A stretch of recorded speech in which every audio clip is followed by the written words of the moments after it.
Christmas won't be Christmas without any presents, grumbled Joe, lying on the rug. It's so dreadful to be poor, sighed Meg, looking down at her old dress. I don't think it's fair for some girls to have plenty of pretty things, and other girls nothing at all, added little Amy, with an injured sniff. We've got father and mother, and each other, said Beth contentedly from her corner. The four young faces on which the firelight shone brightened at the cheerful words, but darkened again as Joe said sadly, we haven't got father, and shall not have him for a long time. She didn't say, perhaps never, but each silently added it, thinking of father far away, where the fighting was. Nobody spoke for a minute. Then Meg said in an altered tone, you know the reason Mother proposed not having any presents this Christmas was because it is going to be a hard winter for everyone, and she thinks we ought not to spend money for pleasure, when our men are suffering so in the army. We can't do much, but we can make our little sacrifices, and ought to do it gladly. But I am afraid I don't, and Meg shook her head, as she thought regretfully of all the pretty things she wanted. But I don't think the little we should spend would do any good. We've each got $1, and the army wouldn't be much helped by our giving that.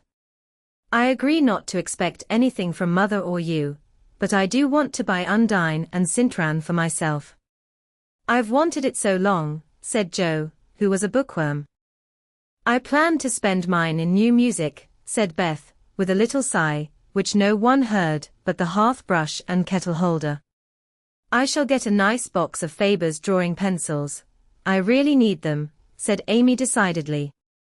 Mother didn't say anything about our money, and she won't wish us to give up everything. Let's each buy what we want, and have a little fun. I'm sure we work hard enough to earn it, cried Joe, examining the heels of her shoes in a gentlemanly manner. I know I do, teaching those tiresome children nearly all day, when I'm longing to enjoy myself at home, began Meg, in the complaining tone again. You don't have half such a hard time as I do, said Joe. How would you like to be shut up for hours with a nervous, fussy old lady, who keeps you trotting, is never satisfied, and worries you till you're ready to fly out the window or cry? It's naughty to fret, but I do think washing dishes and keeping things tidy is the worst work in the world. It makes me cross, and my hands get so stiff, I can't practice well at all. And Beth looked at her rough hands with a sigh that anyone could hear that time. I don't believe any of you suffer as I do, cried Amy, for you don't have to go to school with impertinent girls, who plague you if you don't know your lessons, and laugh at your dresses, and label your father if he isn't rich, and insult you when your nose isn't nice. If you mean libel, I'd say so, and not talk about labels, as if Papa was a pickle bottle, advised Joe, laughing. I know what I mean, and you needn't be satirical about it. It's proper to use good words, and improve your vocabulary, returned Amy, with dignity. Don't peck at one another, children. Don't you wish we had the money Papa lost when we were little, Joe? Dear me. How happy and good we'd be, if we had no worries, said Meg, who could remember better times. You said the other day you thought we were a deal happier than the King children, for they were fighting and fretting all the time, in spite of their money. So I did, Beth. Well, I think we are.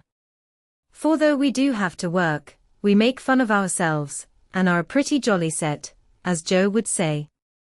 Joe does use such slang words, observed Amy, with a reproving look at the long figure stretched on the rug.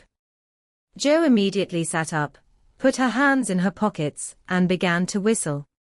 Don't, Joe. It's so boyish. That's why I do it.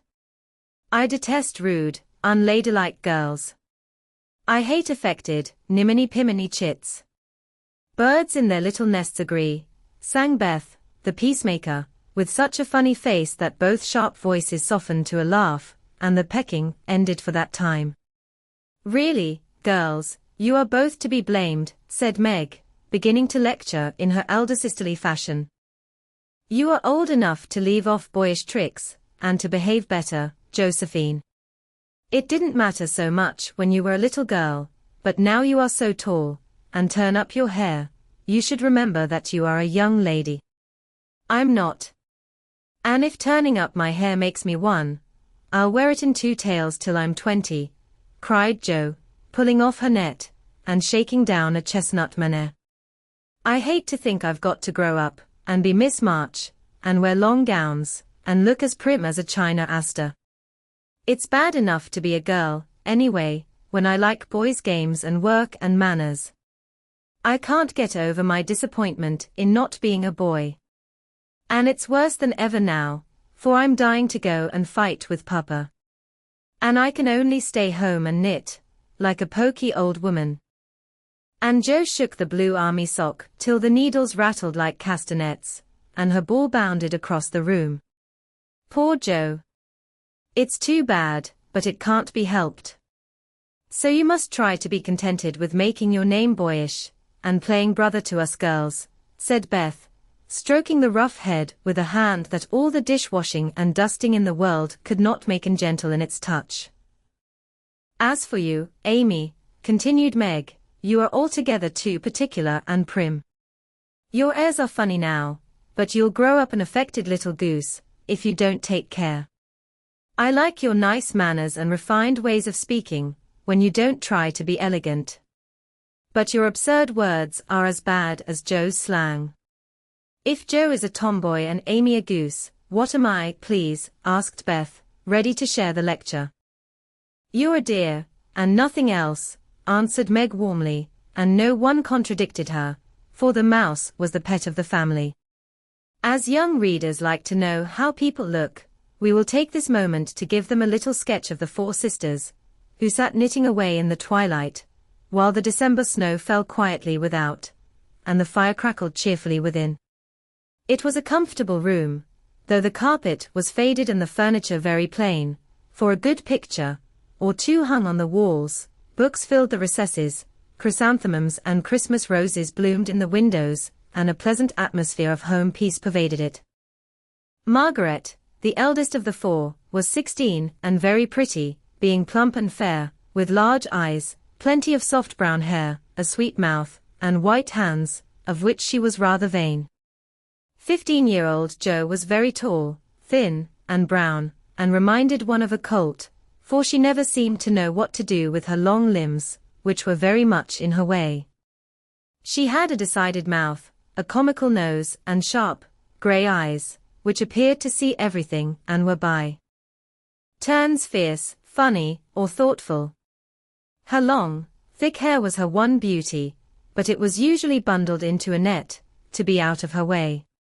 Round shoulders had Jo, big hands and feet, a flyaway look to her clothes, and the uncomfortable appearance of a girl who was rapidly shooting up into a woman and didn't like it.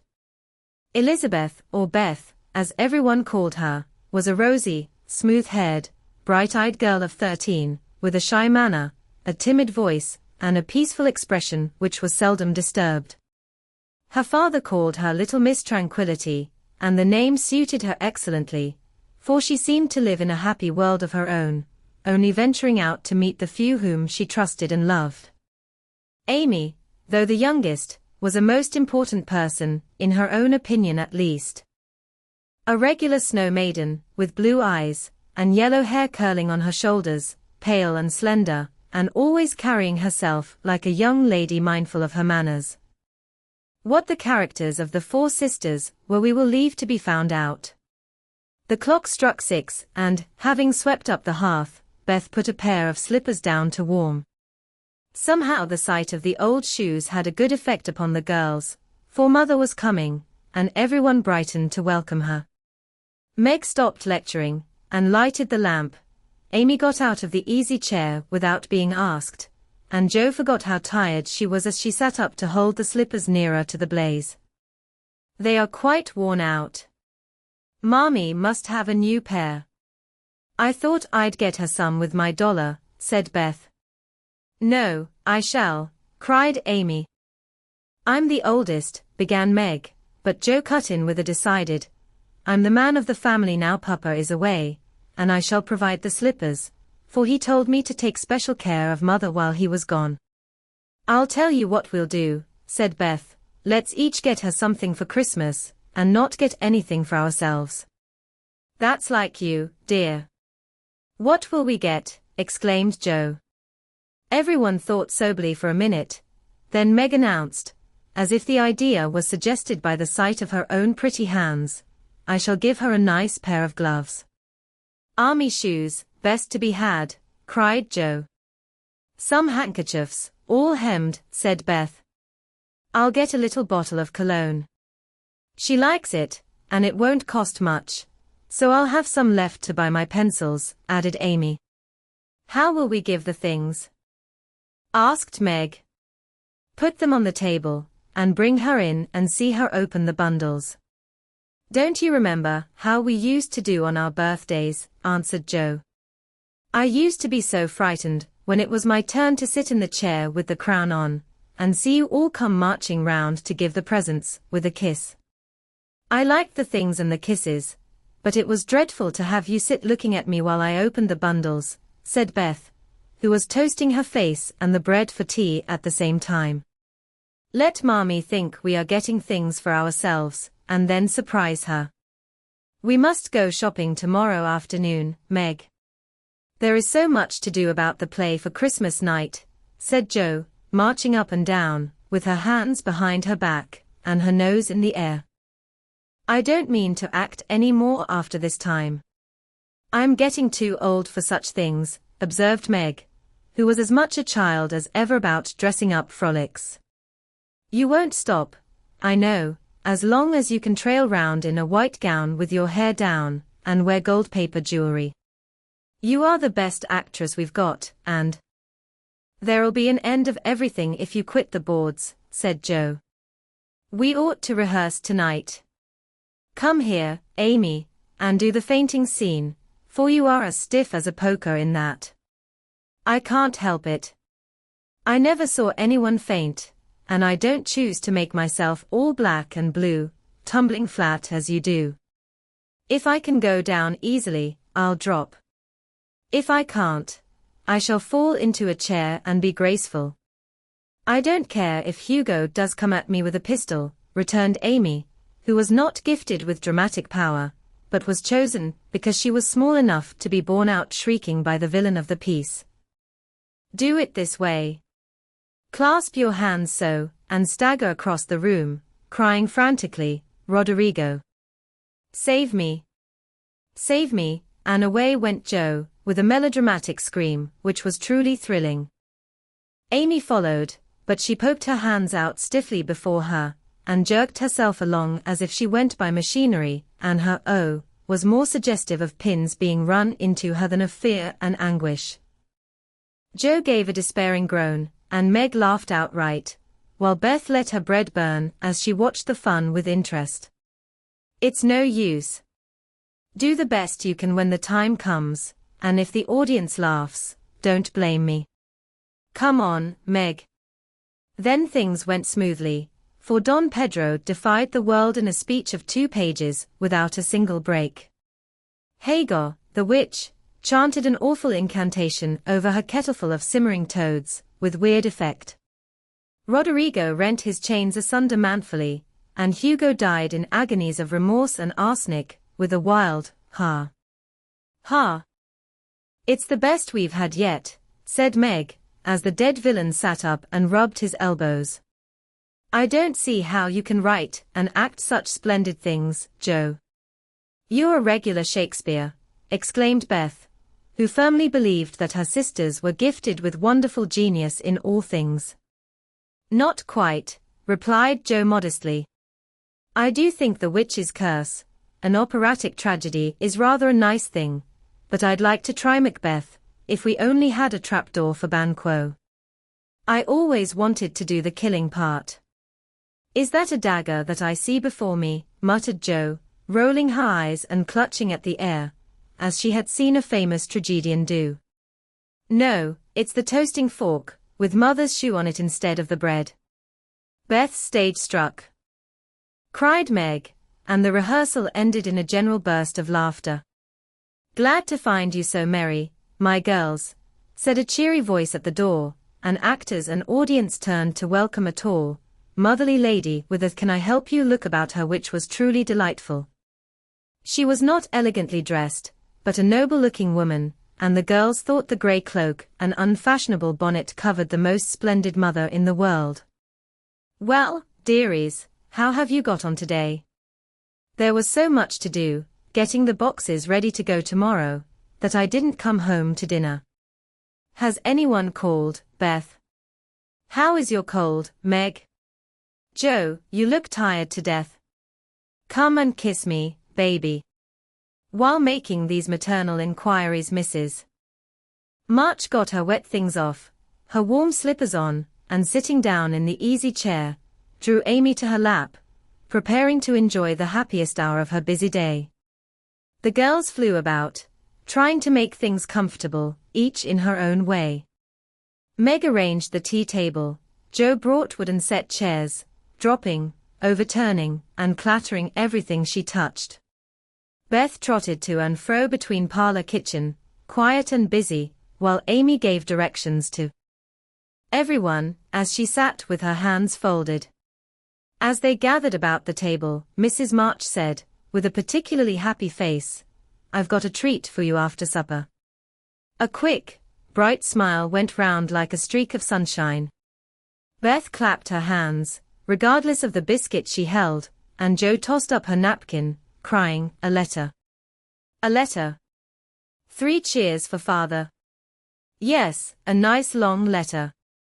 He is well, and thinks he shall get through the cold season better than we feared.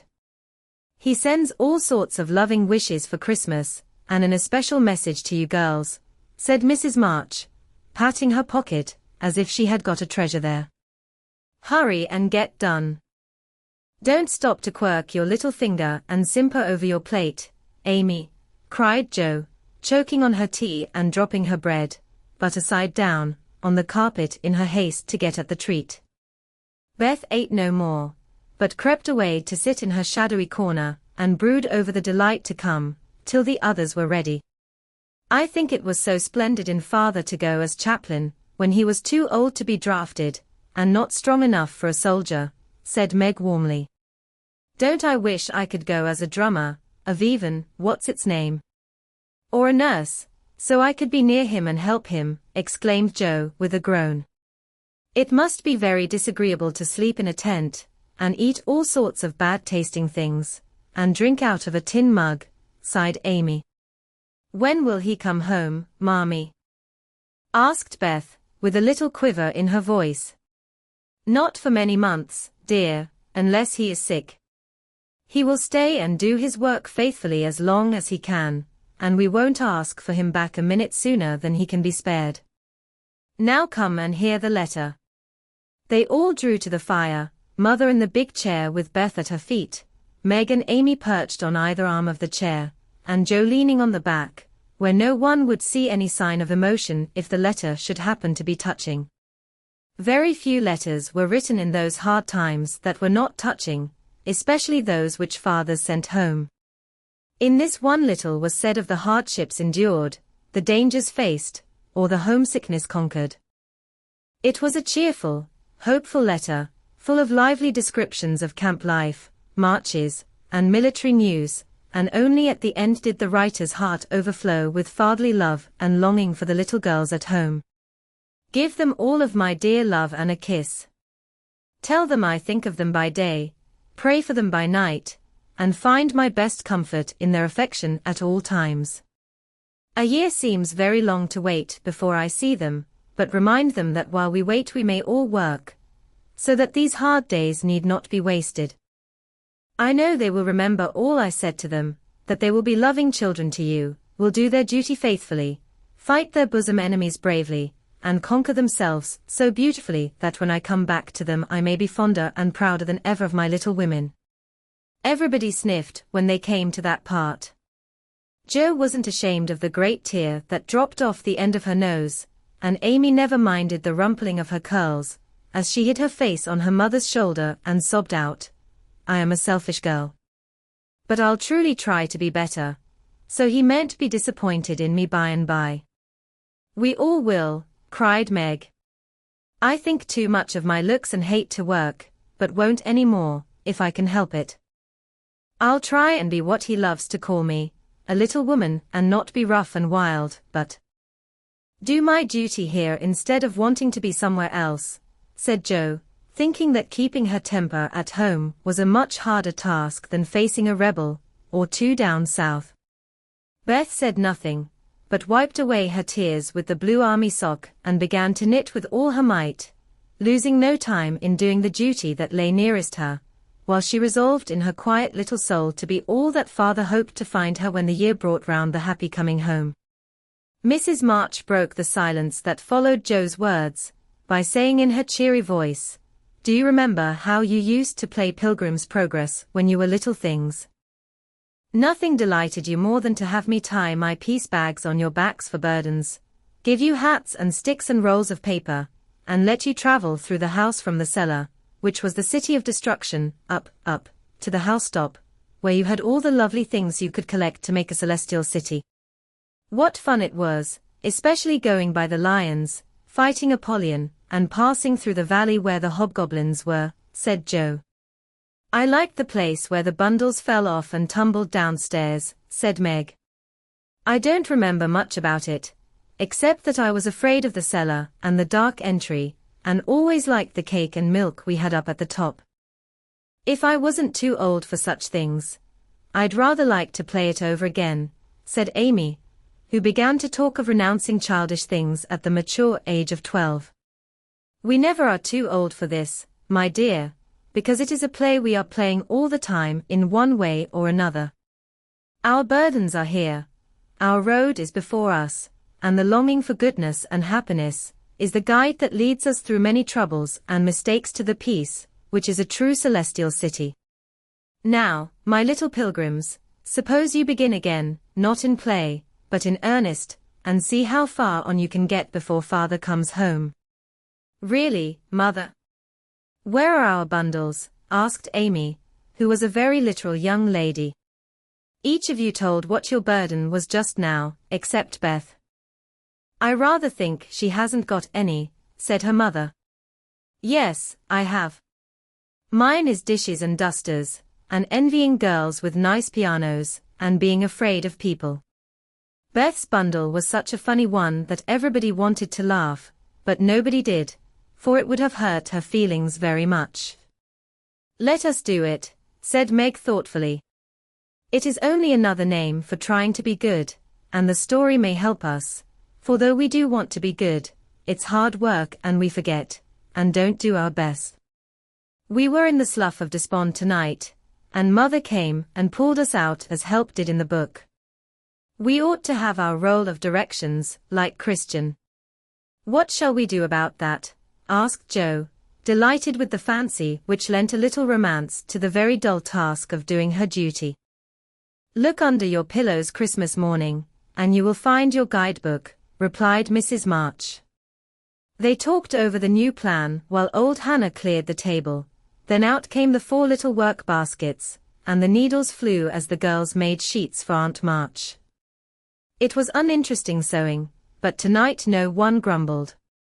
They adopted Jo's plan of dividing the long seams into 4 parts, and calling the quarters Europe, Asia, Africa, and America, and in that way got on capitally, especially when they talked about the different countries as they stitched their way through them. At 9 they stopped work and sang, as usual, before they went to bed. No one but Beth could get much music out of the old piano, but she had a way of softly touching the yellow keys and making a pleasant accompaniment to the simple songs they sang. Meg had a voice like a flute, and she and her mother led the little choir. Amy chirped like a cricket, and Jo wandered through the airs at her own sweet will, always coming out at the wrong place with a croak, or a quaver that spoiled the most pensive tune. They had always done this from the time they could lisp. Crinkle, crinkle, it'll tar, and it had become a household custom, for the mother was a born singer. The first sound in the morning was her voice, as she went about the house singing like a lark, and the last sound at night was the same cheery sound, for the girls never grew too old for that familiar lullaby. Jo was the first to wake in the grey dawn of Christmas morning. No stockings hung at the fireplace, and for a moment she felt as much disappointed as she did long ago, when her little sock fell down, because it was crammed so full of goodies. Then she remembered her mother's promise, and, slipping her hand under her pillow, drew out a little crimson-covered book. She knew it very well, for it was that beautiful old story of the best life ever lived, and Jo felt that it was a true guidebook for any pilgrim going on a long journey. She woke Meg with a Merry Christmas, and bade her see what was under her pillow. A green-covered book appeared, with the same picture inside, and a few words written by their mother, which made their one present very precious in their eyes. Presently Beth and Amy woke to rummage and find their little books also, one dove-colored, the other blue, and all sat looking at and talking about them, while the east grew rosy with the coming day. In spite of her small vanities, Margaret had a sweet and pious nature, which unconsciously influenced her sisters, especially Jo, who loved her very tenderly, and obeyed her because her advice was so gently given. "Girls," said Meg seriously, looking from the tumbled head beside her to the two little night-capped ones in the room beyond, "Mother wants us to read and love and mind these books, and we must begin at once. We used to be faithful about it, but since Father went away, and all this war trouble unsettled us, we have neglected many things. You can do as you please, but I shall keep my book on the table here, and read a little every morning as soon as I wake, for I know it will do me good and help me through the day." Then she opened her new book and began to read. Jo put her arm round her and, leaning cheek to cheek, read also, with the quiet expression so seldom seen on her restless face. "How good Meg is. Come, Amy, let's do as they do. I'll help you with the hard words, and they'll explain things if we don't understand," whispered Beth, very much impressed by the pretty books and her sister's example. "I'm glad mine is blue," said Amy. And then the rooms were very still while the pages were softly turned, and the winter sunshine crept in to touch the bright heads and serious faces with a Christmas greeting. "Where is Mother?" asked Meg, as she and Jo ran down to thank her for their gifts, half an hour later. "Goodness only knows. Some poor creetur came a-beggin', and your ma went straight off to see what was needed. There never was such a woman for giving away victuals and drink." "Clothes and firin," replied Hannah, who had lived with the family since Meg was born, and was considered by them all more as a friend than a servant. "She will be back soon, I think, so fry your cakes, and have everything ready," said Meg, looking over the presents which were collected in a basket and kept under the sofa, ready to be produced at the proper time. "Why, where is Amy's bottle of cologne?" she added, as the little flask did not appear. "She took it out a minute ago, and went off with it to put a ribbon on it, or some such notion," replied Jo, dancing about the room to take the first stiffness off the new army slippers. "How nice my handkerchiefs look, don't they?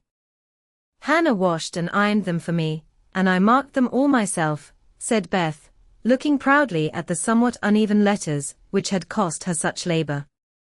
"Bless the child. She's gone and put Mother on them instead of March." "How funny," cried Jo, taking one up. "Isn't that right? I thought it was better to do it so, because Meg's initials are MM, and I don't want anyone to use these but Mommy," said Beth, looking troubled. "It's all right, dear, and a very pretty idea, quite sensible too, for no one can ever mistake now. It will please her very much, I know," said Meg, with a frown for Jo and a smile for Beth. "There's Mother. Hide the basket, quick," cried Jo, as a door slammed and steps sounded in the hall. Amy came in hastily, and looked rather abashed when she saw her sisters all waiting for her. "Where have you been, and what are you hiding behind you?" asked Meg, surprised to see, by her hood and cloak, that lazy Amy had been out so early. "Don't laugh at me, Jo. I didn't mean anyone should know till the time came. I only meant to change the little bottle for a big one, and I gave all my money to get it, and I'm truly trying not to be selfish anymore." As she spoke, Amy showed the handsome flask, which replaced the cheap one, and looked so earnest and humble in her little effort to forget herself that Meg hugged her on the spot, and Joe pronounced her a trump, while Beth ran to the window and picked her finest rose to ornament the stately bottle. "You see, I felt ashamed of my present, after reading and talking about being good this morning, so I ran round the corner and changed it the minute I was up, and I'm so glad, for mine is the handsomest now." Another bang of the street door sent the basket under the sofa, and the girls to the table, eager for breakfast. "Merry Christmas, Mommy." Many of them. "Thank you for our books. We read some, and mean to every day," they all cried in chorus. "Merry Christmas, little daughters. I'm glad you began at once, and hope you will keep on. But I want to say one word before we sit down. Not far away from here lies a poor woman with a little newborn baby. 6 children are huddled into one bed to keep from freezing, for they have no fire. There is nothing to eat over there, and the oldest boy came to tell me they were suffering hunger and cold. My girls, will you give them your breakfast as a Christmas present?" They were all unusually hungry, having waited nearly an hour, and for a minute no one spoke, only a minute, for Joe exclaimed impetuously, "I'm so glad you came before we began." "May I go and help carry the things to the poor little children?" asked Beth eagerly. "I shall take the cream and the muffins," added Amy, heroically giving up the article she most liked. Meg was all ready, covering the buckwheats, and piling the bread into one big plate. "I thought you'd do it," said Mrs. March, smiling as if satisfied. "You shall all go and help me, and when we come back we will have bread and milk for breakfast, and make it up at dinner time." They were soon ready, and the procession set out. Fortunately it was early, and they went through back streets, so few people saw them, and no one laughed at the queer party. A poor, bare, miserable room it was, with broken windows, no fire, ragged bedclothes, a sick mother, wailing baby, and a group of pale, hungry children cuddled under one old quilt, trying to keep warm. How the big eyes stared and the blue lips smiled as the girls went in. "Ach, mein Gott! It is good angels come to us," said the poor woman, crying for joy. "Funny angels in hoods and mittens," said Joe, and set them to laughing. In a few minutes it really did seem as if kind spirits had been at work there. Hannah, who had carried wood, made a fire, and stopped up the broken panes with old hats and her own cloak. Mrs. March gave the mother tea and gruel, and comforted her with promises of help, while she dressed the little baby as tenderly as if it had been her own. The girls meantime spread the table, set the children round the fire, and fed them like so many hungry birds, laughing, talking, and trying to understand the funny broken English. "Das ist gut. Die Engelkinder," cried the poor things as they ate and warmed their purple hands at the comfortable blaze.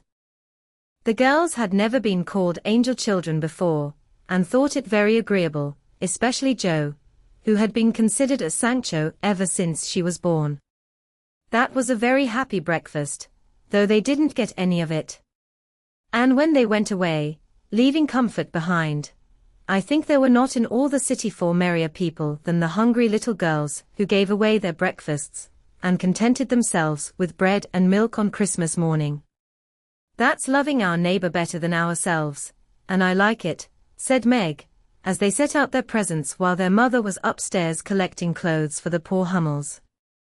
Not a very splendid show, but there was a great deal of love done up in the few little bundles, and the tall vase of red roses, white chrysanthemums, and trailing vines, which stood in the middle, gave quite an elegant air to the table. "She's coming. Strike up, Beth. Open the door, Amy.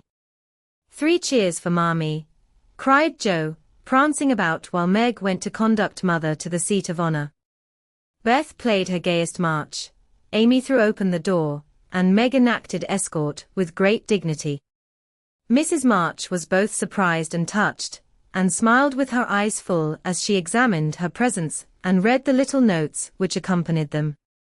The slippers went on at once, a new handkerchief was slipped into her pocket, well scented with Amy's cologne, the rose was fastened in her bosom, and the nice gloves were pronounced a perfect fit.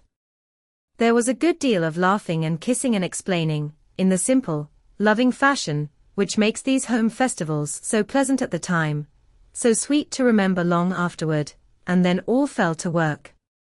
The morning charities and ceremonies took so much time, that the rest of the day was devoted to preparations for the evening festivities. Being still too young to go often to the theatre, and not rich enough to afford any great outlay for private performances, the girls put their wits to work, and necessity, being the mother of invention, made whatever they needed. Very clever were some of their productions: pasteboard guitars, antique lamps made of old-fashioned butter boats covered with silver paper, gorgeous robes of old cotton, glittering with tin spangles from a pickle factory, an armor covered with the same useful diamond-shaped bits left in sheets when the lids of preserve pots were cut out. The big chamber was the scene of many innocent revels. No gentlemen were admitted, so Jo played male parts to her heart's content and took immense satisfaction in a pair of russet leather boots given her by a friend, who knew a lady who knew an actor.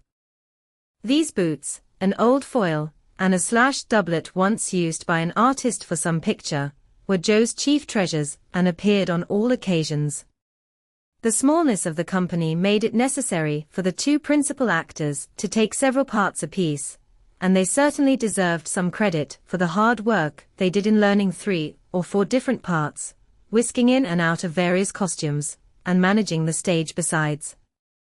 It was excellent drill for their memories, a harmless amusement, and employed many hours which otherwise would have been idle, lonely, or spent in less profitable society.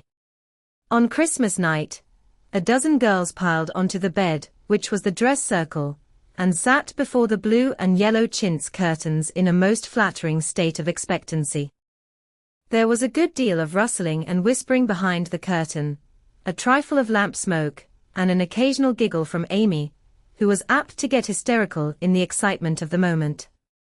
Presently a bell sounded, the curtains flew apart, and the operatic tragedy began.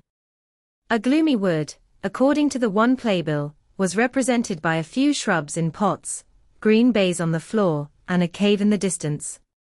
This cave was made with a clothes horse for a roof, bureaus for walls, and in it was a small furnace in full blast, with a black pot on it and an old witch bending over it.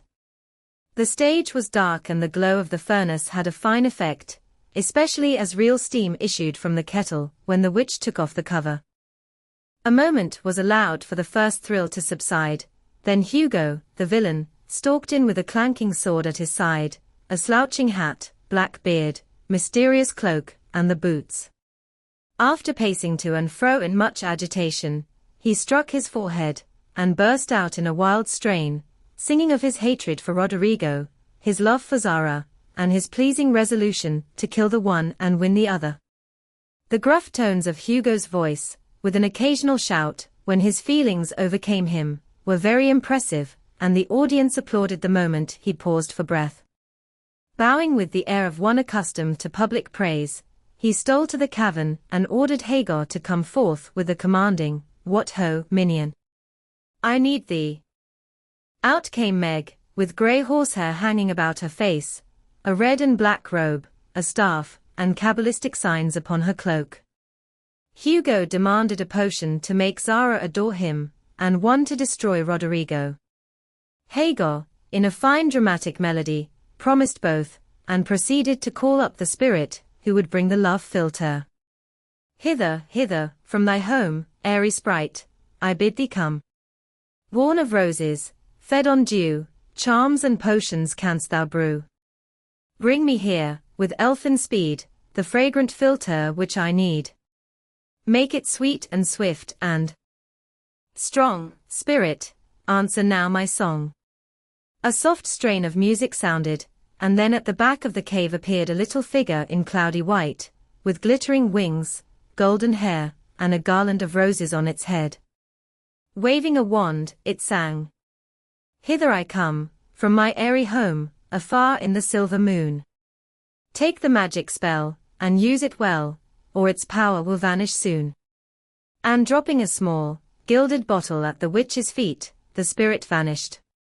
Another chant from Hagar produced another apparition, not a lovely one, for with a bang an ugly black imp appeared, and, having croaked a reply, tossed a dark bottle at Hugo and disappeared with a mocking laugh.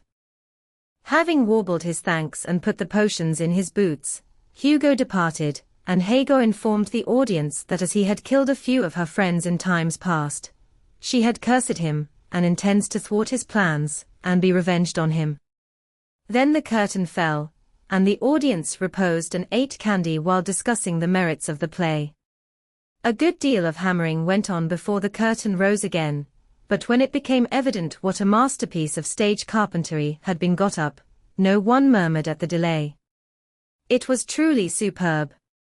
A tower rose to the ceiling, halfway up appeared a window with a lamp burning in it, and behind the white curtain appeared Zara, in a lovely blue and silver dress, waiting for Roderigo.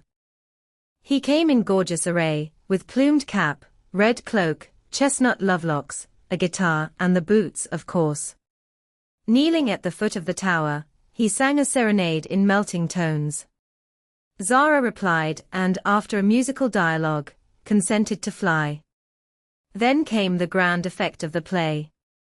Roderigo produced a rope ladder, with 5 steps to it, threw up one end, and invited Zara to descend. Timidly she crept from her lattice, put her hand on Roderigo's shoulder, and was about to leap gracefully down when alas! Alas for Zara, she forgot her train. It caught in the window, the tower tottered, leaned forward, fell with a crash, and buried the unhappy lovers in the ruins. A universal shriek arose as the russet boots waved wildly from the wreck and a golden head emerged, exclaiming, "I told you so. I told you so." With wonderful presence of mind, Don Pedro, the cruel sire, rushed in, dragged out his daughter, with a hasty aside. "Don't laugh. Act as if it was all right," and, ordering Roderigo up, banished him from the kingdom with wrath and scorn. Though decidedly shaken by the fall from the tower upon him, Roderigo defied the old gentleman and refused to stir. This dauntless example fired Zara. She also defied her sire, and he ordered them both to the deepest dungeons of the castle. A stout little retainer came in with chains and led them away, looking very much frightened and evidently forgetting the speech he ought to have made. Act Third was the castle hall, and here Hagar appeared, having come to free the lovers and finish Hugo. She hears him coming and hides, sees him put the potions into 2 cups of wine, and bid the timid little servant bear them to the captives in their cells, and tell them I shall come anon. The servant takes Hugo aside to tell him something, and Hagar changes the cups for 2 others which are harmless. Ferdinando, the minion, carries them away, and Hagar puts back the cup which holds the poison meant for Roderigo. Hugo, getting thirsty after a long warble, drinks it, loses his wits, and after a good deal of clutching and stamping, falls flat and dies, while Hagar informs him what she has done in a song of exquisite power and melody. This was a truly thrilling scene, though some persons might have thought that the sudden tumbling down of a quantity of long red hair rather marred the effect of the villain's death. He was called before the curtain, and with great propriety appeared, leading Hagar, whose singing was considered more wonderful than all the rest of the performance put together. Act Fourth displayed the despairing Roderigo on the point of stabbing himself, because he has been told that Zara has deserted him. Just as the dagger is at his heart, a lovely song is sung under his window, informing him that Zara is true but in danger, and he can save her if he will.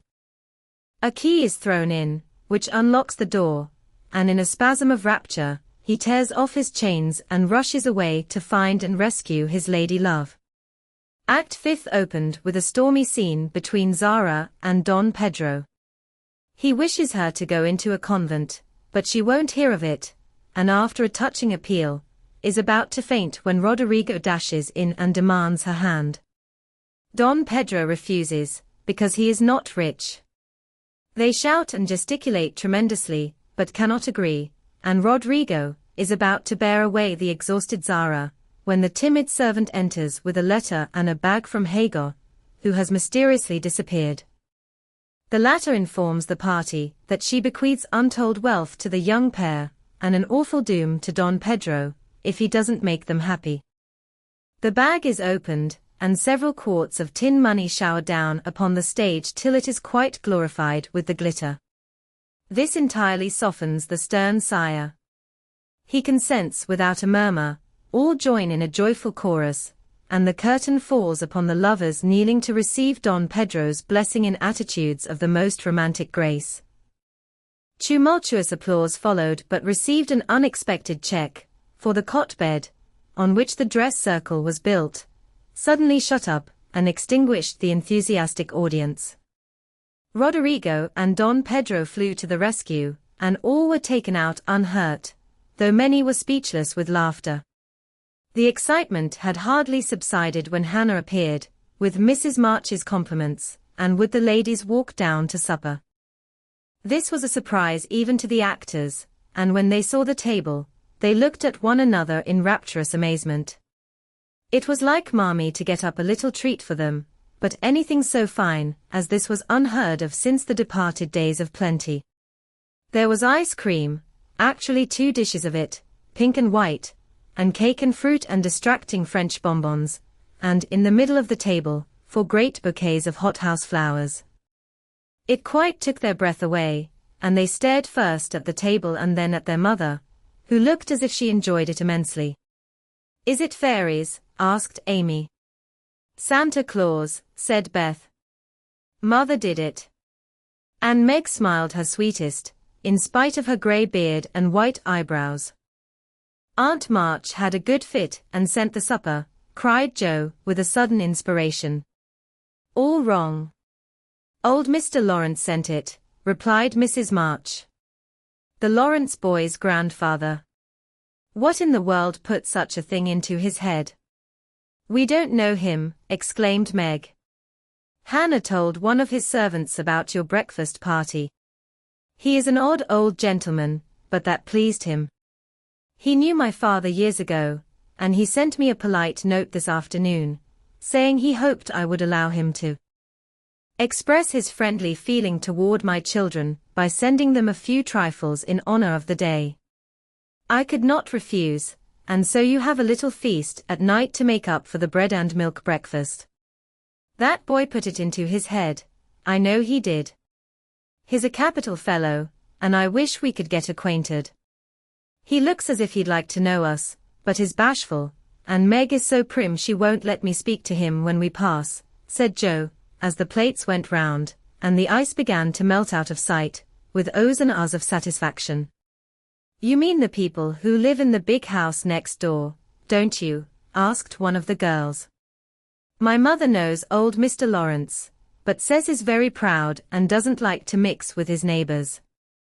He keeps his grandson shut up, when he isn't riding or walking with his tutor, and makes him study very hard. We invited him to our party, but he didn't come. Mother says he's very nice, though he never speaks to us girls. Our cat ran away once, and he brought her back, and we talked over the fence, and were getting on capitally, all about cricket, and so on, when he saw Meg coming, and walked off. I mean to know him some day, for he needs fun. I'm sure he does," said Joe decidedly. "I like his manners, and he looks like a little gentleman, so I've no objection to your knowing him, if a proper opportunity comes. He brought the flowers himself, and I should have asked him in, if I had been sure what was going on upstairs. He looked so wistful as he went away, hearing the frolic and evidently having none of his own." "It's a mercy you didn't, Mother," laughed Joe, looking at her boots. "But we'll have another play sometime that he can see. Perhaps he'll help act. Wouldn't that be jolly? I never had such a fine bouquet before. How pretty it is," and Meg examined her flowers with great interest. "They are lovely. But Beth's roses are sweeter to me," said Mrs. March, smelling the half-dead posy in her belt. Beth nestled up to her, and whispered softly, "I wish I could send my bunch to Father. I'm afraid he isn't having such a Merry Christmas as we are." "Joe! Joe! Where are you?" cried Meg at the foot of the garret stairs. "Here," answered a husky voice from above, and running up, Meg found her sister eating apples and crying over the heir of Redcliffe, wrapped up in a comforter on an old three-legged sofa by the sunny window.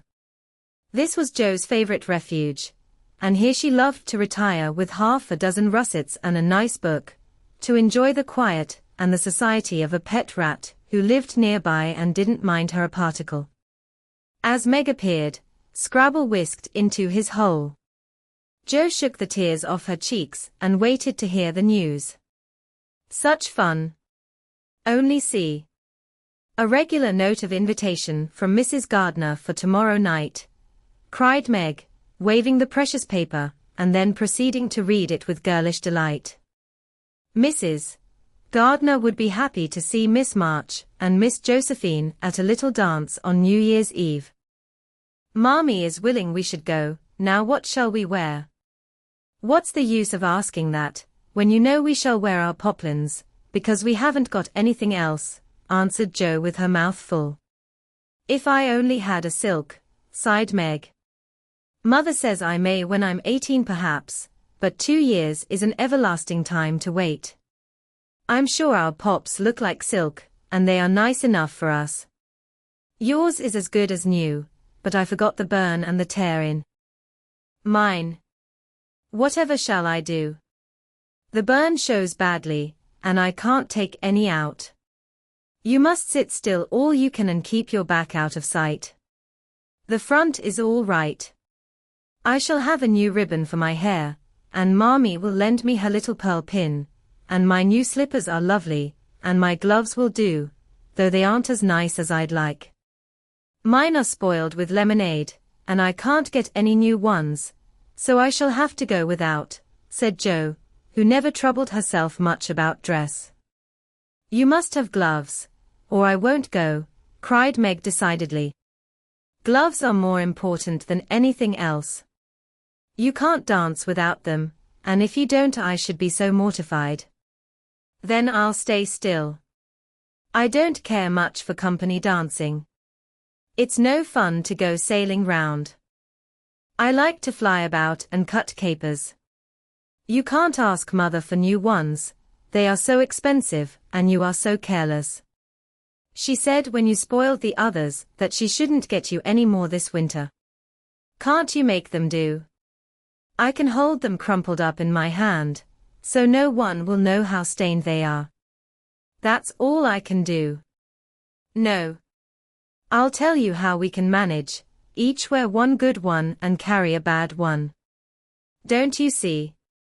Your hands are bigger than mine, and you will stretch my glove dreadfully," began Meg, whose gloves were a tender point with her. "Then I'll go without."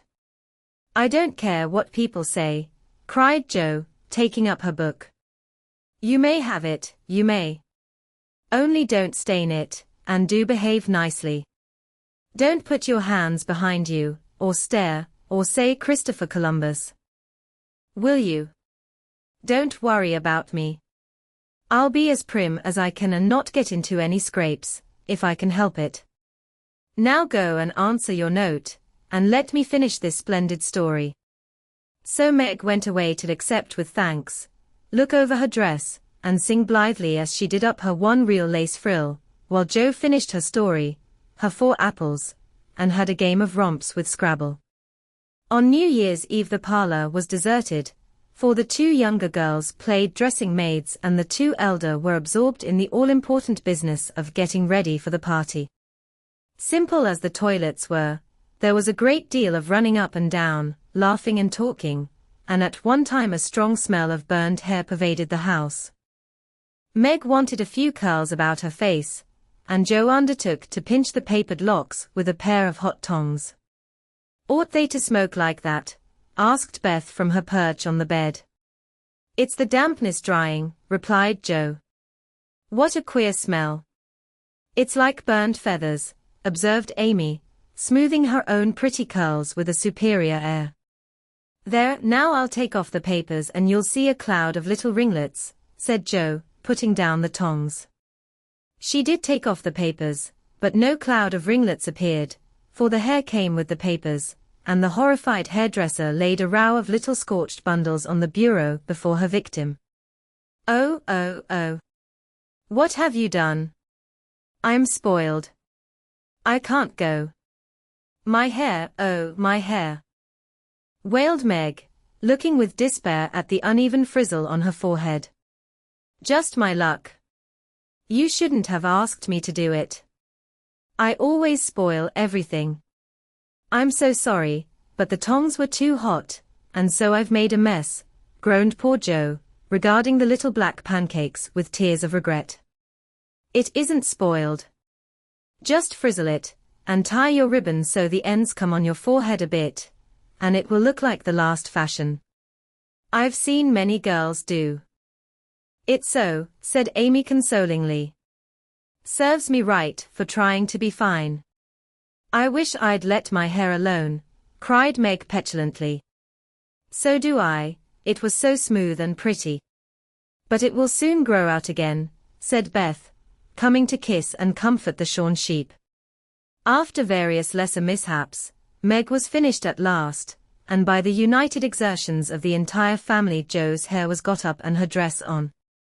They looked very well in their simple suits, Meg's in silvery drab, with a blue velvet snood, lace frills, and the pearl pin. Joe in maroon, with a stiff, gentlemanly linen collar, and a white chrysanthemum or two for her only ornament. Each put on one nice light glove, and carried one soiled one, and all pronounced the effect quite easy and fine. Meg's high-heeled slippers were very tight and hurt her, though she would not own it, and Joe's 19 hairpins all seemed stuck straight into her head, which was not exactly comfortable, but, dear me, let us be elegant or die. Have a good time, dearies, said Mrs. March, as the sisters went daintily down the walk. Don't eat much supper, and come away at 11 when I send Hannah for you. As the gate clashed behind them, a voice cried from a window. Girls, girls. Have you both got nice pocket handkerchiefs? Yes, yes, spandy nice, and Meg has cologne on hers, cried Joe, adding with a laugh as they went on, I do believe Mommy would ask that if we were all running away from an earthquake. It is one of her aristocratic tastes, and quite proper, for a real lady is always known by neat boots, gloves, and handkerchief, replied Meg, who had a good many little aristocratic tastes of her own. Now don't forget to keep the bad breath out of sight, Joe. Is my sash right? And does my hair look very bad? Said Meg, as she turned from the glass in Mrs. Gardner's dressing room after a prolonged prink. I know I shall forget. If you see me doing anything wrong, just remind me by a wink, will you? Returned Joe, giving her collar a twitch, and her head a hasty brush. No, winking isn't ladylike. I'll lift my eyebrows if anything is wrong, and nod if you are all right. Now hold your shoulders straight, and take short steps, and don't shake hands if you are introduced to anyone. It isn't the thing. How do you learn all the proper ways? I never can. Isn't that music gay? Down they went, feeling a trifle timid, for they seldom went to parties, and informal as this little gathering was, it was an event to them. Mrs. Gardner, a stately old lady, greeted them kindly and handed them over to the eldest of her 6 daughters. Meg knew Sally and was at her ease very soon, but Joe, who didn't care much for girls or girlish gossip, stood about, with her back carefully against the wall, and felt as much out of place as a colt in a flower garden. Half a dozen jovial lads were talking about skates in another part of the room, and she longed to go and join them, for skating was one of the joys of her life.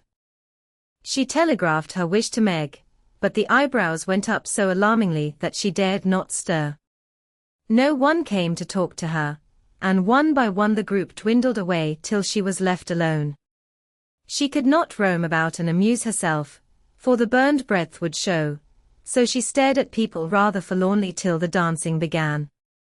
Meg was asked at once, and the tight slippers tripped about so briskly that none would have guessed the pain their wearer suffered smilingly. Jo saw a big red-headed youth approaching her corner, and fearing he meant to engage her, she slipped into a curtained recess, intending to peep and enjoy herself in peace. Unfortunately, another bashful person had chosen the same refuge, for, as the curtain fell behind her, she found herself face to face with the Laurence boy. "Dear me, I didn't know anyone was here," stammered Jo, preparing to back out as speedily as she had bounced in. But the boy laughed and said pleasantly, though he looked a little startled, "Don't mind me, stay if you like. Shan't I disturb you?" "Not a bit. I only came here because I don't know many people and felt rather strange at first, you know." "So did I. Don't go away, please, unless you'd rather." The boy sat down again and looked at his pumps, till Jo said, trying to be polite and easy, "I think I've had the pleasure of seeing you before. You live near us, don't you?" "Next door." And he looked up and laughed outright, for Jo's prim manner was rather funny when he remembered how they had chatted about cricket when he brought the cat home. That put Jo at her ease and she laughed too, as she said, in her heartiest way, "We did have such a good time over your nice Christmas present. Grandpa sent it. But you put it into his head, didn't you, now?" "How is your cat, Miss March?" asked the boy, trying to look sober while his black eyes shone with fun. "Nicely, thank you, Mr. Laurence. But I am not Miss March. I'm only Jo," returned the young lady. "I'm not Mr. Laurence, I'm only Laurie." "Laurie Laurence, what an odd name." "My first name is Theodore, but I don't like it, for the fellows called me Dora, so I made them say Laurie instead. I hate my name, too, so sentimental. I wish everyone would say Jo instead of Josephine." "How did you make the boys stop calling you Dora?" "I thrashed M. I can't thrash Aunt March, so I suppose I shall have to bear it." And Jo resigned herself with a sigh. "Don't you like to dance, Miss Jo?" asked Laurie, looking as if he thought the name suited her. "I like it well enough if there is plenty of room, and everyone is lively. In a place like this I'm sure to upset something, tread on people's toes, or do something dreadful, so I keep out of mischief and let Meg sail about." "Don't you dance?" "Sometimes. You see, I've been abroad a good many years, and haven't been into company enough yet to know how you do things here." "Abroad?" cried Jo. "Oh, tell me about it. I love dearly to hear people describe their travels." Laurie didn't seem to know where to begin, but Jo's eager questions soon set him going, and he told her how he had been at school in Vivry, where the boys never wore hats, and had a fleet of boats on the lake, and for holiday fun went on walking trips about Switzerland with their teachers. "Don't I wish I'd been there," cried Jo. "Did you go to Paris?" "We spent last winter there." "Can you talk French?" "We were not allowed to speak anything else at Vivry." "Do say some." "I can read it, but can't pronounce." "Quel nom cette jeune demoiselle en les pantoufles jolies." "How nicely you do it." "Let me see, you said, who is the young lady in the pretty slippers, didn't you?" "Oh, mademoiselle. It's my sister Margaret, and you knew it was." "Do you think she is pretty?" "Yes, she makes me think of the German girls. She looks so fresh and quiet, and dances like a lady." Jo quite glowed with pleasure at this boyish praise of her sister, and stored it up to repeat to Meg. Both peeped and criticized and chatted till they felt like old acquaintances. Laurie's bashfulness soon wore off, for Joe's gentlemanly demeanor amused and set him at his ease, and Joe was her merry self again, because her dress was forgotten, and nobody lifted their eyebrows at her. She liked the Laurence boy better than ever and took several good looks at him, so that she might describe him to the girls, for they had no brothers, very few male cousins, and boys were almost unknown creatures to them. Curly black hair, brown skin, big black eyes, handsome nose, fine teeth, small hands and feet, taller than I am, very polite, for a boy, and altogether jolly. Wonder how old he is? It was on the tip of Joe's tongue to ask, but she checked herself in time, and with unusual tact, tried to find out in a roundabout way. I suppose you are going to college soon. I see you pegging away at your books. No, I mean studying hard. And Joe blushed at the dreadful pegging which had escaped her. Laurie smiled but didn't seem shocked, and answered with a shrug. Not for a year or two. I won't go before 17, anyway. Aren't you but 15? Asked Joe, looking at the tall lad, whom she had imagined 17 already. 16, next month. How I wish I was going to college. You don't look as if you liked it. I hate it. Nothing but grinding or skylarking. And I don't like the way fellows do either, in this country. What do you like? To live in Italy, and to enjoy myself in my own way. Joe wanted very much to ask what his own way was, but his black brows looked rather threatening as he knit them, so she changed the subject by saying, as her foot kept time, "That's a splendid polka. Why don't you go and try it?" "If you will come too," he answered, with a gallant little bow. "I can't, for I told Meg I wouldn't, because," there Joe stopped, and looked undecided whether to tell or to laugh. "Because, what? You won't tell?" "Never." "Well, I have a bad trick of standing before the fire, and so I burn my frocks, and I scorched this one, and though it's nicely mended, it shows, and Meg told me to keep still so no one would see it. You may laugh, if you want to. It is funny, I know." But Laurie didn't laugh.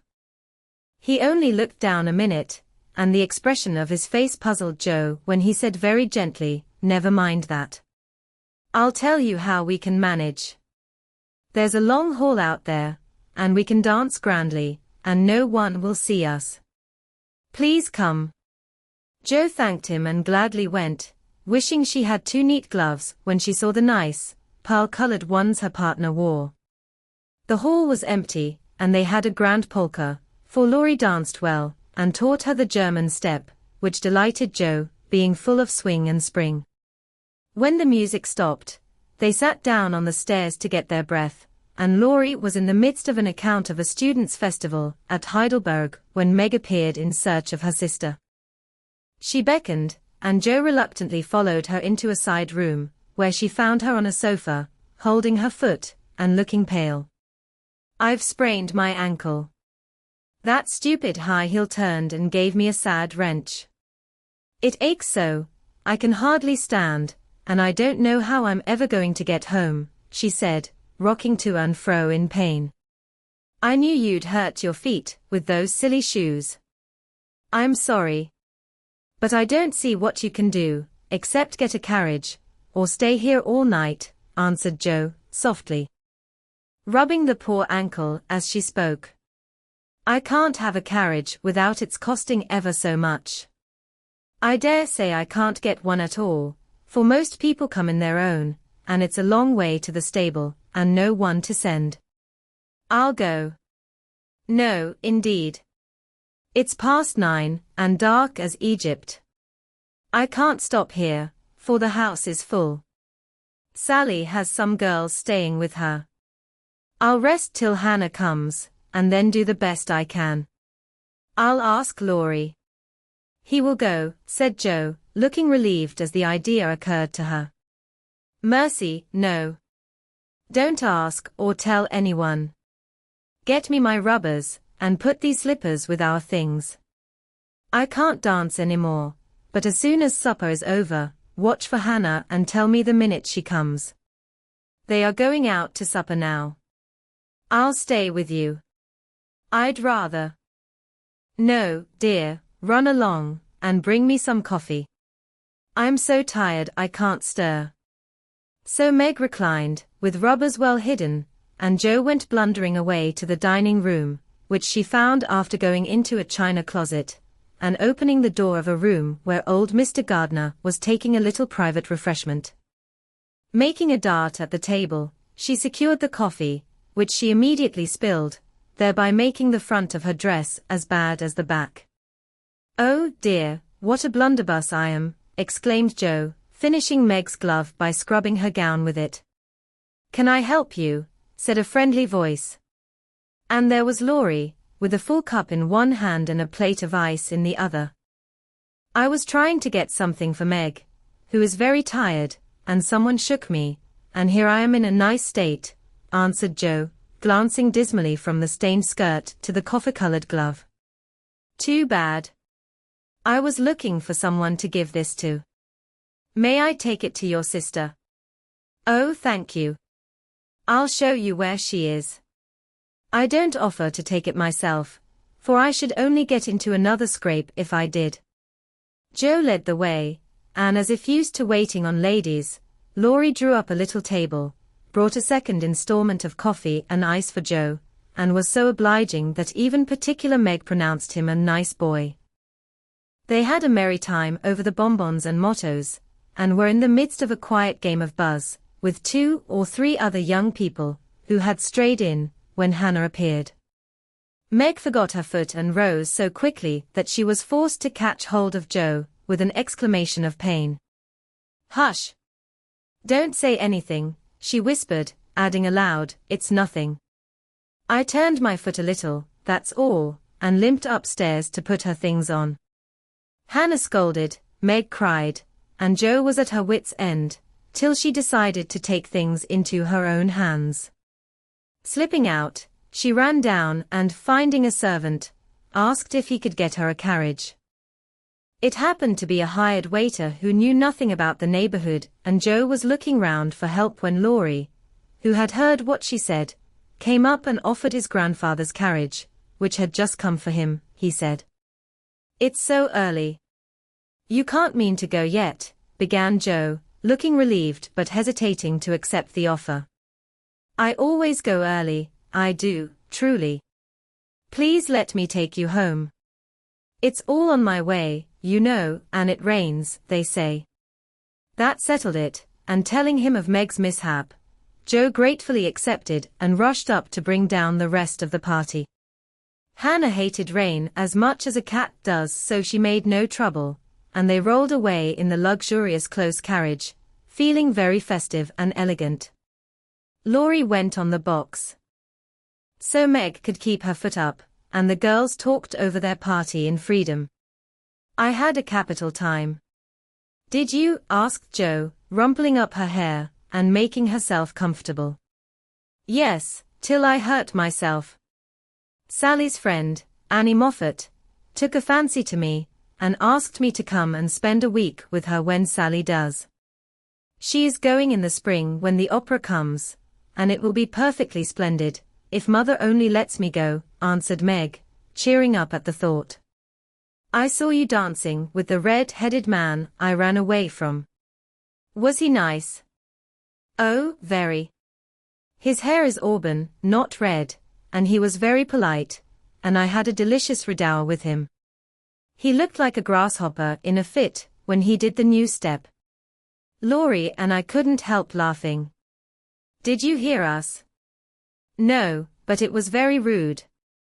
"What were you about all that time, hidden away there?" Jo told her adventures, and by the time she had finished they were at home. With many thanks, they said good night and crept in, hoping to disturb no one, but the instant their door creaked, 2 little nightcaps bobbed up, and 2 sleepy but eager voices cried out, "Tell about the party! Tell about the party!" With what Meg called a great want of manners, Jo had saved some bonbons for the little girls, and they soon subsided, after hearing the most thrilling events of the evening.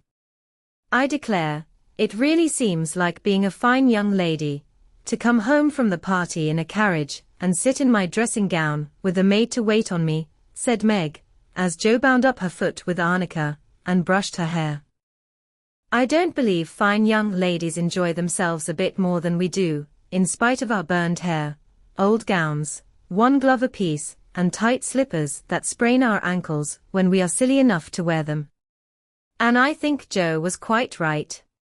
"Oh dear, how hard it does seem to take up our packs and go on," sighed Meg the morning after the party, for now the holidays were over. The week of merrymaking did not fit her for going on easily with the task she never liked. "I wish it was Christmas, or New Year's all the time." "Wouldn't it be fun?" answered Jo, yawning dismally.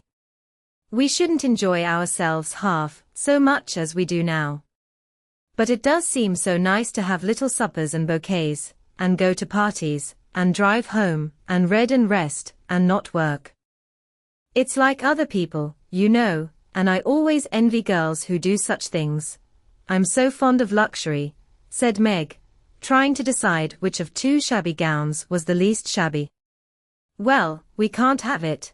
So don't let us grumble, but shoulder our bundles and trudge along as cheerfully as Mommy does. I'm sure Aunt March is a regular old man of the sea to me, but I suppose when I've learned to carry her without complaining, she will tumble off, or get so light that I shan't mind her." This idea tickled Jo's fancy and put her in good spirits, but Meg didn't brighten, for her burden, consisting of 4 spoiled children, seemed heavier than ever. She had not heart enough even to make herself pretty, as usual, by putting on a blue neck ribbon, and dressing her hair in the most becoming way. "Where's the use of looking nice, when no one sees me but those cross midgets, and no one cares whether I'm pretty or not," she muttered, shutting her drawer with a jerk. "I shall have to toil and moil all my days, with only little bits of fun now and then, and get old and ugly and sour, because I'm poor and can't enjoy my life as other girls do. It's a shame." So Meg went down, wearing an injured look, and wasn't at all agreeable at breakfast time. Everyone seemed rather out of sorts and inclined to croak. Beth had a headache and lay on the sofa, trying to comfort herself with the cat and 3 kittens. Amy was fretting because her lessons were not learned, and she couldn't find her rubbers. Jo would whistle and make a great racket getting ready. Mrs. March was very busy trying to finish a letter, which must go at once, and Hannah had the grumps, for being up late didn't suit her. "There never was such a cross family," cried Jo, losing her temper when she had upset an inkstand, broken both boot lacings, and sat down upon her hat. "You're the crossest person in it," returned Amy, washing out the sum that was all wrong with the tears that had fallen on her slate. "Beth, if you don't keep these horrid cats down cellar I'll have them drowned," exclaimed Meg angrily, as she tried to get rid of the kitten, which had scrambled up her back and stuck like a bird just out of reach. Jo laughed, Meg scolded, Beth implored, and Amy wailed because she couldn't remember how much 9 times 12 was. Girls, do be quiet 1 minute. I must get this off by the early mail, and you drive me distracted with your worry," cried Mrs. March, crossing out the 3rd spoiled sentence in her letter. There was a momentary lull, broken by Hannah, who stalked in, laid 2 hot turnovers on the table, and stalked out again. These turnovers were an institution, and the girls called them muffs, for they had no others and found the hot pies very comforting to their hands on cold mornings. Hannah never forgot to make them, no matter how busy or grumpy she might be, for the walk was long and bleak. The poor things got no other lunch, and were seldom home before 2. "Cuddle your cats and get over your headache, Bethy. Goodbye, Mommy. We are a set of rascals this morning, but we'll come home regular angels. Now then, Meg." And Jo tramped away, feeling that the Pilgrims were not setting out as they ought to do. They always looked back before turning the corner, for their mother was always at the window to nod and smile, and wave her hand to them. Somehow it seemed as if they couldn't have got through the day without that, for whatever their mood might be, the last glimpse of that motherly face was sure to affect them like sunshine. If Mommy shook her fist instead of kissing her hand to us, it would serve us right, for more ungrateful wretches than we are were never seen, cried Joe, taking a remorseful satisfaction in the snowy walk and bitter wind. Don't use such dreadful expressions, replied Meg from the depths of the veil, in which she had shrouded herself like a nun sick of the world. I like good strong words that mean something, replied Joe, catching her hat as it took a leap off her head preparatory to flying away altogether. Call yourself any names you like, but I am neither a rascal nor a wretch, and I don't choose to be called so. You're a blighted being, and decidedly cross today, because you can't sit in the lap of luxury all the time. Poor dear, just wait till I make my fortune, and you shall revel in carriages and ice cream and high-heeled slippers, and posies, and red-headed boys to dance with. How ridiculous you are, Joe. But Meg laughed at the nonsense and felt better in spite of herself. Lucky for you I am, for if I put on crushed airs and tried to be dismal, as you do, we should be in a nice state. Thank goodness, I can always find something funny to keep me up. Don't croak any more, but come home jolly, there's a dear. Jo gave her sister an encouraging pat on the shoulder as they parted for the day, each going a different way, each hugging her little warm turnover, and each trying to be cheerful in spite of wintry weather, hard work, and the unsatisfied desires of pleasure-loving youth. When Mr. March lost his property in trying to help an unfortunate friend, the two oldest girls begged to be allowed to do something toward their own support, at least. Believing that they could not begin too early to cultivate energy, industry, and independence, their parents consented, and both fell to work with the hearty good will which in spite of all obstacles is sure to succeed at last. Margaret found a place as nursery governess, and felt rich with her small salary. As she said, she was fond of luxury, and her chief trouble was poverty. She found it harder to bear than the others, because she could remember a time when home was beautiful, life full of ease and pleasure, and want of any kind unknown. She tried not to be envious or discontented, but it was very natural that the young girl should long for pretty things, gay friends, accomplishments, and a happy life. At the King's she daily saw all she wanted, for the children's older sisters were just out, and Meg caught frequent glimpses of dainty ball dresses and bouquets, heard lively gossip about theatres, concerts, sleighing parties, and merrymakings of all kinds, and saw money lavished on trifles which would have been so precious to her.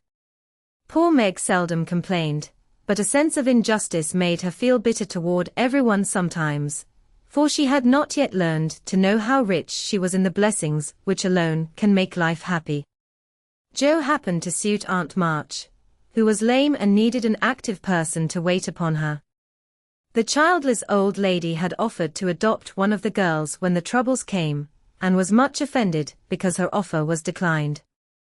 Other friends told the Marches that they had lost all chance of being remembered in the rich old lady's will, but the unworldly Marches only said, "We can't give up our girls for a dozen fortunes.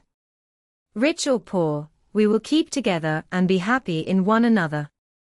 The old lady wouldn't speak to them for a time, but happening to meet Jo at a friend's, something in her comical face and blunt manners struck the old lady's fancy, and she proposed to take her for a companion. This did not suit Jo at all, but she accepted the place since nothing better appeared, and, to every one's surprise, got on remarkably well with her irascible relative. There was an occasional tempest, and once Jo marched home, declaring she couldn't bear it longer, but Aunt March always cleared up quickly, and sent for her to come back again, with such urgency that she could not refuse, for in her heart she rather liked the peppery old lady. I suspect that the real attraction was a large library of fine books, which was left to dust and spiders since Uncle March died. Jo remembered the kind old gentleman, who used to let her build railroads and bridges with his big dictionaries, tell her stories about queer pictures in his Latin books, and buy her cards of gingerbread whenever he met her in the street.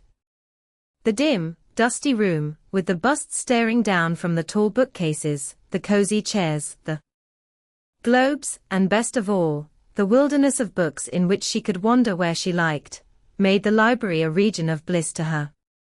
The moment Aunt March took her nap, or was busy with company, Jo hurried to this quiet place, and curling herself up in the easy chair, devoured poetry, romance, history, travels, and pictures like a regular bookworm. But, like all happiness, it did not last long, for as sure as she had just reached the heart of the story, the sweetest verse of a song, or the most perilous adventure of her traveler, a shrill voice called, Josephine. Josephine, and she had to leave her paradise to wind yarn, wash the poodle, or read Belsham's essays by the hour together. Jo's ambition was to do something very splendid. What it was, she had no idea as yet, but left it for time to tell her, and meanwhile, found her greatest affliction in the fact that she couldn't read, run, and ride as much as she liked. A quick temper, sharp tongue, and restless spirit were always getting her into scrapes, and her life was a series of ups and downs, which were both comic and pathetic. But the training she received at Aunt March's was just what she needed, and the thought that she was doing something to support herself made her happy in spite of the perpetual Josephine. Beth was too bashful to go to school. It had been tried, but she suffered so much that it was given up, and she did her lessons at home with her father. Even when he went away, and her mother was called to devote her skill and energy to soldiers' aid societies, Beth went faithfully on by herself and did the best she could.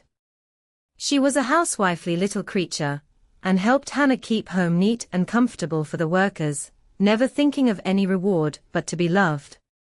Long, quiet days she spent, not lonely nor idle, for her little world was peopled with imaginary friends, and she was by nature a busy bee. There were 6 dolls to be taken up and dressed every morning, for Beth was a child still and loved her pets as well as ever.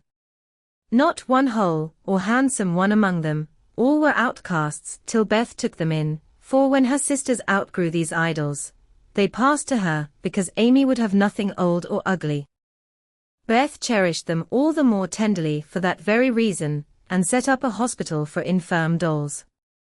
No pins were ever stuck into their cotton vitals, no harsh words or blows were ever given them, no neglect ever saddened the heart of the most repulsive, but all were fed and clothed, nursed and caressed with an affection which never failed. One forlorn fragment of dollanity had belonged to Jo, and, having led a tempestuous life, was left a wreck in the rag bag, from which dreary poorhouse it was rescued by Beth and taken to her refuge.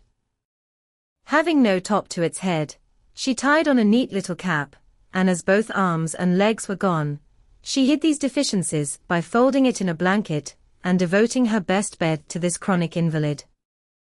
If anyone had known the care lavished on that dolly, I think it would have touched their hearts, even while they laughed. She brought it bits of bouquets, she read to it, took it out to breathe fresh air, hidden under her coat, she sang it lullabies and never went to bed without kissing its dirty face and whispering tenderly, "I hope you'll have a good night, my poor dear." Beth had her troubles as well as the others, and not being an angel, but a very human little girl, she often wept a little weep as Jo said, because she couldn't take music lessons and have a fine piano. She loved music so dearly, tried so hard to learn, and practiced away so patiently at the jingling old instrument, that it did seem as if someone, not to hint Aunt March, ought to help her. Nobody did, however, and nobody saw Beth wipe the tears off the yellow keys, that wouldn't keep in tune, when she was all alone. She sang like a little lark about her work, never was too tired for Mommy and the girls, and day after day said hopefully to herself, "I know I'll get my music sometime, if I'm good." There are many Bets in the world, shy and quiet, sitting in corners till needed, and living for others so cheerfully that no one sees the sacrifices till the little cricket on the hearth stops chirping, and the sweet, sunshiny presence vanishes, leaving silence and shadow behind. If anybody had asked Amy what the greatest trial of her life was, she would have answered at once, my nose.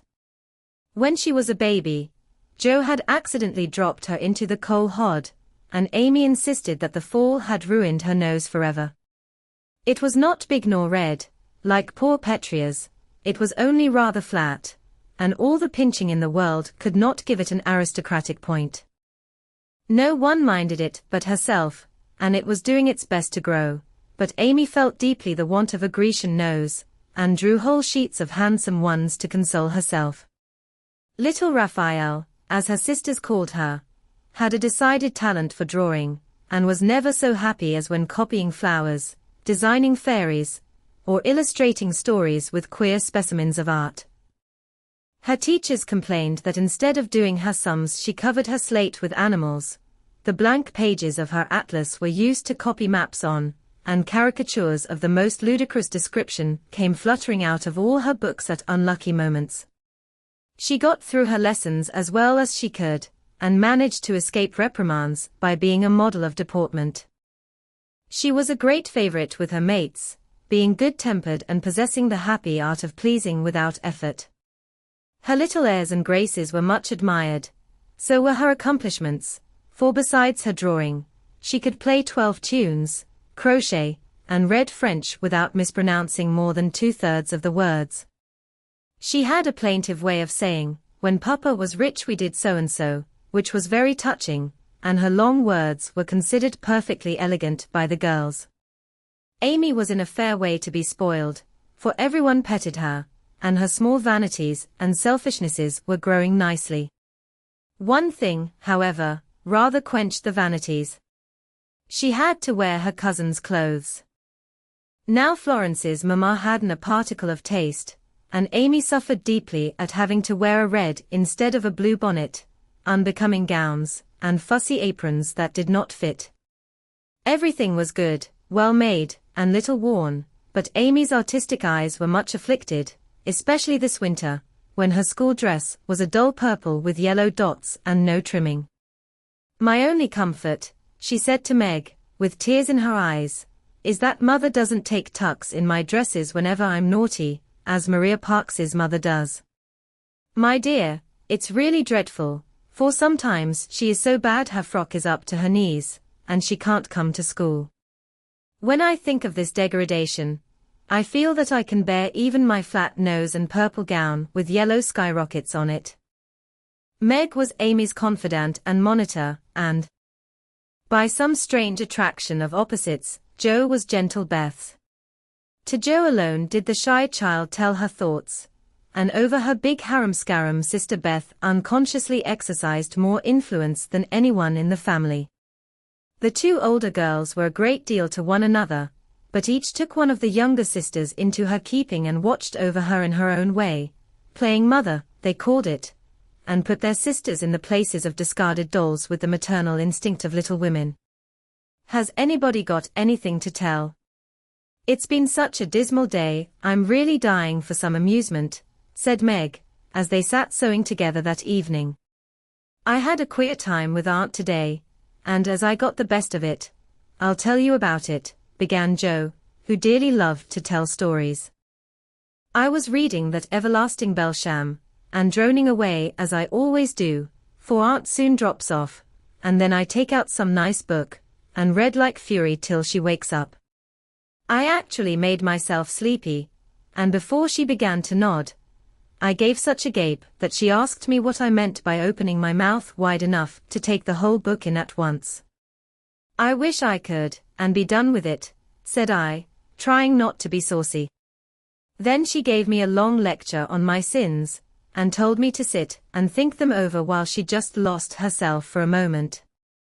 She never finds herself very soon, so the minute her cap began to bob like a top-heavy dahlia, I whipped the Vicar of Wakefield out of my pocket, and read away, with one eye on him and one on Aunt. I'd just got to where they all tumbled into the water when I forgot and laughed out loud. Aunt woke up, and, being more good-natured after her nap, told me to read a bit and show what frivolous work I preferred to the worthy and instructive Belsham. I did my very best, and she liked it, though she only said, "I don't understand what it's all about. Go back and begin it, child." Back I went, and made the primroses as interesting as ever I could. Once I was wicked enough to stop in a thrilling place, and say meekly, "I'm afraid it tires you. Shan't I stop now?" She caught up her knitting, which had dropped out of her hands, gave me a sharp look through her specs, and said, in her short way, "Finish the chapter, and don't be impertinent, miss." "Did she own she liked it?" asked Meg. "Oh, bless you, no. But she let old Belsham rest, and when I ran back after my gloves this afternoon, there she was, so hard at the vicar that she didn't hear me laugh as I danced a jig in the hall, because of the good time coming. What a pleasant life she might have if only she chose. I don't envy her much, in spite of her money, for after all rich people have about as many worries as poor ones, I think," added Joe. "That reminds me," said Meg, "that I've got something to tell.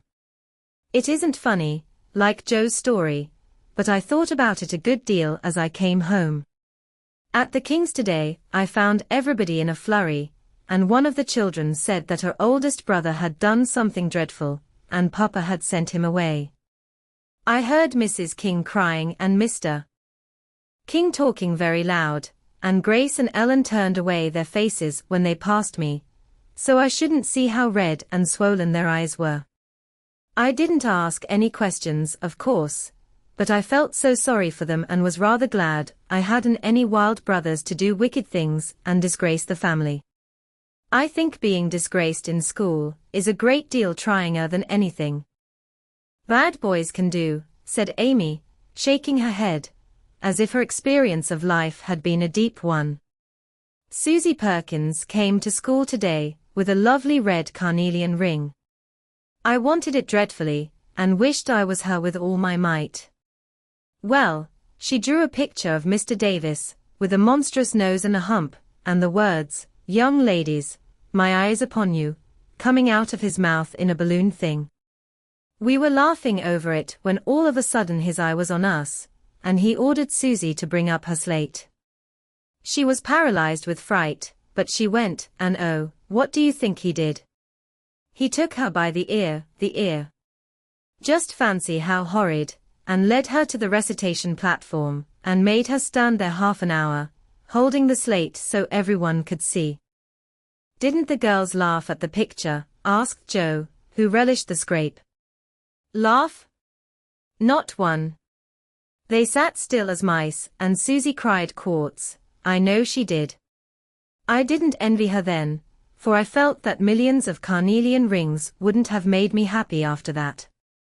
I never should have got over such agonizing mortification." And Amy went on with her work, in the proud consciousness of virtue, and the successful utterance of 2 long words in a breath. "I saw something I liked this morning, and I meant to tell it at dinner, but I forgot," said Beth, putting Joe's topsy-turvy basket in order as she talked. "When I went to get some oysters for Hannah, Mr. Laurence was in the fish shop, but he didn't see me, for I kept behind the fish barrel, and he was busy with Mr. Cutter the fishman. A poor woman came in with a pail and a mop, and asked Mr. Cutter if he would let her do some scrubbing for a bit of fish, because she hadn't any dinner for her children, and had been disappointed of a day's work. Mr. Cutter was in a hurry and said no, rather crossly, so she was going away, looking hungry and sorry, when Mr. Laurence hooked up a big fish with the crooked end of his cane and held it out to her. She was so glad and surprised she took it right into her arms, and thanked him over and over. He told her to go along and cook it, and she hurried off, so happy. Wasn't it good of him? Oh, she did look so funny, hugging the big, slippery fish, and hoping Mr. Lawrence's bed in heaven would be ours. When they had laughed at Beth's story, they asked their mother for one, and after a moment's thought, she said soberly, "As I sat cutting out blue flannel jackets today at the rooms, I felt very anxious about father, and thought how lonely and helpless we should be, if anything happened to him. It was not a wise thing to do, but I kept on worrying till an old man came in with an order for some clothes. He sat down near me, and I began to talk to him, for he looked poor and tired and anxious. "Have you sons in the army?" I asked, for the note he brought was not to me. "Yes, I had 4, but 2 were killed, 1 is a prisoner, and I'm going to the other, who is very sick in a Washington hospital," he answered quietly. "You have done a great deal for your country, sir," I said, feeling respect now, instead of pity. "Not a mite more than I ought. I'd go myself, if I was any use. As I ain't, I give my boys, and give 'em free." He spoke so cheerfully, looked so sincere, and seemed so glad to give his all, that I was ashamed of myself. I'd given 1 man and thought it too much, while he gave 4 without grudging them. I had all my girls to comfort me at home, and his last son was waiting, miles away, to say goodbye to him, perhaps. I felt so rich, so happy thinking of my blessings, that I made him a nice bundle, gave him some money, and thanked him heartily for the lesson he had taught me. "Tell another story, mother, one with a moral to it, like this. I like to think about them afterward, if they are real and not too preachy," said Jo, after a minute's silence. Mrs. March smiled and began at once, for she had told stories to this little audience for many years, and knew how to please them. Once upon a time, there were 4 girls, who had enough to eat and drink and wear, a good many comforts and pleasures, kind friends and parents who loved them dearly, and yet they were not contented.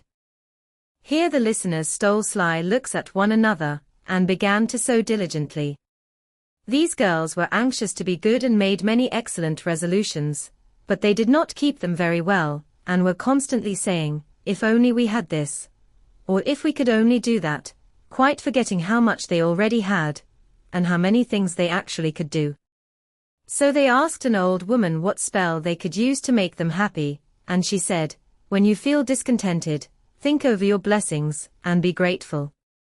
Here Jo looked up quickly, as if about to speak, but changed her mind, seeing that the story was not done yet. Being sensible girls, they decided to try her advice, and soon were surprised to see how well off they were. One discovered that money couldn't keep shame and sorrow out of rich people's houses, another that, though she was poor, she was a great deal happier, with her youth, health, and good spirits, than a certain fretful, feeble old lady who couldn't enjoy her comforts. A third that, disagreeable as it was to help get dinner, it was harder still to go begging for it. And the fourth, that even carnelian rings were not so valuable as good behavior. So they agreed to stop complaining, to enjoy the blessings already possessed, and try to deserve them, lest they should be taken away entirely, instead of increased, and I believe they were never disappointed or sorry that they took the old woman's advice. "Now, Marmee, that is very cunning of you to turn our own stories against us, and give us a sermon instead of a romance," cried Meg. "I like that kind of sermon. It's the sort Father used to tell us," said Beth thoughtfully, putting the needle straight on Jo's cushion. "I don't complain near as much as the others do, and I shall be more careful than ever now, for I've had warning from Susie's downfall," said Amy morally. "We needed that lesson, and we won't forget it. If we do so, you just say to us, as old Chloe did in Uncle Tom, 'Tick up your masses, chillin'.'" "Tick up your masses," added Jo, who could not, for the life of her, help getting a morsel of fun out of the little sermon, though she took it to heart as much as any of them. "What in the world are you going to do now, Jo?" asked Meg one snowy afternoon, as her sister came tramping through the hall, in rubber boots, old sack, and hood, with a broom in one hand and a shovel in the other. "Going out for exercise," answered Jo with a mischievous twinkle in her eyes. "I should think 2 long walks this morning would have been enough. It's cold and dull out, and I advise you to stay warm and dry by the fire, as I do," said Meg with a shiver. "Never take advice. Can't keep still all day, and not being a pussycat, I don't like to doze by the fire. I like adventures, and I'm going to find some. Meg went back to toast her feet and read Ivanhoe, and Jo began to dig paths with great energy. The snow was light, and with her broom she soon swept a path all round the garden, for Beth to walk in when the sun came out and the invalid dolls needed air. Now, the garden separated the Marches' house from that of Mr. Laurence. Both stood in a suburb of the city, which was still country-like, with groves and lawns, large gardens, and quiet streets. A low hedge parted the two estates. On one side was an old, brown house, looking rather bare and shabby, robbed of the vines that in summer covered its walls and the flowers, which then surrounded it. On the other side was a stately stone mansion, plainly betokening every sort of comfort and luxury, from the big coach house and well-kept grounds to the conservatory, and the glimpses of lovely things one caught between the rich curtains. Yet it seemed a lonely, lifeless sort of house, for no children frolicked on the lawn, no motherly face ever smiled at the windows, and few people went in and out, except the old gentleman and his grandson. To Jo's lively fancy, this fine house seemed a kind of enchanted palace, full of splendors and delights which no one enjoyed. She had long wanted to behold these hidden glories, and to know the Laurence boy, who looked as if he would like to be known, if he only knew how to begin. Since the party, she had been more eager than ever, and had planned many ways of making friends with him, but he had not been seen lately, and Jo began to think he had gone away, when she one day spied a brown face at an upper window, looking wistfully down into their garden, where Beth and Amy were snowballing one another. "That boy is suffering for society and fun," she said to herself. "His grandpa does not know what's good for him, and keeps him shut up all alone. He needs a party of jolly boys to play with, or somebody young and lively. I've a great mind to go over and tell the old gentleman so." The idea amused Jo, who liked to do daring things, and was always scandalizing Meg by her queer performances. The plan of going over was not forgotten. And when the snowy afternoon came, Jo resolved to try what could be done. She saw Mr. Laurence drive off, and then sallied out to dig her way down to the hedge, where she paused and took a survey. All quiet, curtains down at the lower windows, servants out of sight, and nothing human visible, but a curly black head leaning on a thin hand at the upper window. "There he is," thought Jo, "poor boy. All alone and sick this dismal day. It's a shame. I'll toss up a snowball and make him look out, and then say a kind word to him." Up went a handful of soft snow, and the head turned at once, showing a face which lost its listless look in a minute, as the big eyes brightened and the mouth began to smile. Jo nodded and laughed, and flourished her broom as she called out, "How do you do? Are you sick?" Laurie opened the window, and croaked out as hoarsely as a raven, "Better, thank you. I've had a bad cold, and been shut up a week. I'm sorry. What do you amuse yourself with?" "Nothing. It's dull as tombs up here." "Don't you read?" "Not much. They won't let me." "Can't somebody read to you?" "Grandpa does sometimes, but my books don't interest him, and I hate to ask Brooke all the time." "Have someone come and..." "See you then." "There isn't anyone I'd like to see. Boys make such a row, and my head is weak. Isn't there some nice girl who'd read and amuse you?" "Girls are quiet and like to play nurse." "Don't know any." "You know us," began Jo, then laughed and stopped. "So I do." "Will you come, please?" cried Laurie. "I'm not quiet and nice, but I'll come, if Mother will let me." "I'll go ask her." "Shut the window, like a good boy, and wait till I come." With that, Jo shouldered her broom and marched into the house, wondering what they would all say to her. Laurie was in a flutter of excitement at the idea of having company, and flew about to get ready, for as Mrs.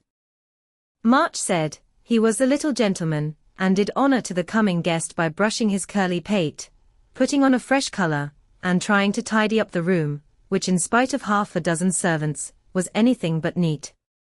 Presently there came a loud ring, then a decided voice, asking for Mr. Laurie, and a surprised-looking servant came running up to announce a young lady.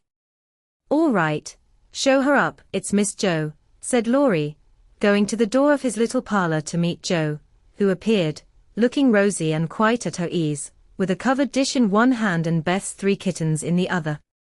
"Here I am, bag and baggage," she said briskly. "Mother sent her love, and was glad if I could do anything for you. Meg wanted me to bring some of her blanc mange. She makes it very nicely, and Beth thought her cats would be comforting.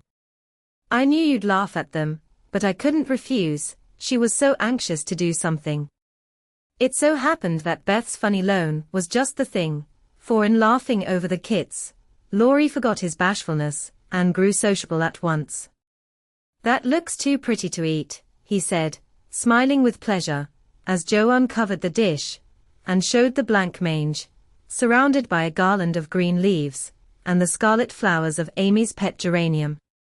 "It isn't anything, only they all felt kindly and wanted to show it.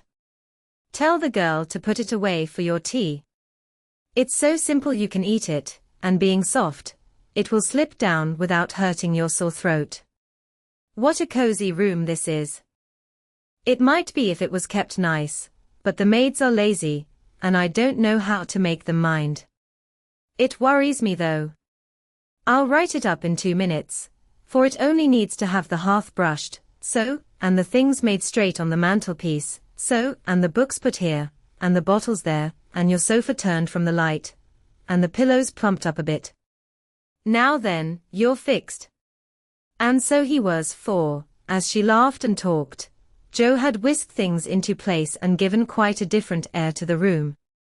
Laurie watched her in respectful silence, and when she beckoned him to his sofa, he sat down with a sigh of satisfaction, saying gratefully, "How kind you are. Yes, that's what it wanted. Now please take the big chair, and let me do something to amuse my company." "No, I came to amuse you. Shall I read aloud?" And Jo looked affectionately towards some inviting books nearby. "Thank you. I've read all those, and if you don't mind, I'd rather talk," answered Laurie. "Not a bit. I'll talk all day if you'll only set me going. Beth says I never know when to stop." "Is Beth the rosy one, who stays at home good deal and sometimes goes out with a little basket?" asked Laurie with interest. "Yes, that's Beth. She's my girl, and a regular good one she is, too. The pretty one is Meg, and the curly-haired one is Amy, I believe. How did you find that out?" Laurie colored up, but answered frankly, "Why, you see I often hear you calling to one another, and when I'm alone up here, I can't help looking over at your house, you always seem to be having such good times. I beg your pardon for being so rude, but sometimes you forget to put down the curtain at the window where the flowers are. And when the lamps are lighted, it's like looking at a picture to see the fire, and you all around the table with your mother. Her face is right opposite, and it looks so sweet behind the flowers, I can't help watching it. I haven't got any mother, you know." And Laurie poked the fire to hide a little twitching of the lips that he could not control. The solitary, hungry look in his eyes went straight to Jo's warm heart. She had been so simply taught that there was no nonsense in her head, and at 15 she was as innocent and frank as any child. Laurie was sick and lonely, and feeling how rich she was in home and happiness, she gladly tried to share it with him. Her face was very friendly and her sharp voice unusually gentle as she said, "We'll never draw that curtain any more, and I give you leave to look as much as you like. I just wish, though, instead of peeping, you'd come over and see us. Mother is so splendid, she'd do you heaps of good, and Beth would sing to you if I begged her to, and Amy would dance." Meg and I would make you laugh over our funny stage properties, and we'd have jolly times. Wouldn't your grandpa let you? I think he would, if your mother asked him. He's very kind, though he does not look so, and he lets me do what I like, pretty much. Only he's afraid I might be a bother to strangers, began Laurie, brightening more and more. We are not strangers, we are neighbors, and you needn't think you'd be a bother. We want to know you, and I've been trying to do it this ever so long. We haven't been here a great while, you know, but we have got acquainted with all our neighbors but you. You see, Grandpa lives among his books, and doesn't mind much what happens outside. Mr. Brooke, my tutor, doesn't stay here, you know, and I have no one to go about with me, so I just stop at home and get on as I can. That's bad. You ought to make an effort and go visiting everywhere you are asked. Then you'll have plenty of friends, and pleasant places to go to. Never mind being bashful. It won't last long if you keep going. Laurie turned red again, but wasn't offended at being accused of bashfulness, for there was so much goodwill in Jo it was impossible not to take her blunt speeches as kindly as they were meant. Do you like your school? Asked the boy, changing the subject, after a little pause, during which he stared at the fire and Jo looked about her, well pleased. Don't go to school. I'm a businessman, girl, I mean. I go to wait on my great-aunt, and a dear, cross old soul she is, too, answered Jo. Laurie opened his mouth to ask another question, but remembering just in time that it wasn't manners to make too many inquiries into people's affairs, he shut it again, and looked uncomfortable.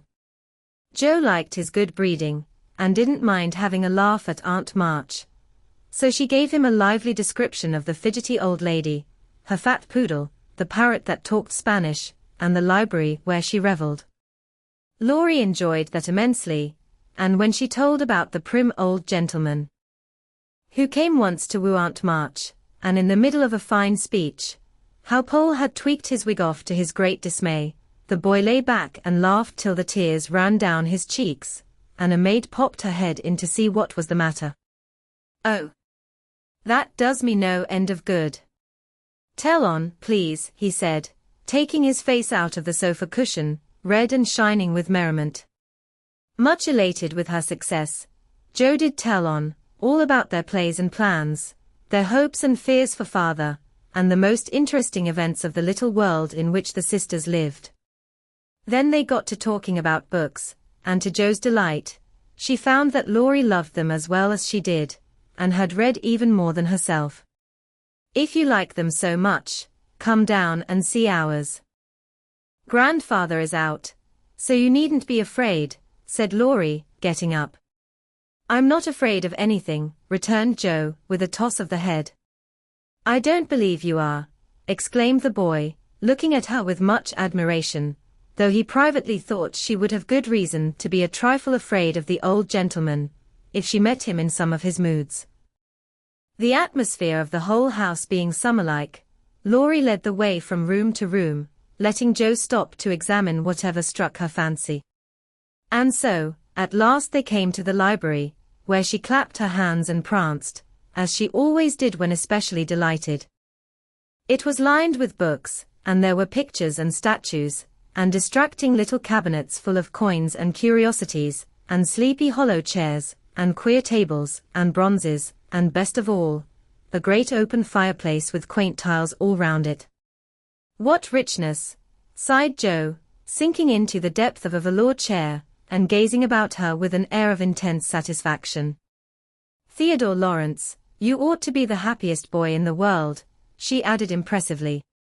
A fellow can't live on books, said Laurie, shaking his head as he perched on a table opposite.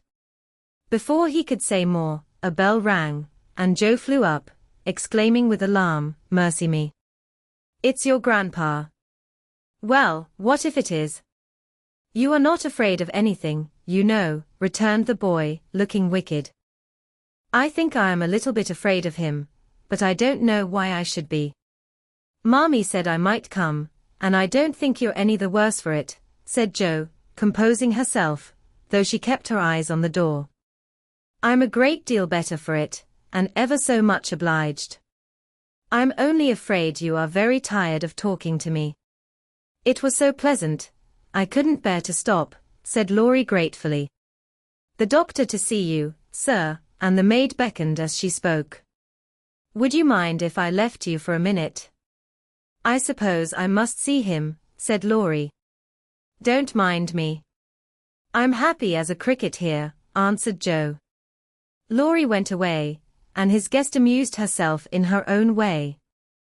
She was standing before a fine portrait of the old gentleman when the door opened again, and without turning, she said decidedly, "I'm sure now that I shouldn't be afraid of him, for he's got kind eyes, though his mouth is grim, and he looks as if he had a tremendous will of his own. He isn't as handsome as my grandfather, but I like him." "Thank you," said a gruff voice behind her, and there, to her great dismay, stood old Mr. Laurence.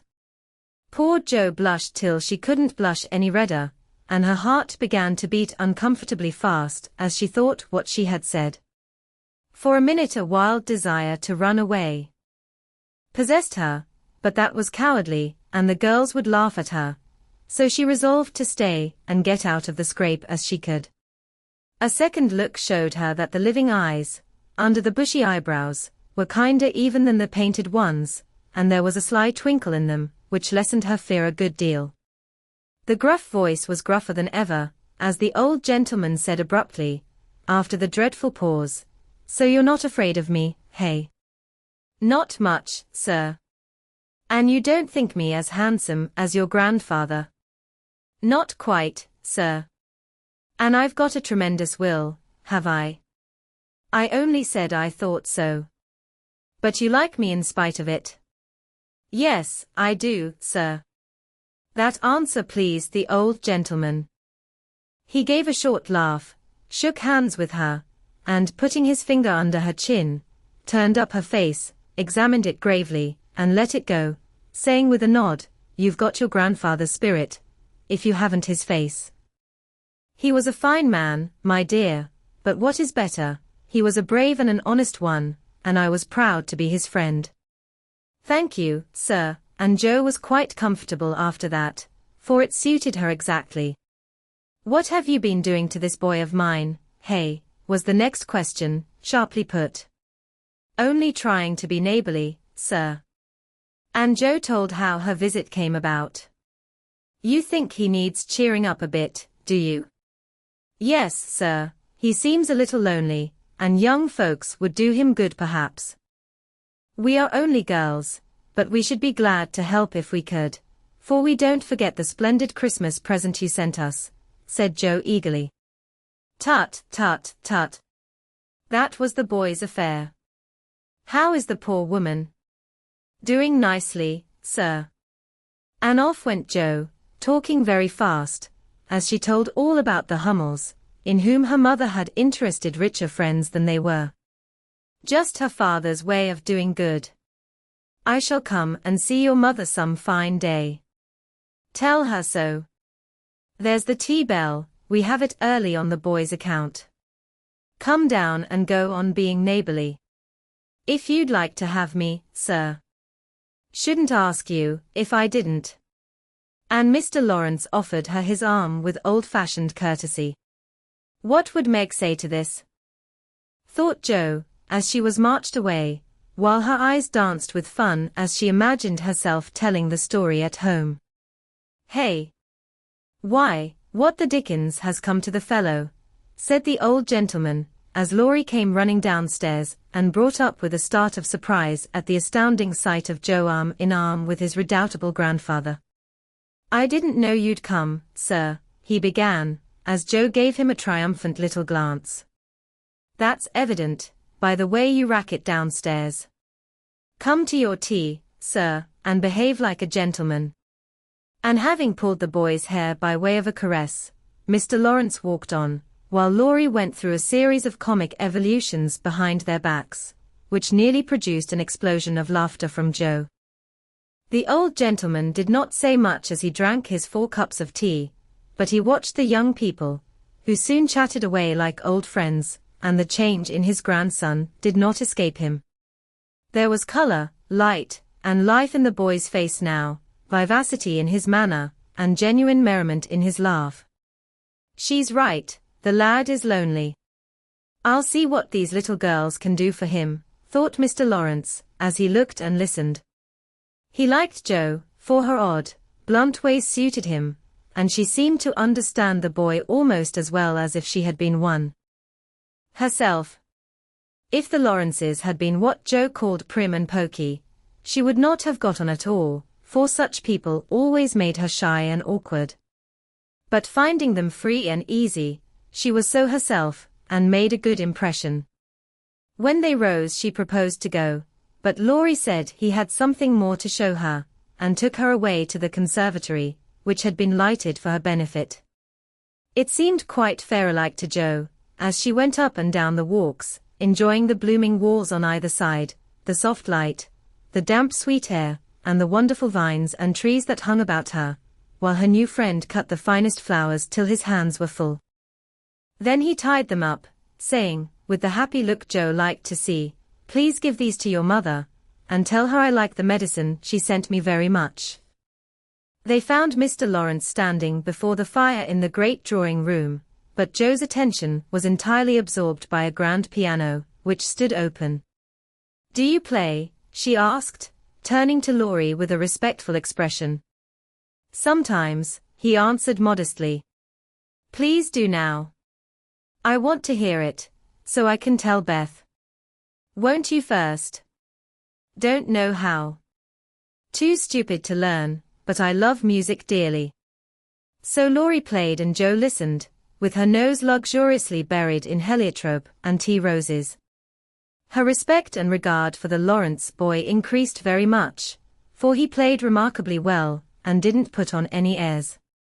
She wished Beth could hear him, but she did not say so, only praised him till he was quite abashed, and his grandfather came to his rescue. That will do, young lady. Too many sugar plums are not good for him. His music isn't bad, but I hope he will do as well in more important things." "Going? Well, I'm much obliged to you, and I hope you'll come again. My respects to your mother. Good night, Dr. Jo." He shook hands kindly, but looked as if something did not please him. When they got into the hall, Jo asked Laurie if she had said something amiss. He shook his head. "No, it was me. He doesn't like to hear me play." "Why not?" "I'll tell you some day. John is going home with you, as I can't." "No need of that. I am not a young lady, and it's only a step."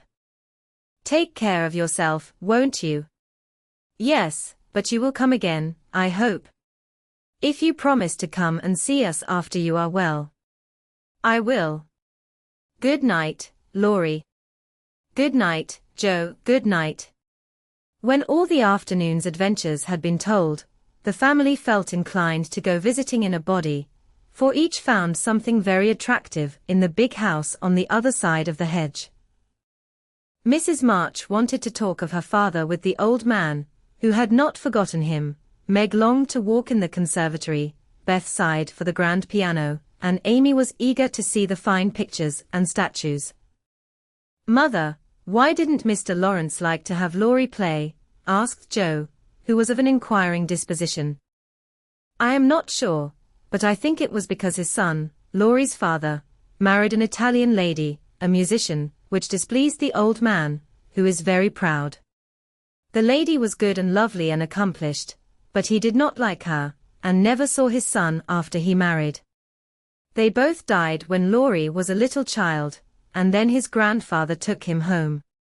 I fancy the boy, who was born in Italy, is not very strong, and the old man is afraid of losing him, which makes him so careful.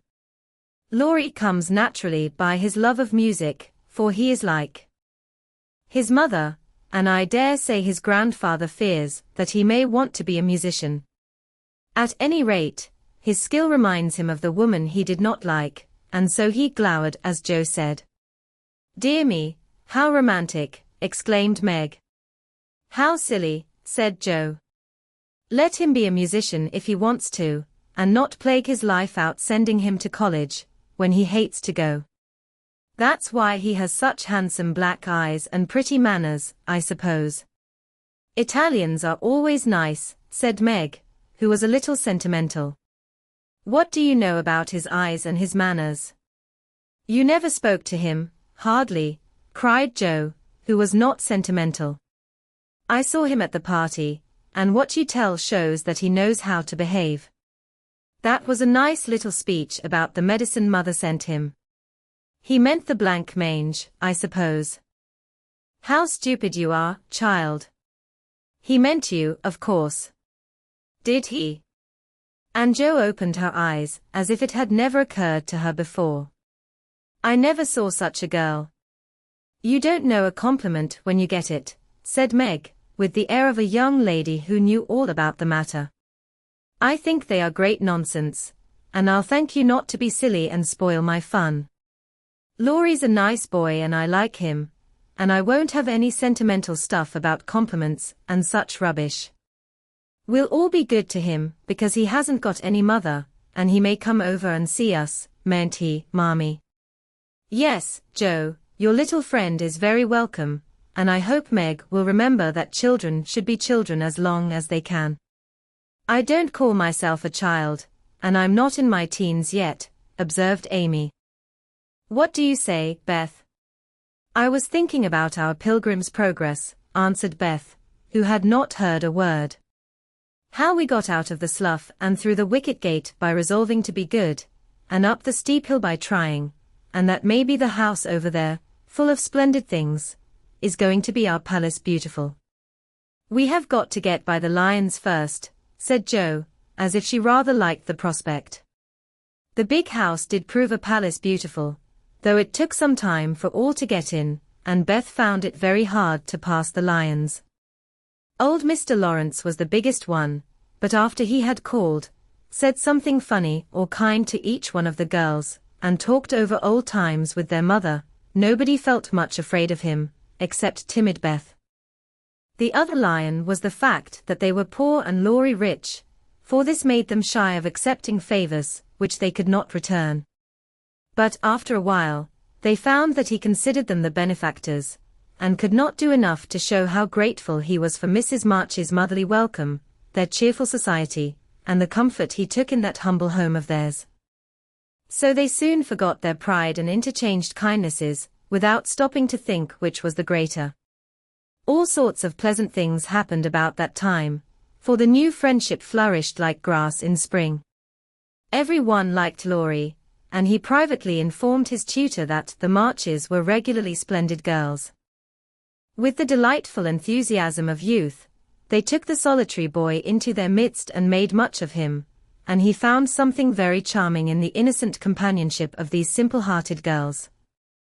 Never having known mother or sisters, he was quick to feel the influences they brought about him, and their busy, lively ways made him ashamed of the indolent life he led. He was tired of books, and found people so interesting now that Mr. Brooke was obliged to make very unsatisfactory reports, for Laurie was always playing truant and running over to the Marches. Never mind, let him take a holiday, and make it up afterward, said the old gentleman. The good lady next door says he is studying too hard and needs young society, amusement, and exercise. I suspect she is right, and that I've been coddling the fellow as if I'd been his grandmother. Let him do what he likes, as long as he is happy. He can't get into mischief in that little nunnery over there, and Mrs. March is doing more for him than we can. What good times they had, to be sure. Such plays and tableaux, such sleigh rides and skating frolics, such pleasant evenings in the old parlor, and now and then such gay little parties at the great house. Meg could walk in the conservatory whenever she liked and revel in bouquets. Jo browsed over the new library voraciously, and convulsed the old gentleman with her criticisms. Amy copied pictures, and enjoyed beauty to her heart's content, and Laurie played Lord of the Manor in the most delightful style. But Beth, though yearning for the grand piano, could not pluck up courage to go to the mansion of bliss, as Meg called it. She went once with Joe, but the old gentleman, not being aware of her infirmity, stared at her so hard from under his heavy eyebrows and said, "Hey," so loud, that he frightened her so much her feet chattered on the floor. She never told her mother, and she ran away, declaring she would never go there any more, not even for the dear piano.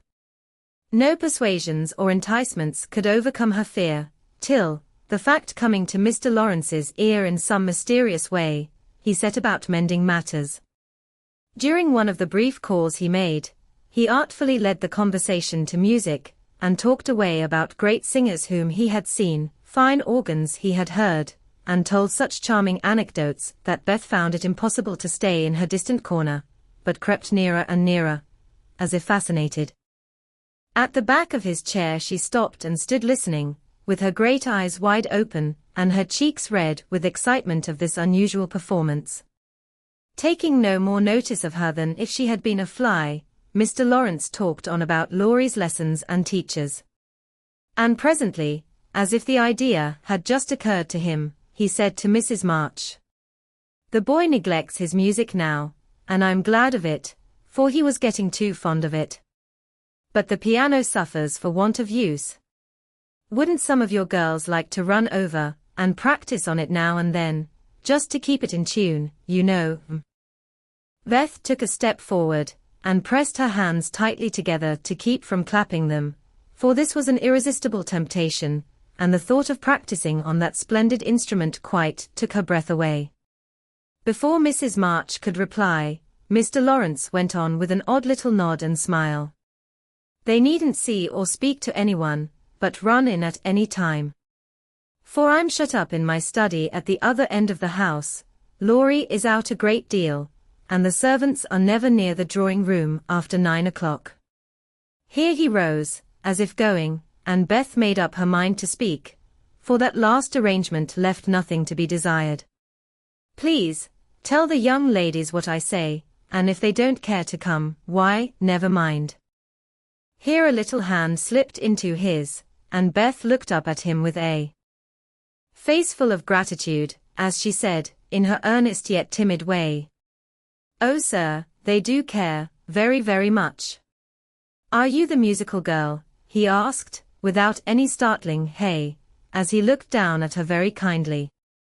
"I'm Beth. I love it dearly, and I'll come, if you are quite sure nobody will hear me, and be disturbed," she added, fearing to be rude, and trembling at her own boldness, as she spoke.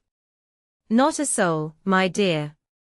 The house is empty half the day, so come and drum away as much as you like, and I shall be obliged to you." "How kind you are, sir." Beth blushed like a rose under the friendly look he wore, but she was not frightened now, and gave the hand a grateful squeeze, because she had no words to thank him for the precious gift he had given her. The old gentleman softly stroked the hair off her forehead, and stooping down, he kissed her, saying, in a tone few people ever heard, "I had a little girl once, with eyes like these. God bless you, my dear. Good day, madam."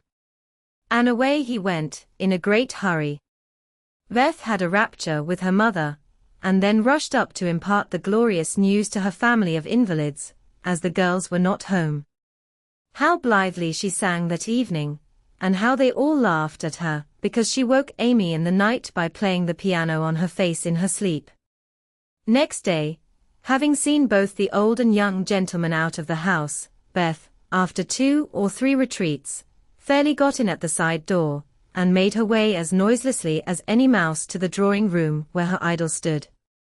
Quite by accident, of course, some pretty, easy music lay on the piano, and with trembling fingers and frequent stops to listen and look about, Beth at last touched the great instrument, and straightway forgot her fear, herself and everything else, but the unspeakable delight which the music gave her, for it was like the voice of a beloved friend. She stayed till Hannah came to take her home to dinner, but she had no appetite, and could only sit and smile upon everyone in a general state of beatitude. After that, the little brown hood slipped through the hedge nearly every day, and the great drawing room was haunted by a tuneful spirit that came and went unseen. She never knew that Mr. Laurence opened his study door to hear the old-fashioned airs he liked. She never saw Laurie mount guard in the hall to warn the servants away. She never suspected that the exercise books and new songs, which she found in the rack, were put there for her especial benefit, and when he talked to her about music at home, she only thought how kind he was to tell things that helped her so much. So she enjoyed herself heartily, and found, what isn't always the case, that her granted wish was all she had hoped. Perhaps it was because she was so grateful for this blessing that a greater was given her. At any rate, she deserved both. "Mother, I'm going to work Mr. Laurence a pair of slippers. He is so kind to me. I must thank him, and I don't know any other way." "Can I do it?" asked Beth, a few weeks after that eventful call of his. "Yes, dear. It will please him very much, and be a nice way of thanking him. The girls will help you about them, and I will pay for the making up," replied Mrs. March, who took peculiar pleasure in granting Beth's requests, because she so seldom asked anything for herself. After many serious discussions with Meg and Joe, the pattern was chosen, the materials bought, and the slippers begun. A cluster of grave yet cheerful pansies on a deeper purple ground was pronounced very appropriate and pretty, and Beth worked away early and late, with occasional lifts over hard parts. She was a nimble little needlewoman, and they were finished before anyone got tired of them. Then she wrote a short, simple note, and with Laurie's help, got them smuggled onto the study table one morning before the old gentleman was up. When this excitement was over, Beth waited to see what would happen. All day passed and a part of the next before any acknowledgement arrived, and she was beginning to fear she had offended her crochet friend. On the afternoon of the second day, she went out to do an errand and give poor Joanna, the invalid doll, her daily exercise. As she came up the street, on her return, she saw 4 heads popping in and out of the parlor windows, and the moment they saw her, several hands were waved, and several joyful voices screamed, "Here's a letter from the old gentleman. Come quick, and read it." "Oh, Beth, he's sent you," began Amy, gesticulating with unseemly energy, but she got no further, for Joe quenched her by slamming down the window. Beth hurried on in a flutter of suspense. At the door her sisters seized and bore her to the parlor in a triumphal procession, all pointing and all saying at once, "Look there. Look there." Beth did look, and turned pale with delight and surprise, for there stood a little cabinet piano, with a letter lying on the glossy lid, directed like a signboard to Miss Elizabeth March. "For me," gasped Beth, holding on to Joe and feeling as if she should tumble down. It was such an overwhelming thing altogether. "Yes, all for you, my precious. Isn't it splendid of him? Don't you think he's the dearest old man in the world? Here's the key in the letter. We didn't open it, but we are dying to know what he says," cried Joe, hugging her sister and offering the note. "You read it." "I can't, I feel so queer." "Oh, it is too lovely," and Beth hid her face in Joe's apron, quite upset by her present. Joe opened the paper and began to laugh, for the first words she saw were, "Miss March, dear madam, how nice it sounds. I wish someone would write to me so," said Amy, who thought the old-fashioned address very elegant. "I have had many pairs of slippers in my life, but I never had any that suited me so well as yours," continues Joe. "Heartsease is my favorite flower, and these will always remind me of the gentle giver. I like to pay my debts, so I know you will allow the old gentleman to send you something which once belonged to the little granddaughter he lost. With hearty thanks and best wishes, I remain your grateful friend and humble servant, James Laurence. There, Beth, that's an honor to be proud of, I'm sure. Laurie told me how fond Mr. Laurence used to be of the child who died, and how he kept all her little things carefully. Just think, he's given you her piano. That comes of having big blue eyes and loving music, said Joe, trying to soothe Beth, who trembled and looked more excited than she had ever been before. See the cunning brackets to hold candles, and the nice green silk, puckered up, with a gold rose in the middle, and the pretty rack and stool, all complete, added Meg, opening the instrument and displaying its beauties. Your humble servant, James Lawrence. Only think of his writing that to you. I'll tell the girls. They'll think it's splendid, said Amy, much impressed. Buy the note. Try it, honey. Let's hear the sound of the baby piano, said Hannah, who always took a share in the family joys and sorrows. So Beth tried it, and everyone pronounced it the most remarkable piano ever heard. It had evidently been newly tuned and put in apple pie order, but, perfect as it was, I think the real charm lay in the happiest of all happy faces, which leaned over it, as Beth lovingly touched the beautiful black and white keys and pressed the bright pedals. You'll have to go and thank him, said Joe, by way of a joke, for the idea of the child's really going never entered her head. Yes, I mean to. I guess I'll go now, before I get frightened thinking about it. And, to the utter amazement of the assembled family, Beth walked deliberately down the garden, through the hedge, and in at the Lawrences' door. Well, I wish I may die if it ain't the queerest thing I ever see. The piano has turned her head. She'd never have gone in her right mind, cried Hannah, staring after her, while the girls were rendered quite speechless by the miracle. They would have been still more amazed if they had seen what Beth did afterward.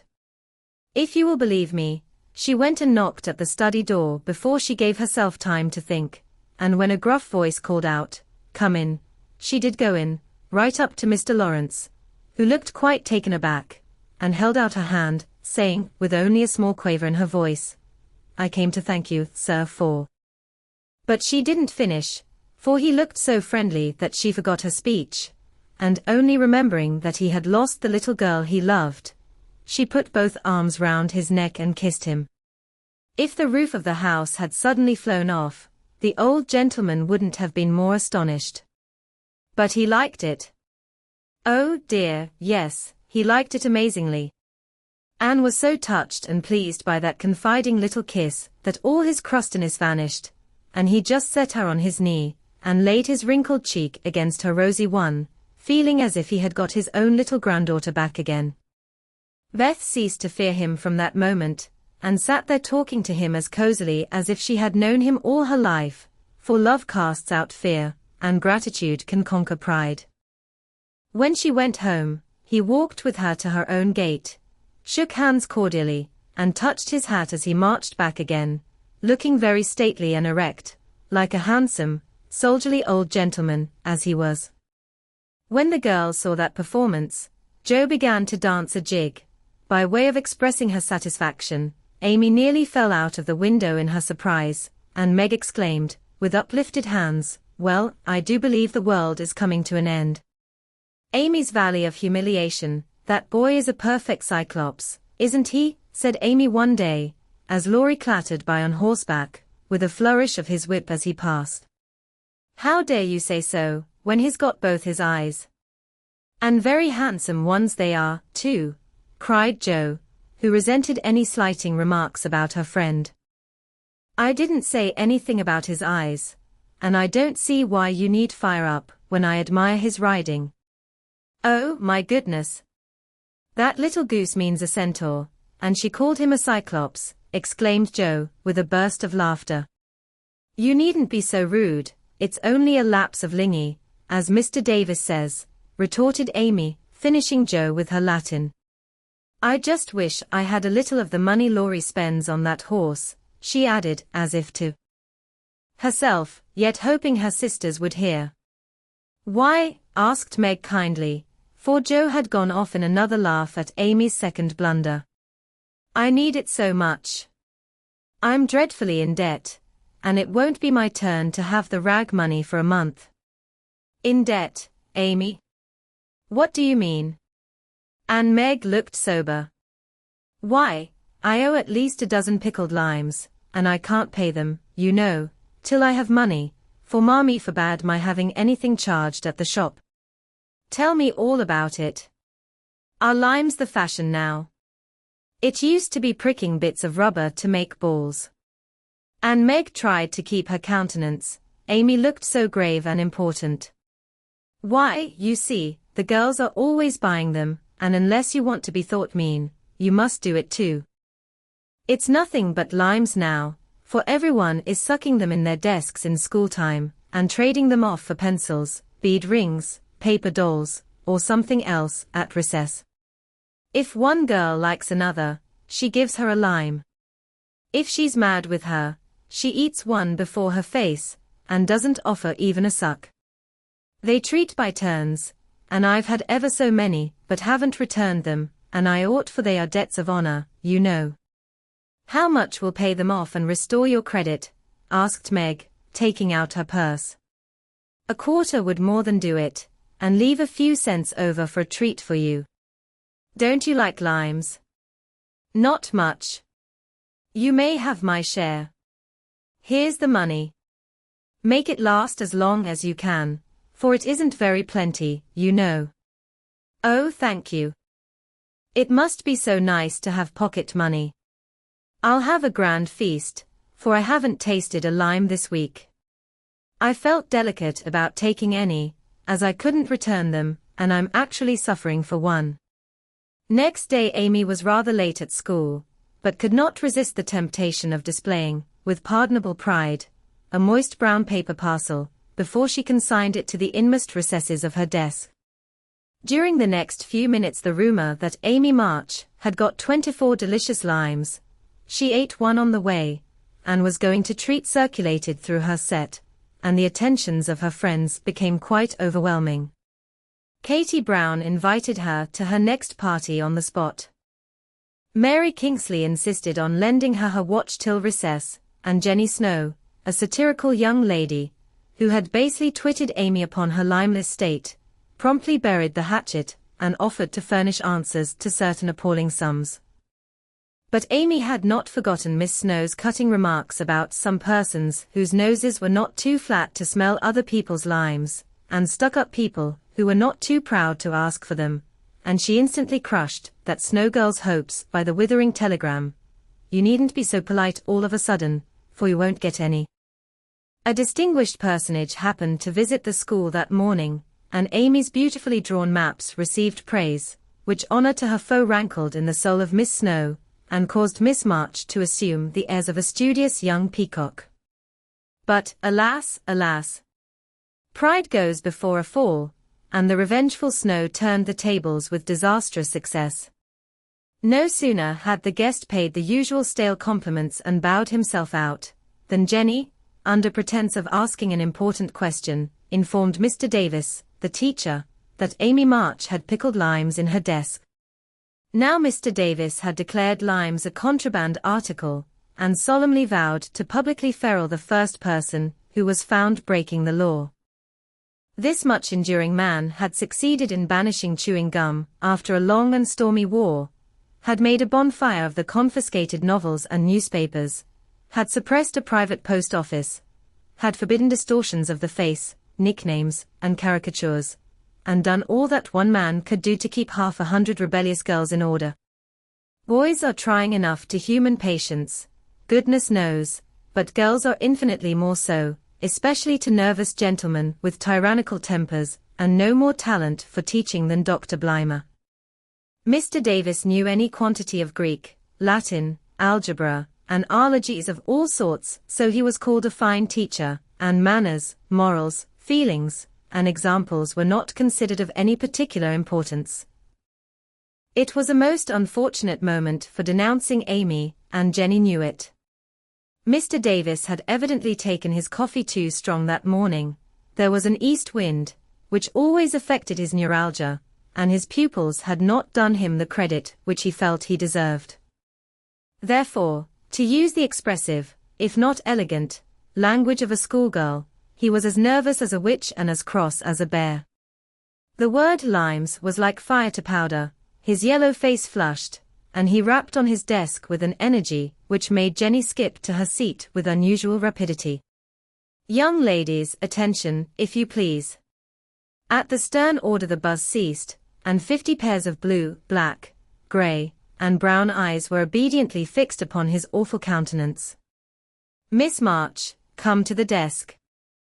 Amy rose to comply with outward composure, but a secret fear oppressed her, for the limes weighed upon her conscience. "Bring with you the limes you have in your desk," was the unexpected command which arrested her before she got out of her seat. "Don't take all," whispered her neighbor, a young lady of great presence of mind. Amy hastily shook out half a dozen and laid the rest down before Mr. Davis, feeling that any man possessing a human heart would relent when that delicious perfume met his nose. Unfortunately, Mr. Davis particularly detested the odor of the fashionable pickle, and disgust added to his wrath. "Is that all?" "Not quite," stammered Amy. "Bring the rest immediately." With a despairing glance at her set, she obeyed.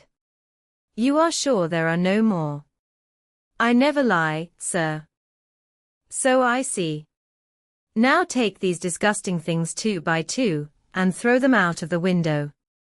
There was a simultaneous sigh, which created quite a little gust, as the last hope fled, and the treat was ravished from their longing lips.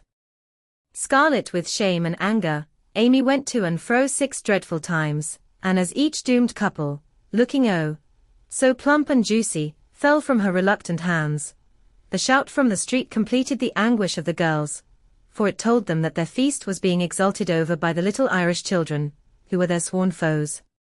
This was too much. All flashed indignant or appealing glances at the inexorable Davis, and one passionate lime lover burst into tears.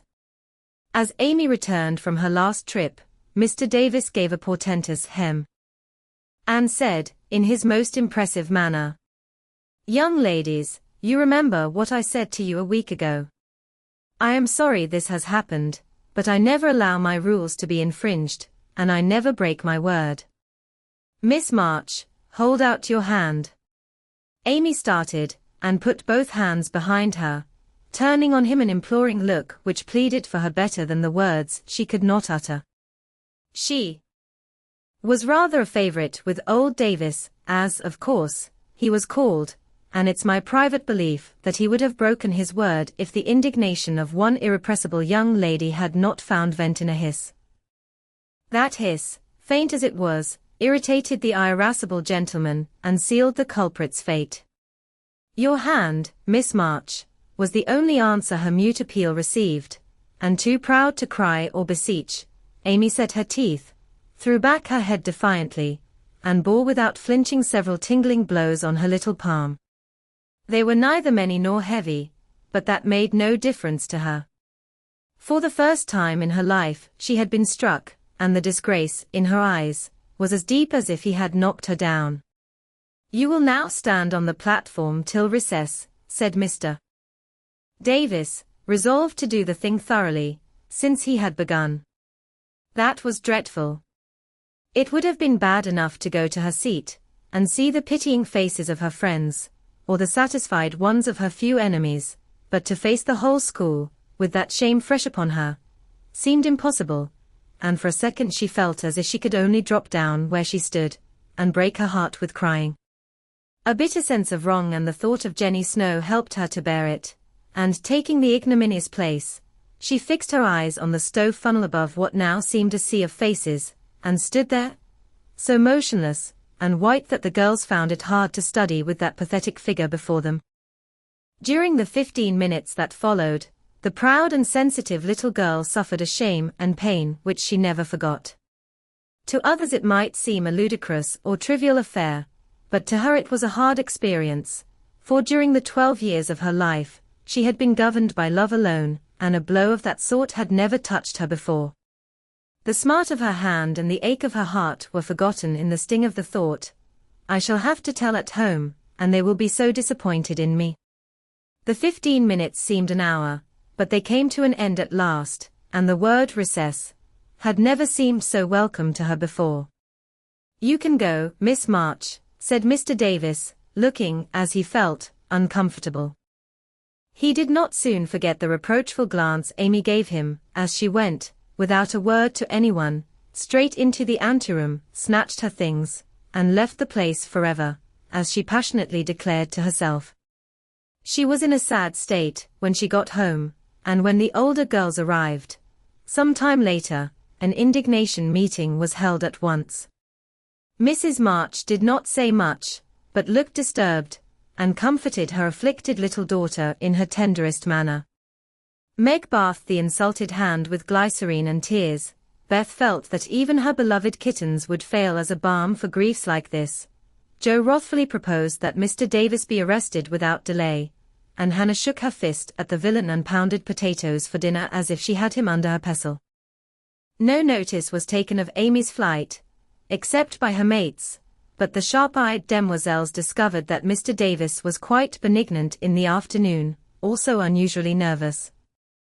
Just before school closed, Jo appeared, wearing a grim expression, as she stalked up to the desk, and delivered a letter from her mother, then collected Amy's property, and departed, carefully scraping the mud from her boots on the doormat, as if she shook the dust of the place off her feet. "Yes, you can have a vacation from school, but I want you to study a little every day with Beth," said Mrs. March that evening. "I don't approve of corporal punishment, especially for girls. I dislike Mr. Davis's manner of teaching and don't think the girls you associate with are doing you any good. So I shall ask your father's advice before I send you anywhere else." "That's good. I wish all the girls would leave and spoil his old school. It's perfectly maddening to think of those lovely limes," sighed Amy, with the air of a martyr. "I am not sorry you lost them, for you broke the rules, and deserved some punishment for disobedience," was the severe reply, which rather disappointed the young lady, who expected nothing but sympathy. "Do you mean you are glad I was disgraced before the whole school?" cried Amy. "I should not have chosen that way of mending a fault," replied her mother, "but I'm not sure that it won't do you more good than a bolder method.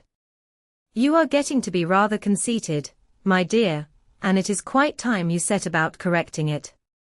You have a good many little gifts and virtues, but there is no need of parading them, for conceit spoils the finest genius. There is not much danger that real talent or goodness will be overlooked long, even if it is. The consciousness of possessing and using it well should satisfy one, and the great charm of all power is modesty." "So it is," cried Laurie, who was playing chess in a corner with Jo. "I knew a girl once, who had a really remarkable talent for music, and she didn't know it, never guessed what sweet little things she composed when she was alone, and wouldn't have believed it if anyone had told her. I wish I'd known that nice girl. Maybe she would have helped me. I'm so stupid," said Beth, who stood beside him, listening eagerly.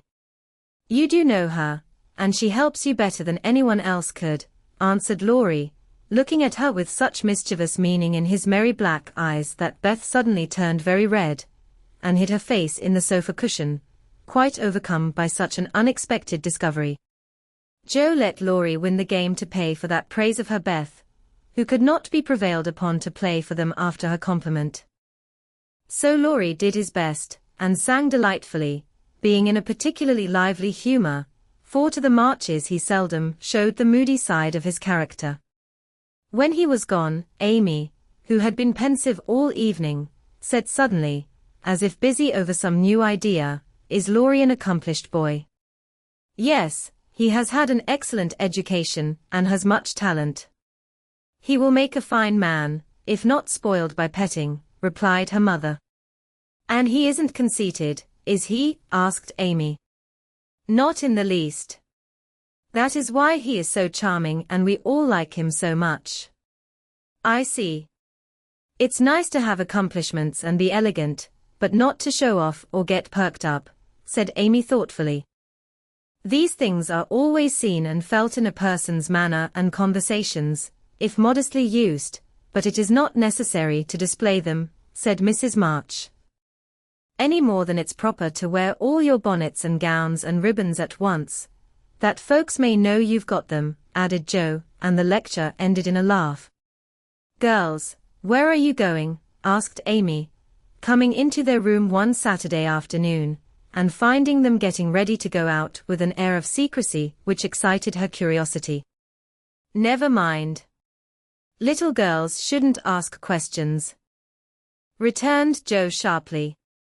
Now if there is anything mortifying to our feelings when we are young, it is to be told that, and to be bidden to run away, dear, is still more trying to us.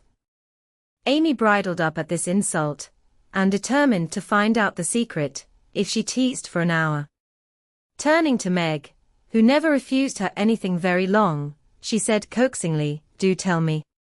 I should think you might let me go, too, for Beth is fussing over her piano, and I haven't got anything to do, and am so lonely. I can't, dear, because you aren't invited, began Meg, but Joe broke in impatiently, now, Meg, be quiet, or you will spoil it all. You can't go, Amy, so don't be a baby and whine about it. You are going somewhere with Laurie, I know you are. You were whispering and laughing together on the sofa last night, and you stopped when I came in. Aren't you going with him? Yes, we are. Now do be still, and stop bothering. Amy held her tongue, but used her eyes, and saw Meg slip a fan into her pocket. I know. I know. You're going to the theatre to see The Seven Castles, she cried, adding resolutely, and I shall go, for Mother said I might see it, and I've got my rag money, and it was mean not to tell me in time. Just listen to me a minute, and be a good child, said Meg soothingly. Mother doesn't wish you to go this week, because your eyes are not well enough yet to bear the light of this fairy piece. Next week you can go with Beth and Hannah, and have a nice time. I don't like that half as well as going with you and Laurie. Please let me. I've been sick with this cold so long, and shut up. I'm dying for some fun. Do, Meg.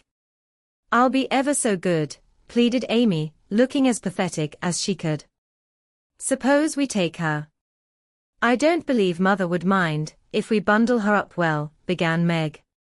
If she goes I shan't, and if I don't, Laurie won't like it, and it will be very rude, after he invited only us, to go and drag in Amy.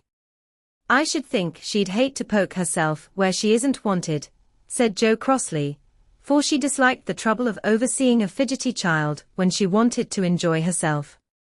Her tone and manner angered Amy, who began to put her boots on, saying, in her most aggravating way, I shall go. Meg says I may, and if I pay for myself, Laurie hasn't anything to do with it. You can't sit with us, for our seats are reserved, and you mustn't sit alone, so Laurie will give you his place, and that will spoil our pleasure. Or he'll get another seat for you, and that isn't proper when you weren't asked. You shan't stir a step, so you may just stay where you are, scolded Joe, crosser than ever, having just pricked her finger in her hurry.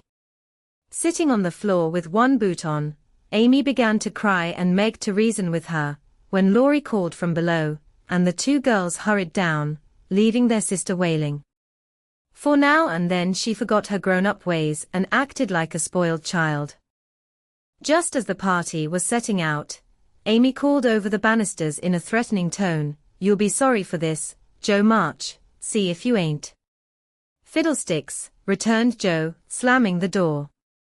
They had a charming time, for the 7 castles of the Diamond Lake was as brilliant and wonderful as heart could wish.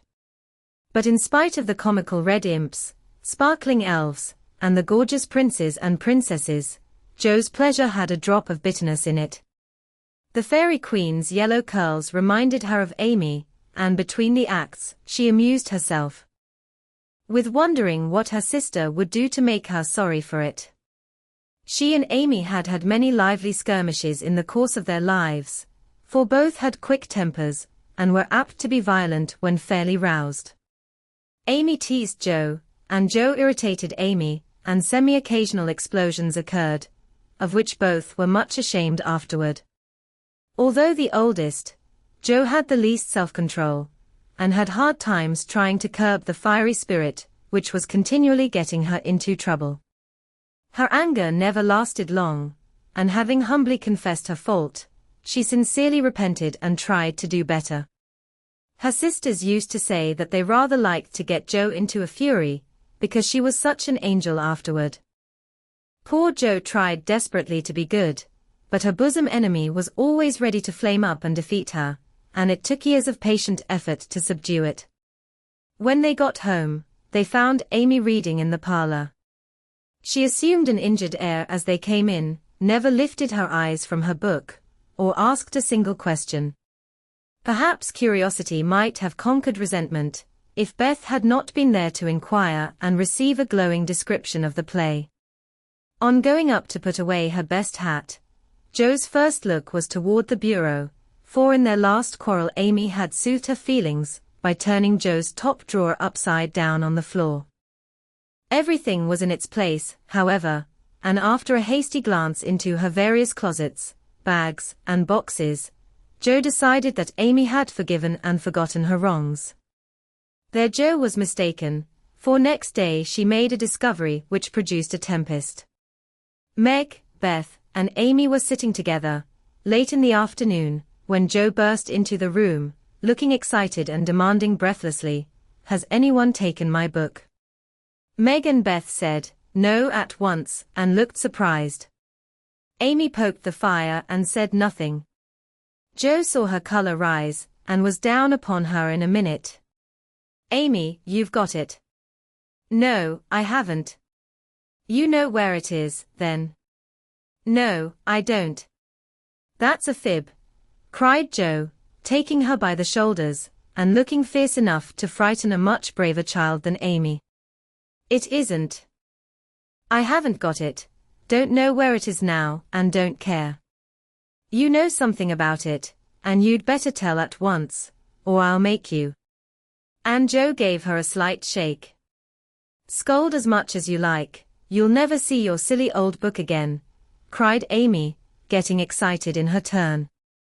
"Why not?" "I burned it up." "What?"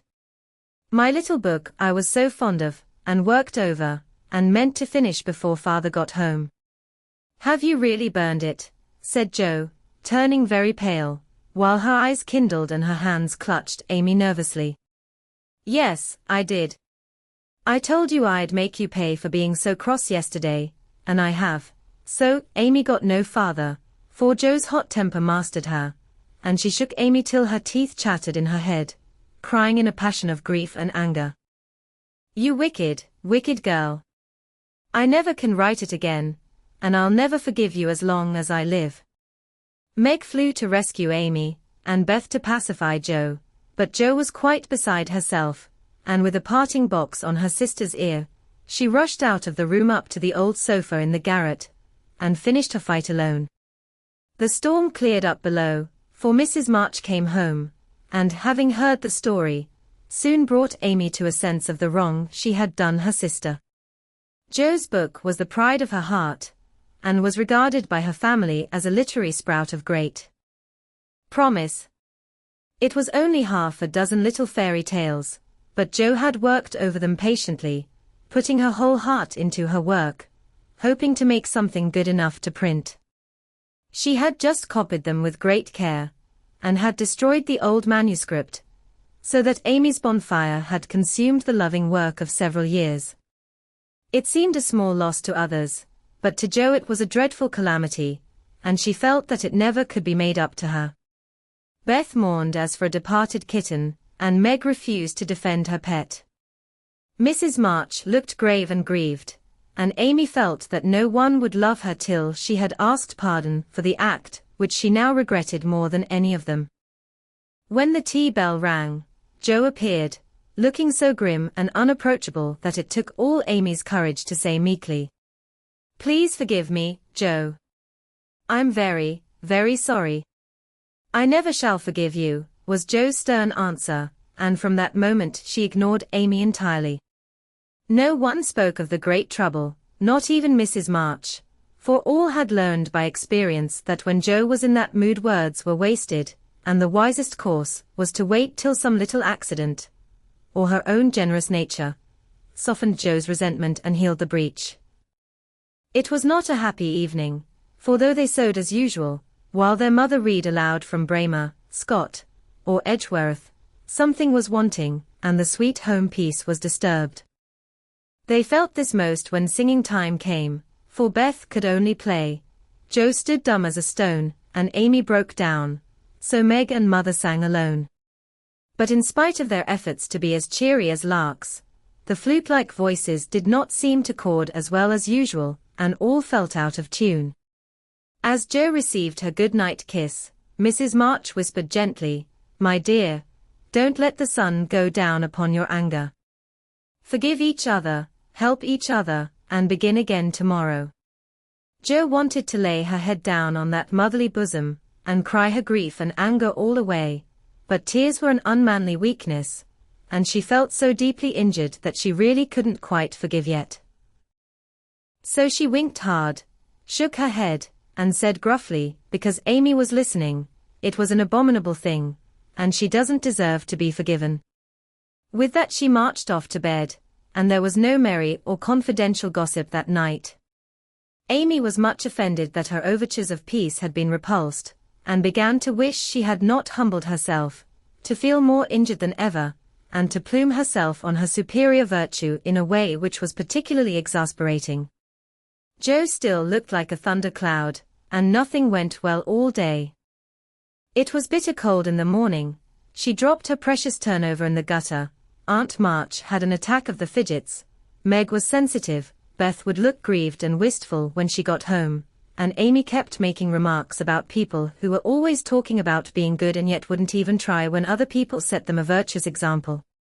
"Everybody is so hateful. I'll ask Laurie to go skating.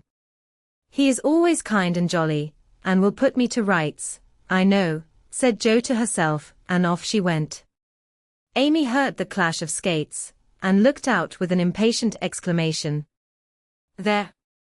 She promised I should go next time, for this is the last ice we shall have. But it's no use to ask such a crossbatch to take me." "Don't say that. You were very naughty, and it is hard to forgive the loss of her precious little book, but I think she might do it now, and I guess she will, if you try her at the right minute," said Meg. "Go after them. Don't say anything till Joe has got good-natured with Laurie, then take a quiet minute and just kiss her, or do some kind thing, and I'm sure she'll be friends again with all her heart." "I'll try," said Amy, for the advice suited her, and after a flurry to get ready, she ran after the friends, who were just disappearing over the hill. It was not far to the river, but both were ready before Amy reached them. Joe saw her coming, and turned her back. Laurie did not see, for he was carefully skating along the shore, sounding the ice, for a warm spell had preceded the cold snap. "I'll go on to the first bend, and see if it's all right before we begin to race," Amy heard him say, as he shot away, looking like a young Russian in his fur-trimmed coat and cap. Joe heard Amy panting after her run, stamping her feet, and blowing on her fingers, as she tried to put her skates on, but Joe never turned and went slowly zigzagging down the river, taking a bitter, unhappy sort of satisfaction in her sister's troubles. She had cherished her anger till it grew strong and took possession of her, as evil thoughts and feelings always do unless cast out at once. As Laurie turned the bend, he shouted back, "Keep near the shore. It isn't safe in the middle." Joe heard, but Amy was struggling to her feet, and did not catch a word. Joe glanced over her shoulder, and the little demon she was harboring said in her ear, "No matter whether she heard or not, let her take care of herself." Laurie had vanished round the bend. Joe was just at the turn, and Amy, far behind, striking out toward the smoother ice in the middle of the river. For a minute Joe stood still with a strange feeling in her heart. Then she resolved to go on, but something held and turned her round, just in time to see Amy throw up her hands and go down, with a sudden crash of rotten ice, the splash of water, and a cry that made Joe's heart stand still with fear. She tried to call Laurie, but her voice was gone. She tried to rush forward, but her feet seemed to have no strength in them, and for a second, she could only stand motionless, staring with a terror-stricken face at the little blue hood above the black water. Something rushed swiftly by her, and Laurie's voice cried out. "Bring a rail. Quick, quick." How she did it, she never knew, but for the next few minutes she worked as if possessed, blindly obeying Laurie, who was quite self-possessed, and lying flat, held Amy up by his arm and hockey stick till Joe dragged a rail from the fence, and together they got the child out, more frightened than hurt. "Now then, we must walk her home as fast as we can. Pile our things on her, while I get off these confounded skates," cried Laurie, wrapping his coat round Amy, and tugging away at the straps which never seemed so intricate before. Shivering, dripping, and crying, they got Amy home, and after an exciting time of it, she fell asleep, rolled in blankets before a hot fire. During the bustle Joe had scarcely spoken, but flown about, looking pale and wild, with her things half off, her dress torn, and her hands cut and bruised by ice and rails and refractory buckles. When Amy was comfortably asleep, the house quiet, and Mrs. March sitting by the bed, she called Joe to her and began to bind up the hurt hands. "Are you sure she is safe?" whispered Joe, looking remorsefully at the golden head, which might have been swept away from her sight forever under the treacherous ice. "Quite safe, dear. She is not hurt, and won't even take cold, I think. You were so sensible in covering and getting her home quickly," replied her mother cheerfully. "Laurie did it all. I only let her go. Mother, if she should die, it would be my fault." And Joe dropped down beside the bed in a passion of penitent tears, telling all that had happened, bitterly condemning her hardness of heart, and sobbing out her gratitude for being spared the heavy punishment which might have come upon her. "It's my dreadful temper. I try to cure it. I think I have, and then it breaks out worse than ever. Oh, Mother, what shall I do? What shall I do?" cried poor Joe in despair. "Watch and pray, dear, never get tired of trying, and never think it is impossible to conquer your fault," said Mrs. March, drawing the blousy head to her shoulder and kissing the wet cheek so tenderly that Joe cried even harder. "You don't know, you can't guess how bad it is. It seems as if I could do anything when I'm in a passion. I get so savage. I could hurt anyone and enjoy it. I'm afraid I shall do something dreadful some day, and spoil my life, and make everybody hate me. Oh, Mother, help me, do help me. I will, my child, I will. Don't cry so bitterly, but remember this day, and resolve with all your soul that you will never know another like it. Joe, dear, we all have our temptations, some far greater than yours, and it often takes us all our lives to conquer them. You think your temper is the worst in the world, but mine used to be just like it. Yours, Mother. Why, you are never angry." And for the moment Joe forgot remorse in surprise. "I've been trying to cure it for 40 years, and have only succeeded in controlling it. I am angry nearly every day of my life, Joe, but I have learned not to show it, and I still hope to learn not to feel it, though it may take me another 40 years to do so." The patience and the humility of the face she loved so well was a better lesson to Joe than the wisest lecture, the sharpest reproof. She felt comforted at once by the sympathy and confidence given her.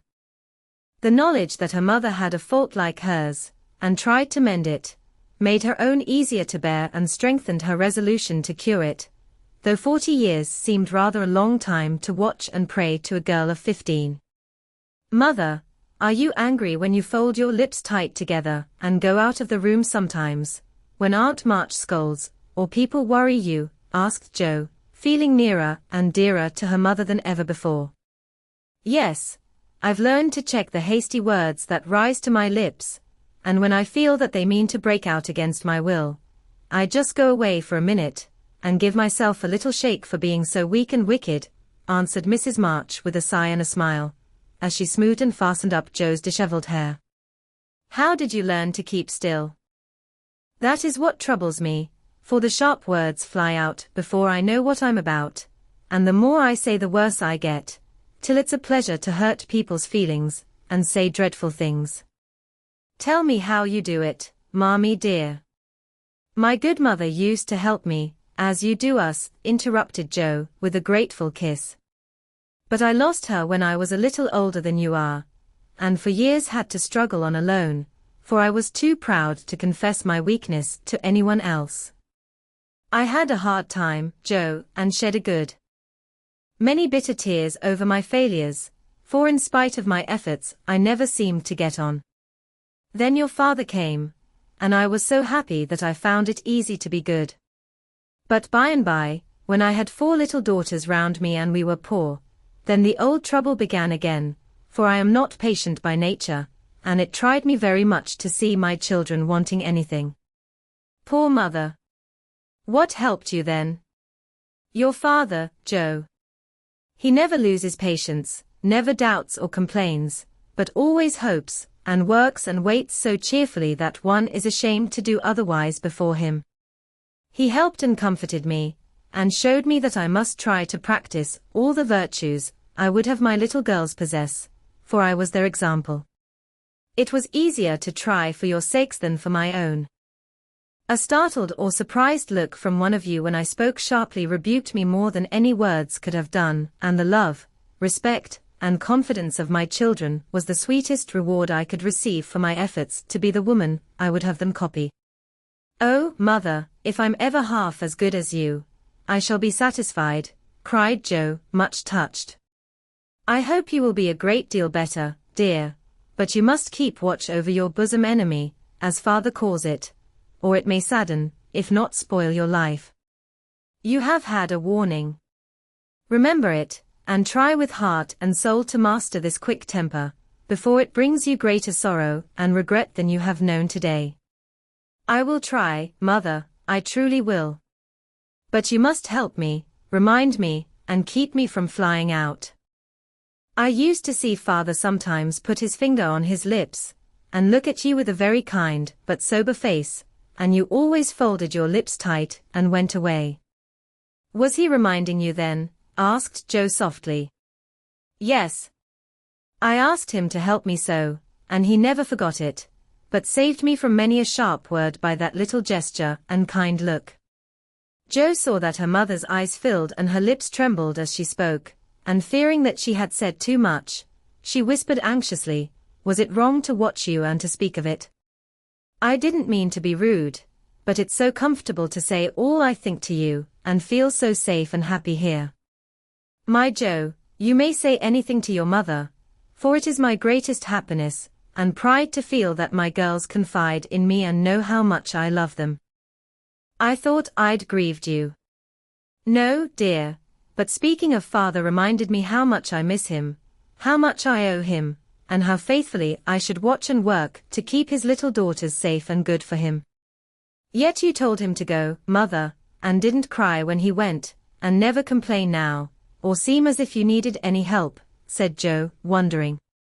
"I gave my best to the country I love, and kept my tears till he was gone. Why should I complain, when we both have merely done our duty, and will surely be the happier for it in the end? If I don't seem to need help, it is because I have a better friend, even than father, to comfort and sustain me. My child, the troubles and temptations of your life are beginning and may be many, but you can overcome and outlive them all if you learn to feel the strength and tenderness of your heavenly Father as you do that of your earthly one. The more you love and trust him, the nearer you will feel to him, and the less you will depend on human power and wisdom. His love and care never tire or change, can never be taken from you, but may become the source of lifelong peace, happiness and strength. Believe this heartily, and go to God with all your little cares, and hopes, and sins, and sorrows, as freely and confidingly as you come to your mother." Joe's only answer was to hold her mother close, and in the silence which followed the sincerest prayer she had ever prayed left her heart without words. For in that sad yet happy hour, she had learned not only the bitterness of remorse and despair, but the sweetness of self-denial and self-control, and led by her mother's hand, she had drawn nearer to the friend who always welcomes every child with a love stronger than that of any father, tenderer than that of any mother. Amy stirred and sighed in her sleep, and as if eager to begin at once to mend her fault, Jo looked up with an expression on her face which it had never worn before. I let the sun go down on my anger. I wouldn't forgive her, and today, if it hadn't been for Laurie, it might have been too late. How could I be so wicked, said Jo, half aloud, as she leaned over her sister softly stroking the wet hair scattered on the pillow. As if she heard, Amy opened her eyes, and held out her arms, with a smile that went straight to Jo's heart. Neither said a word, but they hugged one another close, in spite of the blankets, and everything was forgiven and forgotten in one hearty kiss.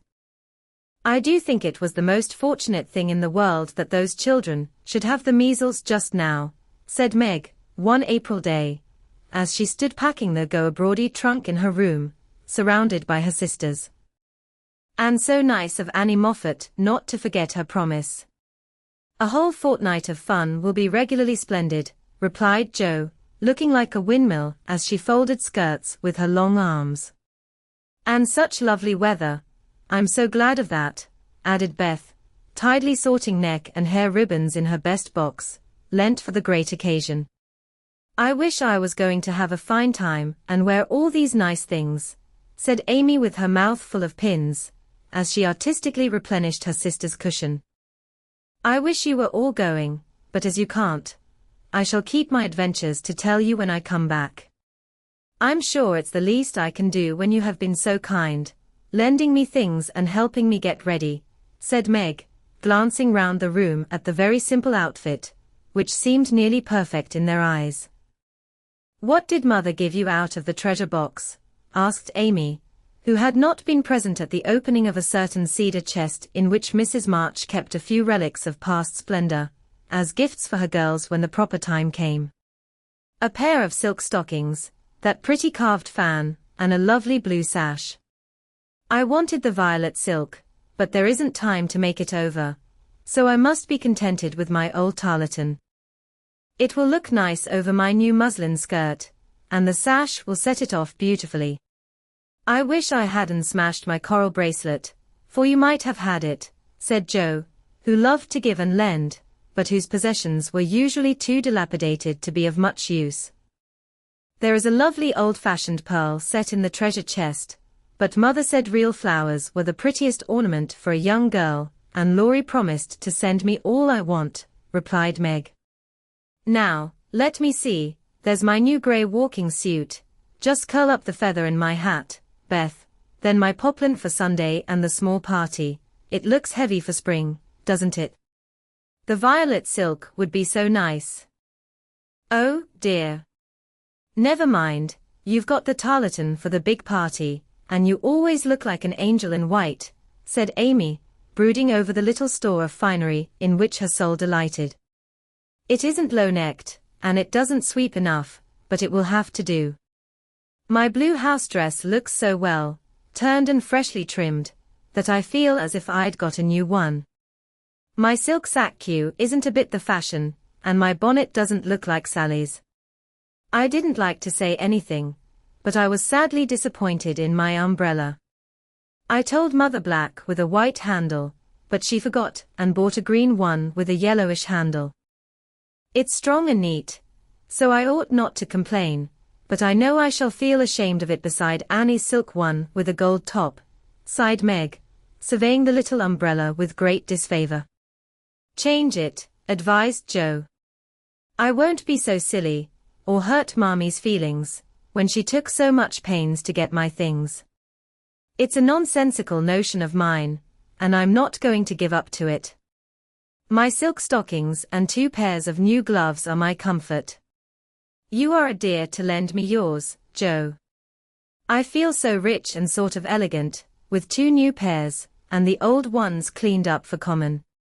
And Meg took a refreshing peep at her glove box. Annie Moffat has blue and pink bows on her nightcaps. Would you put some on mine? She asked, as Beth brought up a pile of snowy muslins, fresh from Hannah's hands.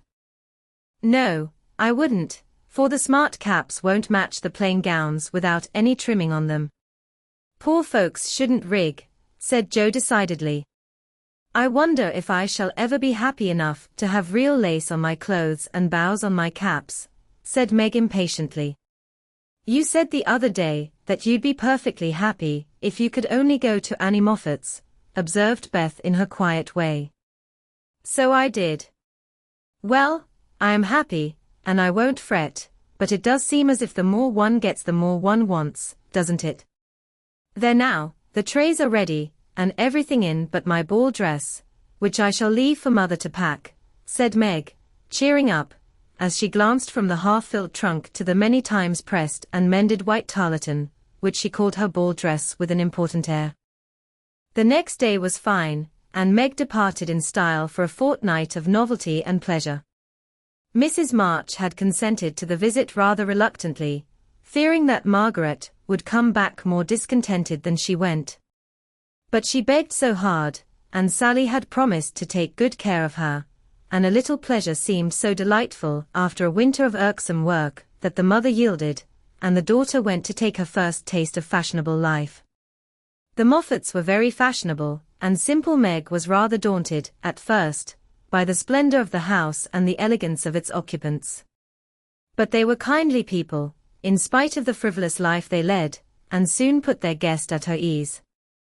Perhaps Meg felt, without understanding why, that they were not particularly cultivated or intelligent people, and that all their gilding could not quite conceal the ordinary material of which they were made. It certainly was agreeable to fare sumptuously, drive in a fine carriage, wear her best frock every day, and do nothing but enjoy herself. It suited her exactly, and soon she began to imitate the manners and conversation of those about her, to put on little airs and graces, use French phrases, crimp her hair, take in her dresses, and talk about the fashions as well as she could. The more she saw of Annie Moffat's pretty things, the more she envied her and sighed to be rich. Home now looked bare and dismal as she thought of it, work grew harder than ever, and she felt that she was a very destitute and much injured girl, in spite of the new gloves and silk stockings. She had not much time for repining, however, for the three young girls were busily employed in having a good time. They shopped, walked, rode, and called all day, went to theatres and operas or frolicked at home in the evening, for Annie had many friends and knew how to entertain them. Her older sisters were very fine young ladies, and one was engaged, which was extremely interesting and romantic, Meg thought. Mr. Moffat was a fat, jolly old gentleman, who knew her father, and Mrs. Moffat, a fat, jolly old lady, who took as great a fancy to Meg as her daughter had done. Everyone petted her, and Daisy, as they called her, was in a fair way to have her head turned. When the evening for the small party came, she found that the poplin wouldn't do at all, for the other girls were putting on thin dresses, and making themselves very fine indeed. So out came the tarlatan, looking older, limper, and shabbier than ever beside Sally's crisp new one. Meg saw the girls glance at it and then at one another, and her cheeks began to burn, for with all her gentleness, she was very proud. No one said a word about it, but Sally offered to dress her hair, and Annie to tie her sash, and Belle, the engaged sister, praised her white arms. But in their kindness Meg saw only pity for her poverty, and her heart felt very heavy as she stood by herself, while the others laughed, chattered, and flew about like gauzy butterflies. The hard, bitter feeling was getting pretty bad, when the maid brought in a box of flowers. Before she could speak, Annie had the cover off, and all were exclaiming at the lovely roses, heath and fern within. It's for Belle, of course. George always sends her some, but these are altogether ravishing, cried Annie, with a great sniff. They are for Miss March, the man said. And here's a note, put in the maid, holding it to Meg. What fun! Who are they from? Didn't know you had a lover, cried the girls, fluttering about Meg in a high state of curiosity and surprise. "The note is from Mother, and the flowers from Laurie," said Meg simply, yet much gratified that he had not forgotten her.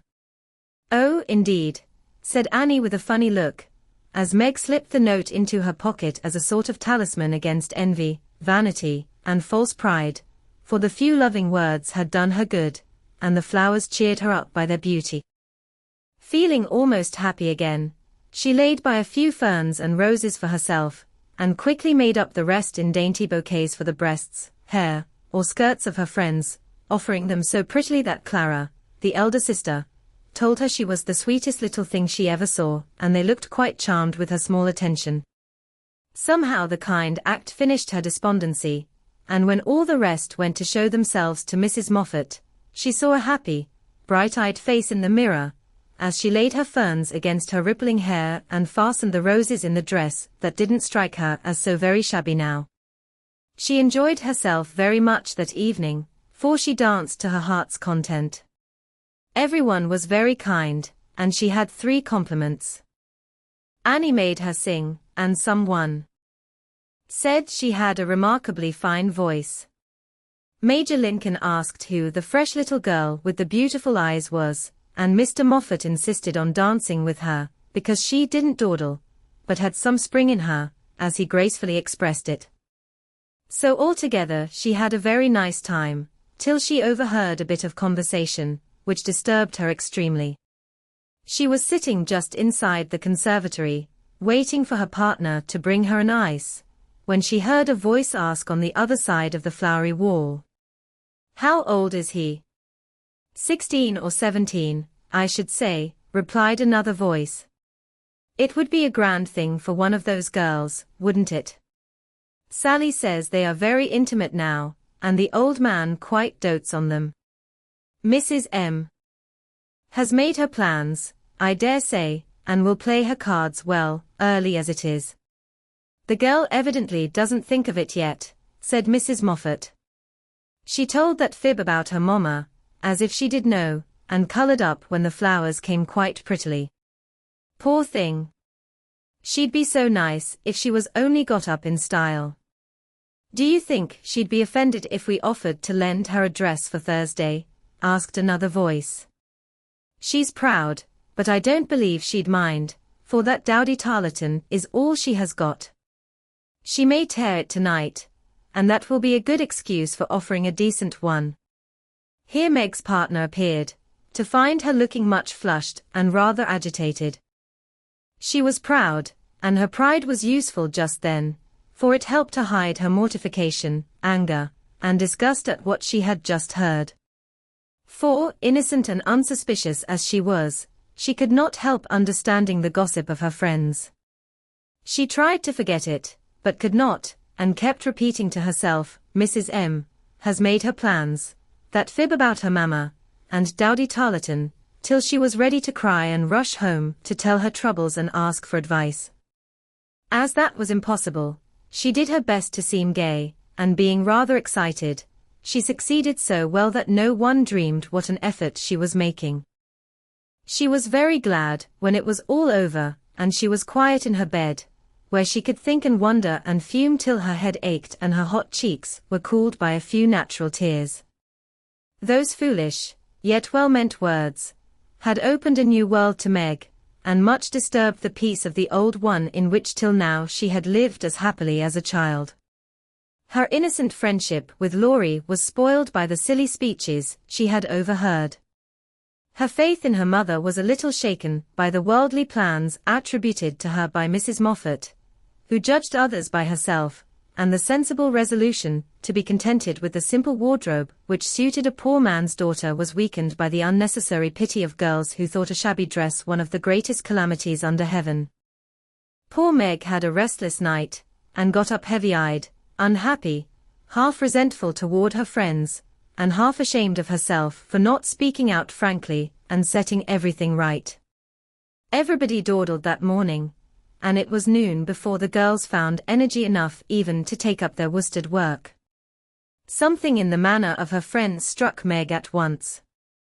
They treated her with more respect, she thought, took quite a tender interest in what she said, and looked at her with eyes that plainly betrayed curiosity. All this surprised and flattered her, though she did not understand it till Miss Bell looked up from her writing and said, with a sentimental air, "Daisy, dear, I've sent an invitation to your friend, Mr. Laurence, for Thursday.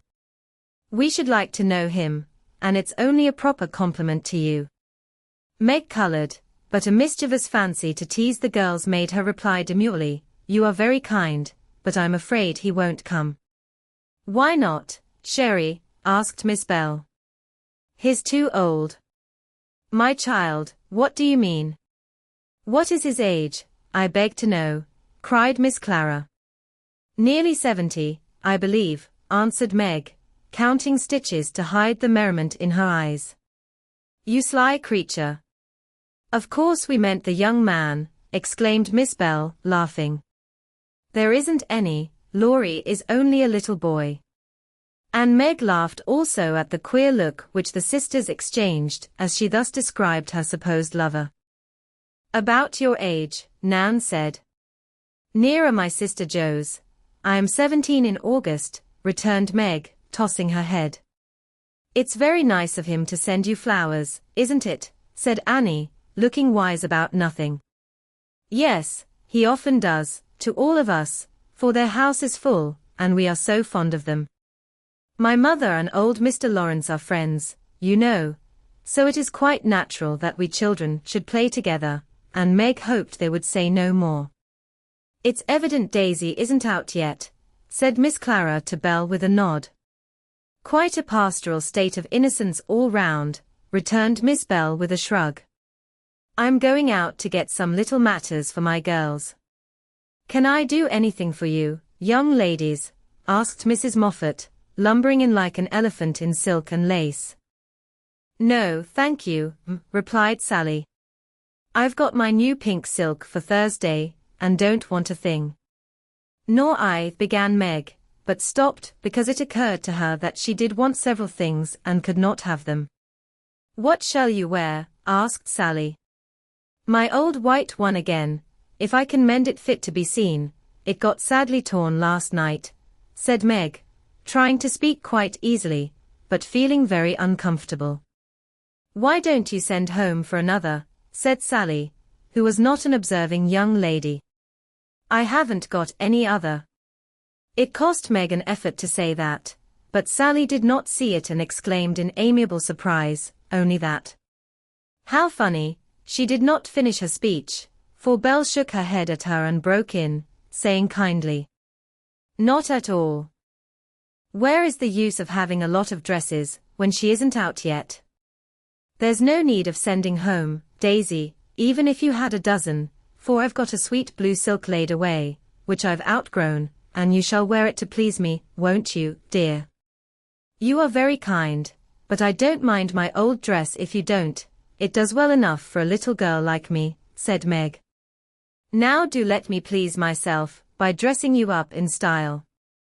I admire to do it, and you'd be a regular little beauty with a touch here and there. I shan't let anyone see you till you are done, and then we'll burst upon them like Cinderella and her godmother going to the ball," said Belle in her persuasive tone. Meg couldn't refuse the offer so kindly made, for a desire to see if she would beat a little beauty, after touching up caused her to accept and forget all her former uncomfortable feelings toward the Moffats. On the Thursday evening, Belle shut herself up with her maid, and between them they turned Meg into a fine lady. They crimped and curled her hair, they polished her neck and arms with some fragrant powder, touched her lips with coralline salve to make them redder, and Hortense would have added a soupçon of rouge, if Meg had not rebelled. They laced her into a sky-blue dress, which was so tight she could hardly breathe and so low in the neck that modest Meg blushed at herself in the mirror. A set of silver filigree was added, bracelets, necklace, brooch, and even earrings, for Hortense tied them on with a bit of pink silk which did not show. A cluster of tea rose buds at the bosom and a ruche reconciled Meg to the display of her pretty, white shoulders, and a pair of high-heeled silk boots satisfied the last wish of her heart. A lace handkerchief, a plumy fan, and a bouquet in a shoulder holder finished her off, and Miss Bell surveyed her with the satisfaction of a little girl with a newly dressed doll. "Mademoiselle is charmante, très jolie, is she not?" cried Hortense, clasping her hands in an affected rapture. "Come and show yourself," said Miss Bell, leading the way to the room where the others were waiting. As Meg went rustling after, with her long skirts trailing, her earrings tinkling, her curls waving, and her heart beating, she felt as if her fun had really begun at last, for the mirror had plainly told her that she was a little beauty. Her friends repeated the pleasing phrase enthusiastically, and for several minutes she stood, like a jackdaw in the fable, enjoying her borrowed plumes, while the rest chattered like a party of magpies. "While I dress, do you drill her, Nan, in the management of her skirt and those French heels, or she will trip herself up. Take your silver butterfly, and catch up that long curl on the left side of her head, Clara, and don't any of you disturb the charming work of my hands," said Belle, as she hurried away, looking well pleased with her success. "You don't look a bit like yourself, but you are very nice. I'm nowhere beside you, for Belle has heaps of taste, and you're quite French, I assure you. Let your flowers hang, don't be so careful of them, and be sure you don't trip," returned Sally, trying not to care that Meg was prettier than herself. Keeping that warning carefully in mind, Margaret got safely downstairs and sailed into the drawing rooms where the Moffats and a few early guests were assembled. She very soon discovered that there is a charm about fine clothes, which attracts a certain class of people and secures their respect. Several young ladies, who had taken no notice of her before, were very affectionate all of a sudden. Several young gentlemen, who had only stared at her at the other party, now not only stared, but asked to be introduced, and said all manner of foolish but agreeable things to her, and several old ladies, who sat on the sofas, and criticized the rest of the party, inquired who she was with an air of interest. She heard Mrs. Moffat reply to one of them. "Daisy March, father a colonel in the army, one of our first families, but reverses of fortune, you know, intimate friends of the Laurences. Sweet creature, I assure you, my Ned is quite wild about her." "Dear me," said the old lady, putting up her glass for another observation of Meg, who tried to look as if she had not heard and been rather shocked at Mrs. Moffat's fibs. The queer feeling did not pass away, but she imagined herself acting the new part of fine lady and so got on pretty well. Though the tight dress gave her a side ache, the train kept getting under her feet, and she was in constant fear lest her earrings should fly off and get lost or broken. She was flirting her fan and laughing at the feeble jokes of a young gentleman who tried to be witty, when she suddenly stopped laughing and looked confused, for just opposite, she saw Laurie. He was staring at her with undisguised surprise, and disapproval also, she thought, for though he bowed and smiled, yet something in his honest eyes made her blush, and wish she had her old dress on. To complete her confusion, she saw Belle nudge Annie, and both glance from her to Laurie, who, she was happy to see, looked unusually boyish and shy. "Silly creatures, to put such thoughts into my head. I won't care for it, or let it change me a bit," thought Meg, and rustled across the room to shake hands with her friend.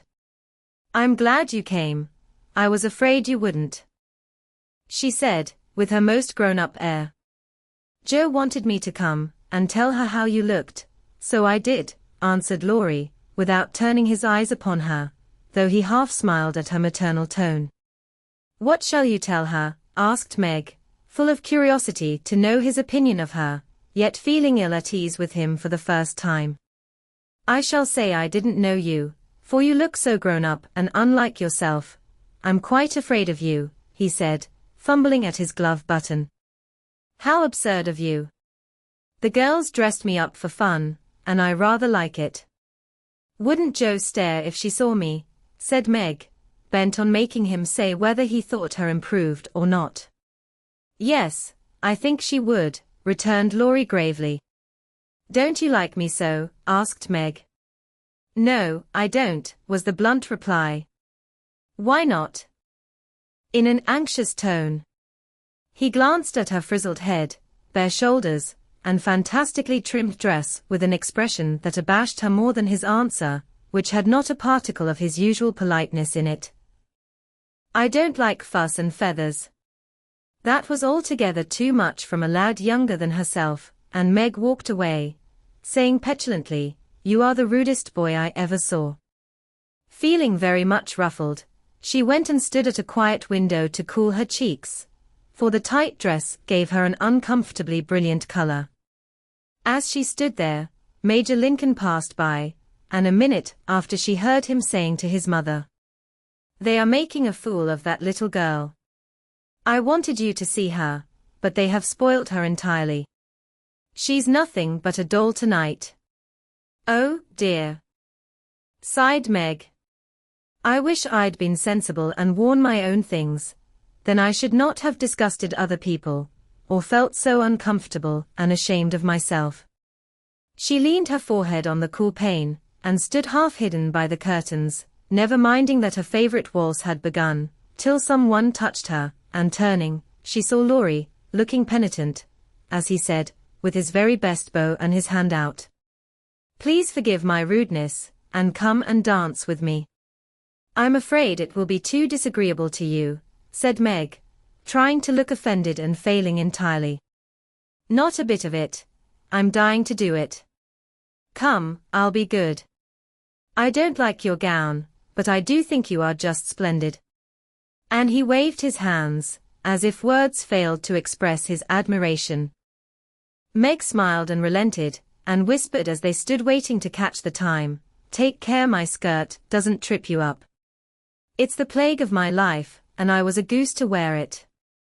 Pin it round your neck, and then it will be useful, said Laurie, looking down at the little blue boots, which he evidently approved of. Away they went fleetly and gracefully. For having practiced at home, they were well matched, and the blithe young couple were a pleasant sight to see, as they twirled merrily round and round, feeling more friendly than ever after their small tiff.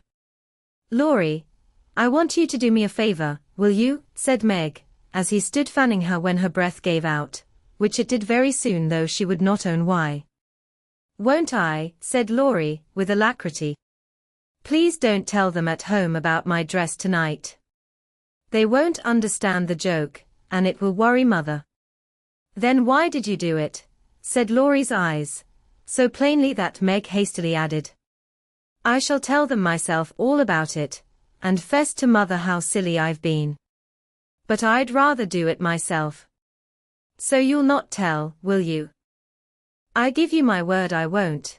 Only what shall I say when they ask me? Just say I looked pretty well, and was having a good time. I'll say the first with all my heart, but how about the other?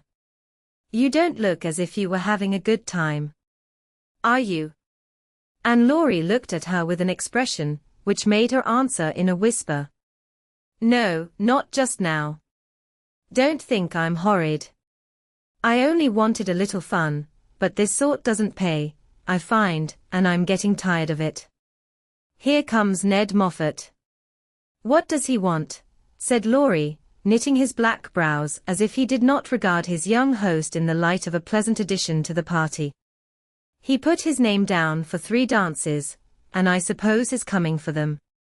What a bore, said Meg, assuming a languid air which amused Laurie immensely.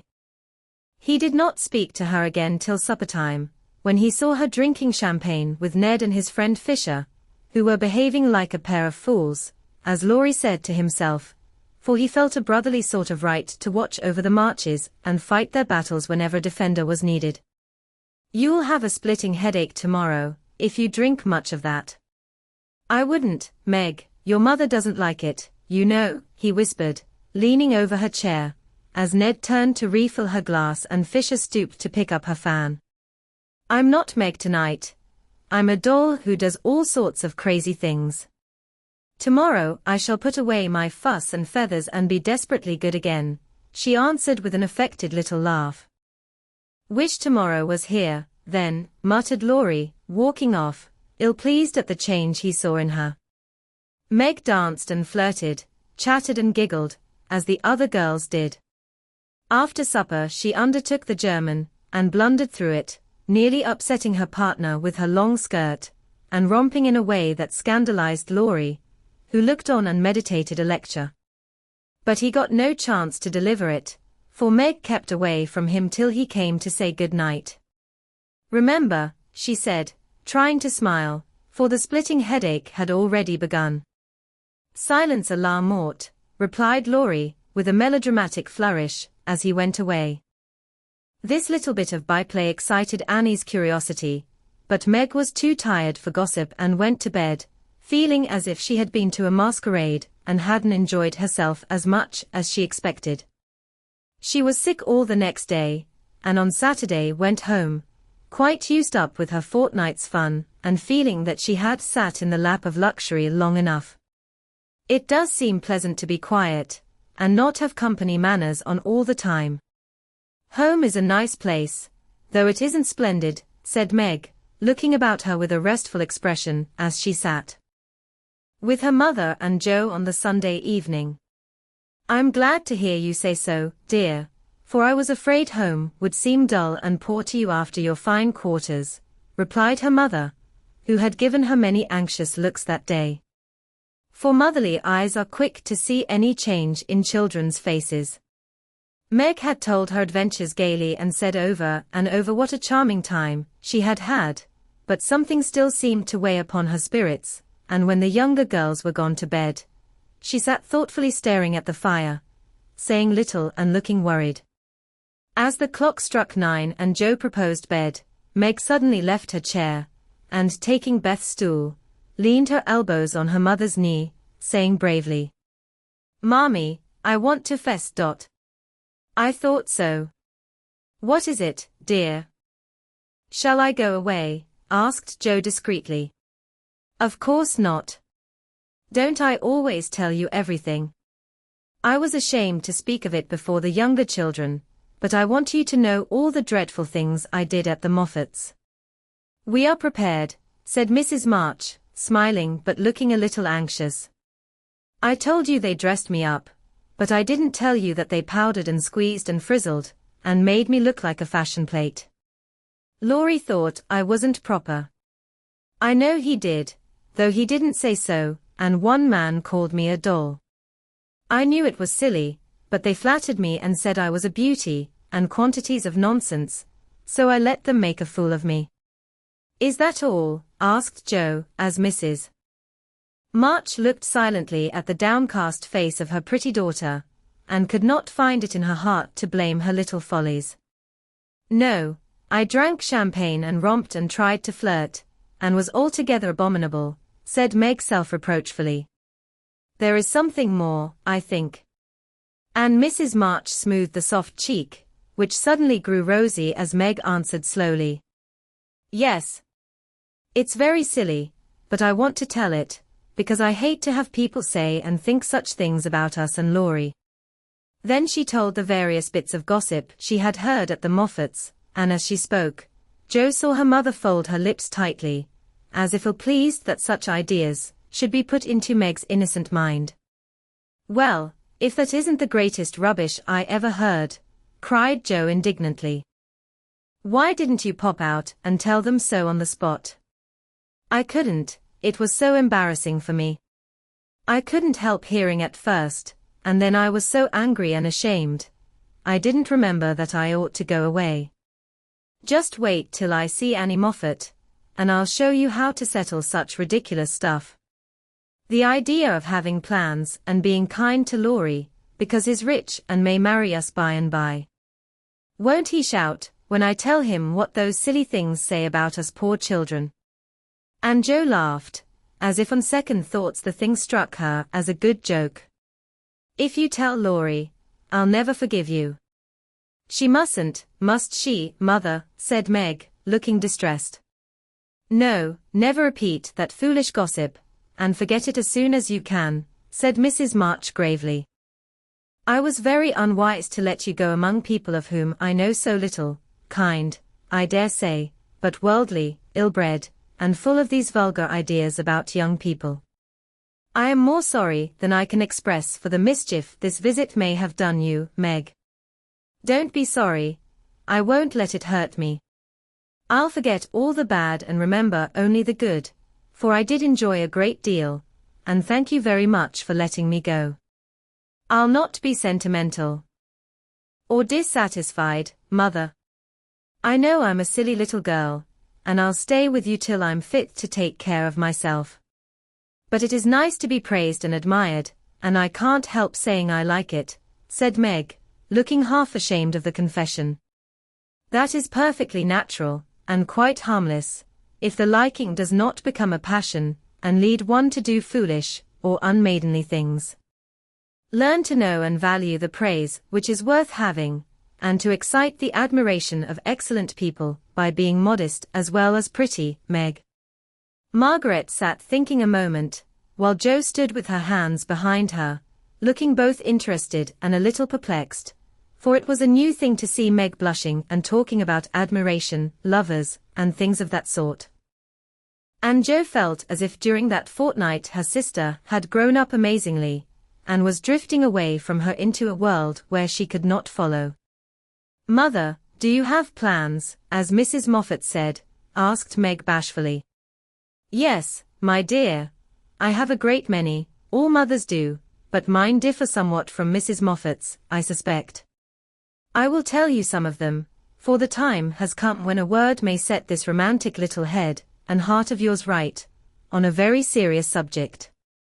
You are young, Meg, but not too young to understand me, and mother's lips are the fittest to speak of such things to girls like you. Jo, your turn will come in time, perhaps, so listen to my plans and help me carry them out, if they are good. Jo went and sat on one arm of the chair, looking as if she thought they were about to join in some very solemn affair. Holding a hand of each, and watching the two young faces wistfully, Mrs. March said, in her serious yet cheery way, I want my daughters to be beautiful, accomplished, and good. To be admired, loved, and respected. To have a happy youth, to be well and wisely married, and to lead useful, pleasant lives, with as little care and sorrow to try them as God sees fit to send. To be loved and chosen by a good man, is the best and sweetest thing which can happen to a woman, and I sincerely hope my girls may know this beautiful experience. It is natural to think of it, Meg, right to hope and wait for it, and wise to prepare for it, so that when the happy time comes, you may feel ready for the duties and worthy of the joy. My dear girls, I am ambitious for you, but not to have you make a dash in the world, marry rich men merely because they are rich, or have splendid houses, which are not homes, because love is wanting. Money is a needful and precious thing, and when well used, a noble thing, but I never want you to think it is the first or only prize to strive for. I'd rather see you poor men's wives, if you were happy, beloved, contented, than queens on thrones, without self-respect and peace. Poor girls don't stand any chance, Belle says, unless they put themselves forward, sighed Meg. Then we'll be old maids, said Jo stoutly. Right, Jo. Better be happy old maids than unhappy wives, or unmaidenly girls, running about to find husbands, said Mrs. March decidedly. Don't be troubled, Meg, poverty seldom daunts a sincere lover. Some of the best and most honored women I know were poor girls, but so love-worthy that they were not allowed to be old maids. Leave these things to time. Make this home happy, so that you may be fit for homes of your own, if they are offered you, and contented here if they are not. One thing remember, my girls. Mother is always ready to be your confidant, father to be your friend, and both of us hope and trust that our daughters, whether married or single, will be the pride and comfort of our lives. We will, Mommy, we will, cried both, with all their hearts, as she bade them good night. The PC and PO. As spring came on, a new set of amusements became the fashion, and the lengthening days gave long afternoons for work and play of all sorts. The garden had to be put in order, and each sister had a quarter of the little plot to do what she liked with. Hannah used to say, "I'd know which each of them gardings belonged to, FICM in Chinese," and so she might, for the girls' tastes differed as much as their characters. Meg's had roses and heliotrope, myrtle, and a little orange tree in it.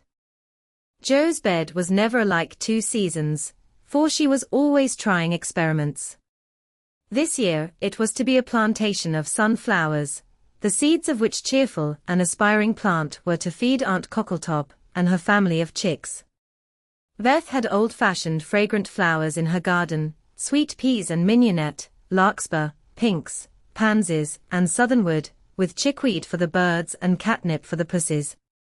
Amy had a bower in hers, rather small and earwiggy, but very pretty to look at, with honeysuckle and morning glories hanging their colored horns and bells in graceful wreaths all over it, tall white lilies, delicate ferns, and as many brilliant, picturesque plants as would consent to blossom there.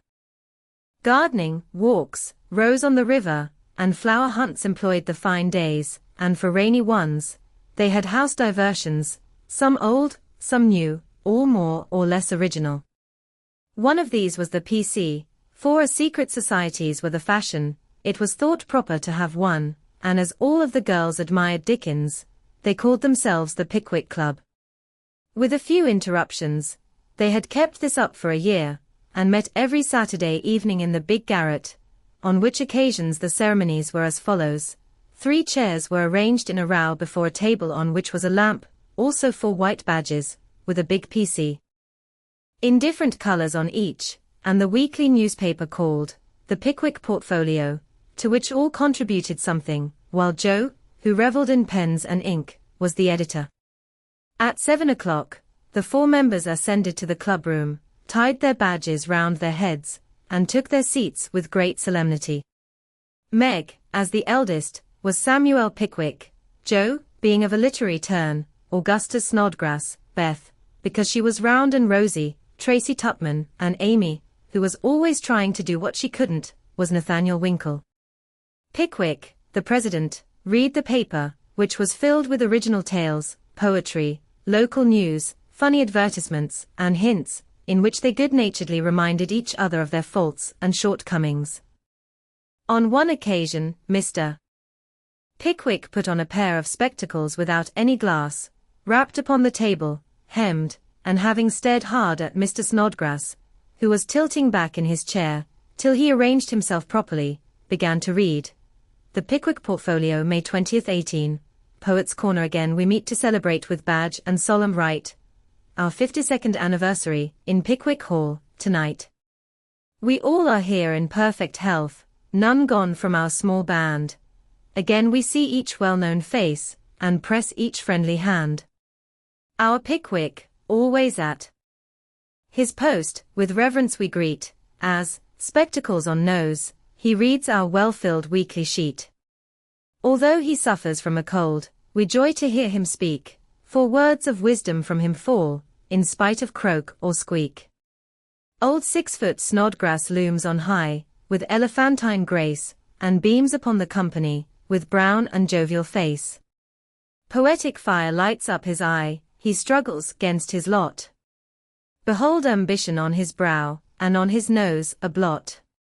Next our peaceful Tupman comes, so rosy, plump, and sweet, who chokes with laughter at the puns, and tumbles off his seat. Prim little Winkle too is here, with every hair in place, a model of propriety, though he hates to wash his face. The year is gone, we still unite to joke and laugh and read, and tread the path of literature that doth to glory lead. Long may our paper prosper well, our club unbroken be, and coming years their blessings pour on the useful, gay P.C. A. Snodgrass, A Tale of Venice, gondola after gondola swept up to the marble steps, and left its lovely load to swell the brilliant throng that filled the stately halls of Count Adelon. Knights and ladies, elves and pages, monks and flower girls, all mingled gaily in the dance. Sweet voices and rich melody filled the air, and so with mirth and music the masquerade went on. Has your Highness seen the Lady Viola tonight? asked a gallant troubadour of the fairy queen, who floated down the hall upon his arm. Yes, is she not lovely, though so sad? Her dress is well chosen, too, for in a week she weds Count Antonio, whom she passionately hates. By my faith, I envy him. Yonder he comes, arrayed like a bridegroom, except the black mask. When that is off we shall see how he regards the fair maid whose heart he cannot win, though her stern father bestows her hand, returned the troubadour. 'Tis whispered that she loves the young English artist who haunts her steps, and is spurned by the old count, said the lady, as they joined the dance. The revel was at its height, when a priest appeared, and withdrawing the young pair to an alcove, hung with purple velvet, he motioned them to kneel. Instant silence fell on the gay throng, and not a sound, but the dash of fountains or the rustle of orange groves sleeping in the moonlight, broke the hush, as Count de Adelin spoke thus. My lords and ladies, pardon the ruse by which I have gathered you here to witness the marriage of my daughter. Father, we wait your services. All eyes turned toward the bridal party, and a murmur of amazement went through the throng, for neither bride nor groom removed their masks. Curiosity and wonder possessed all hearts, but respect restrained all tongues till the holy rite was over. Then the eager spectators gathered round the count, demanding an explanation. Gladly would I give it if I could, but I only know that it was the whim of my timid Viola, and I yielded to it. Now, my children, let the play end. Unmask and receive my blessing. But neither bent the knee, for the young bridegroom replied in a tone that startled all listeners, as the mask fell, disclosing the noble face of Ferdinand Devereux, the artist lover, and leaning on the breast where now flashed the star of an English earl was the lovely Viola, radiant with joy and beauty. My lord, you scornfully bade me claim your daughter when I could boast as high a name and vast a fortune as the Count Antonio. I can do more, for even your ambitious soul cannot refuse the Earl of Devereux and de Vere, when he gives his ancient name and boundless wealth in return for the beloved hand of this fair lady, now my wife. The Count stood like one changed to stone, and turning to the bewildered crowd, Ferdinand added, with a gay smile of triumph, to you, my gallant friends, I can only wish that your wing may prosper as mine has done, and that you may all win as fair a bride as I have by this masked marriage. Pickwick Y is the P, C, like the Tower of Babel. It is full of unruly members. Once upon a time a farmer planted a little seed in his garden, and after a while it sprouted and became a vine, and bore many squashes. One day in October, when they were ripe, he picked one and took it to market. A grocerman bought and put it in his shop. That same morning, a little girl in a brown hat and blue dress, with a round face and snub nose, went and bought it for her mother. She lugged it home, cut it up, and boiled it in the big pot, mashed some of it with salt and butter for dinner. And to the rest she added a pint of milk, 2 eggs, 4 spoons of sugar, nutmeg, and some crackers, put it in a deep dish, and baked it till it was brown and nice, and next day it was eaten by a family named March. Tupman Mr. Pickwick, sir, I address you upon the subject of sin. The sinner I mean is a man named Winkle, who makes trouble in his club by laughing and sometimes won't write his piece in this fine paper. I hope you will pardon his badness, and let him send a French fable, because he can't write out of his head as he has so many lessons to do and no brains in future. I will try to take time by the fetlock and prepare some work, which will be all comilla, for that means all right. I am in haste, as it is nearly school time. Yours respectably, N. Winkle. The above is a manly and handsome acknowledgment of past misdemeanors. If our young friend studied punctuation, it would be well. On Friday last, we were startled by a violent shock in our basement, followed by cries of distress. On rushing in a body to the cellar, we discovered our beloved president prostrate upon the floor, having tripped and fallen while getting wood for domestic purposes. A perfect scene of ruin met our eyes, for in his fall Mr. Pickwick had plunged his head and shoulders into a tub of water, upset a keg of soft soap upon his manly form, and torn his garments badly. On being removed from this perilous situation, it was discovered that he had suffered no injury, but several bruises, and we are happy to add, is now doing well. Ed. It is our painful duty to record the sudden and mysterious disappearance of our cherished friend, Mrs. Snowball Patpaw.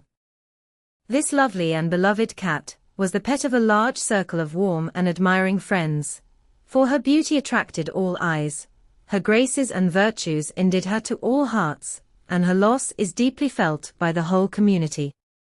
When last seen, she was sitting at the gate, watching the butcher's cart, and it is feared that some villain, tempted by her charms, basely stole her. Weeks have passed, but no trace of her has been discovered, and we relinquish all hope, tie a black ribbon to her basket, set aside her dish, and weep for her as one lost to us forever. A sympathizing friend sends the following gem, 4S, B. Patpaw, we mourn the loss of our little pet, and sigh o'er her hapless fate, for never more by the fire she'll sit, nor play by the old green gate. The little grave where her infant sleeps is 'neath the chestnut tree. But o'er her grave we may not weep, we know not where it may be. Her empty bed, her idle ball, will never see her more, no gentle tap, no loving purr is heard at the parlor door. Another cat comes after her mice, a cat with a dirty face, but she does not hunt as our darling did, nor play with her airy grace. Her stealthy paws tread the very hall where Snowball used to play, but she only spits at the dogs our pet so gallantly drove away. She is useful and mild, and does her best, but she is not fair to see, and we cannot give her your place dear, nor worship her as we worship thee. A.S. Miss Oranthy Bluggage, the accomplished strong-minded lecturer, will deliver her famous lecture on a woman and her position, at Pickwick Hall, next Saturday evening, after the usual performances. A weekly meeting will be held at Kitchen Place, to teach young ladies how to cook. Hannah Brown will preside, and all are invited to attend. The Dustpan Society will meet on Wednesday next, and parade in the upper story of the club house. All members to appear in uniform, and shoulder their brooms at 9 precisely. Mrs. Beth Bouncer will open her new assortment of dolls' millinery next week. The latest Paris fashions have arrived, and orders are respectfully solicited. A new play will appear at the Barnville Theatre, in the course of a few weeks, which will surpass anything ever seen on the American stage. The Greek Slave, or Constantine the Avenger, is the name of this thrilling drama. If SP didn't use so much soap on his hands, he wouldn't always be late at breakfast. AS is requested not to whistle in the street. TT, please don't forget Amy's napkin. NW must not fret, because his dress has not 9 tucks. Meg, good. Joe, bad. Beth, very good. Amy, middling. As the president finished reading the paper, which I beg leave to assure my readers, is a bona fide copy of one written by bona fide girls once upon a time, a round of applause followed, and then Mr. Snodgrass rose to make a proposition. Mr. President and gentlemen, he began, assuming a parliamentary attitude and tone, I wish to propose the admission of a new member, one who highly deserves the honor, would be deeply grateful for it, and would add immensely to the spirit of the club, the literary value of the paper, and be no end jolly and nice. I propose Mr. Theodore Lawrence as an honorary member of the P.C. Come now, do have him. Joe's sudden change of tone made the girls laugh, but all looked rather anxious, and no one said a word as Snodgrass took his seat. We'll put it to a vote, said the president. All in favor of this motion please to manifest it by saying, aye. A loud response from Snodgrass, followed, to everybody's surprise, by a timid one from Beth. Contraminded say, no. Meg and Amy were contraminded, and Mr. Winkle rose to say with great elegance, we don't wish any boys, they only joke and bounce about. This is a ladies' club, and we wish to be private and proper. I'm afraid he'll laugh at our paper, and make fun of us afterward, observed Pickwick, pulling the little curl on her forehead, as she always did when doubtful. Up rose Snodgrass, very much in earnest. Sir, I give you my word as a gentleman, Laurie won't do anything of the sort. He likes to write, and he'll give a tone to our contributions and keep us from being sentimental, don't you see? We can do so little for him, and he does so much for us. I think the least we can do is to offer him a place here, and make him welcome if he comes. This artful allusion to benefits conferred brought Tupman to his feet, looking as if he had quite made up his mind. Yes, we ought to do it, even if we are afraid. I say he may come, and his grandpa, too, if he likes. This spirited burst from Beth electrified the club, and Jo left her seat to shake hands approvingly. Now then, vote again. Everybody remember it's our Laurie and say, aye, cried Snodgrass excitedly. Aye,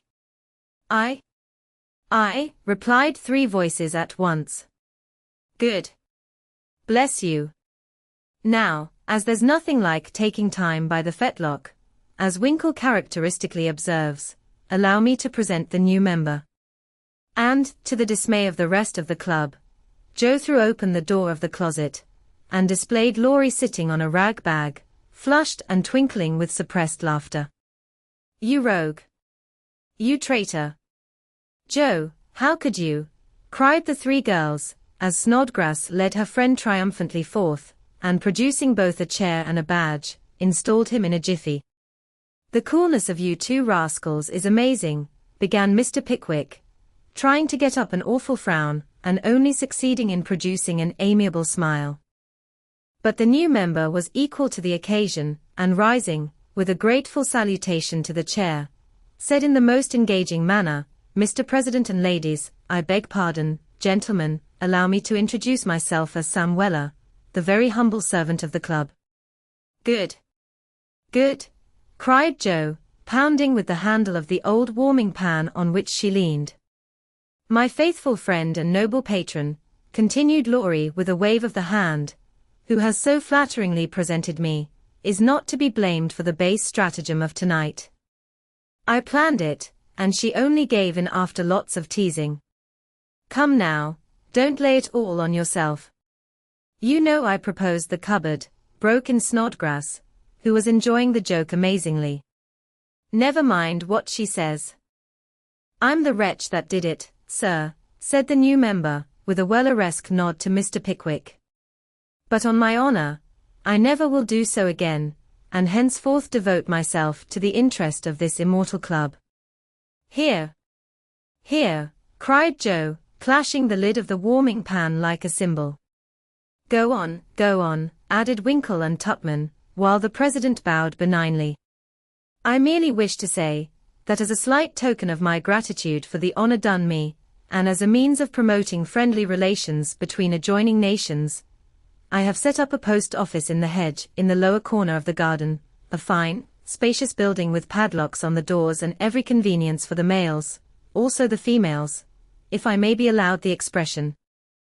It's the old Martin house, but I've stopped up the door and made the roof open, so it will hold all sorts of things, and save our valuable time.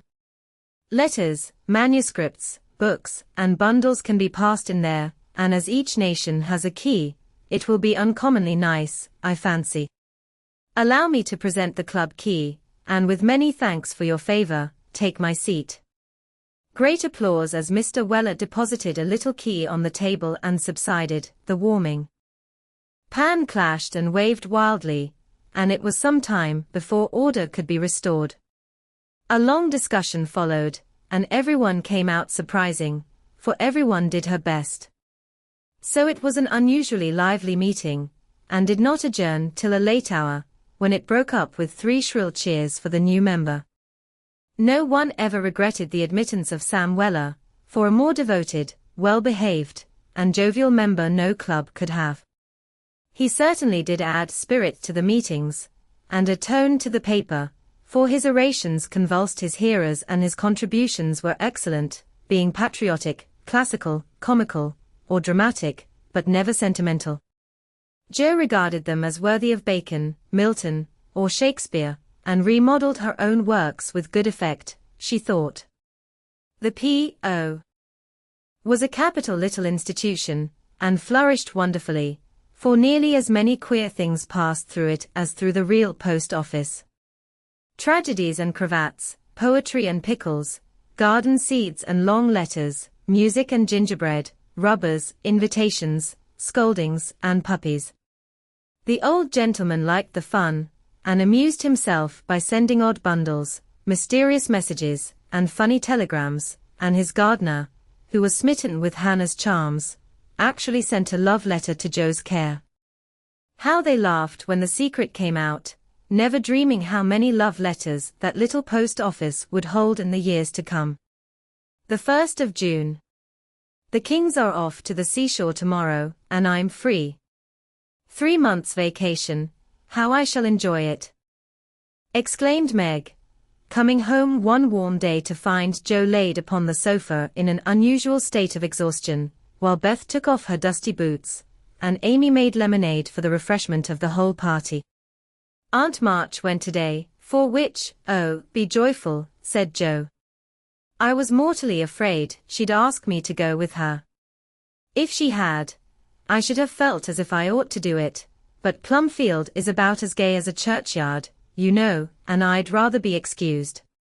We had a flurry getting the old lady off, and I had a fright every time she spoke to me, for I was in such a hurry to be through that I was uncommonly helpful and sweet, and feared she'd find it impossible to part from me. I quaked till she was fairly in the carriage, and had a final fright, for as it drove off, she popped out her head, saying, Josephine, won't you? I didn't hear any more, for I basely turned and fled. I did actually run, and whisked round the corner where I felt safe.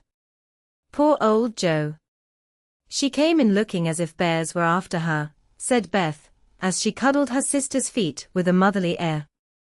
Aunt March is a regular samphire, is she not? Observed Amy, tasting her mixture critically. She means vampire, not seaweed, but it doesn't matter. It's too warm to be particular about one's parts of speech, murmured Jo.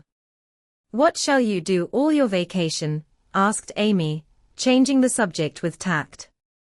I shall lie abed late, and do nothing, replied Meg, from the depths of the rocking chair. I've been routed up early all winter, and had to spend my days working for other people, so now I'm going to rest and revel to my heart's content. No, said Jo, that dozy way wouldn't suit me. I've laid in a heap of books, and I'm going to improve my shining hours reading on my perch in the old apple tree, when I'm not having don't say larks, implored Amy, as a return snub for the samphire correction. I'll say nightingales then, with Laurie. That's proper and appropriate, since he's a warbler. Don't let us do any lessons, Beth, for a while, but play all the time and rest, as the girls mean to, proposed Amy. Well, I will, if Mother doesn't mind.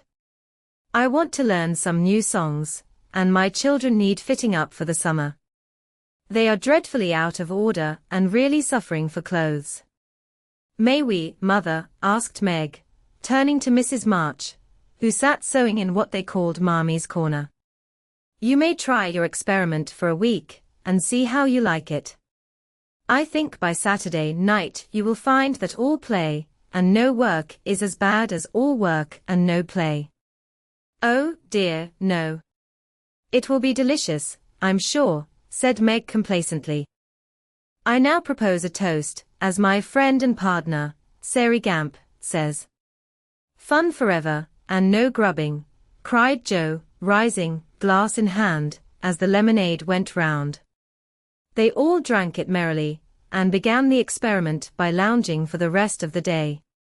Next morning, Meg did not appear till 10 o'clock.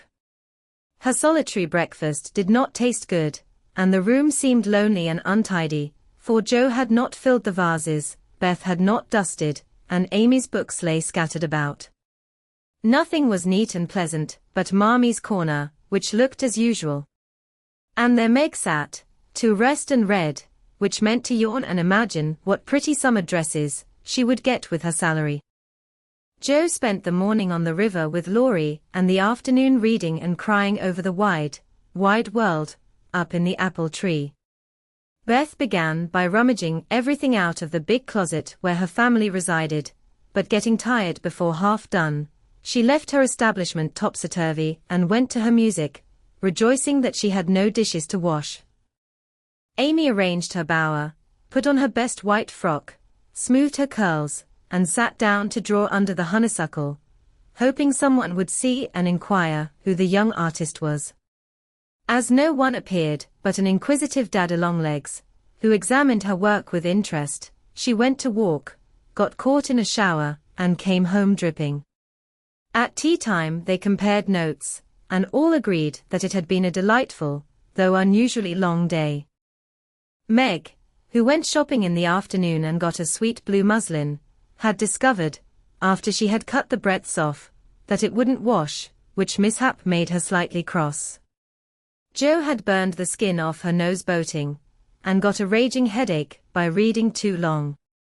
Beth was worried by the confusion of her closet, and the difficulty of learning 3 or 4 songs at once, and Amy deeply regretted the damage done her frock, for Katie Brown's party was to be the next day, and now like Flora McFlimsy, she had nothing to wear. But these were mere trifles, and they assured their mother that the experiment was working finely.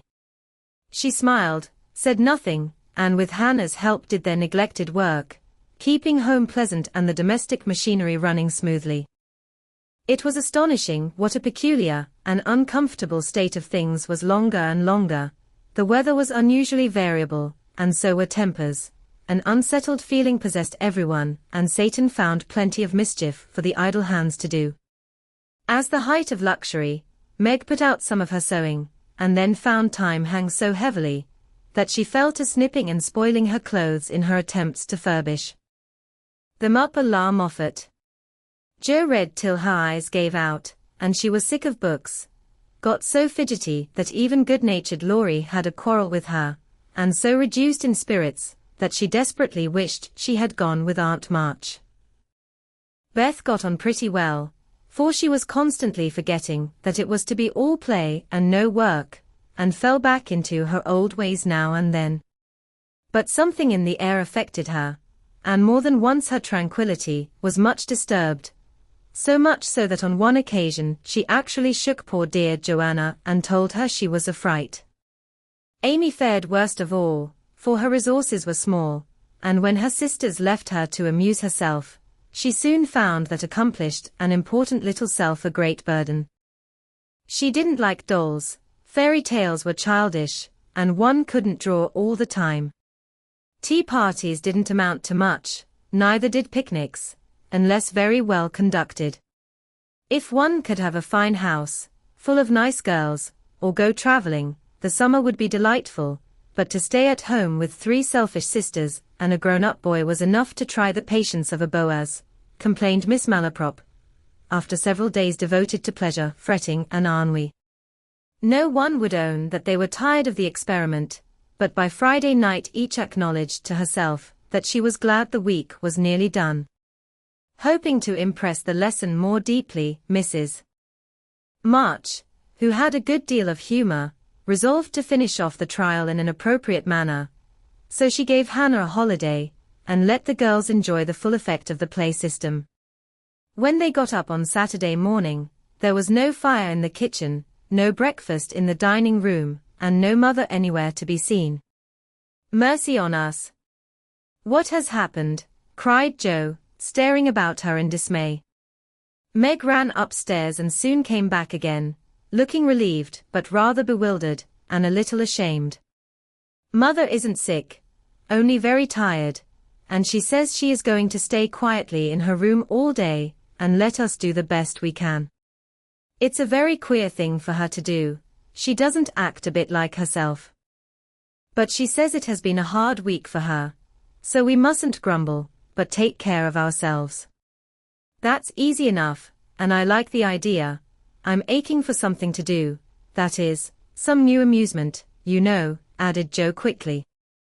In fact, it was an immense relief to them all to have a little work, and they took hold with a will, but soon realized the truth of Hannah's saying, housekeeping ain't no joke.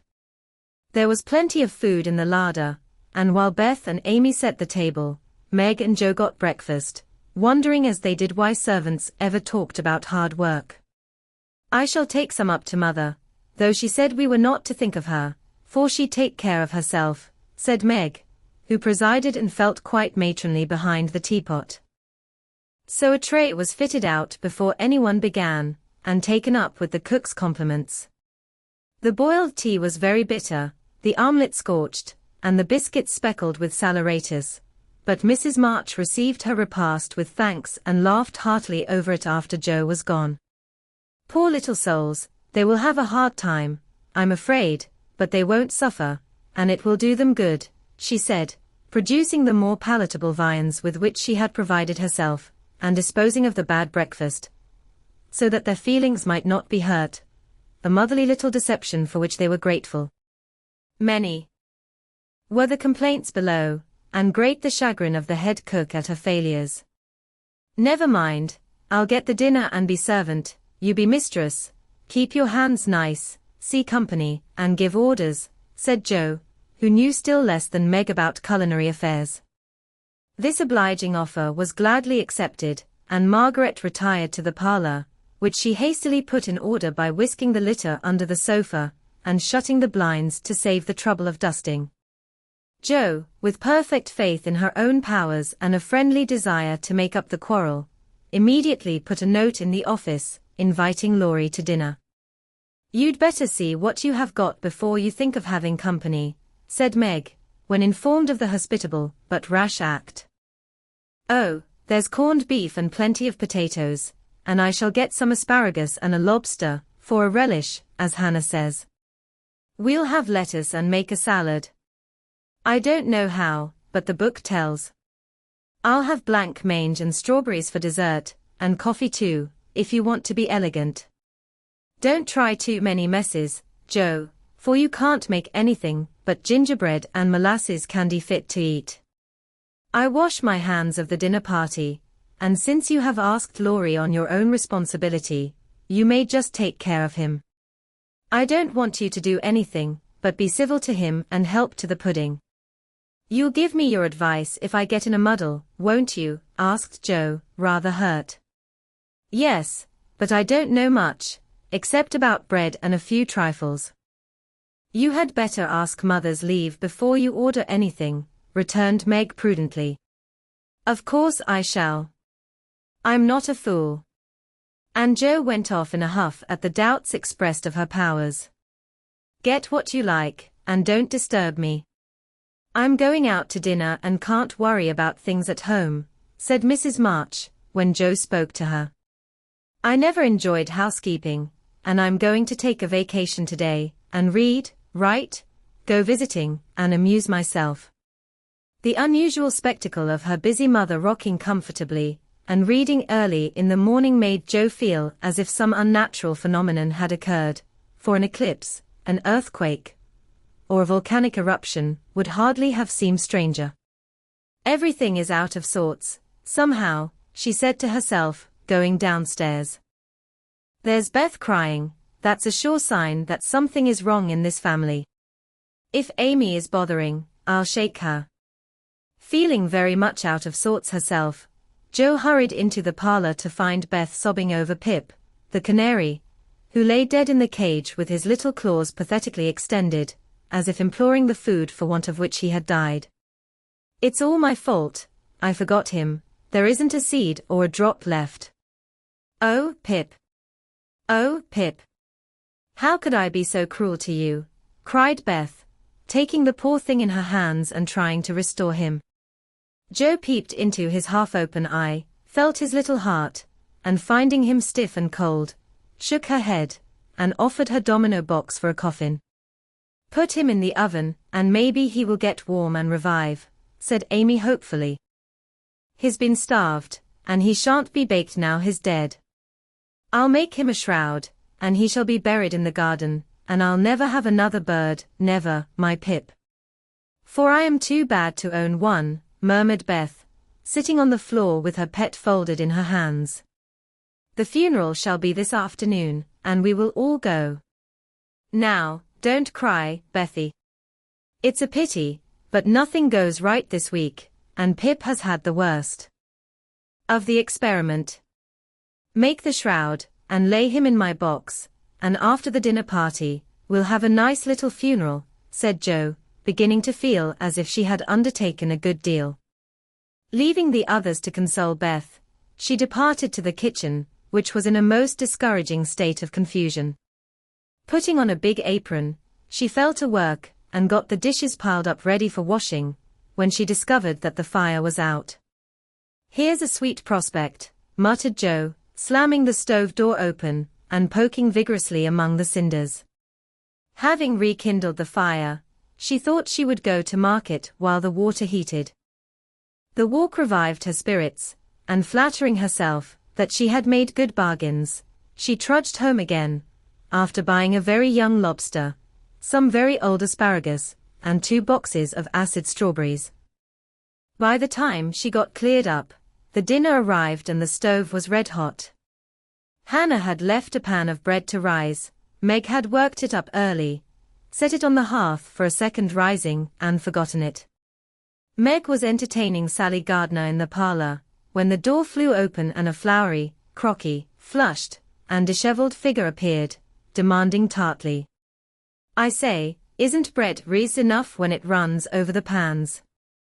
Sally began to laugh, but Meg nodded and lifted her eyebrows as high as they would go, which caused the apparition to vanish, and put the sour bread into the oven without further delay. Mrs. March went out, after peeping here and there to see how matters went, also saying a word of comfort to Beth, who sat making a winding sheet, while the dear departed lay in state in the domino box. A strange sense of helplessness fell upon the girls as the grey bonnet vanished round the corner, and despair seized them when a few minutes later Miss Crocker appeared, and said she'd come to dinner. Now this lady was a thin, yellow spinster, with a sharp nose and inquisitive eyes, who saw everything and gossiped about all she saw. They disliked her, but had been taught to be kind to her, simply because she was old and poor and had few friends. So Meg gave her the easy chair and tried to entertain her, while she asked questions, criticized everything, and told stories of the people whom she knew. Language cannot describe the anxieties, experiences, and exertions which Jo underwent that morning, and the dinner she served up became a standing joke.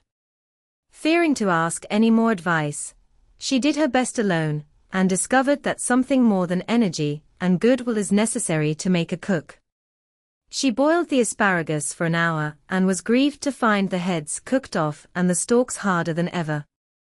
The bread burned black, for the salad dressing so aggravated her that she could not make it fit to eat.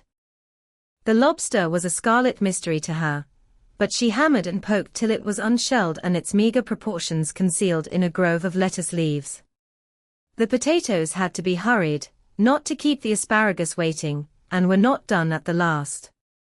The blanc mange was lumpy, and the strawberries not as ripe as they looked, having been skillfully deaconed. Well, they can eat beef and bread and butter, if they are hungry, only it's mortifying to have to spend your whole morning for nothing, thought Jo, as she rang the bell half an hour later than usual and stood, hot, tired, and dispirited, surveying the feast spread before Laurie, accustomed to all sorts of elegance, and Miss Crocker, whose tattling tongue would report them far and wide. Poor Jo would gladly have gone under the table, as one thing after another was tasted and left, while Amy giggled, Meg looked distressed, Miss Crocker pursed her lips, and Laurie talked and laughed with all his might to give a cheerful tone to the festive scene. Jo's one strong point was the fruit, for she had sugared it well, and had a pitcher of rich cream to eat with it. Her hot cheeks cooled a trifle, and she drew a long breath, as the pretty glass plates went round, and everyone looked graciously at the little rosy islands floating in a sea of cream.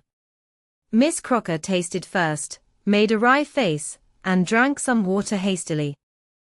Jo, who refused, thinking there might not be enough, for they dwindled sadly after the picking over, glanced at Laurie, but he was eating away manfully, though there was a slight pucker about his mouth, and he kept his eye fixed on his plate.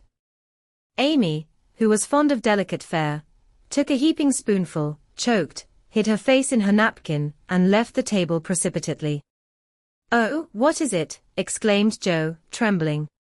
"Salt instead of sugar, and the cream is sour," replied Meg with a tragic gesture. Jo uttered a groan and fell back in her chair, remembering that she had given a last hasty powdering to the berries out of one of the 2 boxes on the kitchen table, and had neglected to put the milk in the refrigerator. She turned scarlet and was on the verge of crying, when she met Laurie's eyes, which would look merry in spite of his heroic efforts.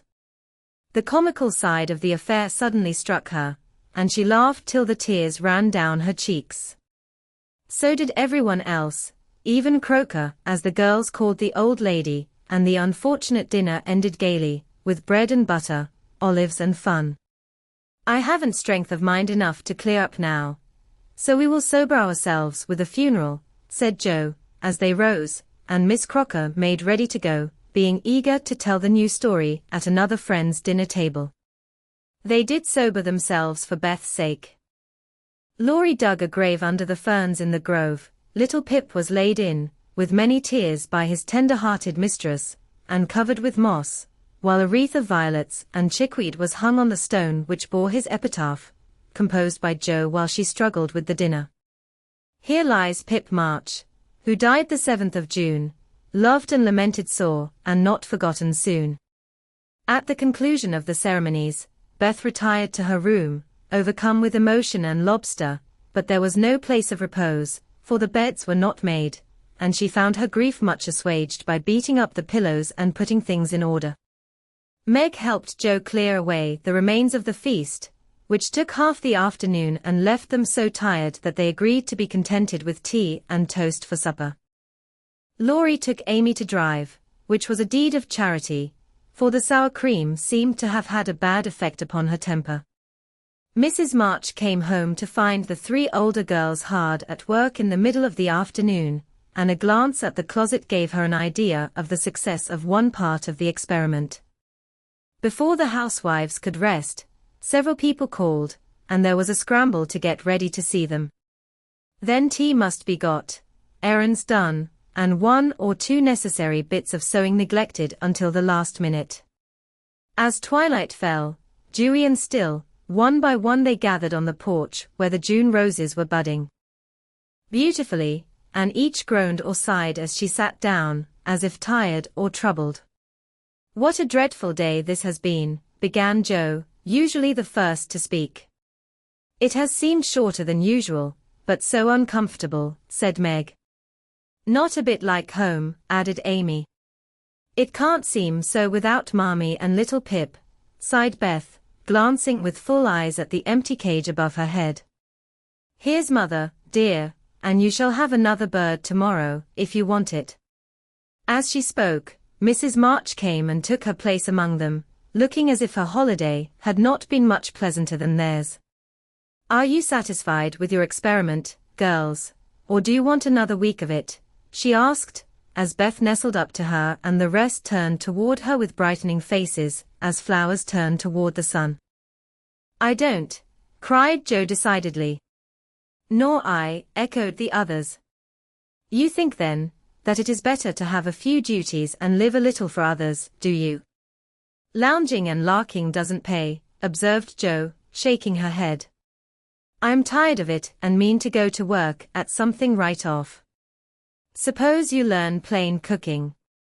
That's a useful accomplishment, which no woman should be without," said Mrs. March, laughing inaudibly at the recollection of Jo's dinner party, for she had met Miss Crocker, and heard her account of it. "Mother, did you go away and let everything be, just to see how it would get on?" cried Meg, who had had suspicions all day. "Yes. I wanted you to see how the comfort of all depends on each doing her share faithfully. While Hannah and I did your work, you got on pretty well, though I don't think you were very happy or amiable. So I thought, as a little lesson, I would show you what happens when everyone thinks only of herself. Don't you feel that it is pleasanter to help one another, to have daily duties which make leisure sweet when it comes, and to bear and forbear, that home may be comfortable and lovely to us all? We do, mother, we do, cried the girls. Then let me advise you to take up your little burdens again, for though they seem heavy sometimes, they are good for us, and lighten as we learn to carry them. Work is wholesome, and there is plenty for everyone. It keeps us from ennui and mischief, is good for health and spirits, and gives us a sense of power and independence better than money or fashion. We'll work like bees, and love it too, see if we don't, said Joe. I'll learn plain cooking for my holiday task, and the next dinner party I have shall be a success. I'll make the set of shirts for father, instead of letting you do it, Mommy. I can and I will, though I'm not fond of sewing. That will be better than fussing over my own things, which are plenty nice enough as they are, said Meg. I'll do my lessons every day, and not spend so much time with my music and dolls. I am a stupid thing, and ought to be studying, not playing, was Beth's resolution, while Amy followed their example by heroically declaring, I shall learn to make buttonholes, and attend to my parts of speech. Very good. Then I am quite satisfied with the experiment, and fancy that we shall not have to repeat it.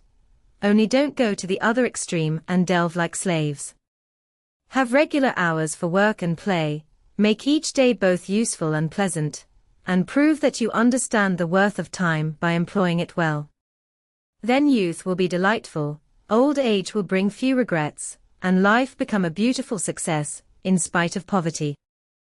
We'll remember, mother, and they did. Beth was postmistress, for, being most at home, she could attend to it regularly, and dearly liked the daily task of unlocking the little door and distributing the mail. One July day she came in with her hands full, and went about the house leaving letters and parcels like the penny post. Here's your posy, mother. Laurie never forgets that, she said, putting the fresh nosegay in the vase that stood in Mammy's corner, and was kept supplied by the affectionate boy. Miss Meg March, one letter and a glove, continued Beth, delivering the articles to her sister, who sat near her mother, stitching wristbands. Why, I left a pair over there, and here is only one, said Meg, looking at the grey cotton glove. Didn't you drop the other in the garden? No, I'm sure I didn't, for there was only one in the office. I hate to have odd gloves. Never mind, the other may be found. My letter is only a translation of the German song I wanted. I think Mr. Brooke did it, for this isn't Laurie's writing. Mrs. March glanced at Meg, who was looking very pretty in her gingham morning gown, with the little curls blowing about her forehead, and very womanly, as she sat sewing at her little work table, full of tidy white rolls, so unconscious of the thought in her mother's mind as she sewed and sang, while her fingers flew and her thoughts were busied with girlish fancies as innocent and fresh as the pansies in her belt, that Mrs. March smiled and was satisfied. 2 letters for Dr. Joe, a book, and a funny old hat, which covered the whole post office and stuck outside, said Beth, laughing as she went into the study where Joe sat writing. What a sly fellow Laurie is. I said I wished bigger hats were the fashion, because I burn my face every hot day. He said, why mind the fashion? Wear a big hat, and be comfortable. I said I would if I had one, and he has sent me this, to try me. I'll wear it for fun, and show him I don't care for the fashion. And hanging the antique broadbrim on a bust of Plato, Joe read her letters.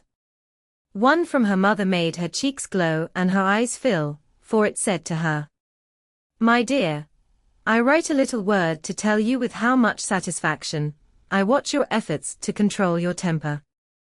You say nothing about your trials, failures, or successes, and think, perhaps, that no one sees them but the friend whose help you daily ask, if I may trust the well-worn cover of your guidebook.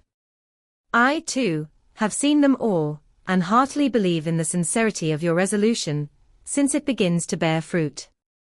Go on, dear, patiently and bravely, and always believe that no one sympathizes more tenderly with you than your loving mother. That does me good. That's worth millions of money and pecks of praise. Oh, Mommy, I do try. I will keep on trying, and not get tired, since I have you to help me. Laying her head on her arms, Jo wet her little romance with a few happy tears, for she had thought that no one saw and appreciated her efforts to be good, and this assurance was doubly precious, doubly encouraging, because unexpected and from the person whose commendation she most valued. Feeling stronger than ever to meet and subdue her Apollyon, she pinned the note inside her frock, as a shield and a reminder, lest she be taken unaware, and proceeded to open her other letter, quite ready for either good or bad news. In a big, dashing hand, Laurie wrote, Dear Jo, what ho!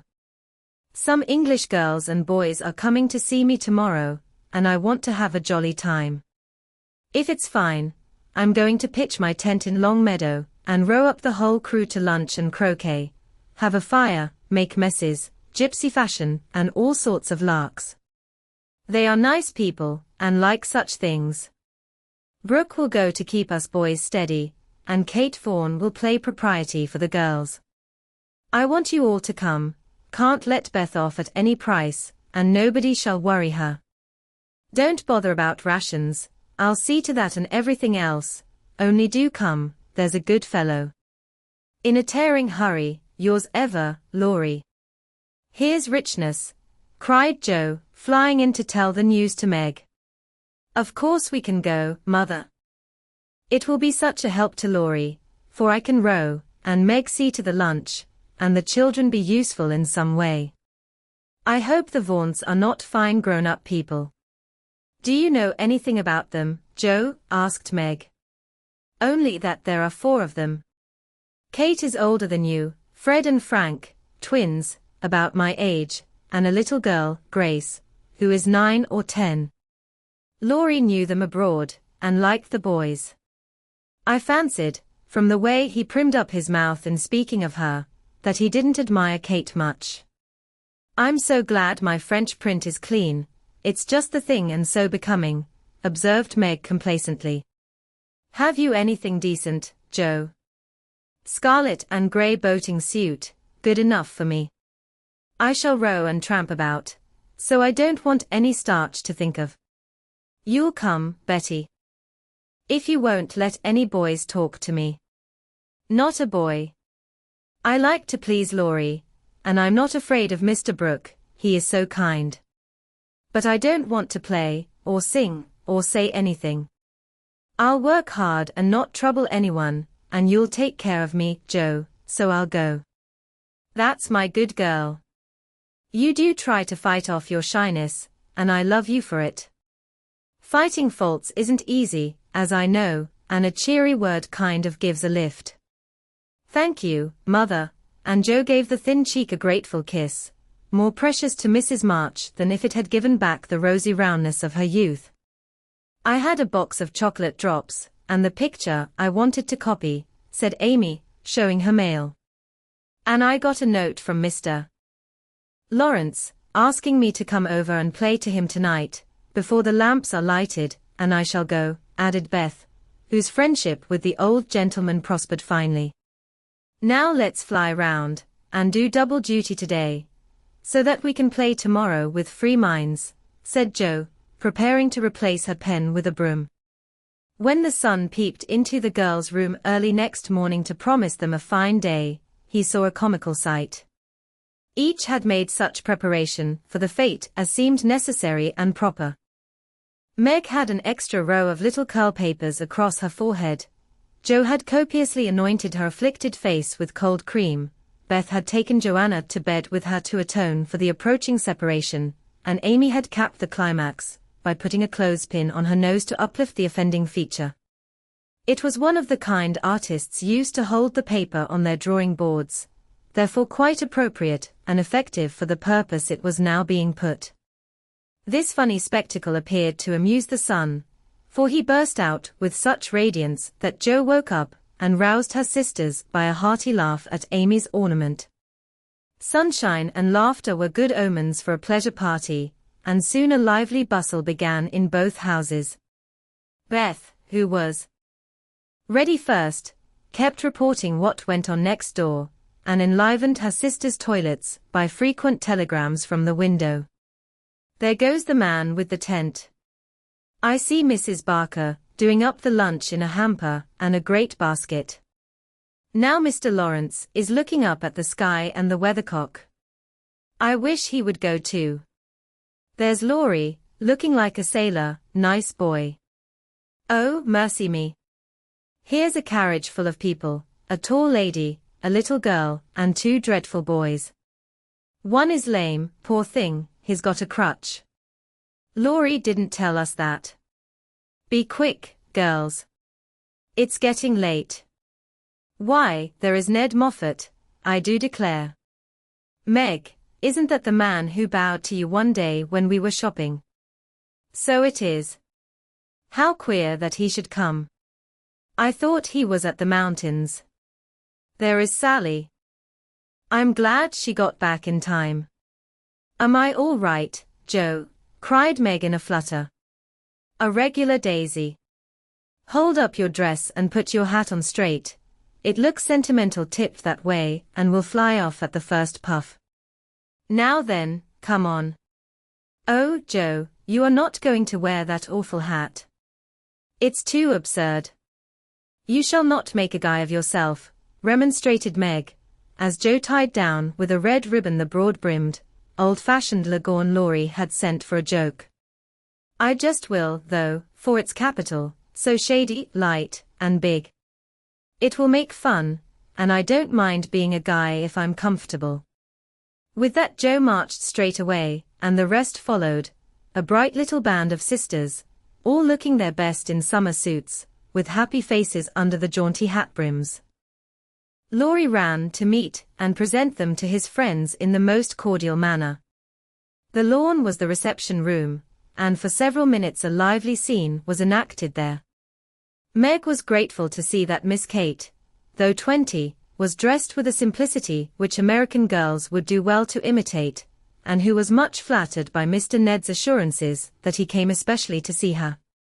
Jo understood why Laurie primmed up his mouth when speaking of Kate, for that young lady had a stand-off don't-touch-me air, which contrasted strongly with the free and easy demeanor of the other girls. Beth took an observation of the new boys and decided that the lame one was not dreadful, but gentle and feeble, and she would be kind to him on that account. Amy found Grace a well-mannered, merry, little person, and after staring dumbly at one another for a few minutes, they suddenly became very good friends. Tents, lunch, and croquet utensils having been sent on beforehand, the party was soon embarked, and the two boats pushed off together, leaving Mr. Lawrence waving his hat on the shore. Laurie and Jo rowed one boat, Mr. Brooke and Ned the other, while Fred Vaughan, the riotous twin, did his best to upset both by paddling about in a wherry like a disturbed water-bug. Jo's funny hat deserved a vote of thanks, for it was of general utility. It broke the ice in the beginning by producing a laugh, it created quite a refreshing breeze, flapping to and fro as she rowed, and would make an excellent umbrella for the whole party, if a shower came up, she said. Miss Kate decided that she was odd, but rather clever, and smiled upon her from afar. Meg, in the other boat, was delightfully situated, face to face with the rowers, who both admired the prospect and feathered their oars with uncommon skill and dexterity. Mr. Brooke was a grave, silent young man, with handsome brown eyes and a pleasant voice. Meg liked his quiet manners and considered him a walking encyclopedia of useful knowledge. He never talked to her much, but he looked at her a good deal, and she felt sure that he did not regard her with aversion.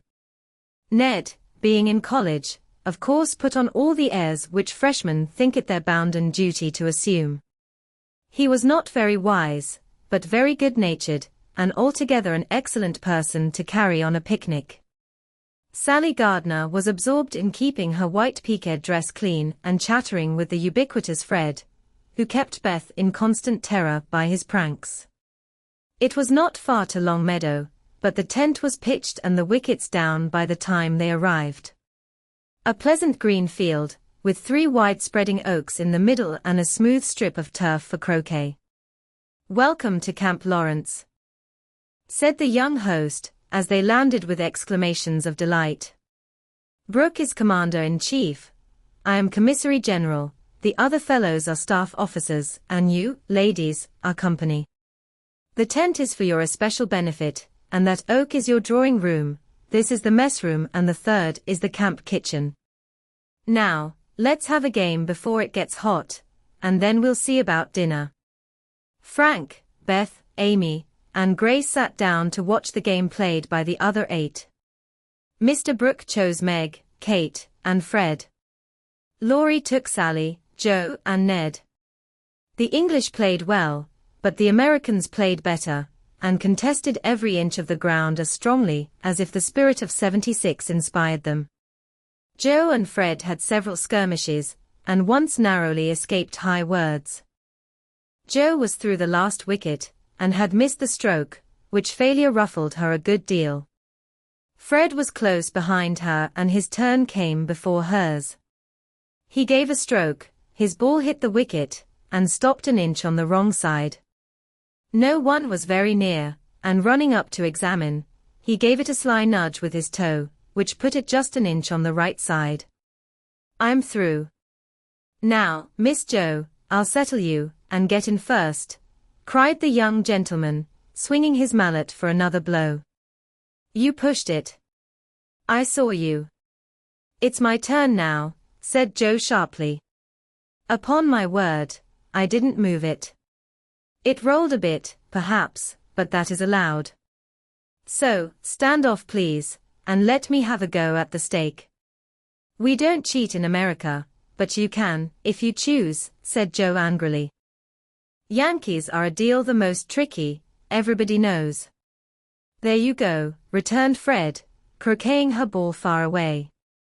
Joe opened her lips to say something rude, but checked herself in time, colored up to her forehead, and stood a minute, hammering down a wicket with all her might, while Fred hit the stake and declared himself out with much exultation. She went off to get her ball, and was a long time finding it among the bushes, but she came back, looking cool and quiet, and waited her turn patiently. It took several strokes to regain the place she had lost, and when she got there, the other side had nearly won, for Kate's ball was the last but one and lay near the stake. "By George, it's all up with us. Goodbye, Kate. Miss Joe owes me one, so you are finished," cried Fred excitedly, as they all drew near to see the finish.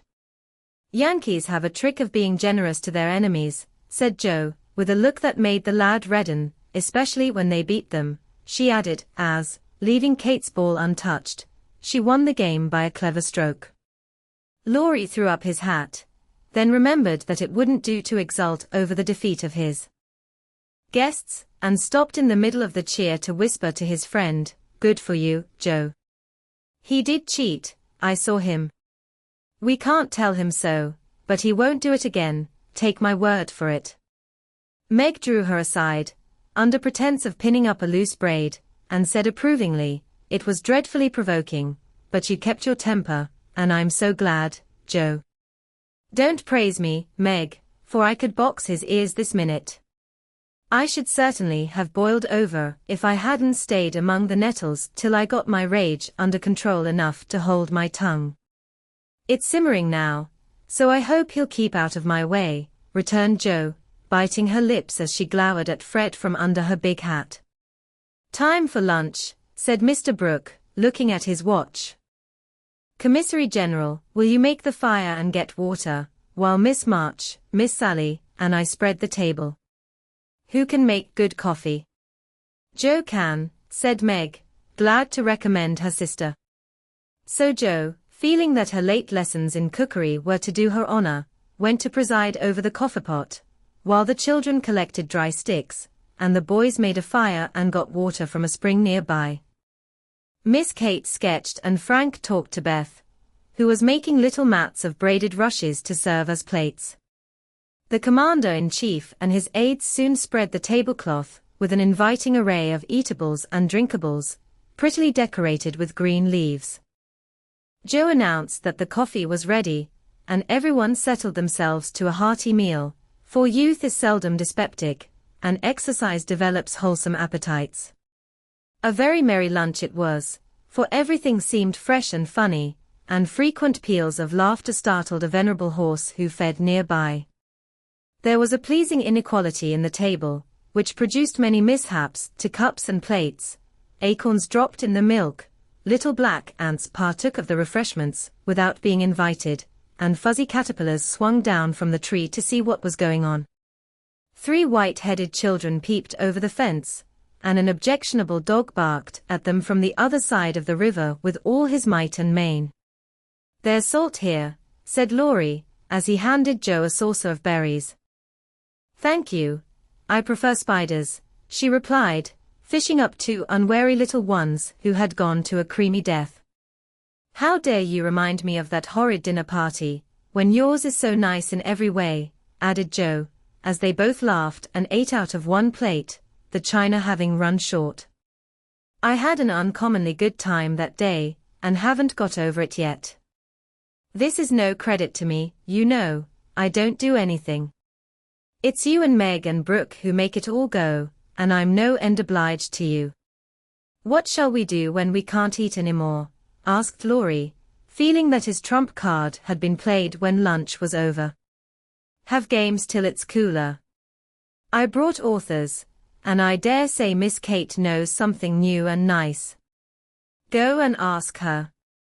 She's company, and you ought to stay with her more. Aren't you company too? I thought she'd suit Brooke, but he keeps talking to Meg, and Kate just stares at them through that ridiculous glass of hers. I'm going, so you needn't try to preach propriety, for you can't do it, Joe." Miss Kate did know several new games, and as the girls would not, and the boys could not, eat any more, they all adjourned to the drawing room to play rigmarole. One person begins a story, any nonsense you like, and tells as long as he pleases, only taking care to stop short at some exciting point, when the next takes it up and does the same. It's very funny when well done, and makes a perfect jumble of tragical comical stuff to laugh over. "Please start it, Mr. Brooke," said Kate, with a commanding air, which surprised Meg, who treated the tutor with as much respect as any other gentleman. Lying on the grass at the feet of the 2 young ladies, Mr. Brooke obediently began the story, with the handsome brown eyes steadily fixed upon the sunshiny river. Once on a time, a knight went out into the world to seek his fortune, for he had nothing but his sword and his shield. He travelled a long while, nearly 28 years, and had a hard time of it, till he came to the palace of a good old king, who had offered a reward to anyone who could tame and train a fine, but unbroken colt, of which he was very fond. The knight agreed to try, and got on slowly but surely, for the colt was a gallant fellow, and soon learned to love his new master, though he was freakish and wild. Every day, when he gave his lessons to this pet of the king's, the knight rode him through the city, and as he rode, he looked everywhere for a certain beautiful face, which he had seen many times in his dreams, but never found. One day, as he went prancing down a quiet street, he saw at the window of a ruinous castle the lovely face. He was delighted, inquired who lived in this old castle, and was told that several captive princesses were kept there by a spell, and spun all day to lay up money to buy their liberty. The knight wished intensely that he could free them, but he was poor and could only go by each day, watching for the sweet face and longing to see it out in the sunshine. At last he resolved to get into the castle, and ask how he could help them. He went and knocked. The great door flew open, and he beheld a ravishingly lovely lady, who exclaimed, with a cry of rapture, "At last!" "At last," continued Kate, who had read French novels and admired the style. "'Tis she," cried Count Gustave, and fell at her feet in an ecstasy of joy. "Oh, rise," she said, extending a hand of marble fairness. "Never. Till you tell me how I may rescue you," swore the knight, still kneeling. "Alas, my cruel fate condemns me to remain here till my tyrant is destroyed." "Where is the villain?" "In the mauve salon. Go, brave heart, and save me from despair." "I obey, and return victorious or dead." With these thrilling words he rushed away, and flinging open the door of the mauve salon, was about to enter, when he received a stunning blow from the big Greek lexicon, which an old fellow in a black gown fired at him, said Ned. Instantly, Sir What's-his-name recovered himself, pitched the tyrant out of the window, and turned to join the lady, victorious, but with a bump on his brow, found the door locked, tore up the curtains, made a rope ladder, got halfway down when the ladder broke, and he went headfirst into the moat, 60 feet below. Could swim like a duck, paddled round the castle till he came to a little door guarded by two stout fellows, knocked their heads together till they cracked like a couple of nuts, then, by a trifling exertion of his prodigious strength, he smashed in the door, went up a pair of stone steps covered with dust a foot thick, toads as big as your fist, and spiders that would frighten you into hysterics, Miss March. At the top of these steps he came plump upon a sight that took his breath away and chilled his blood. The tall figure, all in white with a veil over its face and a lamp in its wasted hand, went on Meg. It beckoned, gliding noiselessly before him down a corridor as dark and cold as any tomb. Shadowy effigies in armor stood on either side, a dead silence reigned, the lamp burned blue, and the ghostly figure ever and anon turned its face toward him, showing the glitter of awful eyes through its white veil. They reached a curtained door, behind which sounded lovely music. He sprang forward to enter, but the spectre plucked him back, and waved threateningly before him. "A snuff-box," said Joe, in a sepulchral tone, which convulsed the audience. "Then key," said the knight politely, as he took a pinch and sneezed 7 times so violently that his head fell off. "Ha! Ha!" laughed the ghost, and having peeped through the keyhole at the princess's spinning away for dear life, the evil spirit picked up her victim and put him in a large tin box, where there were 11 other knights packed together without their heads, like sardines, who all rose and began to dance a hornpipe, cut in Fred, as Joe paused for breath, and as they danced, the rubbishy old castle turned to a man-o'-war in full sail. "Up with the jib, reef the topsail halyards, helm hard alee, and man the guns," roared the captain, as a Portuguese pirate hove in sight, with a flag black as ink flying from her foremast. "Go in and win, my hearties," says the captain, and a tremendous fight began. "Of course the British beat, they always do." "No, they don't," cried Joe, aside. Having taken the pirate captain prisoner, sailed slap over the schooner, whose decks were piled high with dead and whose lee scuppers ran blood, for the order had been cutlasses and die hard. "Boatswain's mate, take a bite of the flying jib sheet, and start this villain if he doesn't confess his sins double quick," said the British captain. The Portuguese held his tongue like a brick, and walked the plank, while the jolly tars cheered like mad. But the sly dog dived, came up under the man-o'-war, scuttled her, and down she went, with all sail set, to the bottom of the sea, see where, oh, gracious. "What shall I say?" cried Sally, as Fred ended his rigmarole, in which he had jumbled together pell-mell nautical phrases and facts out of one of his favorite books.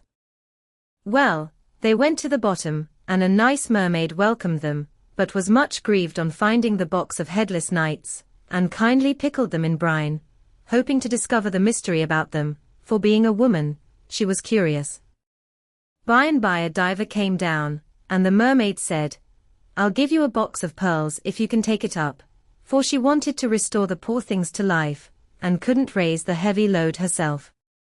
So the diver hoisted it up, and was much disappointed on opening it to find no pearls. He left it in a great lonely field, where it was found by a little goose girl, who kept 100 fat geese in the field, said Amy, when Sally's invention gave out. The little girl was sorry for them, and asked an old woman what she should do to help them. "Your geese will tell you, they know everything," said the old woman. So she asked what she should use for new heads, since the old ones were lost, and all the geese opened their 100 mouths and screamed cabbages, continued Laurie promptly. "Just the thing," said the girl, and ran to get 12 fine ones from her garden. She put them on. The knights revived at once, thanked her, and went on their way rejoicing, never knowing the difference, for there were so many other heads like them in the world that no one thought anything of it. The knight in whom I'm interested went back to find the pretty face, and learned that the princesses had spun themselves free and all gone and married, but one. He was in a great state of mind at that, and mounting the colt, who stood by him through thick and thin, rushed to the castle to see which was left. Peeping over the hedge, he saw the queen of his affections picking flowers in her garden. "Will you give me a rose?" said he. "You must come and get it." "I can't come to you, it isn't proper," said she, as sweet as honey. He tried to climb over the hedge, but it seemed to grow higher and higher. Then he tried to push through, but it grew thicker and thicker, and he was in despair. So he patiently broke twig after twig till he had made a little hole through which he peeped, saying imploringly, "Let me in. Let me in." But the pretty princess did not seem to understand, for she picked her roses quietly, and left him to fight his way in. Whether he did or not, Frank will tell you. "I can't. I'm not playing, I never do," said Frank, dismayed at the sentimental predicament out of which he was to rescue the absurd couple. Beth had disappeared behind Joe, and Grace was asleep. "So the poor knight is to be left sticking in the hedge, is he?" asked Mr. Brooke, still watching the river, and playing with the wild rose in his buttonhole. "I guess the princess gave him a posy, and opened the gate after a while," said Laurie, smiling to himself, as he threw acorns at his tutor. "What a piece of nonsense we have made. With practice we might do something quite clever. Do you know Truth?" "I hope so," said Meg soberly. "The game, I mean." "What is it?" said Fred. "Why, you pile up your hands, choose a number, and draw out in turn, and the person who draws at the number has to answer truly any question put by the rest. It's great fun." "Let's try it," said Joe, who liked new experiments. Miss Kate and Mr. Brooke, Meg, and Ned declined, but Fred, Sally, Joe, and Laurie piled and drew, and the lot fell to Laurie. "Who are your heroes?" asked Joe. "Grandfather and Napoleon." "Which lady here do you think prettiest?" said Sally. "Margaret." "Which do you like best?" from Fred. "Joe, of course." "What silly questions you ask." And Joe gave a disdainful shrug, as the rest laughed at Laurie's matter-of-fact tone. "Try again." "Truth isn't a bad game," said Fred. "It's a very good one for you," retorted Joe in a low voice. Her turn came next. "What is your greatest fault?" asked Fred, by way of testing in her the virtue he lacked himself. "A quick temper." "What do you most wish for?" said Laurie. "A pair of boot lacings," returned Joe, guessing and defeating his purpose. "Not a true answer. You must say what you really do want most." "Genius." "Don't you wish you could give it to me, Laurie?" And she slyly smiled in his disappointed face.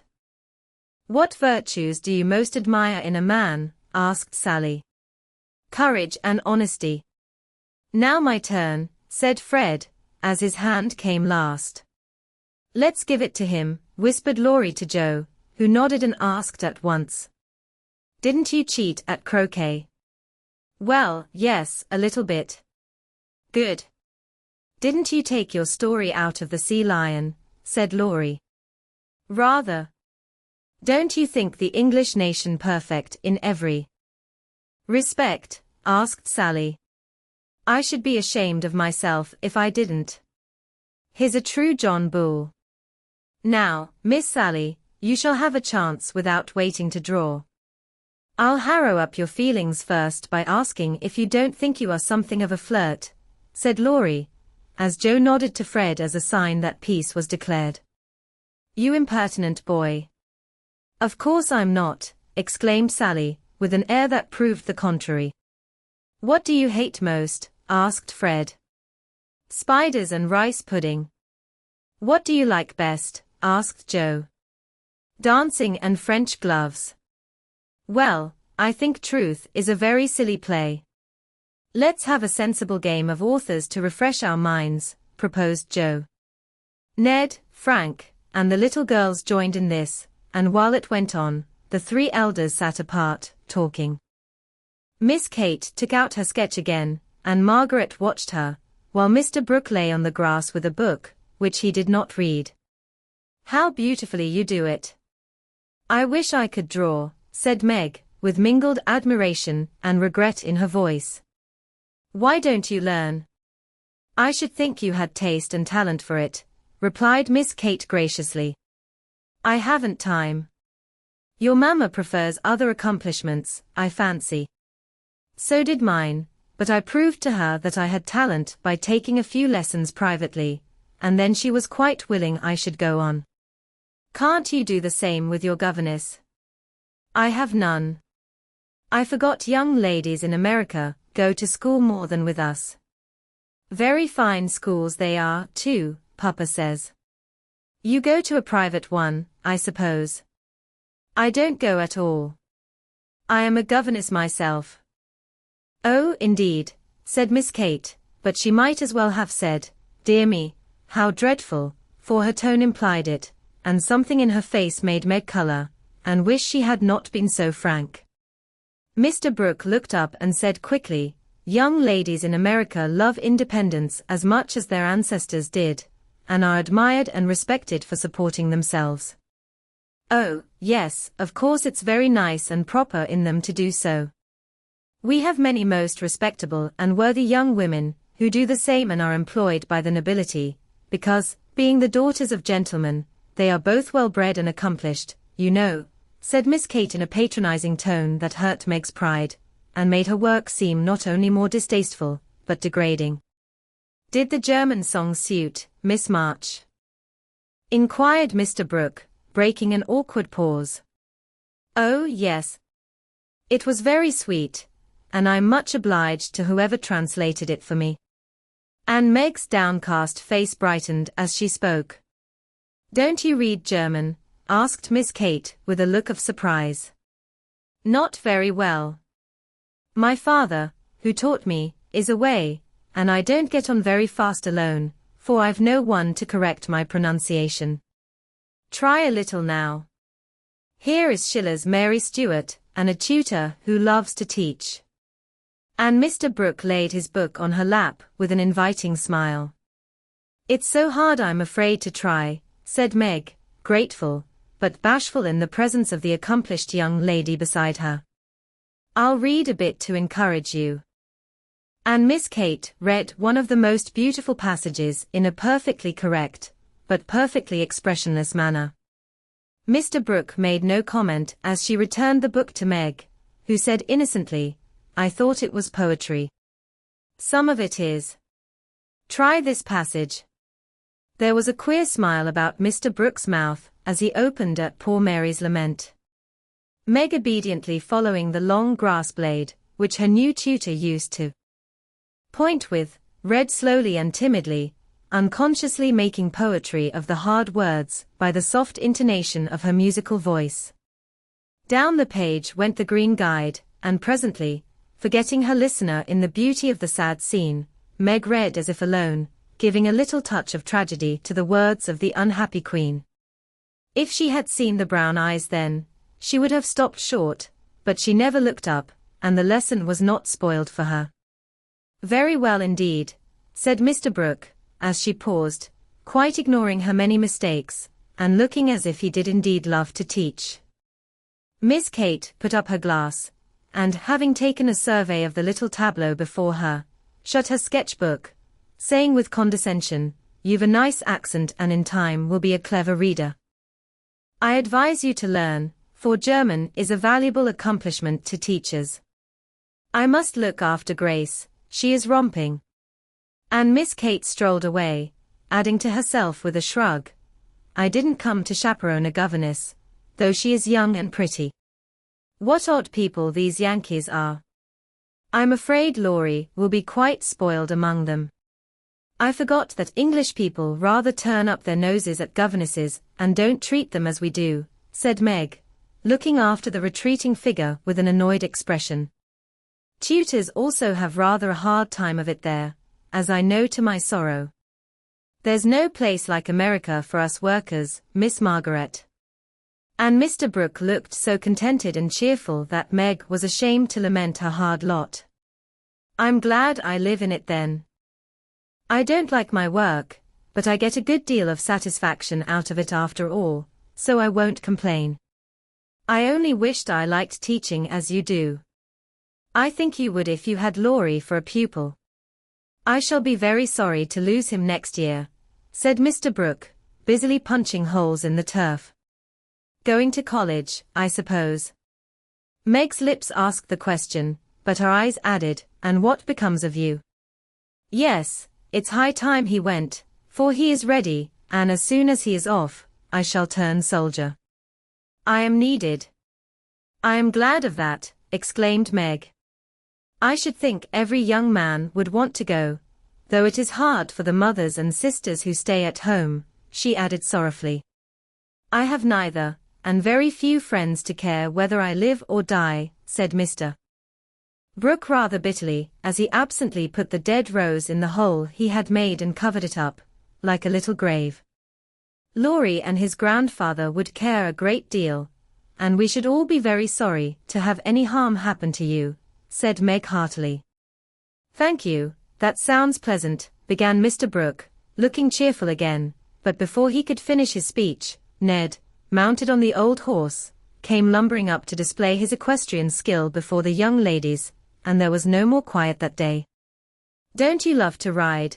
asked Grace of Amy, as they stood resting after a race round the field with the others, led by Ned. "I dote upon it. My sister, Meg, used to ride when Papa was rich, but we don't keep any horses now, except Ellen Tree," added Amy, laughing. "Tell me about Ellen Tree.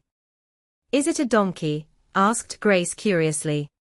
"Why, you see, Joe is crazy about horses and so am I, but we've only got an old side saddle and no horse. Out in our garden is an apple tree that has a nice low branch, so Joe put the saddle on it, fixed some reins on the part that turns up, and we bounce away on Ellen Tree whenever we like." "How funny!" laughed Grace. "I have a pony at home, and ride nearly every day in the park with Fred and Kate. It's very nice, for my friends go too, and the row is full of ladies and gentlemen. Dear, how charming. I hope I shall go abroad some day, but I'd rather go to Rome than the row," said Amy, who had not the remotest idea what the row was and wouldn't have asked for the world. Frank, sitting just behind the little girls, heard what they were saying, and pushed his crutch away from him with an impatient gesture, as he watched the active lads going through all sorts of comical gymnastics. Beth, who was collecting the scattered author cards, looked up and said, in her shy yet friendly way, "I'm afraid you are tired. Can I do anything for you? Talk to me, please." "It's dull, sitting by myself," answered Frank, who had evidently been used to being made much of at home. If he asked her to deliver a Latin oration, it would not have seemed a more impossible task to bashful Beth, but there was no place to run to, no Joe to hide behind now, and the poor boy looked so wistfully at her that she bravely resolved to try. "What do you like to talk about?" she asked, fumbling over the cards and dropping half as she tried to tie them up. "Well, I like to hear about cricket and boating and hunting," said Frank, who had not yet learned to suit his amusements to his strength. "My heart. What shall I do? I don't know anything about them," thought Beth, and forgetting the boy's misfortune in her flurry, she said, hoping to make him talk, "I never saw any hunting, but I suppose you know all about it." "I did once, but I can never hunt again, for I got hurt leaping a confounded 5-barred gate. So there are no more horses and hounds for me," said Frank with a sigh that made Beth hate herself for her innocent blunder. "Your deer are much prettier than our ugly buffaloes," she said, turning to the prairies for help and feeling glad that she had read one of the boys' books in which Joe delighted. Buffaloes proved soothing and satisfactory, and in her eagerness to amuse another, Beth forgot herself, and was quite unconscious of her sister's surprise and delight at the unusual spectacle of Beth talking away to one of the dreadful boys, against whom she had begged protection. "Bless her heart. She pities him, so she is good to him," said Joe, beaming at her from the croquet ground. "I always said she was a little saint," added Meg, as if there could be no further doubt of it. "I haven't heard Frank laugh so much for ever so long," said Grace to Amy, as they sat discussing dolls and making tea sets out of the acorn cups. "My sister Beth is a very fastidious girl, when she likes to be," said Amy, well pleased at Beth's success. She meant fascinating, but as Grace didn't know the exact meaning of either word, fastidious sounded well and made a good impression. An impromptu circus, fox and geese, and an amicable game of croquet finished the afternoon. At sunset the tent was struck, hampers packed, wickets pulled up, boats loaded, and the whole party floated down the river, singing at the tops of their voices. Ned, getting sentimental, warbled a serenade with the pensive refrain. "Alone, alone, ah. Woe, alone," and at the lines. "We each are young, we each have a heart, oh, why should we stand thus coldly apart?" He looked at Meg with such a lackadaisical expression, that she laughed outright, and spoiled his song. "How can you be so cruel to me?" he whispered, under cover of a lively chorus. "You've kept close to that starched-up Englishwoman all day, and now you snub me." "I didn't mean to, but you looked so funny I really couldn't help it," replied Meg, passing over the first part of his reproach, for it was quite true that she had shunned him, remembering the Moffat party and the talk after it.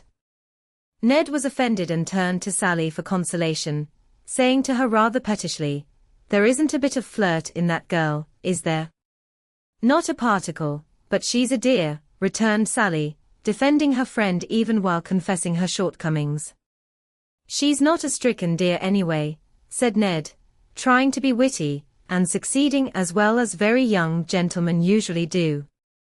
On the lawn where it had gathered, the little party separated with cordial good nights and goodbyes, for the Vaughan's were going to Canada. As the four sisters went home through the garden, Miss Kate looked after them, saying, without the patronizing tone in her voice, "In spite of their demonstrative manners, American girls are very nice, when one knows them." "I quite agree with you," said Mr. Brooke. Laurie lay luxuriously swinging to and fro in his hammock one warm September afternoon, wondering what his neighbors were about, but too lazy to go and find out. He was in one of his moods, for the day had been both unprofitable and unsatisfactory, and he was wishing he could live it over again. The hot weather made him indolent, and he had shirked his studies, tried Mr. Brooke's patience to the utmost, displeased his grandfather by practicing half the afternoon, frightened the maidservants half out of their wits by mischievously hinting that one of his dogs was going mad, and after high words with the stableman about some fancied neglect of his horse, he had flung himself into his hammock to fume over the stupidity of the world in general, till the peace of the lovely day quieted him in spite of himself. Staring up into the green gloom of the horse-chestnut trees above him, he dreamed dreams of all sorts, and was just imagining himself tossing on the ocean in a voyage round the world, when the sound of voices brought him ashore in a flash. Peeping through the meshes of the hammock, he saw the marches coming out, as if bound on some expedition. "What in the world are those girls about now?" thought Laurie, opening his sleepy eyes to take a good look, for there was something rather peculiar in the appearance of his neighbors. Each wore a large, flapping hat, a brown linen pouch slung over one shoulder, and carried a long staff. Meg had a cushion, Joe a book, Beth a basket, and Amy a portfolio. All walked quietly through the garden, out at the little back gate, and began to climb the hill that lay between the house and river. "Well, that's cool," said Laurie to himself, "to have a picnic and never ask me. They can't be going in the boat, for they haven't got the key. Perhaps they forgot it. I'll take it to them, and see what's going on." Though possessed of half a dozen hats, it took him some time to find one. Then there was a hunt for the key, which was at last discovered in his pocket, so that the girls were quite out of sight, when he leaped the fence and ran after them. Taking the shortest way to the boathouse, he waited for them to appear, but no one came, and he went up the hill to take an observation. A grove of pines covered one part of it, and from the heart of this green spot came a clearer sound than the soft sigh of the pines, or the drowsy chirp of the crickets. "Here's a landscape," thought Laurie, peeping through the bushes, and looking wide awake and good-natured already. It was a rather pretty little picture, for the sisters sat together in the shady nook, with sun and shadow flickering over them, the aromatic wind lifting their hair and cooling their hot cheeks, and all the little wood people going on with their affairs as if these were no strangers, but old friends. Meg sat upon her cushion, sewing daintily with her white hands, and looking as fresh and sweet as a rose in her pink dress among the green. Beth was sorting the cones that lay thick under the hemlock nearby, for she made pretty things with them. Amy was sketching a group of ferns, and Joe was knitting as she read aloud. A shadow passed over the boy's face as he watched them, feeling that he ought to go away, because uninvited, yet lingering, because home seemed very lonely and this quiet party in the woods most attractive to his restless spirit. He stood so still that a squirrel, busy with its harvesting, ran down a pine close beside him, saw him suddenly and skipped back, scolding so shrilly that Beth looked up, espied the wistful face behind the birches, and beckoned with a reassuring smile. "May I come in, please? Or shall I be a bother?" he asked, advancing slowly. Meg lifted her eyebrows, but Joe scowled at her defiantly and said at once, "Of course you may. We should have asked you before, only we thought you wouldn't care for such a girl's game as this. I always like your games, but if Meg doesn't want me, I'll go away. I've no objection, if you do something." "It's against the rules to be idle here," replied Meg gravely but graciously. "Much obliged. I'll do anything if you'll let me stop a bit, for it's as dull as the desert of Sahara down there. Shall I sew, read, cone, draw, or do all at once? Bring on your bears. I'm ready." And Laurie sat down, with a submissive expression delightful to behold. "Finish this story while I set my heel," said Joe, handing him the book. "Yes, was the meek answer, as he began, doing his best to prove his gratitude for the favor of admission into the Busy Bee Society. The story was not a long one, and when it was finished, he ventured to ask a few questions as a reward of merit. "Please, could I inquire if this highly instructive and charming institution is a new one?" "Would you tell him?" asked Meg of her sisters. "He'll laugh," said Amy warningly. "Who cares?" said Joe. "I guess he'll like it," added Beth. "Of course I shall. I give you my word I won't laugh. Tell away, Joe, and don't be afraid. The idea of being afraid of you. Well, you see we used to play Pilgrim's Progress, and we have been going on with it in earnest, all winter and summer." "Yes, I know," said Laurie, nodding wisely. "Who told you?" demanded Joe. "Spirits." "No, I did. I wanted to amuse him one night, when you were all away, and he was rather dismal. He did like it, so don't scold, Joe," said Beth meekly.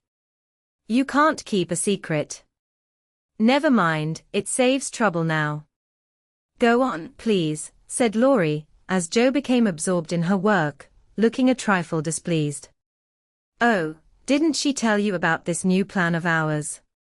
"Well, we have tried not to waste our holiday, but each has had a task and worked at it with a will. The vacation is nearly over, the stints are all done, and we are ever so glad that we didn't dawdle." "Yes, I should think so," and Laurie thought regretfully of his own idle days. "Mother likes to have us out of doors as much as possible, so we bring our work here and have nice times. For the fun of it we bring our things in these bags, wear the old hats, use poles to climb the hill, and play pilgrims, as we used to do years ago. We call this hill the Delectable Mountain, for we can look far away, and see the country where we hope to live sometime."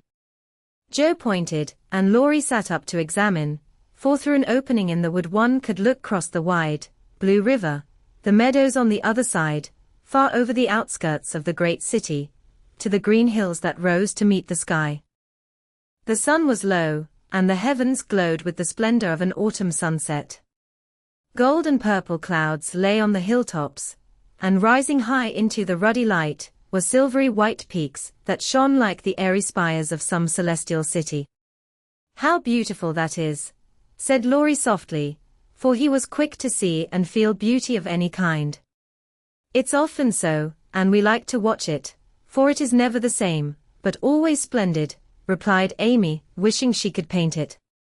"Joe talks about the country where we hope to live sometime, the real country, she means, with pigs and chickens and haymaking. It would be nice, but I wish the beautiful country up there was real, and we could ever go to it," said Beth musingly. "There is a lovelier country even than that, where we shall go, by and by, when we are good enough," answered Meg with her sweetest voice. "It seems so long to wait, so hard to do. I want to fly away at once, as those swallows fly, and go in at that splendid gate." "You'll get there, Beth, sooner or later, no fear of that," said Joe. "I'm the one that will have to fight and work, and climb and wait, and maybe never get in after all. You'll have me for company, if that's any comfort. I shall have to do a deal of traveling before I come in sight of your celestial city. If I arrive late, you'll say a good word for me, won't you, Beth?" Something in the boy's face troubled his little friend, but she said cheerfully, with her quiet eyes on the changing clouds, "If people really want to go, and really try all their lives, I think they will get in, for I don't believe there are any locks on that door, or any guards at the gate. I always imagine it is as it is in the picture, where the shining ones stretch out their hands to welcome poor Christian, as he comes up from the river. Wouldn't it be fun if all the castles in the air which we make could come true, and we could live in them," said Joe, after a little pause. "I've made such quantities it would be hard to choose which I'd have," said Laurie, lying flat, and throwing cones at the squirrel who had betrayed him. "You'd have to take your favorite one." "What is it?" asked Meg. "If I tell mine, will you tell yours?" "Yes, if the girls will too." "We will. Now, Laurie. After I'd seen as much of the world as I want to, I'd like to settle in Germany, and have just as much music as I choose. I'm to be a famous musician myself, and all creation is to rush to hear me. And I'm never to be bothered about money or business, but just enjoy myself and live for what I like. That's my favorite castle. What's yours, Meg?" Margaret seemed to find it a little hard to tell hers, and waved a break before her face, as if to disperse imaginary gnats, while she said slowly, "I should like a lovely house, full of all sorts of luxurious things, nice food, pretty clothes, handsome furniture, pleasant people, and heaps of money. I am to be mistress of it, and manage it as I like, with plenty of servants, so I never need work a bit. How I should enjoy it! For I wouldn't be idle, but do good, and make everyone love me dearly." "Wouldn't you have a master for your castle in the air?" asked Laurie slyly. "I said pleasant people, you know," and Meg carefully tied up her shoe as she spoke, so that no one saw her face. Why don't you say you'd have a splendid, wise, good husband and some angelic little children? You know your castle wouldn't be perfect without, said blunt Joe, who had no tender fancies yet, and rather scorned romance, except in books. You'd have nothing but horses, inkstands, and novels in yours, answered Meg petulantly. Wouldn't I though? I'd have a stable full of Arabian steeds, rooms piled high with books, and I'd write out of a magic inkstand, so that my works should be as famous as Laurie's music. I want to do something splendid before I go into my castle, something heroic or wonderful that won't be forgotten after I'm dead. I don't know what, but I'm on the watch for it, and mean to astonish you all some day. I think I shall write books, and get rich and famous. That would suit me, so that is my favorite dream. Mine is to stay at home safe with father and mother, and help take care of the family, said Beth contentedly. Don't you wish for anything else? Asked Laurie. Since I had my little piano, I am perfectly satisfied.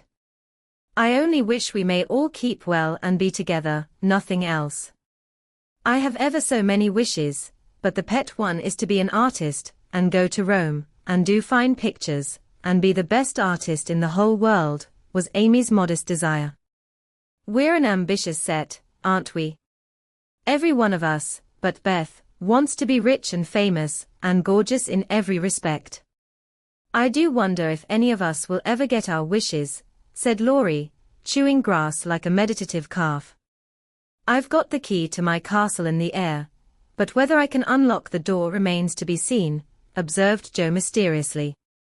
I've got the key to mine, but I'm not allowed to try it. Hang college, muttered Laurie with an impatient sigh. Here's mine, and Amy waved her pencil. I haven't got any, said Meg forlornly. Yes, you have, said Laurie at once. Where?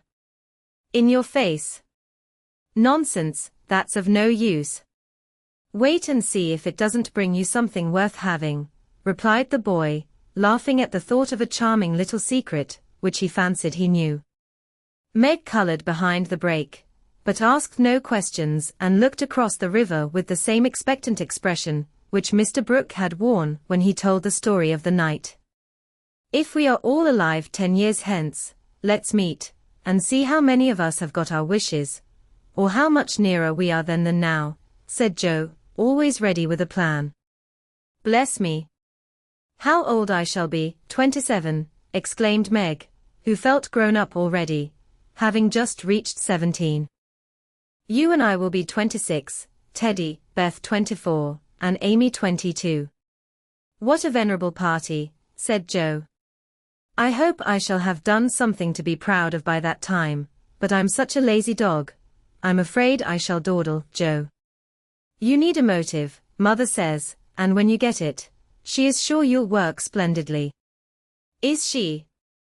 By Jupiter, I will, if I only get the chance, cried Laurie, sitting up with sudden energy. I ought to be satisfied to please grandfather, and I do try, but it's working against the grain, you see, and comes hard. He wants me to be an India merchant, as he was, and I'd rather be shot. I hate tea and silk and spices, and every sort of rubbish his old ships bring, and I don't care how soon they go to the bottom when I own them. Going to college ought to satisfy him, for if I give him 4 years he ought to let me off from the business. But he's set, and I've got to do just as he did, unless I break away and please myself, as my father did. If there was anyone left to stay with the old gentleman, I'd do it tomorrow.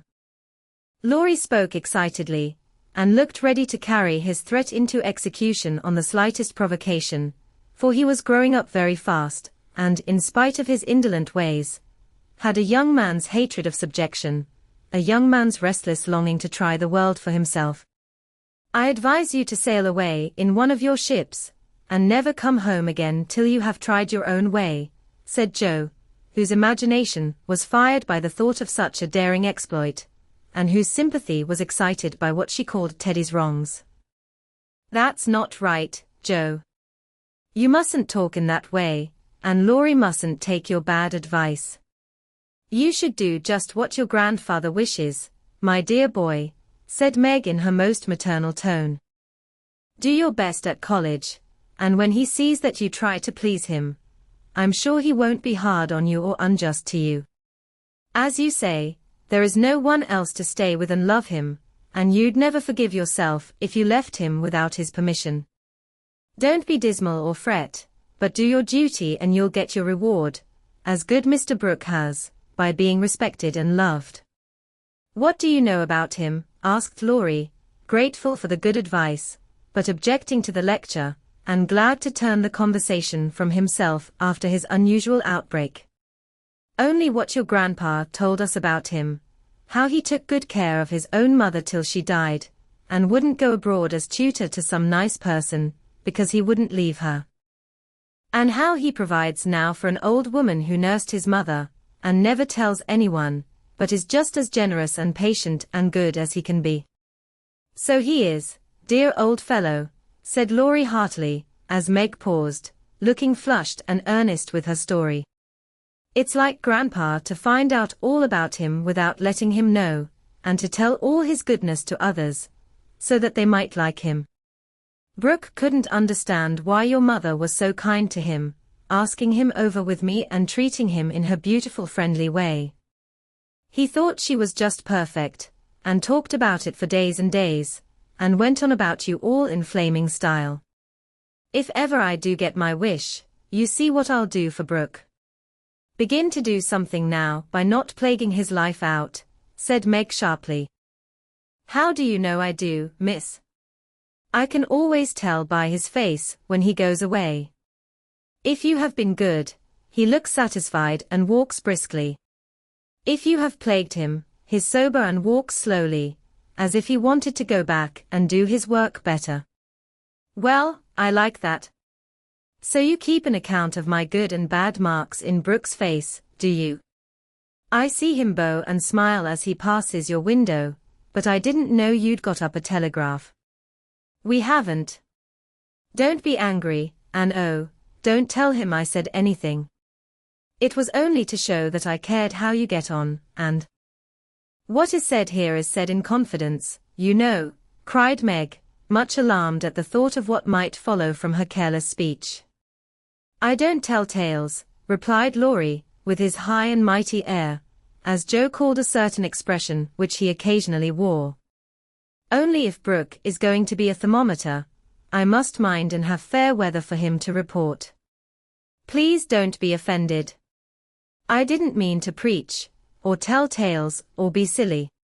I only thought Joe was encouraging you in a feeling which you'd be sorry for by and by. You are so kind to us, we feel as if you were our brother, and say just what we think. Forgive me, I meant it kindly. And Meg offered her hand with a gesture both affectionate and timid.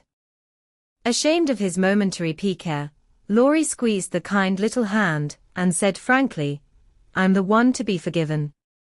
I'm cross and have been out of sorts all day. I like to have you tell me my faults and be sisterly, so don't mind if I am grumpy sometimes. I thank you all the same. Bent on showing that he was not offended, he made himself as agreeable as possible, wound cotton for Meg, recited poetry to please Joe, shook down cones for Beth, and helped Amy with her ferns, proving himself a fit person to belong to the Busy Bee Society. In the midst of an animated discussion on the domestic habits of turtles, one of those amiable creatures, having strolled up from the river, the faint sound of a bell warned them that Hannah had put the tea to draw, and they would just have time to get home to supper. May I come again? Asked Laurie. Yes, if you are good, and love your book, as the boys in the primer are told to do, said Meg, smiling. I'll try. Then you may come, and I'll teach you to knit as the Scotchmen do. There's a demand for socks just now, added Joe, waving hers like a big blue worsted banner as they parted at the gate. That night, when Beth played to Mr. Laurence in the twilight, Laurie, standing in the shadow of the curtain, listened to the little David, whose simple music always quieted his moody spirit, and watched the old man, who sat with his grey head on his hand, thinking tender thoughts of the dead child he had loved so much.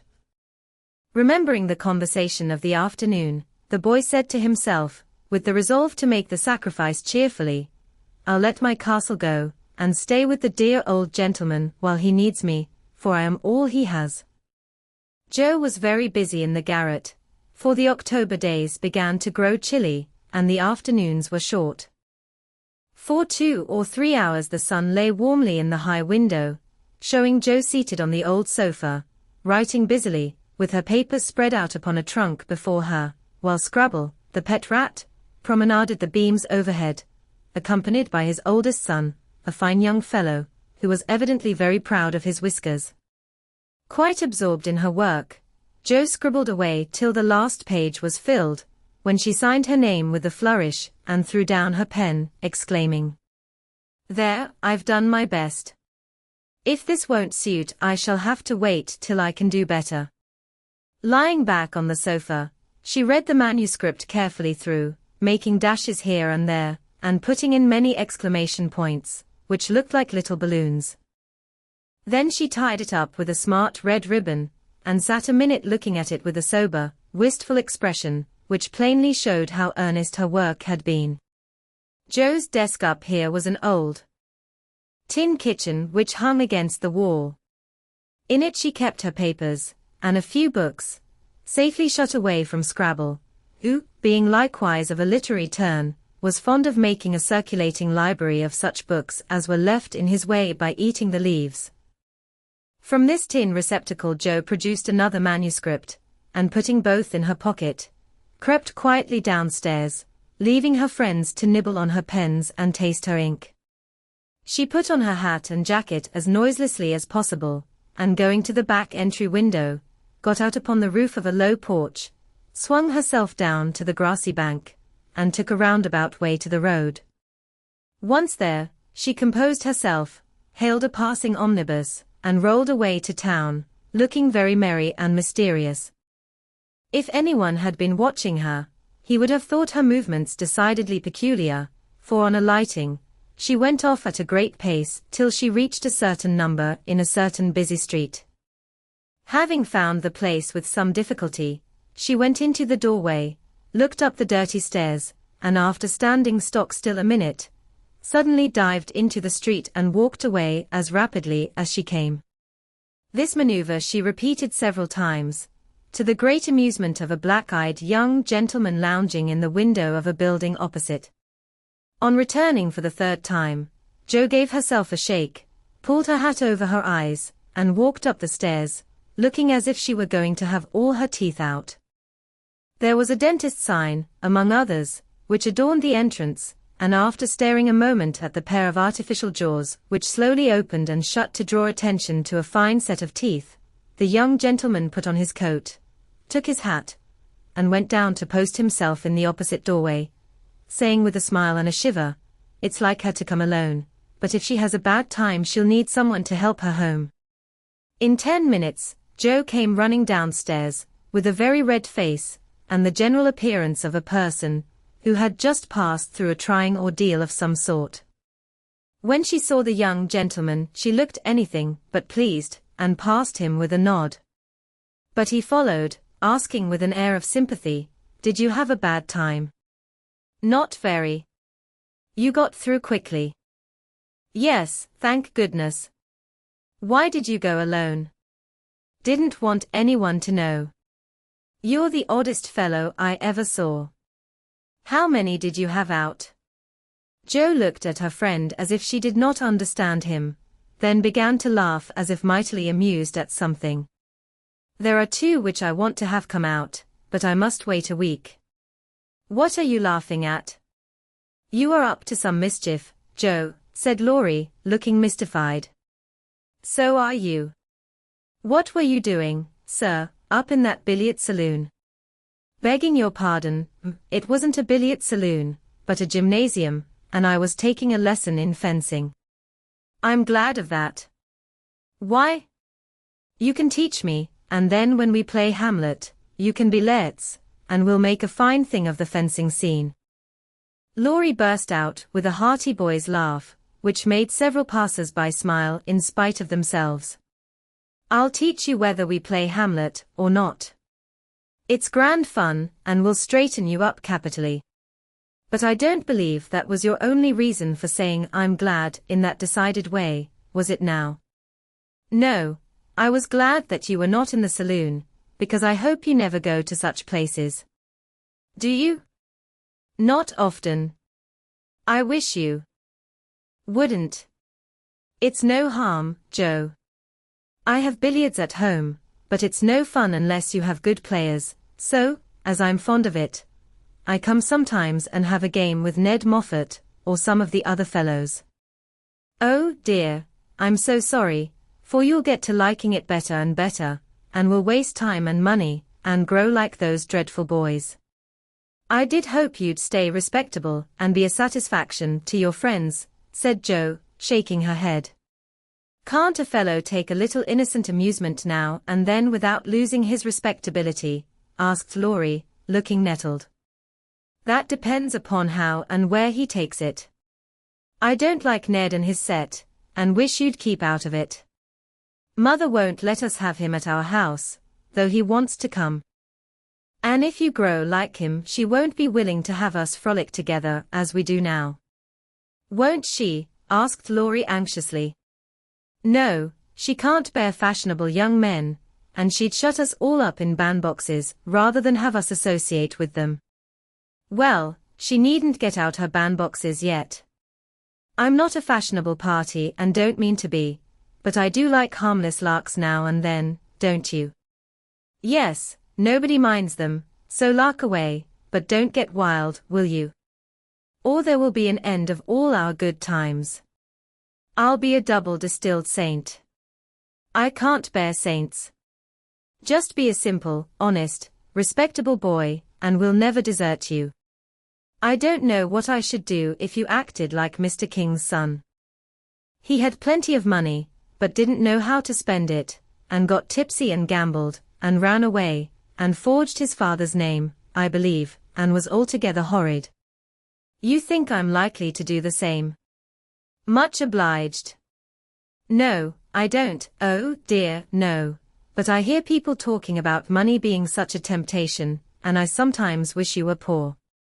"I shouldn't worry then." "Do you worry about me, Joe?" "A little, when you look moody and discontented, as you sometimes do, for you've got such a strong will. If you once get started wrong, I'm afraid it would be hard to stop you." Laurie walked in silence a few minutes, and Joe watched him, wishing she had held her tongue, for his eyes looked angry, though his lips smiled as if at her warnings. "Are you going to deliver lectures all the way home?" he asked presently. "Of course not." "Why?" "Because if you are, I'll take a bus. If you're not, I'd like to walk with you and tell you something very interesting.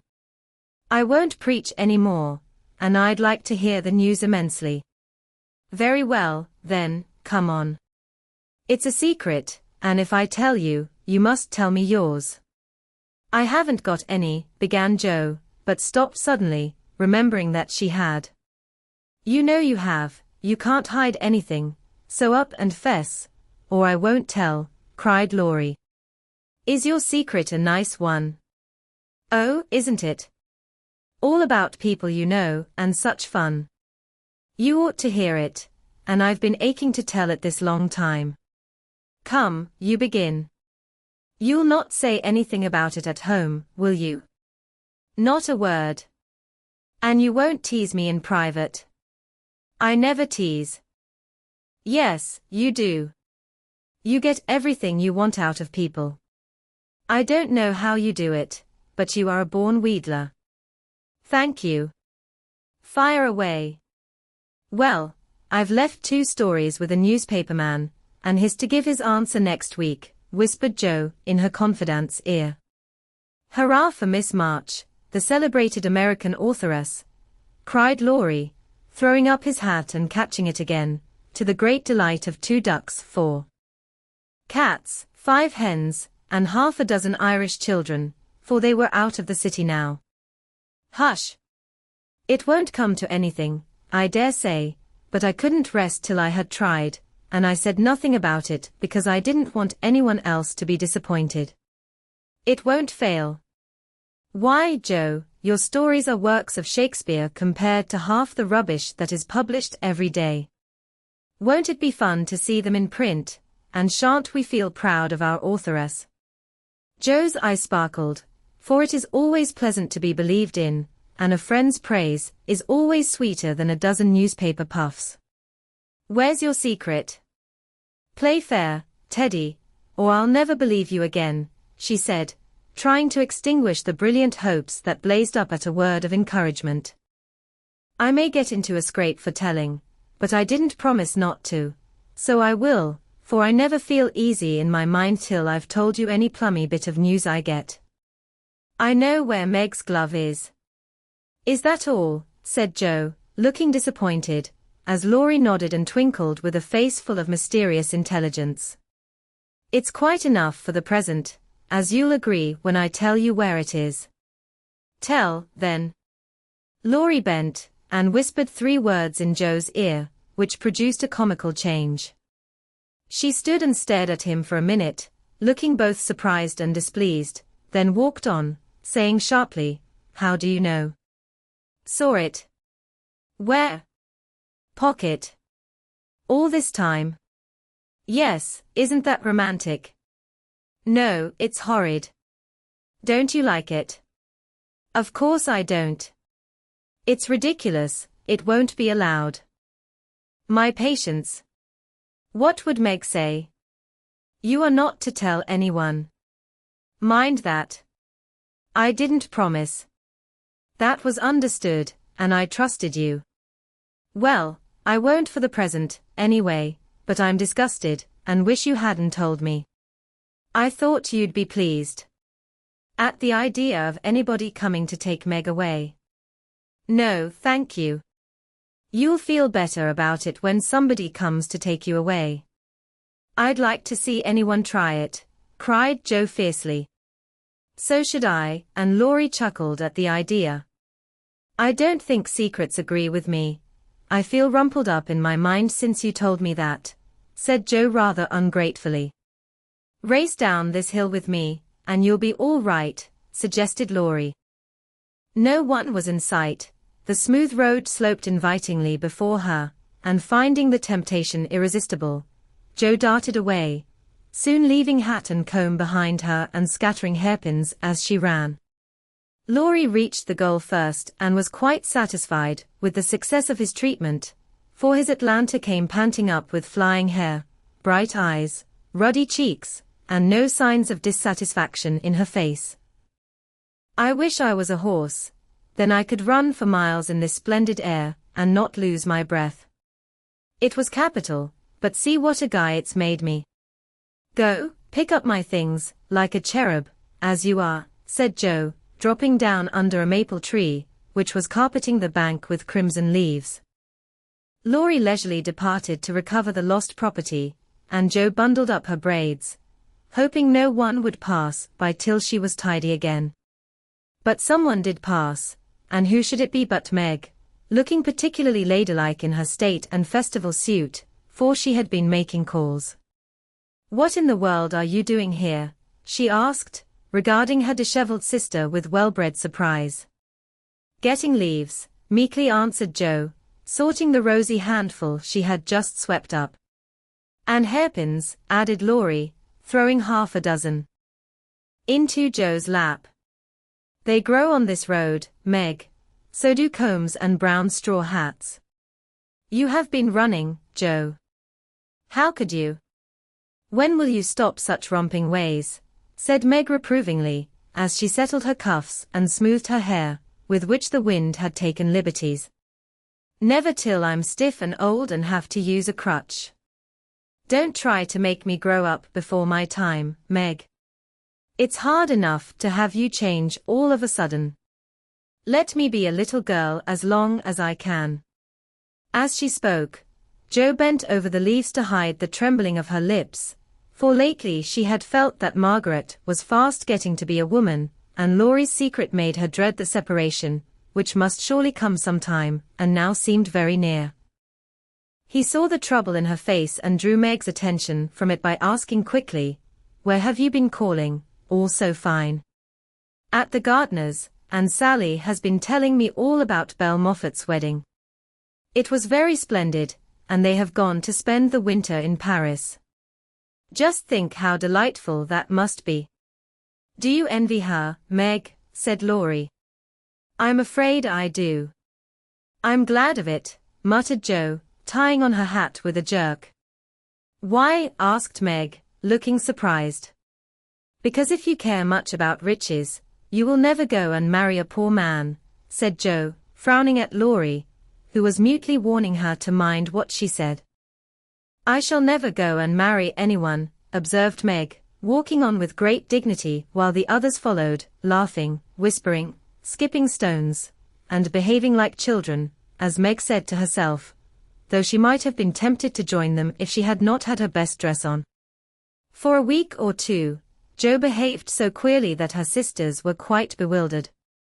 She rushed to the door when the postman rang, was rude to Mr. Brooke whenever they met, would sit looking at Meg with a woebegone face, occasionally jumping up to shake and then kiss her in a very mysterious manner. Laurie and she were always making signs to one another, and talking about spread eagles till the girls declared they had both lost their wits. On the second Saturday, after Jo got out of the window, Meg, as she sat sewing at her window, was scandalized by the sight of Laurie chasing Jo all over the garden, and finally capturing her in Amy's bower. What went on there, Meg could not see, but shrieks of laughter were heard, followed by the murmur of voices and a great flapping of newspapers. "What shall we do with that girl? She never will behave like a young lady," sighed Meg, as she watched the race with a disapproving face. "I hope she won't. She is so funny and dear as she is," said Beth, who had never betrayed that she was a little hurt at Jo's having secrets with anyone but her. "It's very trying, but we never can make her commie laugh," added Amy, who sat making some new frills for herself, with her curls tied up in a very becoming way, two agreeable things that made her feel unusually elegant and ladylike. In a few minutes Jo bounced in, laid herself on the sofa, and affected to read. "Have you anything interesting there?" asked Meg, with condescension. "Nothing but a story, won't amount to much, I guess," returned Jo, carefully keeping the name of the paper out of sight. "You'd better read it aloud. That will amuse us and keep you out of mischief," said Amy in her most grown-up tone.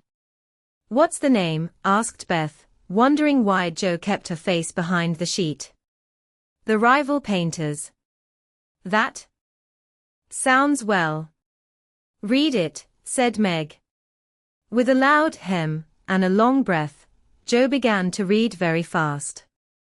The girls listened with interest, for the tale was romantic, and somewhat pathetic, as most of the characters died in the end. "I like that about the splendid picture," was Amy's approving remark, as Jo paused. "I prefer the lovering part. Viola and Angelo are two of our favorite names, isn't that queer?" said Meg, wiping her eyes, for the lovering part was tragical. "Who wrote it?" asked Beth, who had caught a glimpse of Jo's face. The reader suddenly sat up, cast away the paper, displaying a flushed countenance, and with a funny mixture of solemnity and excitement replied in a loud voice, "Your sister." "You?" cried Meg, dropping her work. "It's very good," said Amy critically. "I knew it. I knew it. Oh, my Jo, I am so proud," and Beth ran to hug her sister and exult over this splendid success. Dear me, how delighted they all were, to be sure. How Meg wouldn't believe it till she saw the words. "Miss Josephine March," actually printed in the paper. How graciously Amy criticized the artistic parts of the story, and offered hints for a sequel, which unfortunately couldn't be carried out, as the hero and heroine were dead. How Beth got excited, and skipped and sang with joy. How Hannah came in to exclaim, "Sakes alive, well I never," in great astonishment at that Jo's doings. How proud Mrs. March was when she knew it. How Jo laughed, with tears in her eyes, as she declared she might as well be a peacock and done with it, and how the spread eagle might be said to flap his wings triumphantly over the house of March, as the paper passed from hand to hand. Tell us about it. When did it come?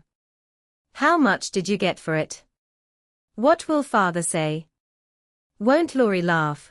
Cried the family, all in one breath as they clustered about Jo, for these foolish, affectionate people made a jubilee of every little household joy.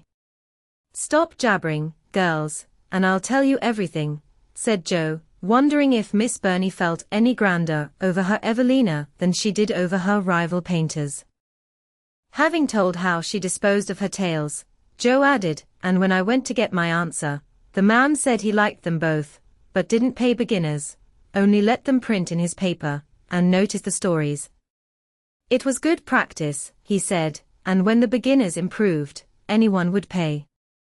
So I let him have the 2 stories, and today this was sent to me, and Laurie caught me with it and insisted on seeing it, so I let him. And he said it was good, and I shall write more, and he's going to get the next paid for, and I am so happy, for in time I may be able to support myself and help the girls. Jo's breath gave out here, and wrapping her head in the paper, she bedewed her little story with a few natural tears, for to be independent and earn the praise of those she loved were the dearest wishes of her heart, and this seemed to be the first step toward that happy end.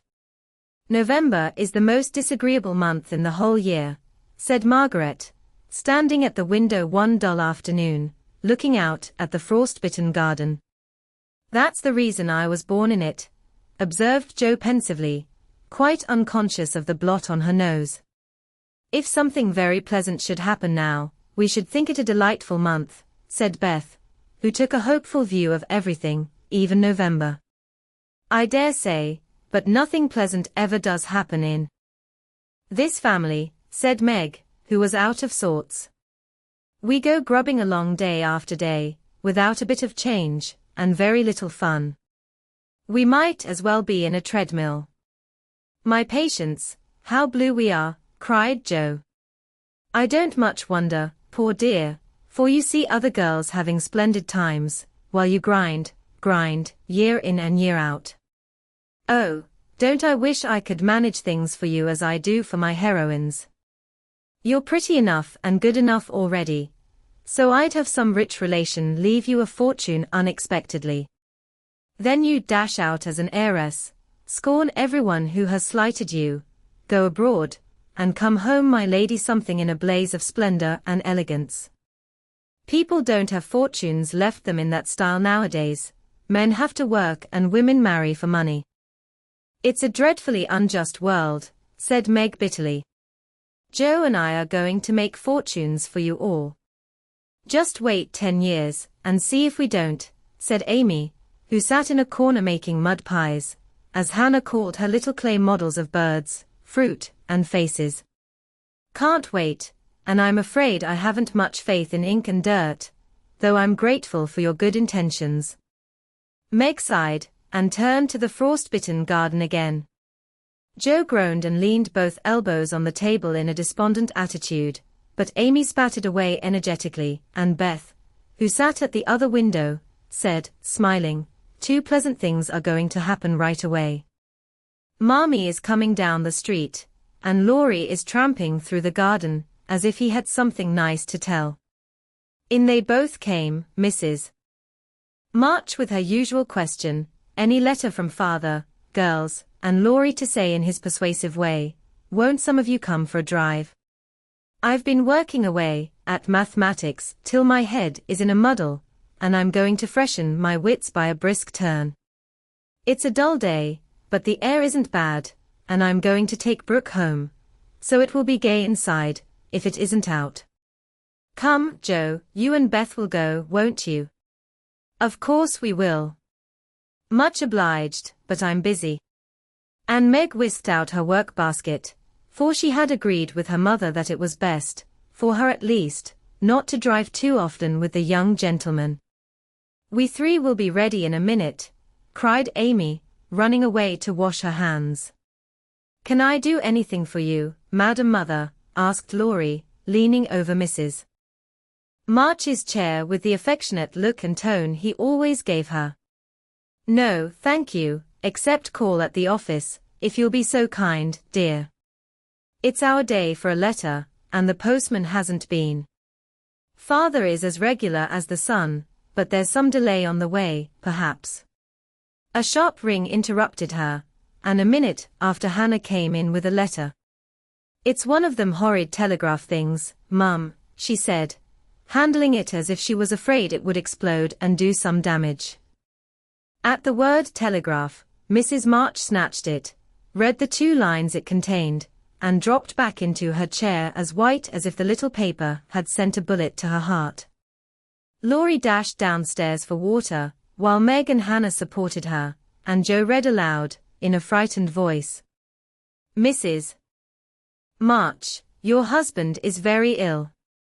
Come at once. Hale Blank Hospital, Washington." How still the room was as they listened breathlessly, how strangely the day darkened outside, and how suddenly the whole world seemed to change, as the girls gathered about their mother, feeling as if all the happiness and support of their lives was about to be taken from them. Mrs. March was herself again directly, read the message over, and stretched out her arms to her daughters, saying, in a tone they never forgot, "I shall go at once, but it may be too late. Oh, children, children, help me to bear it."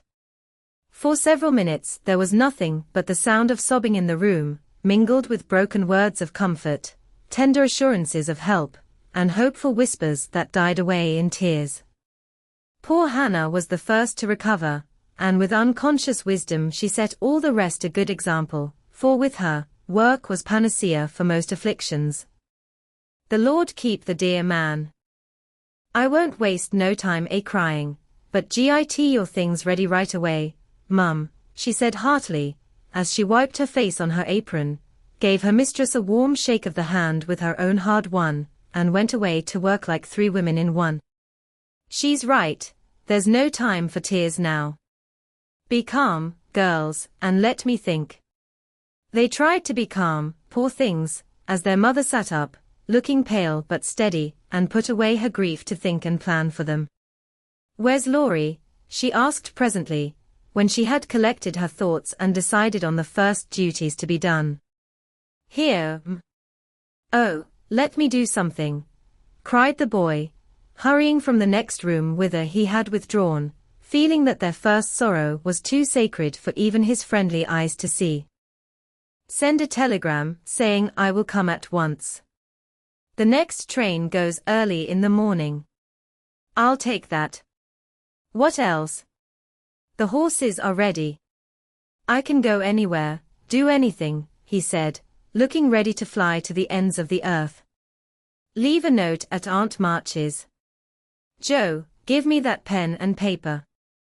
Tearing off the blank side of one of her newly copied pages, Joe drew the table before her mother, well knowing that money for the long, sad journey must be borrowed, and feeling as if she could do anything to add a little to the sum for her father. "Now go, dear, but don't kill yourself driving at a desperate pace. There is no need of that." Mrs. March's warning was evidently thrown away, for 5 minutes later Laurie tore by the window on his own fleet horse, riding as if for his life. "Joe, run to the rooms, and tell Mrs. King that I can't come. On the way get these things. I'll put them down, they'll be needed and I must go prepared for nursing. Hospital stores are not always good. Beth, go and ask Mr. Laurence for a couple of bottles of old wine. I'm not too proud to beg for father. He shall have the best of everything. Amy, tell Hannah to get down the black trunk, and Meg, come and help me find my things, for I'm half bewildered." Writing, thinking, and directing all at once might well bewilder the poor lady, and Meg begged her to sit quietly in her room for a little while, and let them work. Everyone scattered like leaves before a gust of wind, and the quiet, happy household was broken up as suddenly as if the paper had been an evil spell. Mr. Laurence came hurrying back with Beth, bringing every comfort the kind old gentleman could think of for the invalid, and friendliest promises of protection for the girls during the mother's absence, which comforted her very much. There was nothing he didn't offer, from his own dressing gown to himself as escort. But the last was impossible. Mrs. March would not hear of the old gentleman's undertaking the long journey, yet an expression of relief was visible when he spoke of it, for anxiety ill-fits one for traveling. He saw the look, knit his heavy eyebrows, rubbed his hands, and marched abruptly away, saying he'd be back directly. No one had time to think of him again till, as Meg ran through the entry, with a pair of rubbers in one hand and a cup of tea in the other, she came suddenly upon Mr. Brooke. "I'm very sorry to hear of this, Miss March," he said, in the kind, quiet tone which sounded very pleasantly to her perturbed spirit. "I came to offer myself as escort to your mother. Mr. Laurence has commissions for me in Washington, and it will give me real satisfaction to be of service to her there." Down dropped the rubbers, and the tea was very near following, as Meg put out her hand, with a face so full of gratitude that Mr. Brooke would have felt repaid for a much greater sacrifice than the trifling one of time and comfort which he was about to take. "How kind you all are. Mother will accept, I'm sure, and it will be such a relief to know that she has someone to take care of her. Thank you very, very much." Meg spoke earnestly, and forgot herself entirely till something in the brown eyes looking down at her made her remember the cooling tea, and lead the way into the parlor, saying she would call her mother. Everything was arranged by the time Laurie returned with a note from Aunt March, enclosing the desired sum, and a few lines repeating what she had often said before, that she had always told them it was absurd for March to go into the army, always predicted that no good would come of it, and she hoped they would take her advice the next time. Mrs. March put the note in the fire, the money in her purse, and went on with her preparations, with her lips folded tightly in a way which Joe would have understood if she had been there. The short afternoon wore away. All other errands were done, and Meg and her mother busy at some necessary needlework, while Beth and Amy got tea, and Hannah finished her ironing with what she called a slap and a bang, but still Joe did not come. They began to get anxious, and Laurie went off to find her, for no one knew what freak Joe might take into her head. He missed her, however, and she came walking in with a very queer expression of countenance, for there was a mixture of fun and fear, satisfaction and regret in it, which puzzled the family as much as did the roll of bills she laid before her mother, saying with a little choke in her voice, "That's my contribution toward making father comfortable and bringing him home." "My dear, where did you get it?" $25. "Joe, I hope you haven't done anything rash." "No, it's mine honestly. I didn't beg, borrow, or steal it. I earned it, and I don't think you'll blame me, for I only sold what was my own." As she spoke, Joe took off her bonnet, and a general outcry arose, for all her abundant hair was cut short. "Your hair! Your beautiful hair!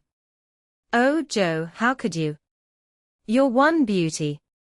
My dear girl, there was no need of this.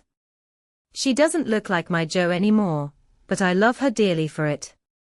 As everyone exclaimed, and Beth hugged the cropped head tenderly, Joe assumed an indifferent air, which did not deceive anyone a particle, and said, rumpling up the brown bush and trying to look as if she liked it, "It doesn't affect the fate of the nation.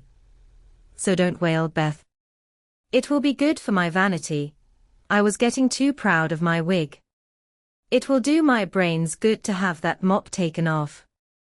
My head feels deliciously light and cool, and the barber said I could soon have a curly crop, which will be boyish, becoming, and easy to keep in order. I'm satisfied, so please take the money and let's have supper. Tell me all about it, Joe. I am not quite satisfied, but I can't blame you, for I know how willingly you sacrificed your vanity, as you call it, to your love. But, my dear, it was not necessary, and I'm afraid you will regret it one of these days," said Mrs. March. "No, I won't," returned Jo stoutly, feeling much relieved that her prank was not entirely condemned. "What made you do it?" asked Amy, who would as soon have thought of cutting off her head as her pretty hair. "Well, I was wild to do something for father," replied Jo, as they gathered about the table, for healthy young people can eat even in the midst of trouble. "I hate to borrow as much as mother does, and I knew Aunt March would croak, she always does, if you ask for a ninepence. Meg gave all her quarterly salary toward the rent, and I only got some clothes with mine, so I felt wicked, and was bound to have some money, if I sold the nose off my face to get it." "You needn't feel wicked, my child. You had no winter things and got the simplest with your own hard earnings," said Mrs. March with a look that warmed Jo's heart. "I hadn't the least idea of selling my hair at first, but as I went along I kept thinking what I could do, and feeling as if I'd like to dive into some of the rich stores and help myself. In a barber's window I saw tails of hair with the prices marked, and one black tail, not so thick as mine, was $40. It came to me all of a sudden that I had one thing to make money out of, and without stopping to think, I walked in, asked if they bought hair, and what they would give for mine." "I don't see how you dared to do it," said Beth in a tone of awe. "Oh, he was a little man, who looked as if he merely lived to oil his hair. He rather stared at first, as if he wasn't used to having girls bounce into his shop and ask him to buy their hair. He said he didn't care about mine, it wasn't the fashionable color, and he never paid much for it in the first place. The work put into it made it dear, and so on. It was getting late, and I was afraid if it wasn't done right away that I shouldn't have it done at all, and you know when I start to do a thing, I hate to give it up. So I begged him to take it, and told him why I was in such a hurry. It was silly, I dare say, but it changed his mind, for I got rather excited, and told the story in my topsy-turvy way, and his wife heard, and said so kindly, "Take it, Thomas, and oblige the young lady. I'd do as much for our Jimmy any day, if I had a spire of hair worth selling." "Who was Jimmy?" asked Amy, who liked to have things explained as they went along. "Her son," she said, "who was in the army. How friendly such things make strangers feel, don't they?" She talked away all the time the man clipped, and diverted my mind nicely. "Didn't you feel dreadfully when the first cut came?" asked Meg, with a shiver. "I took a last look at my hair while the man got his things, and that was the end of it. I never snivel over trifles like that. I will confess, though, I felt queer when I saw the dear old hair laid out on the table, and felt only the short rough ends of my head. It almost seemed as if I'd an arm or leg off. The woman saw me look at it, and picked out a long lock for me to keep. I'll give it to you, Mommy, just to remember past glories by, for a crop is so comfortable I don't think I shall ever have a manet again." Mrs. March folded the wavy chestnut lock, and laid it away with a short grey one in her desk. She only said, "Thank you, dearie," but something in her face made the girls change the subject, and talk as cheerfully as they could about Mr. Brooks' kindness, the prospect of a fine day tomorrow, and the happy times they would have when father came home to be nursed. No one wanted to go to bed, when at 10 o'clock Mrs. March put by the last finished job, and said, "Come girls." Beth went to the piano, and played the father's favorite hymn. All began bravely, but broke down one by one till Beth was left alone, singing with all her heart, for to her music was always a sweet consoler. "Go to bed and don't talk, for we must be up early, and shall need all the sleep we can get. Good night, my darlings," said Mrs. March, as the hymn ended, for no one cared to try another. They kissed her quietly, and went to bed as silently as if the dear invalid lay in the next room. Beth and Amy soon fell asleep in spite of the great trouble, but Meg lay awake, thinking the most serious thoughts she had ever known in her short life. Jo lay motionless, and her sister fancied that she was asleep, till a stifled sob made her exclaim, as she touched a wet cheek. "Joe, dear, what is it? Are you crying about father?" "No, not now." "What then?" My hair," burst out poor Joe, trying vainly to smother her emotion in the pillow. It did not seem at all comical to Meg, who kissed and caressed the afflicted heroine in the tenderest manner. "I'm not sorry," protested Joe with a choke. "I'd do it again tomorrow, if I could. It's only the vain part of me that goes and cries in this silly way. Don't tell anyone, it's all over now. I thought you were asleep, so I just made a little private moan for my one beauty." "How came you to be awake?" "I can't sleep, I'm so anxious," said Meg. "Think about something pleasant, and you'll soon drop off." I tried it, but felt wider awake than ever. "What did you think of?" "Handsome faces, eyes particularly," answered Meg, smiling to herself in the dark. "What color do you like best?" "Brown, that is, sometimes. Blue are lovely." Joe laughed, and Meg sharply ordered her not to talk, then amiably promised to make her hair curl, and fell asleep to dream of living in her castle in the air. The clocks were striking midnight, and the rooms were very still as a figure glided quietly from bed to bed, smoothing a coverlet here, settling a pillow there, and pausing to look long and tenderly at each unconscious face, to kiss each with lips that mutely blessed, and to pray the fervent prayers which only mothers utter. As she lifted the curtain to look out into the dreary night, the moon broke suddenly from behind the clouds and shone upon her like a bright, benignant face, which seemed to whisper in the silence, "Be comforted, dear soul. There is always light behind the clouds." In the cold grey dawn the sisters lit their lamp, and read their chapter with an earnestness never felt before. For now the shadow of a real trouble had come, the little books were full of help and comfort, and as they dressed, they agreed to say goodbye cheerfully and hopefully, and send their mother on her anxious journey unsaddened by tears or complaints from them. Everything seemed very strange when they went down, so dim and still outside, so full of light and bustle within. Breakfast at that early hour seemed odd, and even Hannah's familiar face looked unnatural, as she flew about her kitchen with her nightcap on. The big trunk stood ready in the hall, Mother's cloak and bonnet lay on the sofa, and Mother herself sat trying to eat, but looking so pale and worn with sleeplessness and anxiety that the girls found it very hard to keep their resolution. Meg's eyes kept filling in spite of herself. Jo was obliged to hide her face in the kitchen roller more than once, and the little girls wore a grave, troubled expression, as if sorrow was a new experience to them. Nobody talked much, but as the time drew very near and they sat waiting for the carriage, Mrs.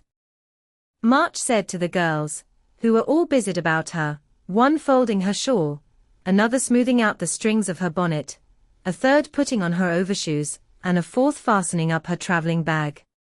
"Children, I leave you to Hannah's care and Mr. Lawrence's protection. Hannah is faithfulness itself, and our good neighbor will guard you as if you were his own. I have no fears for you, yet I am anxious that you should take this trouble rightly. Don't grieve and fret when I am gone, or think that you can be idle and comfort yourselves by being idle and trying to forget. Go on with your work as usual, for work is a blessed solace. Hope and keep busy, and whatever happens, remember that you never can be fatherless." "Yes, Mother." "Meg, dear, be prudent, watch over your sisters, consult Hannah, and in any perplexity, go to Mr. Laurence. Be patient, Jo, don't get despondent or do rash things, write to me often, and be my brave girl, ready to help and cheer all. Beth, comfort yourself with your music, and be faithful to the little home duties, and you, Amy, help all you can, be obedient, and keep happy safe at home." "We will, Mother. We will." The rattle of an approaching carriage made them all start and listen. That was the hard minute, but the girls stood it well. No one cried, No one ran away, or uttered a lamentation, though their hearts were very heavy as they sent loving messages to father, remembering, as they spoke, that it might be too late to deliver them. They kissed their mother quietly, clung about her tenderly, and tried to wave their hands cheerfully when she drove away. Laurie and his grandfather came over to see her off, and Mr. Brooke looked so strong and sensible and kind that the girls christened him Mr. Greatheart on the spot. "Goodbye, my darlings. God bless and keep us all," whispered Mrs. March, as she kissed one dear little face after the other, and hurried into the carriage. As she rolled away, the sun came out, and looking back, she saw it shining on the group at the gate like a good omen. They saw it also, and smiled and waved their hands, and the last thing she beheld as she turned the corner was the 4 bright faces, and behind them like a bodyguard, old Mr. Laurence, faithful Hannah, and devoted Laurie. "How kind everyone is to us," she said, turning to find fresh proof of it in the respectful sympathy of the young man's face. "I don't see how they can help it," returned Mr. Brooke, laughing so infectiously that Mrs. March could not help smiling. And so the journey began, with the good omens of sunshine, smiles, and cheerful words. "I feel as if there had been an earthquake," said Joe, as their neighbors went home to breakfast, leaving them to rest and refresh themselves. "It seems as if half the house was gone," added Meg forlornly. Beth opened her lips to say something, but could only point to the pile of nicely mended hose which lay on Mother's table, showing that even in her last hurried moments, she had thought and worked for them. It was a little thing, but it went straight to their hearts, and in spite of their brave resolutions, they all broke down and cried bitterly. Hannah wisely allowed them to relieve their feelings, and when the shower showed signs of clearing up, she came to the rescue, armed with a coffee pot. "Now, my dear young ladies, remember what your ma said, and don't fret. Come and have a cup of coffee all round, and then let's fall to work and be a credit to the family." Coffee was a treat, and Hannah showed great tact in making it that morning. No one could resist her persuasive nods, or the fragrant invitation issuing from the nose of the coffee pot. They drew up to the table, exchanged their handkerchiefs for napkins, and in 10 minutes were all right again. "Hope and keep busy, that's the motto for us, so let's see who will remember it best. I shall go to Aunt March, as usual." "Oh, won't she lecture though," said Joe, as she sipped with returning spirit. "I shall go to my Kings, though I'd much rather stay at home and attend to things here," said Meg, wishing she hadn't made her eyes so red. "No need of that. Beth and I can keep house perfectly well," put in Amy, with an important air. "Hannah will tell us what to do, and we'll have everything nice when you come home," added Beth, getting out her mop and dish tub without delay. "I think anxiety is very interesting," observed Amy, eating sugar pensively. The girls couldn't help laughing, and felt better for it, though Meg shook her head at the young lady who could find consolation in a sugar bowl. The sight of the turnovers made Joe sober again, and when the two went out to their daily tasks, they looked sorrowfully back at the window where they were accustomed to see their mother's face. It was gone, but Beth had remembered the little household ceremony, and there she was, nodding away at them like a rosy-faced mandarin. "That's so like my Beth," said Joe, waving her hat, with a grateful face. "Goodbye, Meggie. I hope the Kings won't strain today. Don't fret about father, dear," she added, as they parted. "And I hope Aunt March won't croak." "Your hair is becoming, and it looks very boyish and nice," returned Meg, trying not to smile at the curly head, which looked comically small on her tall sister's shoulders. "That's my only comfort." And, touching her hat a la Laurie, away went Joe, feeling like a shorn sheep on a wintry day. News from their father comforted the girls very much, for though dangerously ill, the presence of the best and tenderest of nurses had already done him good. Mr. Brooke sent a bulletin every day, and as the head of the family, Meg insisted on reading the dispatches, which grew more cheerful as the week passed. At first, everyone was eager to write, and plump envelopes were carefully poked into the letterbox by one or other of the sisters, who felt rather important with their Washington correspondence. As one of these packets contained characteristic notes from the party, we will rob an imaginary mail and read them. My dearest mother, it is impossible to tell you how happy your last letter made us, for the news was so good we couldn't help laughing and crying over it. How very kind Mr. Brooke is, and how fortunate that Mr. Lawrence's business detains him near you so long, since he is so useful to you and father. The girls are all as good as gold. Jo helps me with the sewing, and insists on doing all sorts of hard jobs. I should be afraid she might overdo, if I didn't know her moral fit wouldn't last long. Beth is as regular about her tasks as a clock, and never forgets what you told her. She grieves about father, and looks sober except when she is at her little piano. Amy minds me nicely, and I take great care of her. She does her own hair, and I am teaching her to make buttonholes and mend her stockings.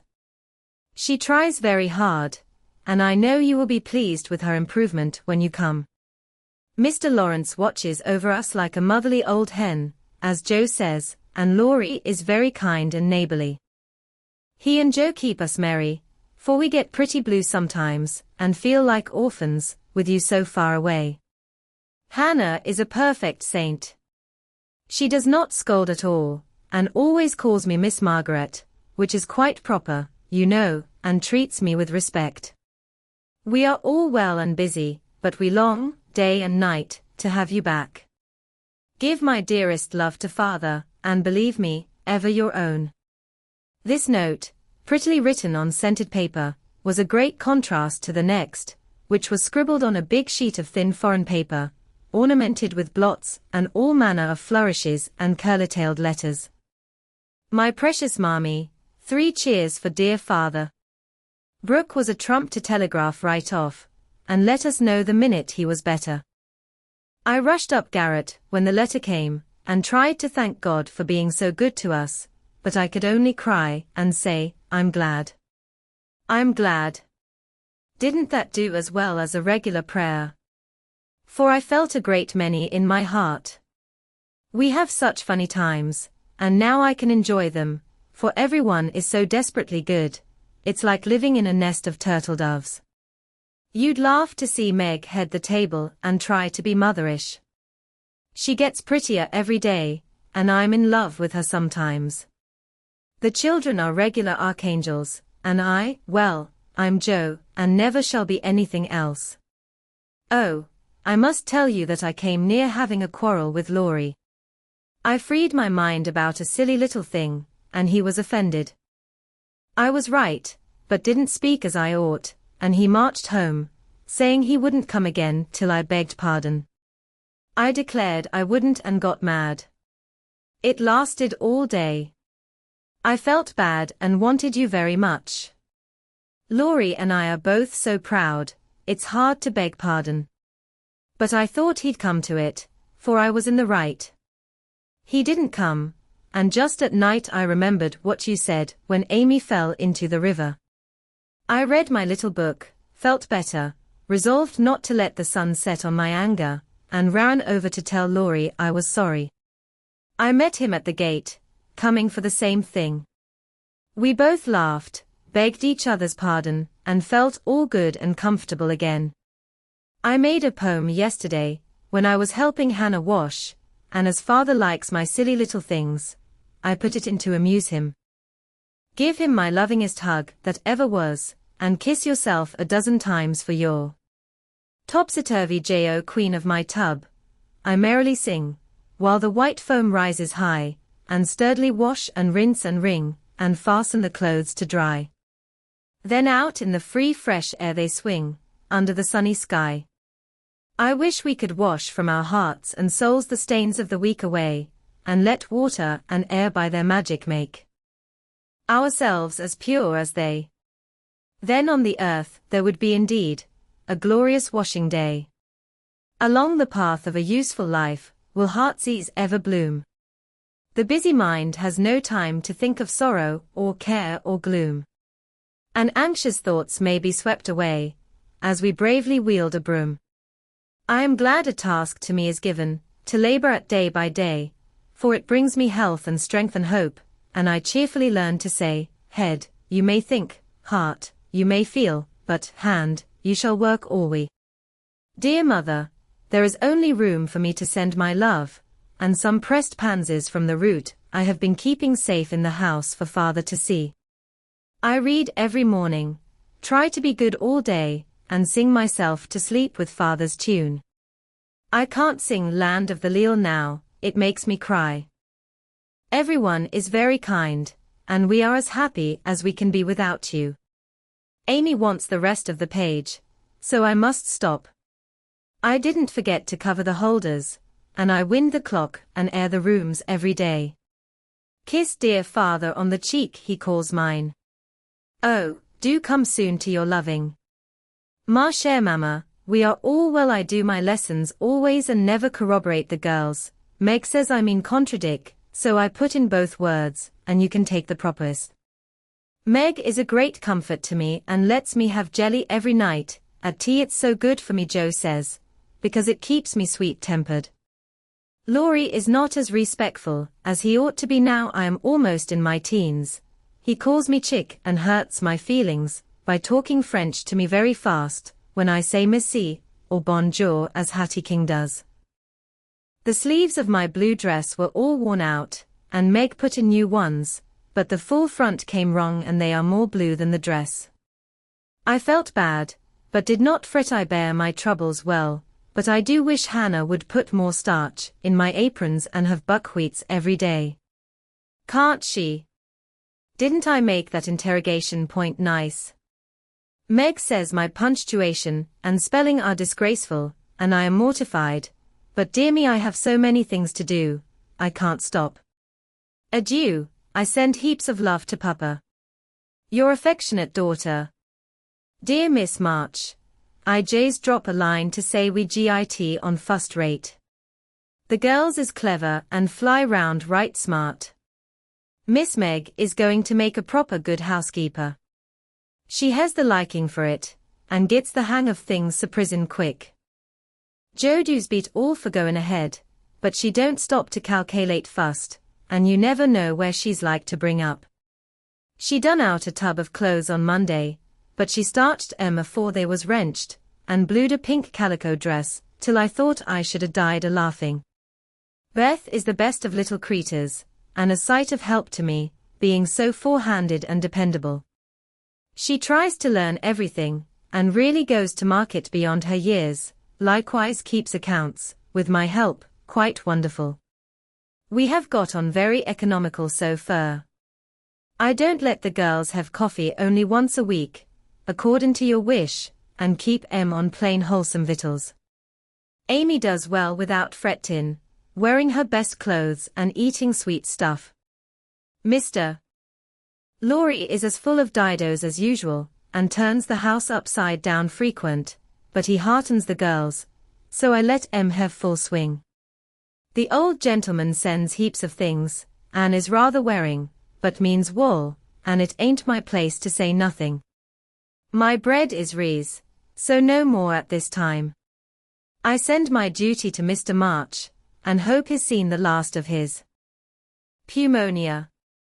Yours respectful, Hannah Mullet, head nurse of Ward No. 2, all serene on the Rappahannock, troops in fine condition, commissary department well conducted, the Home Guard under Colonel Teddy always on duty, Commander-in-Chief General Lawrence reviews the Army daily, Quartermaster Mullet keeps order in camp, and Major Lyon does picket duty at night. A salute of 24 guns was fired on receipt of good news from Washington, and a dress parade took place at headquarters. Commander-in-Chief sends best wishes, in which he is heartily joined by Dear Madam, the little girls are all well. Beth and my boy report daily. Hannah is a model servant, and guards pretty Meg like a dragon. Glad the fine weather holds. Pray make Brooke useful, and draw on me for funds if expenses exceed your estimate. Don't let your husband want anything. Thank God he is mending. Your sincere friend and servant, James Lawrence. For a week the amount of virtue in the old house would have supplied the neighborhood. It was really amazing, for everyone seemed in a heavenly frame of mind, and self-denial was all the fashion. Relieved of their first anxiety about their father, the girls insensibly relaxed their praiseworthy efforts a little, and began to fall back into old ways. They did not forget their motto, but hoping and keeping busy seemed to grow easier, and after such tremendous exertions, they felt that endeavor deserved a holiday, and gave it a good many. Jo caught a bad cold through neglect to cover the shorn head enough, and was ordered to stay at home till she was better, for Aunt March didn't like to hear people read with colds in their heads. Jo liked this, and after an energetic rummage from garret to cellar, subsided on the sofa to nurse her cold with arsenicum and books. Amy found that housework and art did not go well together, and returned to her mud pies. Meg went daily to her pupils and sewed, or thought she did, at home, but much time was spent in writing long letters to her mother, or reading the Washington dispatches over and over. Beth kept on, with only slight relapses into idleness or grieving. All the little duties were faithfully done each day, and many of her sisters also, for they were forgetful, and the house seemed like a clock whose pendulum was gone a-visiting. When her heart got heavy with longings for mother or fears for father, she went away into a certain closet, hid her face in the folds of a dear old gown, and made her little moan and prayed her little prayer quietly by herself. Nobody knew what cheered her up after a sober fit, but everyone felt how sweet and helpful Beth was, and fell into a way of going to her for comfort or advice in their small affairs. All were unconscious that this experience was a test of character, and when the first excitement was over, felt that they had done well and deserved praise. So they did, but their mistake was in ceasing to do well, and they learned this lesson through much anxiety and regret. Meg, I wish you'd go and see the Hummels. You know Mother told us not to forget them, said Beth, 10 days after Mrs. March's departure. I'm too tired to go this afternoon, replied Meg, rocking comfortably as she sewed. Can't you, Jo? asked Beth. Too stormy for me with my cold. I thought it was almost well. It's well enough for me to go out with Laurie, but not well enough to go to the Hummels, said Jo. Laughing, but looking a little ashamed of her inconsistency. Why don't you go yourself? asked Meg. I have been every day, but the baby is sick, and I don't know what to do for it. Mrs. Hummel goes away to work, and Lot Chen takes care of it. But it gets sicker and sicker, and I think you or Hannah ought to go. Beth spoke earnestly, and Meg promised she would go tomorrow. Ask Hannah for some nice little mess and take it round, Beth. The air will do you good, said Jo, adding apologetically, I'd go but I want to finish my writing. My head aches and I'm tired, so I thought maybe some of you would go, said Beth. Amy will be in presently, and she will run down for us, suggested Meg. So Beth lay down on the sofa, the others returned to their work, and the Hummels were forgotten. An hour passed. Amy did not come. Meg went to her room to try on a new dress. Jo was absorbed in her story, and Hannah was sound asleep before the kitchen fire, when Beth quietly put on her hood, filled her basket with odds and ends for the poor children, and went out into the chilly air with a heavy head and a grieved look in her patient eyes. It was late when she came back, and no one saw her creep upstairs and shut herself into her mother's room. Half an hour after, Jo went to Mother's closet for something, and there found little Beth sitting on the medicine chest, looking very grave, with red eyes and a camphor bottle in her hand. Christopher Columbus. What's the matter? cried Jo, as Beth put out her hand as if to warn her off, and asked quickly. You've had the scarlet fever, haven't you? Years ago, when Meg did. Why? Then I'll tell you. Oh, Jo, the baby's dead. What baby? Mrs. Hummel's. It died in my lap before she got home, cried Beth with a sob. My poor dear, how dreadful for you. I ought to have gone, said Jo, taking her sister in her arms as she sat down in her mother's big chair, with a remorseful face. It wasn't dreadful, Jo, only so sad.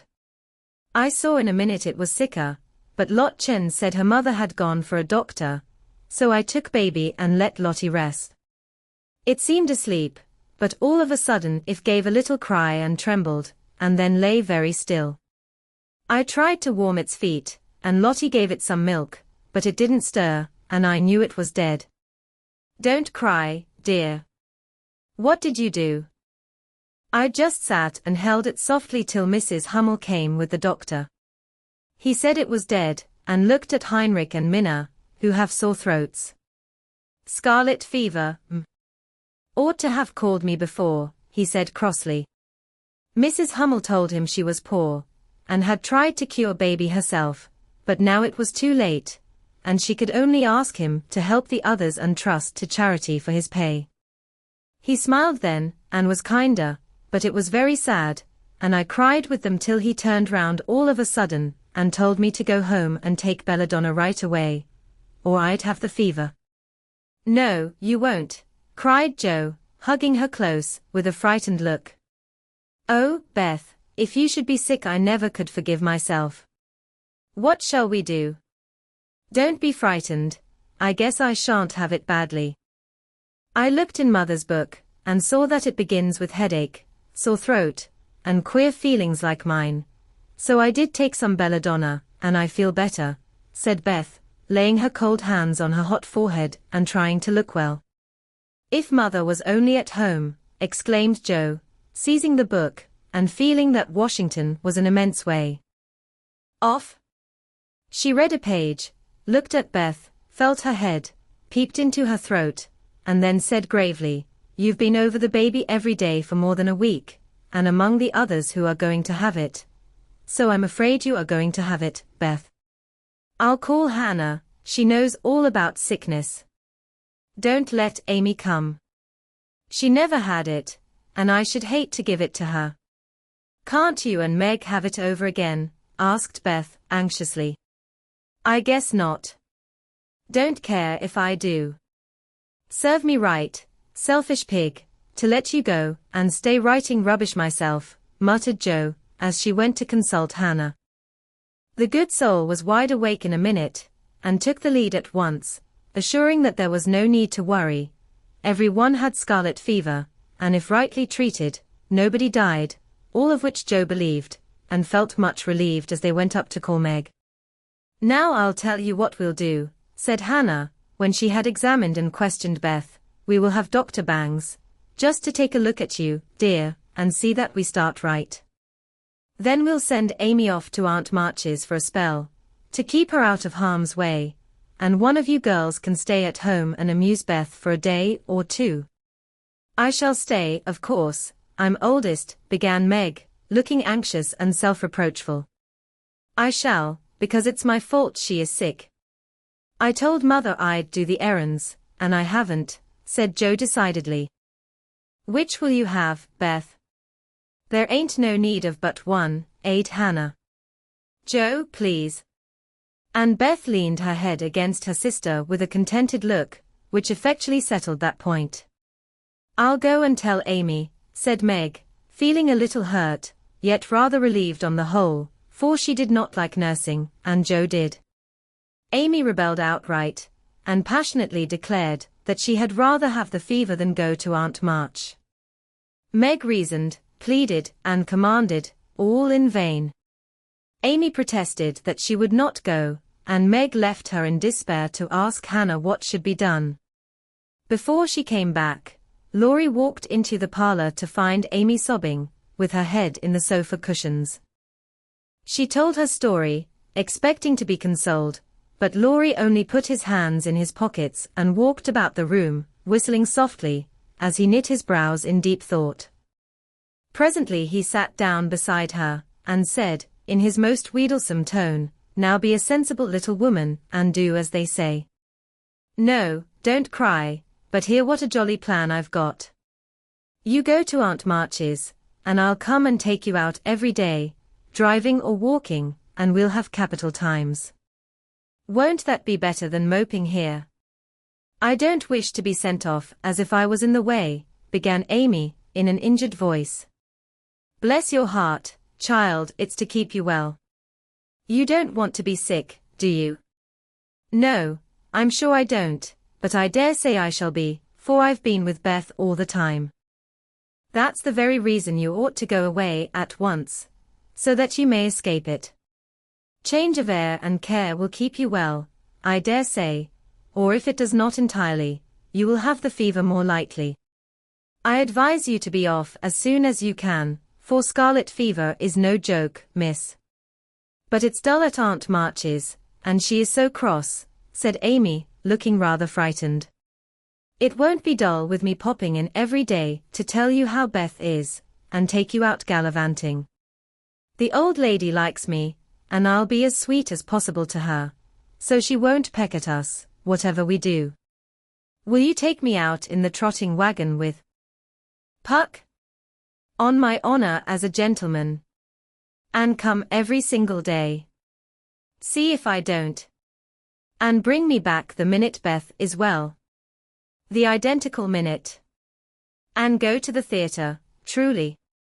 A dozen theatres, if we may. Well, I guess I will, said Amy slowly. Good girl. Call Meg and tell her you'll give in, said Laurie, with an approving pat, which annoyed Amy more than the giving in. Meg and Joe came running down to behold the miracle which had been wrought, and Amy, feeling very precious and self-sacrificing, promised to go, if the doctor said Beth was going to be ill. How is the little dear? Asked Laurie, for Beth was his especial pet, and he felt more anxious about her than he liked to show. She is lying down on Mother's bed, and feels better. The baby's death troubled her, but I dare say she has only got cold. Hannah says she thinks so, but she looks worried, and that makes me fidgety, answered Meg. What a trying world it is, said Joe, rumpling up her hair in a fretful way. No sooner do we get out of one trouble than down comes another. There doesn't seem to be anything to hold on to when Mother's gone, so I'm all at sea. Well, don't make a porcupine of yourself, it isn't becoming. Settle your wig, Joe, and tell me if I shall telegraph to your mother, or do anything, asked Laurie, who never had been reconciled to the loss of his friend's one beauty. That is what troubles me, said Meg. I think we ought to tell her if Beth is really ill, but Hannah says we mustn't, for Mother can't leave Father, and it will only make them anxious. Beth won't be sick long, and Hannah knows just what to do, and Mother said we were to mind her, so I suppose we must, but it doesn't seem quite right to me. Well, I can't say. Suppose you ask Grandfather after the doctor has been. We will. Joe, go and get Dr. Bangs at once, commanded Meg. We can't decide anything till he has been. Stay where you are, Joe. I'm errand boy to this establishment, said Laurie, taking up his cap. I'm afraid you are busy, began Meg. No, I've done my lessons for the day. Do you study in vacation time? Asked Joe. I follow the good example my neighbor set me, was Laurie's answer, as he swung himself out of the room. I have great hopes for my boy, observed Joe, watching him fly over the fence with an approving smile. He does very well, for a boy, was Meg's somewhat ungracious answer, for the subject did not interest her. Dr. Bangs came, said Beth had symptoms of the fever, but he thought she would have it lightly, though he looked sober over the Hummel story. Amy was ordered off at once, and provided with something to ward off danger. She departed in great state, with Joe and Laurie as escort. Aunt March received them with her usual hospitality. What do you want now? She asked, looking sharply over her spectacles, while the parrot, sitting on the back of her chair, called out. Go away. No boys allowed here. Laurie retired to the window, and Jo told her story. No more than I expected, if you are allowed to go poking about among poor folks. Amy can stay and make herself useful if she isn't sick, which I've no doubt she will be, looks like it now. Don't cry, child, it worries me to hear people sniff. Amy was on the point of crying, but Laurie slyly pulled the parrot's tail, which caused Polly to utter an astonished croak and call out, "Bless my boots," in such a funny way, that she laughed instead. "What do you hear from your mother?" asked the old lady gruffly. "Father is much better," replied Jo, trying to keep sober. "Oh, is he? Well, that won't last long, I fancy." "March never had any stamina," was the cheerful reply. "Ha ha. Never say die, take a pinch of snuff, goodbye, goodbye," squalled Polly, dancing on her perch, and clawing at the old lady's cap as Laurie tweaked him in the rear. "Hold your tongue, you disrespectful old bird. And, Jo, you'd better go at once. It isn't proper to be gadding about so late with a rattle-pated boy like, hold your tongue, you disrespectful old bird," cried Polly, tumbling off the chair with a bounce, and running to peck the rattle-pated boy, who was shaking with laughter at the last speech. "I don't think I can bear it, but I'll try," thought Amy, as she was left alone with Aunt March. "Get along, you fright," screamed Polly, and at that rude speech Amy could not restrain a sniff. Beth did have the fever, and was much sicker than anyone but Hannah and the doctor suspected. The girls knew nothing about illness, and Mr. Laurence was not allowed to see her, so Hannah had everything her own way, and busy Dr. Bangs did his best, but left a good deal to the excellent nurse. Meg stayed at home, lest she should infect the kings, and kept house, feeling very anxious and a little guilty when she wrote letters in which no mention was made of Beth's illness. She could not think it right to deceive her mother, but she had been bidden to mind Hannah, and Hannah wouldn't hear of Mrs. March being told, and worried just for a trifle. Jo devoted herself to Beth day and night, not a hard task, for Beth was very patient, and bore her pain uncomplainingly as long as she could control herself. But there came a time when during the fever fits she began to talk in a hoarse, broken voice, to play on the coverlet as if on her beloved little piano, and try to sing with a throat so swollen that there was no music left, the time when she did not know the familiar faces around her, but addressed them by wrong names, and called imploringly for her mother. Then Jo grew frightened, Meg begged to be allowed to write the truth, and even Hannah said she would think of it, though there was no danger yet. A letter from Washington added to their trouble, for Mr. March had had a relapse, and could not think of coming home for a long while. How dark the days seemed now, how sad and lonely the house, and how heavy were the hearts of the sisters as they worked and waited, while the shadow of death hovered over the once happy home. Then it was that Margaret, sitting alone with tears dropping often on her work, felt how rich she had been in things more precious than any luxuries money could buy, in love, protection, peace, and health, the real blessings of life. Then it was that Jo, living in the darkened room, with that suffering little sister always before her eyes, and that pathetic voice sounding in her ears, learned to see the beauty and the sweetness of Beth's nature, to feel how deep and tender a place she filled in all hearts, and to acknowledge the worth of Beth's unselfish ambition to live for others, and make home happy by that exercise of those simple virtues which all may possess, and which all should love and value more than talent, wealth, or beauty. And Amy, in her exile, longed eagerly to be at home, that she might work for Beth, feeling now that no service would be hard or irksome, and remembering, with regretful grief, how many neglected tasks those willing hands had done for her. Laurie haunted the house like a restless ghost, and Mr. Laurence locked the grand piano, because he could not bear to be reminded of the young neighbor who used to make the twilight pleasant for him. Everyone missed Beth. The milkman, baker, grocer, and butcher inquired how she did. Poor Mrs. Hummel came to beg pardon for her thoughtlessness, and to get a shroud for Minna, The neighbors sent all sorts of comforts and good wishes, and even those who knew her best were surprised to find how many friends shy little Beth had made. Meanwhile she lay on her bed with old Joanna at her side, for even in her wanderings, she did not forget her forlorn protégé. She longed for her cats, but would not have them brought, lest they should get sick, and in her quiet hours she was full of anxiety about Joe. She sent loving messages to Amy, bade them tell her mother that she would write soon, and often begged for pencil and paper to try to say a word, that father might not think she had neglected him. But soon even these intervals of consciousness ended, and she lay hour after hour, tossing to and fro, with incoherent words on her lips, or sank into a heavy sleep which brought her no refreshment. Dr. Bangs came twice a day. Hannah sat up at night. Meg kept a telegram in her desk all ready to send off at any minute, and Joe never stirred from Beth's side. The 1st of December was a wintry day indeed to them, for a bitter wind blew, snow fell fast, and the year seemed getting ready for its death.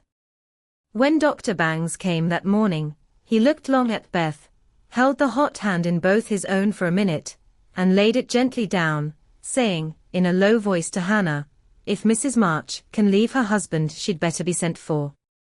Hannah nodded without speaking, for her lips twitched nervously. Meg dropped down into a chair as the strength seemed to go out of her limbs at the sound of those words, and Joe, standing with a pale face for a minute, ran to the parlor, snatched up the telegram, and throwing on her things, rushed out into the storm.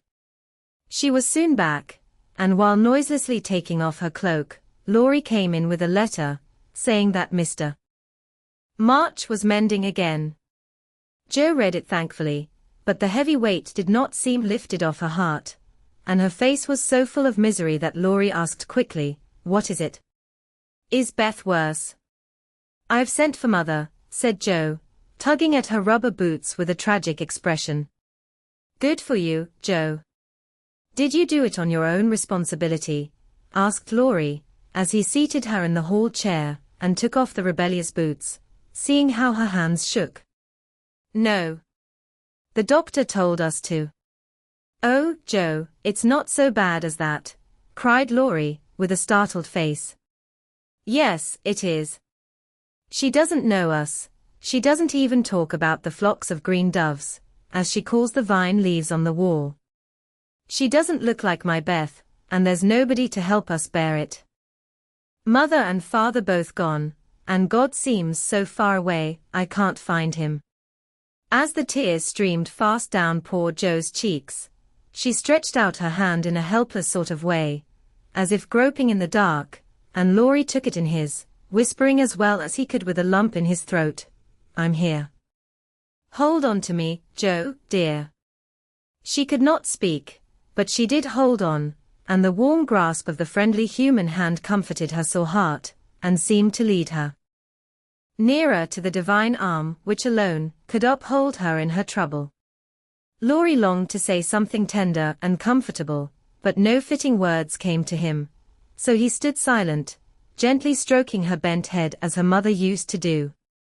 It was the best thing he could have done, far more soothing than the most eloquent words, for Joe felt the unspoken sympathy, and in the silence learned the sweet solace which affection administers to sorrow. Soon she dried the tears which had relieved her, and looked up with a grateful face. "Thank you, Teddy, I'm better now.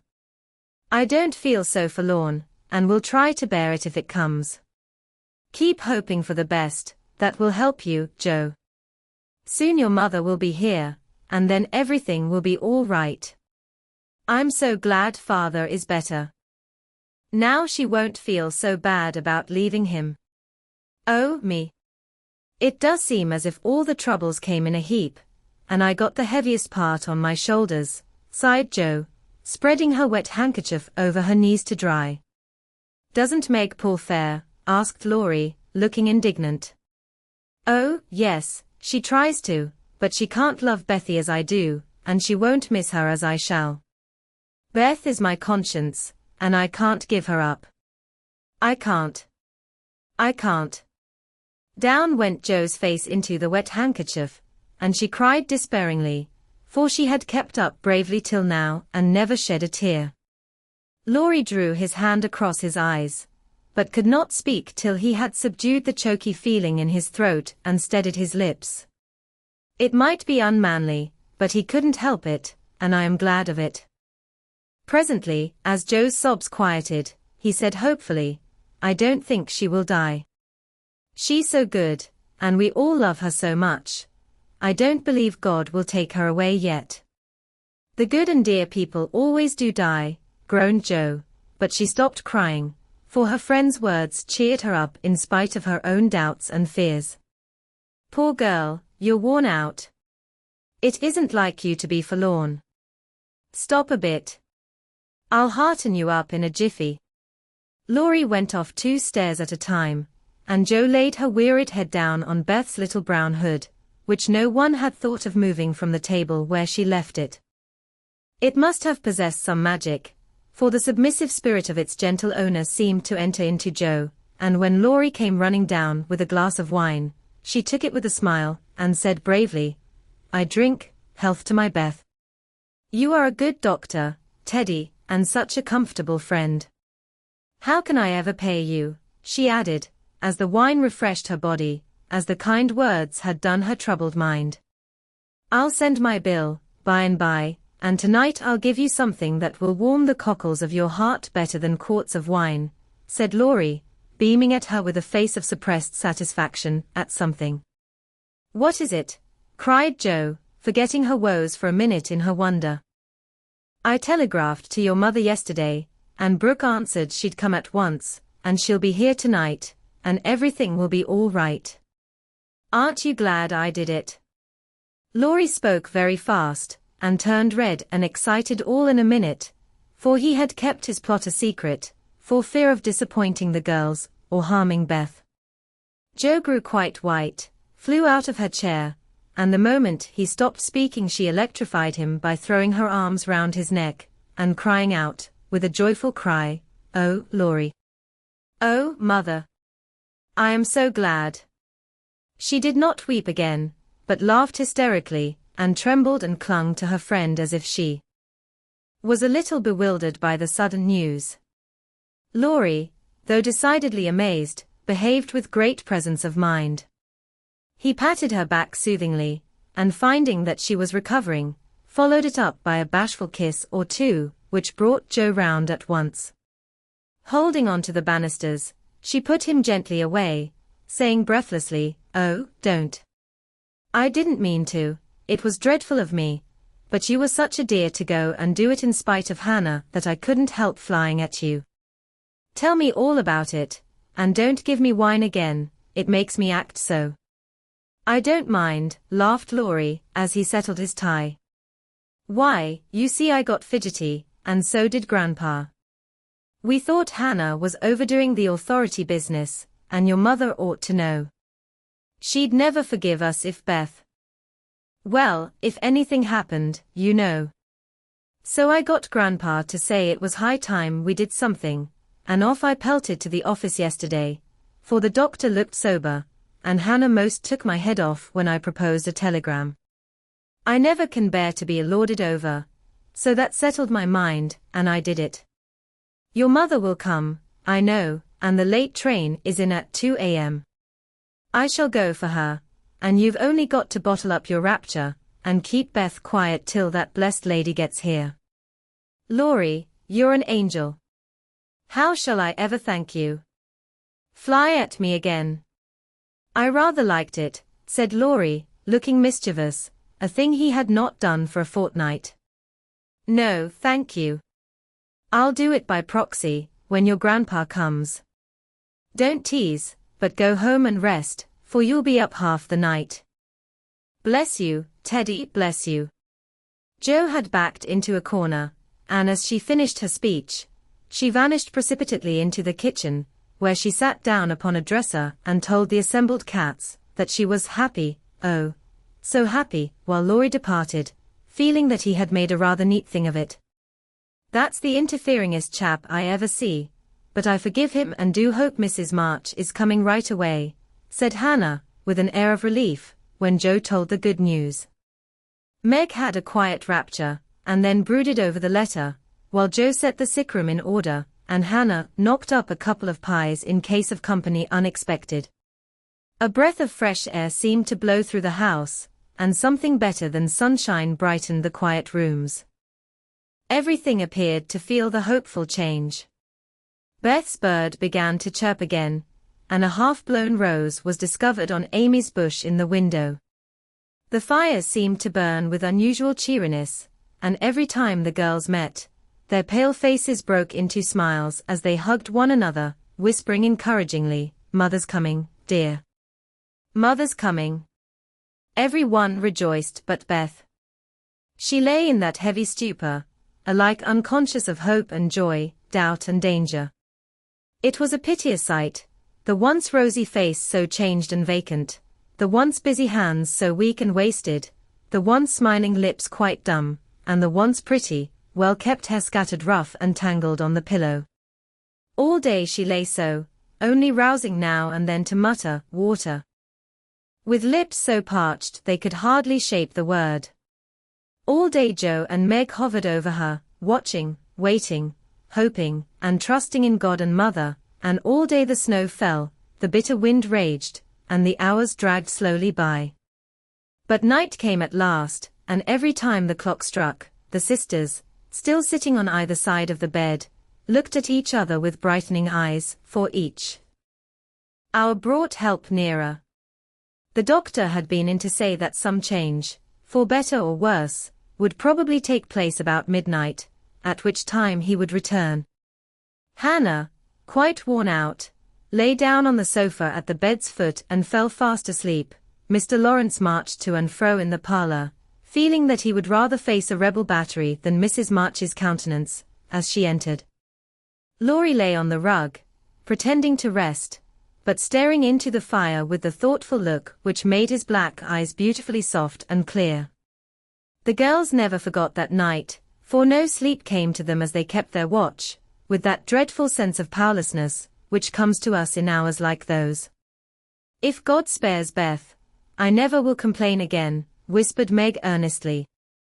"If God spares Beth, I'll try to love and serve him all my life," answered Joe, with equal fervor. "I wish I had no heart, it aches so," sighed Meg, after a pause. "If life is often as hard as this, I don't see how we ever shall get through it," added her sister despondently. Here the clock struck 12, and both forgot themselves in watching Beth, for they fancied a change passed over her wan face. The house was still as death, and nothing but the wailing of the wind broke the deep hush. Weary Hannah slept on, and no one but the sisters saw the pale shadow which seemed to fall upon the little bed. An hour went by, and nothing happened except Laurie's quiet departure for the station. Another hour, still no one came, and anxious fears of delay in the storm, or accidents by the way, or, worst of all, a great grief at Washington, haunted the girls.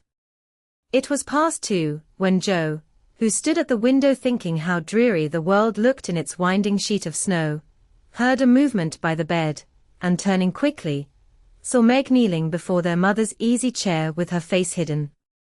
A dreadful fear passed coldly over Joe, as she thought, "Beth is dead, and Meg is afraid to tell me." She was back at her post in an instant, and to her excited eyes a great change seemed to have taken place. The fever flush and the look of pain were gone, and the beloved little face looked so pale and peaceful in its utter repose that Joe felt no desire to weep or to lament. Leaning low over this dearest of her sisters, she kissed the damp forehead with her heart on her lips, and softly whispered, "Goodbye, my Beth. Goodbye." As if awaked by the stir, Hannah started out of her sleep, hurried to the bed, looked at Beth, felt her hands, listened at her lips, and then, throwing her apron over her head, sat down to rock to and fro, exclaiming, under her breath, "The fever's turned, she's sleeping natural, her skin's damp, and she breathes easy. Praise be given. Oh, my goodness me." Before the girls could believe the happy truth, the doctor came to confirm it. He was a homely man, but they thought his face quite heavenly when he smiled and said, with a fatherly look at them. "Yes, my dears, I think the little girl will pull through this time. Keep the house quiet, let her sleep, and when she wakes, give her what they were to give." Neither heard, for both crept into the dark hall, and, sitting on the stairs, held each other close, rejoicing with hearts too full for words. When they went back to be kissed and cuddled by faithful Hannah, they found Beth lying, as she used to do, with her cheek pillowed on her hand, the dreadful pallor gone, and breathing quietly, as if just fallen asleep. "If Mother would only come now," said Joe, as the winter night began to wane. "See," said Meg, coming up with a white, half-opened rose, "I thought this would hardly be ready to lay in Beth's hand tomorrow if she went away from us. But it has blossomed in the night, and now I mean to put it in my vase here, so that when the darling wakes, the first thing she sees will be the little rose and Mother's face." Never had the sun risen so beautifully, and never had the world seemed so lovely as it did to the heavy eyes of Meg and Joe, as they looked out in the early morning, when their long, sad vigil was done. "It looks like a fairy world," said Meg, smiling to herself, as she stood behind the curtain, watching the dazzling sight. "Hark!" cried Joe, starting to her feet. Yes, there was a sound of bells at the door below, a cry from Hannah, and then Laurie's voice saying in a joyful whisper, "Girls, she's come. She's come." Amy's will. While these things were happening at home, Amy was having hard times at Aunt March's. She felt her exile deeply, and for the first time in her life, realized how much she was beloved and petted at home. Aunt March never petted anyone. She did not approve of it, but she meant to be kind, for the well-behaved little girl pleased her very much, and Aunt March had a soft place in her old heart for her nephew's children, though she didn't think it proper to confess it. She really did her best to make Amy happy, but, dear me, what mistakes she made. Some old people keep young at heart in spite of wrinkles and gray hairs, can sympathize with children's little cares and joys, make them feel at home, and can hide wise lessons under pleasant plays, giving and receiving friendship in the sweetest way. But Aunt March had not this gift, and she worried Amy very much with her rules and orders, her prim ways, and long, prosy talks. Finding the child more docile and amiable than her sister, the old lady felt it her duty to try and counteract, as far as possible, the bad effects of home freedom and indulgence. So she took Amy by the hand, and taught her as she herself had been taught 60 years ago, a process which carried dismay to Amy's soul, and made her feel like a fly in the web of a very strict spider. She had to wash the cups every morning, and polish up the old-fashioned spoons, the fat silver teapot, and the glasses till they shone. Then she must dust the room, and what a trying job that was. Not a speck escaped Aunt March's eye, and all the furniture had claw legs and much carving, which was never dusted to suit. Then Polly had to be fed, the lap dog combed, and a dozen trips upstairs and down to get things or deliver orders, for the old lady was very lame and seldom left her big chair. After these tiresome labors, she must do her lessons, which was a daily trial of every virtue she possessed. Then she was allowed 1 hour for exercise or play, and didn't she enjoy it? Laurie came every day, and wheedled Aunt March till Amy was allowed to go out with him, when they walked and rode and had capital times. After dinner, she had to read aloud, and sit still while the old lady slept, which she usually did for an hour, as she dropped off over the first page. Then patchwork or towels appeared, and Amy sewed with outward meekness and inward rebellion till dusk, when she was allowed to amuse herself as she liked till tea time. The evenings were the worst of all, for Aunt March fell to telling long stories about her youth, which was so unutterably dull that Amy was always ready to go to bed, intending to cry over her hard fate, but usually going to sleep before she had squeezed out more than a tear or two. If it had not been for Laurie, and old Esther, the maid, she felt that she never could have got through that dreadful time. The parrot alone was enough to drive her distracted, for he soon felt that she did not admire him, and revenged himself by being as mischievous as possible. He pulled her hair whenever she came near him, upset his bread and milk to plague her when she had newly cleaned his cage, made mock bark by pecking at him while Madame dozed, called her names before company, and behaved in all respects like an reprehensible old bird. Then she could not endure the dog, a fat, cross beast who snarled and yelped at her when she made his toilet, and who lay on his back with all his legs in the air and a most idiotic expression of countenance when he wanted something to eat, which was about a dozen times a day. The cook was bad-tempered, the old coachman was deaf, and Esther the only one who ever took any notice of the young lady. Esther was a Frenchwoman, who had lived with Madame, as she called her mistress, for many years, and who rather tyrannized over the old lady, who could not get along without her.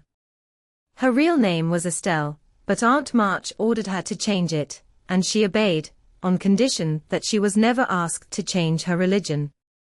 She took a fancy to Mademoiselle, and amused her very much with odd stories of her life in France, when Amy sat with her while she got up Madame's laces. She also allowed her to roam about the great house, and examine the curious and pretty things stored away in the big wardrobes and the ancient chests, for Aunt March hoarded like a magpie. Amy's chief delight was an Indian cabinet, full of queer drawers, little pigeonholes, and secret places, in which were kept all sorts of ornaments, some precious, some merely curious, all more or less antique. To examine and arrange these things gave Amy great satisfaction, especially the jewel cases, in which on velvet cushions reposed the ornaments, which had adorned a belle 40 years ago. There was the garnet set which Aunt March wore when she came out, the pearls her father gave her on her wedding day, her lover's diamonds, the jet mourning rings and pins, the queer lockets, with portraits of dead friends and weeping willows made of hair inside, the baby bracelets her one little daughter had worn, Uncle March's big watch, with the red seal so many childish hands had played with, and in a box all by itself lay Aunt March's wedding ring, too small now for her fat finger, but put carefully away like the most precious jewel of them all. Which would Mademoiselle choose if she had her will? Asked Esther, who always sat near to watch over and lock up the valuables. I like the diamonds best, but there is no necklace among them, and I'm fond of necklaces, they are so becoming.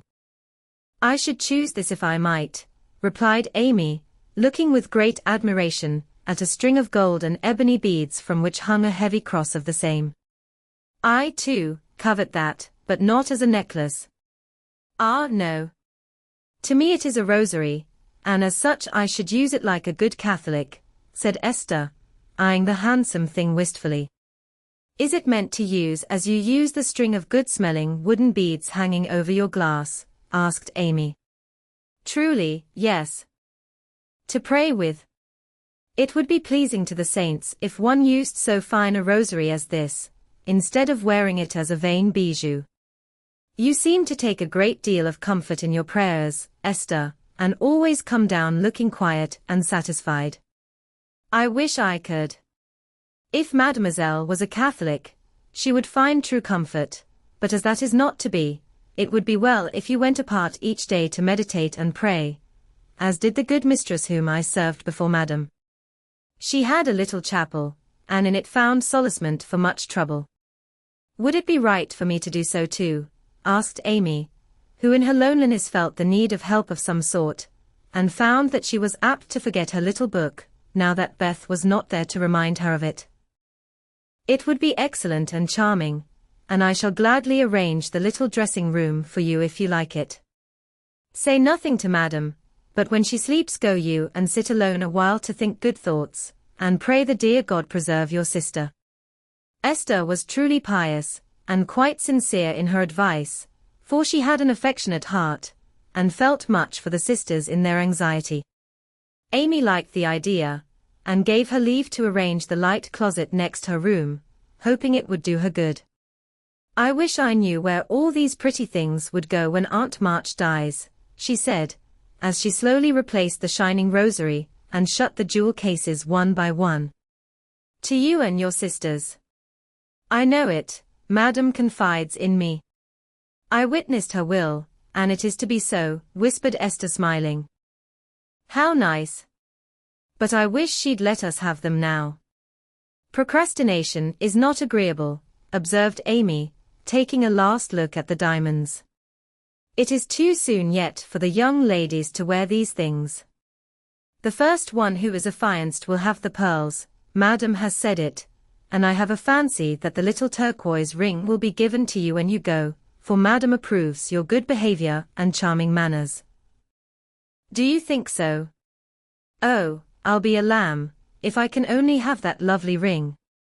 It's ever so much prettier than Kitty Bryant's. I do like Aunt March after all. And Amy tried on the blue ring, with a delighted face, and a firm resolve to earn it. From that day she was a model of obedience, and the old lady complacently admired the success of her training. Esther fitted up the closet with a little table, placed a footstool before it, and over it a picture taken from one of the shut-up rooms. She thought it was of no great value, but, being appropriate, she borrowed it, well knowing that Madam would never know it, nor care if she did. It was, however, a very valuable copy of one of the famous pictures of the world, and Amy's beauty-loving eyes were never tired of looking up at the sweet face of the Divine Mother, while her tender thoughts of her own were busy at her heart. On the table she laid her little testament and hymn book, kept a vase always full of the best flowers Laurie brought her, and came every day to sit alone thinking good thoughts, and praying the dear God to preserve her sister. Esther had given her a rosary of black beads with a silver cross, but Amy hung it up, and did not use it, feeling doubtful as to its fitness for Protestant prayers. The little girl was very sincere in all this, for being left alone outside the safe home nest, she felt the need of some kind hand to hold by so sorely that she instinctively turned to the strong and tender friend, whose fatherly love most closely surrounds his little children. She missed her mother's help to understand and rule herself, but having been taught where to look, she did her best to find the way and walk in it confidingly. But Amy was a young pilgrim, and just now her burden seemed very heavy. She tried to forget herself, to keep cheerful, and be satisfied with doing right, though no one saw or praised her for it. In her first effort at being very, very good, she decided to make her will, as Aunt March had done, so that if she did fall ill and die, her possessions might be justly and generously divided. It cost her a pang even to think of giving up the little treasures, which in her eyes were as precious as the old lady's jewels. During one of her play hours she wrote out the important document as well as she could, with some help from Esther as to certain legal terms, and when the good-natured Frenchwoman had signed her name, Amy felt relieved and laid it by to show Laurie, whom she wanted as a second witness. As it was a rainy day, she went upstairs to amuse herself in one of the large chambers, and took Polly with her for company.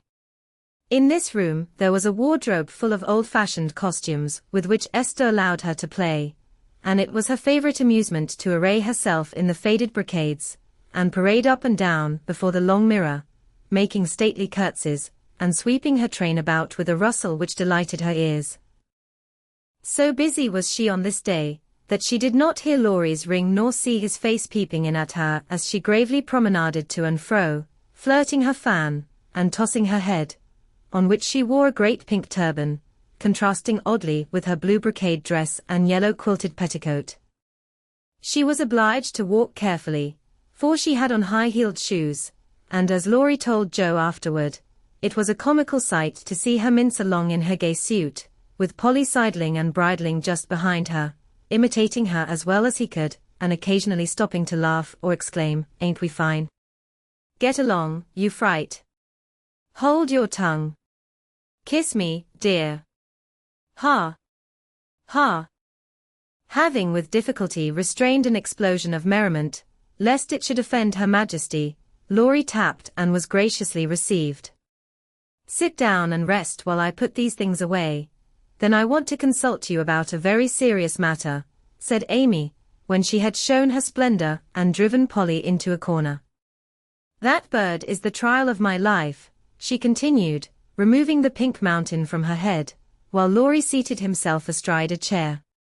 Yesterday, when Aunt was asleep and I was trying to be as still as a mouse, Polly began to squall and flap about in his cage.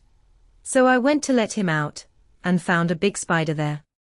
I poked it out, and it ran under the bookcase.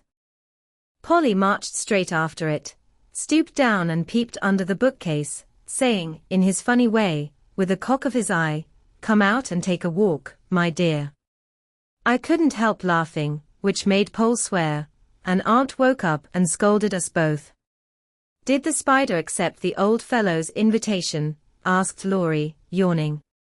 "Yes," out it came, and away ran Polly, frightened to death, and scrambled up on Aunt's chair, calling out, "Catch her! Catch her!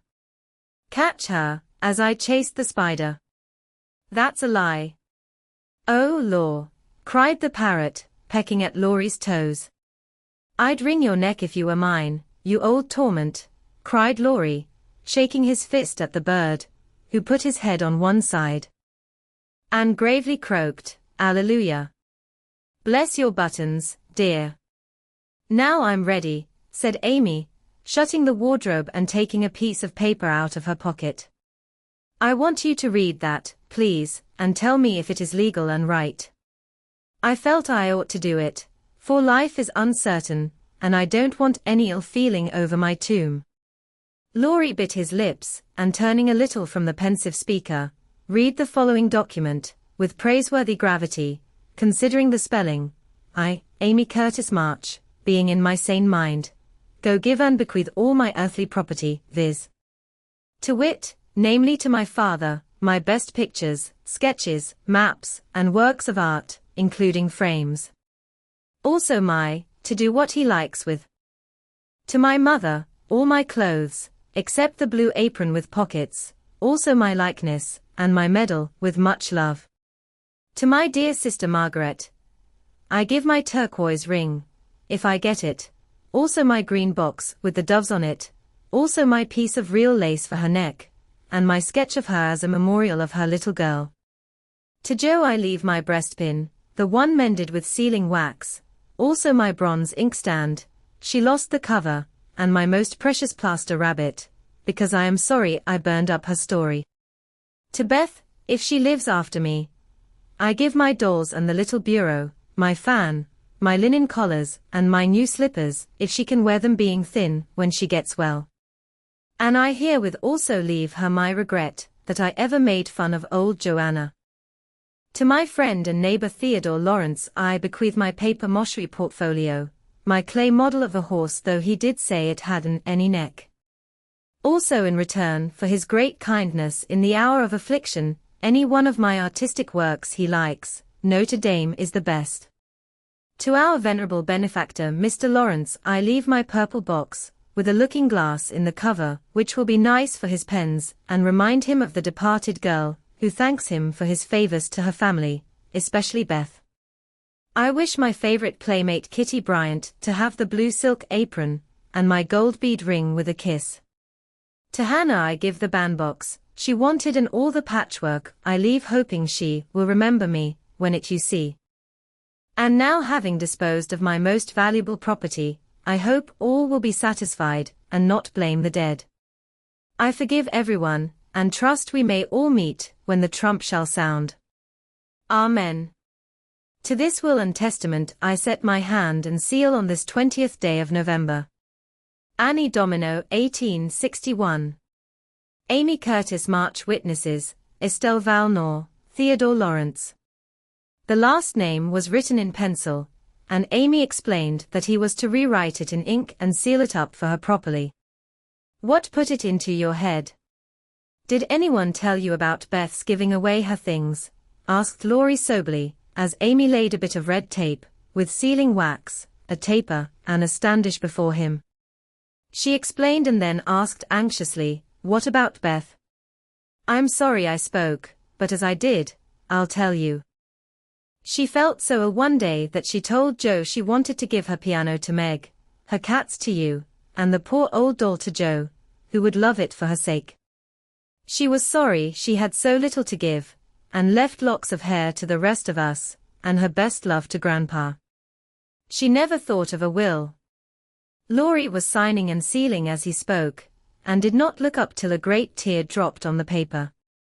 Amy's face was full of trouble, but she only said, "Don't people put sort of postscripts to their wills, sometimes?" "Yes, codicils, they call them.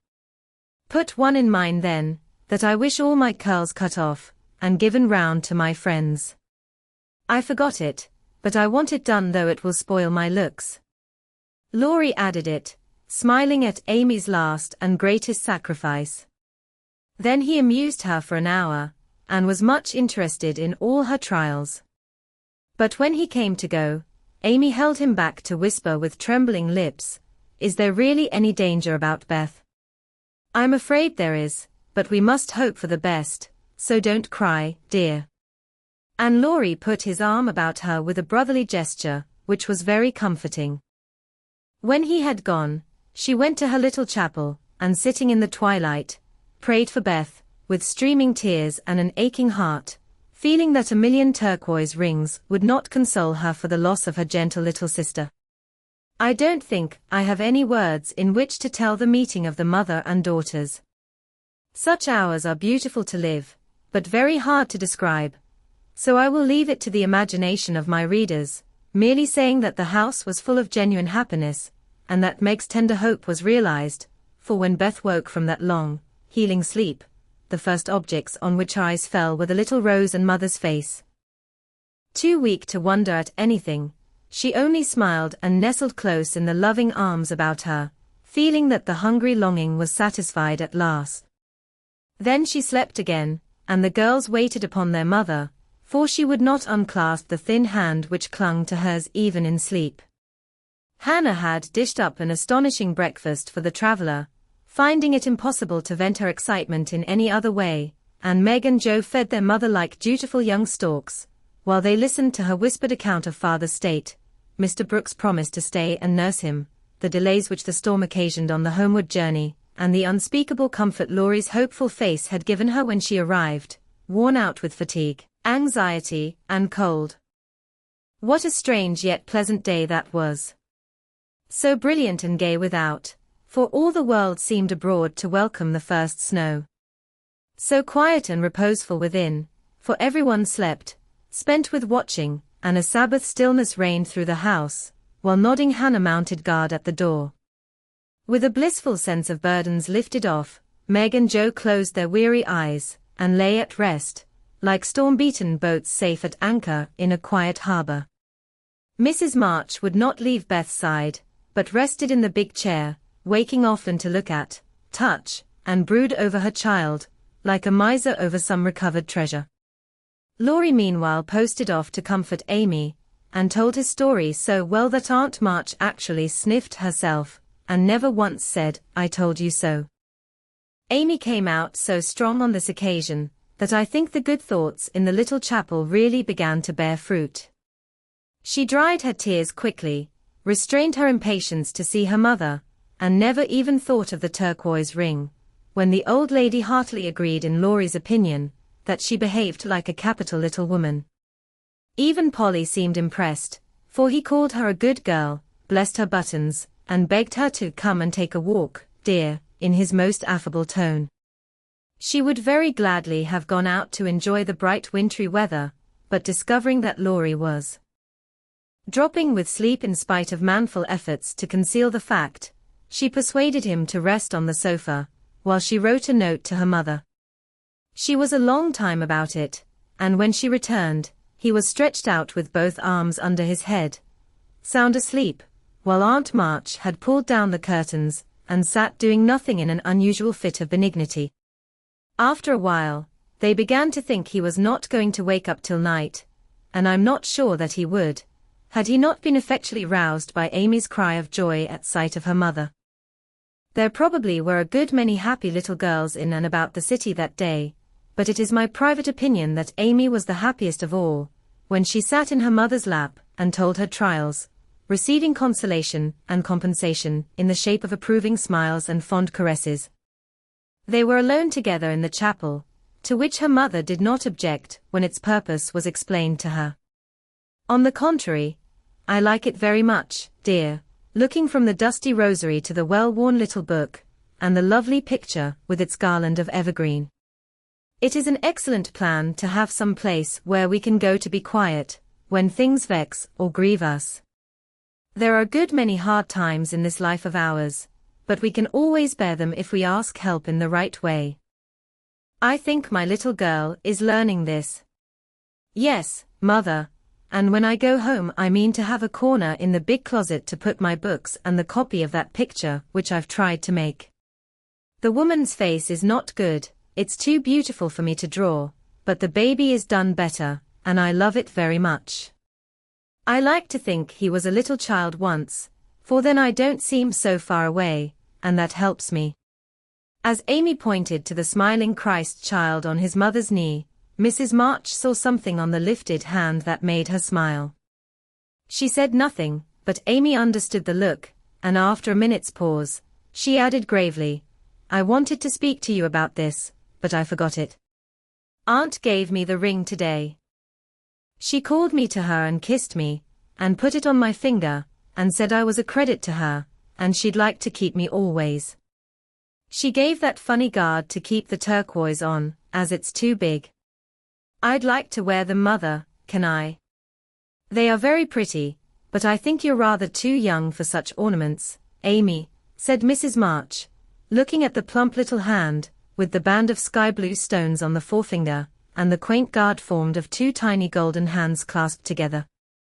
I'll try not to be vain, said Amy. I don't think I like it only because it's so pretty, but I want to wear it as the girl in the story wore her bracelet, to remind me of something. Do you mean Aunt March? Asked her mother, laughing. No, to remind me not to be selfish. Amy looked so earnest and sincere about it that her mother stopped laughing, and listened respectfully to the little plan. I've thought a great deal lately about my bundle of naughties, and being selfish is the largest one in it, so I'm going to try hard to cure it, if I can. Beth isn't selfish, and that's the reason everyone loves her and feels so bad at the thoughts of losing her. People wouldn't feel so bad about me if I was sick, and I don't deserve to have them, but I'd like to be loved and missed by a great many friends, so I'm going to try and be like Beth all I can. I'm apt to forget my resolutions, but if I had something always about me to remind me, I guess I should do better. May we try this way? Yes, but I have more faith in the corner of the big closet. Wear your ring, dear, and do your best. I think you will prosper, for the sincere wish to be good is half the battle. Now I must go back to Beth. Keep up your heart, little daughter, and we will soon have you home again. That evening, while Meg was writing to her father to report the travelers' safe arrival, Jo slipped upstairs into Beth's room, and finding her mother in her usual place, stood a minute twisting her fingers in her hair, with a worried gesture and an undecided look. What is it, dearie? Asked Mrs. March, holding out her hand, with a face which invited confidence. I want to tell you something, Mother. About Meg. How quickly you guessed. Yes, it's about her, and though it's a little thing, it fidgets me. Beth is asleep. Speak low, and tell me all about it. That Moffat hasn't been here, I hope? Asked Mrs. March rather sharply. No. I should have shut the door in his face if he had, said Jo, settling herself on the floor at her mother's feet. Last summer Meg left a pair of gloves over at the Laurences, and only one was returned.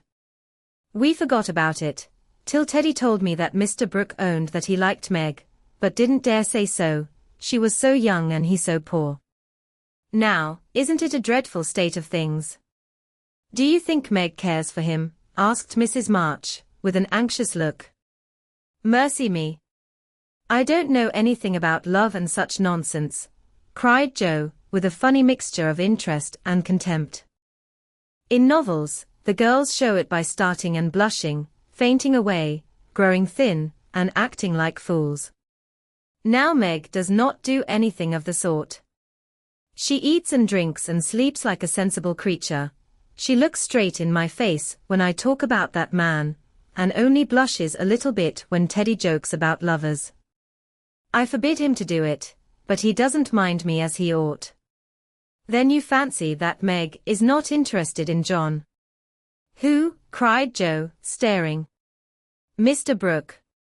I call him John now. We fell into the way of doing so at the hospital, and he likes it. Oh, dear. I know you'll take his part. He's been good to father, and you won't send him away, but let Meg marry him, if she wants to. Mean thing. To go petting Papa and helping you, just to wheedle you into liking him. And Joe pulled her hair again, with a wrathful tweak. My dear, don't get angry about it, and I will tell you how it happened. John went with me at Mr. Lawrence's request, and was so devoted to poor father that we couldn't help getting fond of him. He was perfectly open and honorable about Meg, for he told us he loved her, but would earn a comfortable home before he asked her to marry him. He only wanted our leave to love her and work for her, and the right to make her love him if he could. He is a truly excellent young man, and we could not refuse to listen to him, but I will not consent to Meg's engaging herself so young. Of course not. It would be idiotic. I knew there was mischief brewing. I felt it, and now it's worse than I imagined. I just wish I could marry Meg myself, and keep her safe in the family. This odd arrangement made Mrs. March smile, but she said gravely, Joe, I confide in you and don't wish you to say anything to Meg yet. When John comes back, and I see them together, I can judge better of her feelings toward him.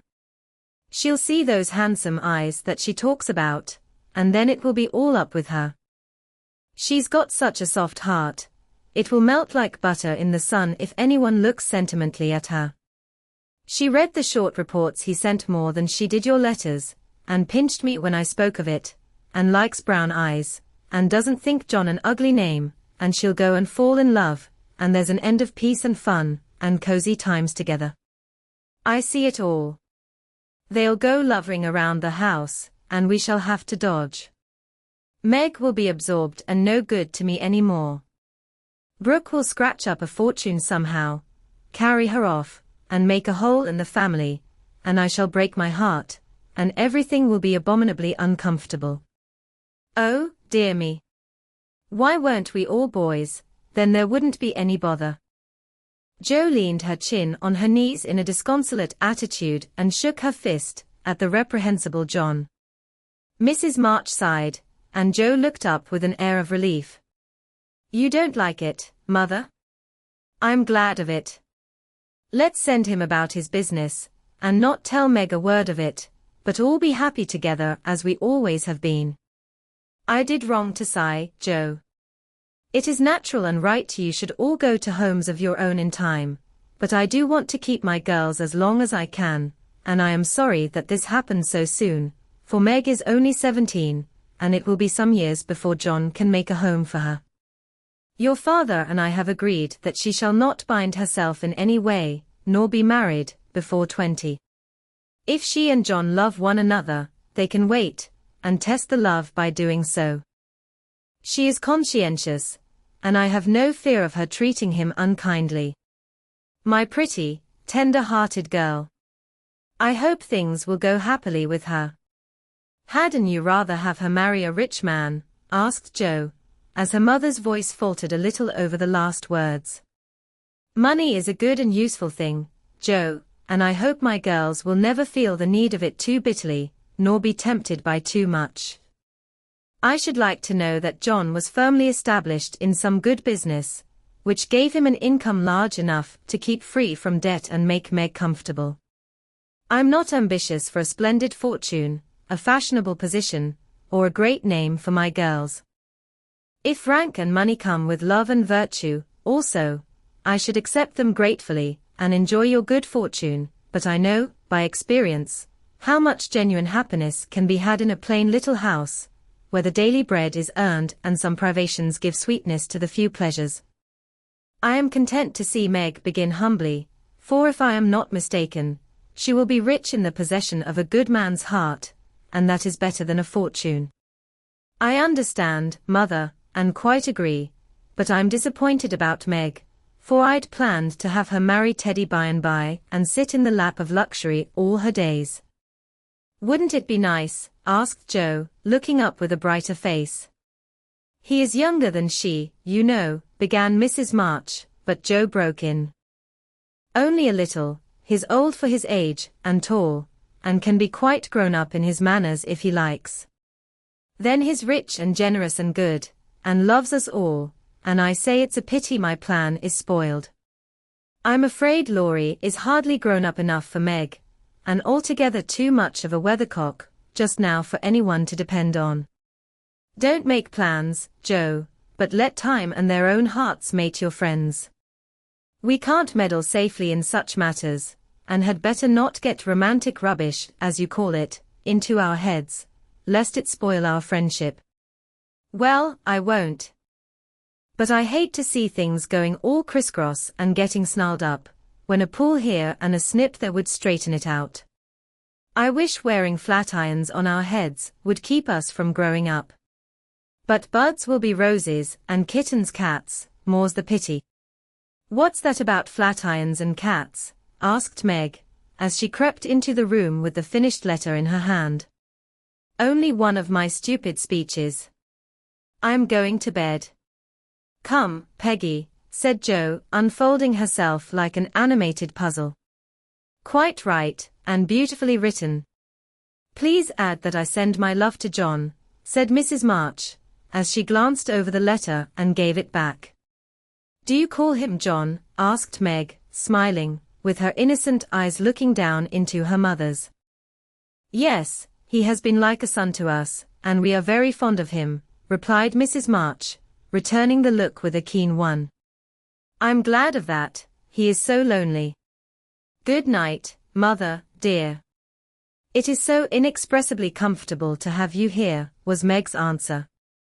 The kiss her mother gave her was a very tender one, and as she went away, Mrs. March said, with a mixture of satisfaction and regret, she does not love John yet, but will soon learn to.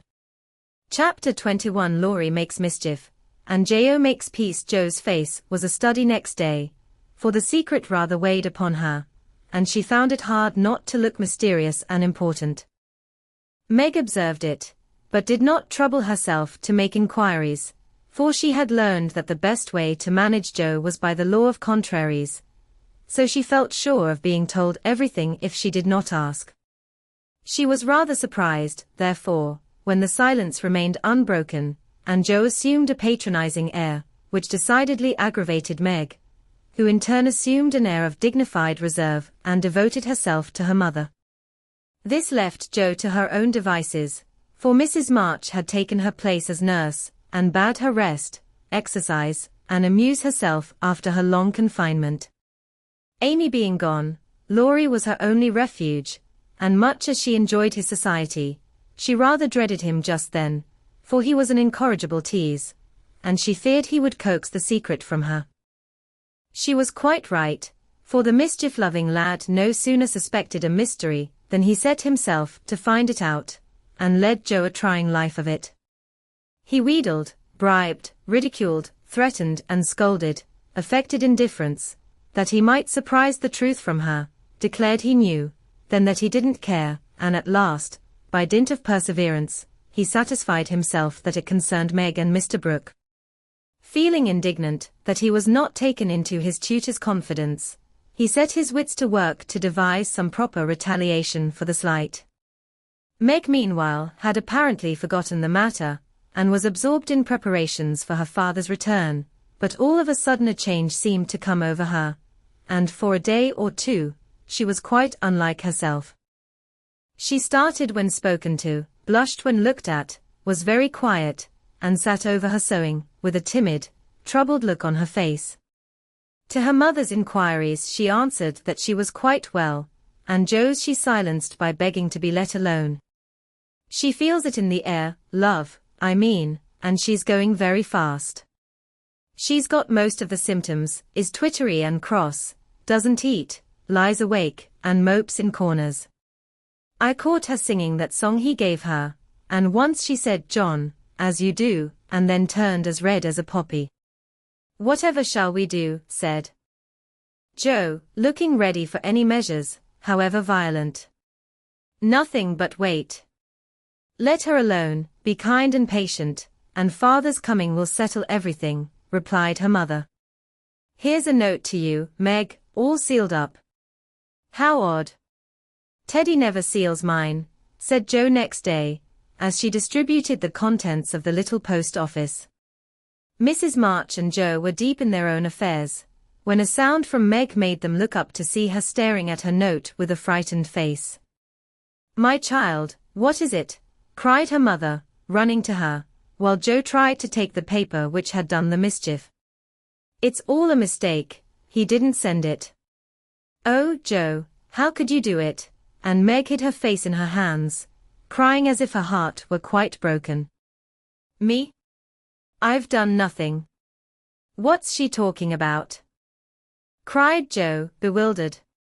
Meg's mild eyes kindled with anger, as she pulled a crumpled note from her pocket and threw it at Joe, saying reproachfully, you wrote it, and that bad boy helped you. How could you be so rude, so mean, and cruel to us both? Joe hardly heard her, for she and her mother were reading the note, which was written in a peculiar hand.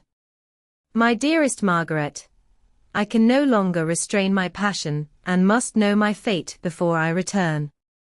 I dare not tell your parents yet, but I think they would consent if they knew that we adored one another. Mr. Laurence will help me to some good place, and then, my sweet girl, you will make me happy. I implore you to say nothing to your family yet, but to send one word of hope through Laurie to your devoted John. Oh, the little villain. That's the way he meant to pay me for keeping my word to mother. I'll give him a hearty scolding and bring him over to beg pardon, cried Joe, burning to execute immediate justice. But her mother held her back, saying, with a look she seldom wore, Stop, Joe, you must clear yourself first. You have played so many pranks, that I am afraid you have had a hand in this. On my word, mother, I haven't. I never saw that note before, and don't know anything about it. As true as I live, said Joe, so earnestly that they believed her. If I had taken part in it I'd have done it better than this, and have written a sensible note. I should think you'd have known Mr. Brooke wouldn't write such stuff as that, she added, scornfully tossing down the paper. It's like his writing, faltered Meg, comparing it with the note in her hand. Oh, Meg, you didn't answer it, cried Mrs. March quickly. Yes, I did, and Meg hid her face again, overcome with shame. Here's a scrape. Do let me bring that wicked boy over to explain and be lectured. I can't rest till I get hold of him. And Joe made for the door again.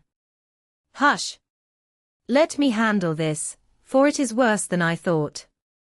Margaret, tell me the whole story, commanded Mrs. March, sitting down by Meg, yet keeping hold of Joe, lest she should fly off. I received the first letter from Laurie, who didn't look as if he knew anything about it, began Meg, without looking up. I was worried at first and meant to tell you, then I remembered how you liked Mr. Brooke, so I thought you wouldn't mind if I kept my little secret for a few days. I'm so silly that I like to think no one knew, and while I was deciding what to say, I felt like the girls in books, who have such things to do. Forgive me, mother, I'm paid for my silliness now. I never can look him in the face again. What did you say to him? Asked Mrs. March. I only said I was too young to do anything about it yet, that I didn't wish to have secrets from you, and he must speak to father. I was very grateful for his kindness, and would be his friend, but nothing more, for a long while.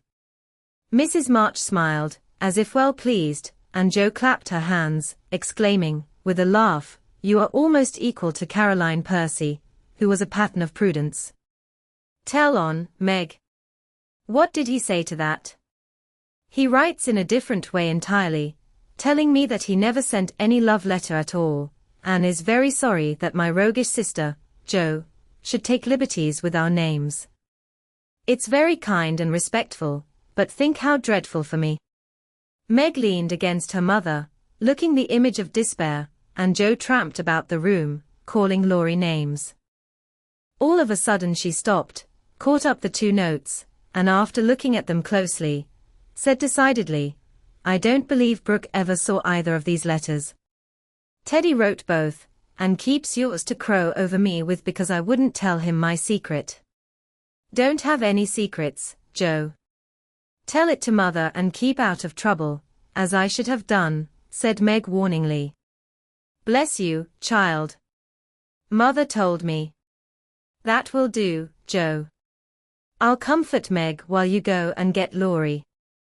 I shall sift the matter to the bottom, and put a stop to such pranks at once." Away ran Jo, and Mrs. March gently told Meg Mr. Brooke's real feelings.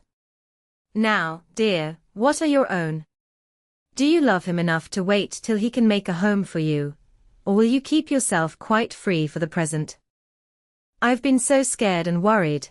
I don't want to have anything to do with lovers for a long while, perhaps never," answered Meg petulantly. "If John doesn't know anything about this nonsense, don't tell him, and make Jo and Laurie hold their tongues. I won't be deceived and plagued and made a fool of. It's a shame." Seeing Meg's usually gentle temper was roused and her pride hurt by this mischievous joke, Mrs. March soothed her by promises of entire silence and great discretion for the future. The instant Laurie's step was heard in the hall, Meg fled into the study, and Mrs. March received the culprit alone. Jo had not told him why he was wanted, fearing he wouldn't come, but he knew the minute he saw Mrs. March's face, and stood twirling his hat with a guilty air which convicted him at once. Jo was dismissed, but chose to march up and down the hall like a sentinel, having some fear that the prisoner might bolt. The sound of voices in the parlor rose and fell for half an hour, but what happened during that interview the girls never knew. When they were called in, Laurie was standing by their mother with such a penitent face that Jo forgave him on the spot, but did not think it wise to betray the fact. Meg received his humble apology, and was much comforted by the assurance that Brooke knew nothing of the joke. "I'll never tell him to my dying day, wild horses shan't drag it out of me, so you'll forgive me, Meg, and I'll do anything to show how out-and-out sorry I am," he added, looking very much ashamed of himself. "I'll try, but it was a very ungentlemanly thing to do. I didn't think you could be so sly and malicious, Laurie," replied Meg, trying to hide her maidenly confusion under a gravely reproachful air. "It was altogether abominable, and I don't deserve to be spoken to for a month, but you will, though, won't you?" And Laurie folded his hands together with such an imploring gesture, as he spoke in his irresistibly persuasive tone, that it was impossible to frown upon him in spite of his scandalous behavior. Meg pardoned him, and Mrs. March's grave face relaxed, in spite of her efforts to keep sober, when she heard him declare that he would atone for his sins by all sorts of penances, and abase himself like a worm before the injured damsel. Jo stood aloof, meanwhile, trying to harden her heart against him, and succeeding only in primming up her face into an expression of entire disapprobation. Laurie looked at her once or twice, but as she showed no sign of relenting, he felt injured, and turned his back on her till the others were done with him, when he made her a low bow and walked off without a word. As soon as he had gone, she wished she had been more forgiving, and when Meg and her mother went upstairs, she felt lonely and longed for Teddy. After resisting for some time, she yielded to the impulse, and armed with a book to return, went over to the big house. "Is Mr. Laurence in?" asked Jo, of a housemaid, who was coming downstairs. "Yes, miss, but I don't believe he's seeable just yet." "Why not? Is he ill?" No miss, but he's had a scene with Mr. Laurie, who is in one of his tantrums about something, which vexes the old gentleman, so I dursn't go nigh him." Where is Laurie? Shut up in his room, and he won't answer, though I've been a-tapping. I don't know what's to become of the dinner, for it's ready, and there's no one to eat it. I'll go and see what the matter is.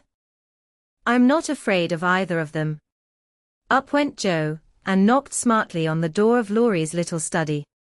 Stop that, or I'll open the door and make you, called out the young gentleman in a threatening tone. Joe immediately knocked again. The door flew open, and in she bounced before Laurie could recover from his surprise. Seeing that he really was out of temper, Joe, who knew how to manage him, assumed a contrite expression, and going artistically down upon her knees, said meekly, "Please forgive me for being so cross. I came to make it up, and can't go away till I have." "It's all right. Get up, and don't be a goose, Joe," was the cavalier reply to her petition. "Thank you, I will. Could I ask what's the matter? You don't look exactly easy in your mind." "I've been shaken, and I won't bear it," growled Laurie indignantly. "Who did it?" demanded Joe. "Grandfather. If it had been anyone else I'd have," and the injured youth finished his sentence by an energetic gesture of the right arm. "That's nothing. I often shake you, and you don't mind," said Joe soothingly. "Pooh. You're a girl, and it's fun, but I'll allow no man to shake me. I don't think anyone would care to try it, if you looked as much like a thundercloud as you do now." "Why were you treated so?" "Just because I wouldn't say what your mother wanted me for. I'd promised not to tell, and of course I wasn't going to break my word." "Couldn't you satisfy your grandpa in any other way?" "No, he would have the truth, the whole truth, and nothing but the truth. I'd have told my part of the scrape, if I could without bringing Meg in. As I couldn't, I held my tongue, and bore the scolding till the old gentleman collared me. Then I bolted, for fear I should forget myself. It wasn't nice, but he's sorry, I know, so go down and make up. I'll help you." "Hanged if I do. I'm not going to be lectured and pummeled by everyone, just for a bit of a frolic.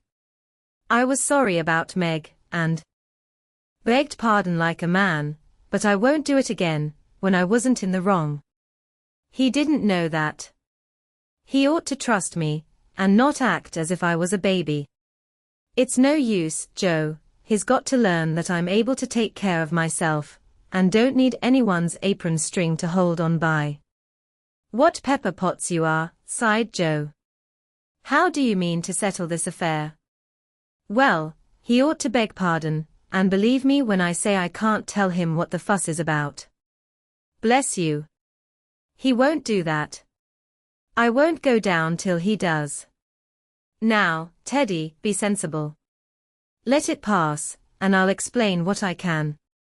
You can't stay here, so what's the use of being melodramatic? I don't intend to stay here long, anyway. I'll slip off and take a journey somewhere, and when Grandpa misses me he'll come round fast enough. I dare say, but you ought not to go and worry him. Don't preach. I'll go to Washington and see Brooke. It's gay there, and I'll enjoy myself after the troubles. What fun you'd have. I wish I could run off too," said Joe, forgetting her part of mentor in lively visions of martial life at the Capitol. "Come on, then. Why not? You go and surprise your father, and I'll stir up old Brooke. It would be a glorious joke.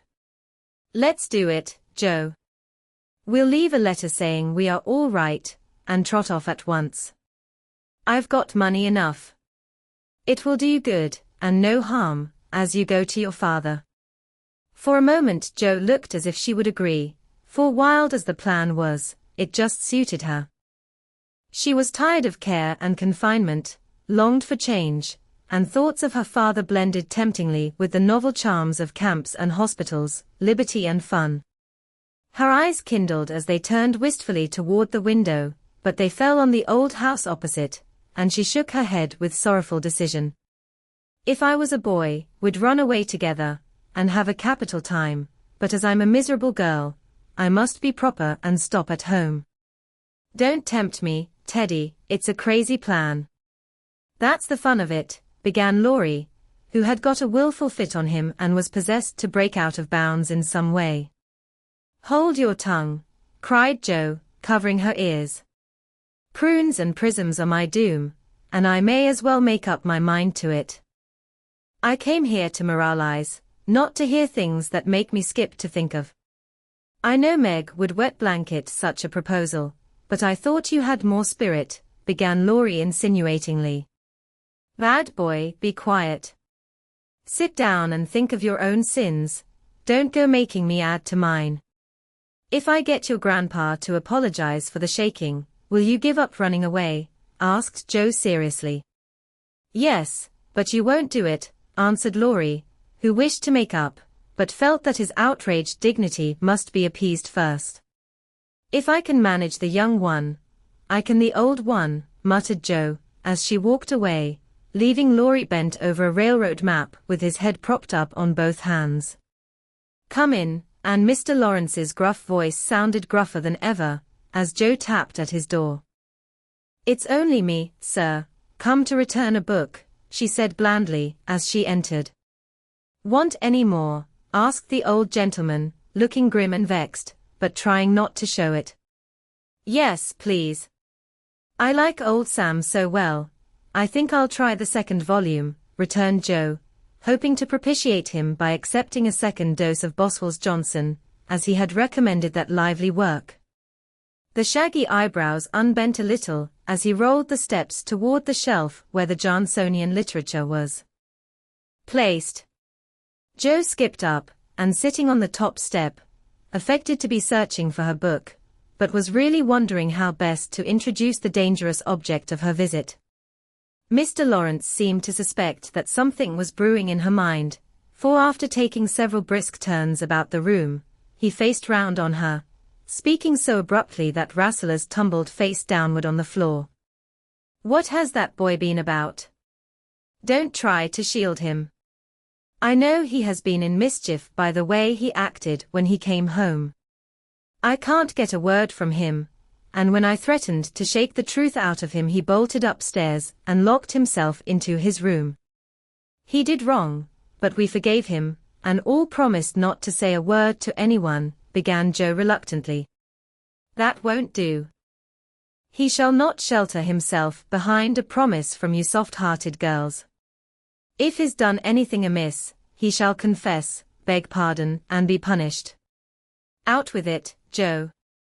I won't be kept in the dark. Mr. Laurence looked so alarming and spoke so sharply that Jo would have gladly run away, if she could, but she was perched aloft on the steps, and he stood at the foot, a lion in the path, so she had to stay and brave it out. Indeed, sir, I cannot tell. Mother forbade it. Laurie has confessed, asked pardon, and been punished quite enough. We don't keep silence to shield him, but someone else, and it will make more trouble if you interfere. Please don't. It was partly my fault, but it's all right now. So let's forget it, and talk about the Rambler or something pleasant. Hang the Rambler. Come down and give me your word that this harum-scarum boy of mine hasn't done anything ungrateful or impertinent. If he has, after all your kindness to him, I'll thrash him with my own hands. The threat sounded awful, but did not alarm Jo, for she knew the irascible old gentleman would never lift a finger against his grandson, whatever he might say to the contrary. She obediently descended, and made as light of the prank as she could without betraying Meg or forgetting the truth. Well, if the boy held his tongue, because he promised, and not from obstinacy, I'll forgive him. He's a stubborn fellow and hard to manage, said Mr. Laurence, rubbing up his hair till it looked as if he had been out in a gale, and smoothing the frown from his brow with an air of relief.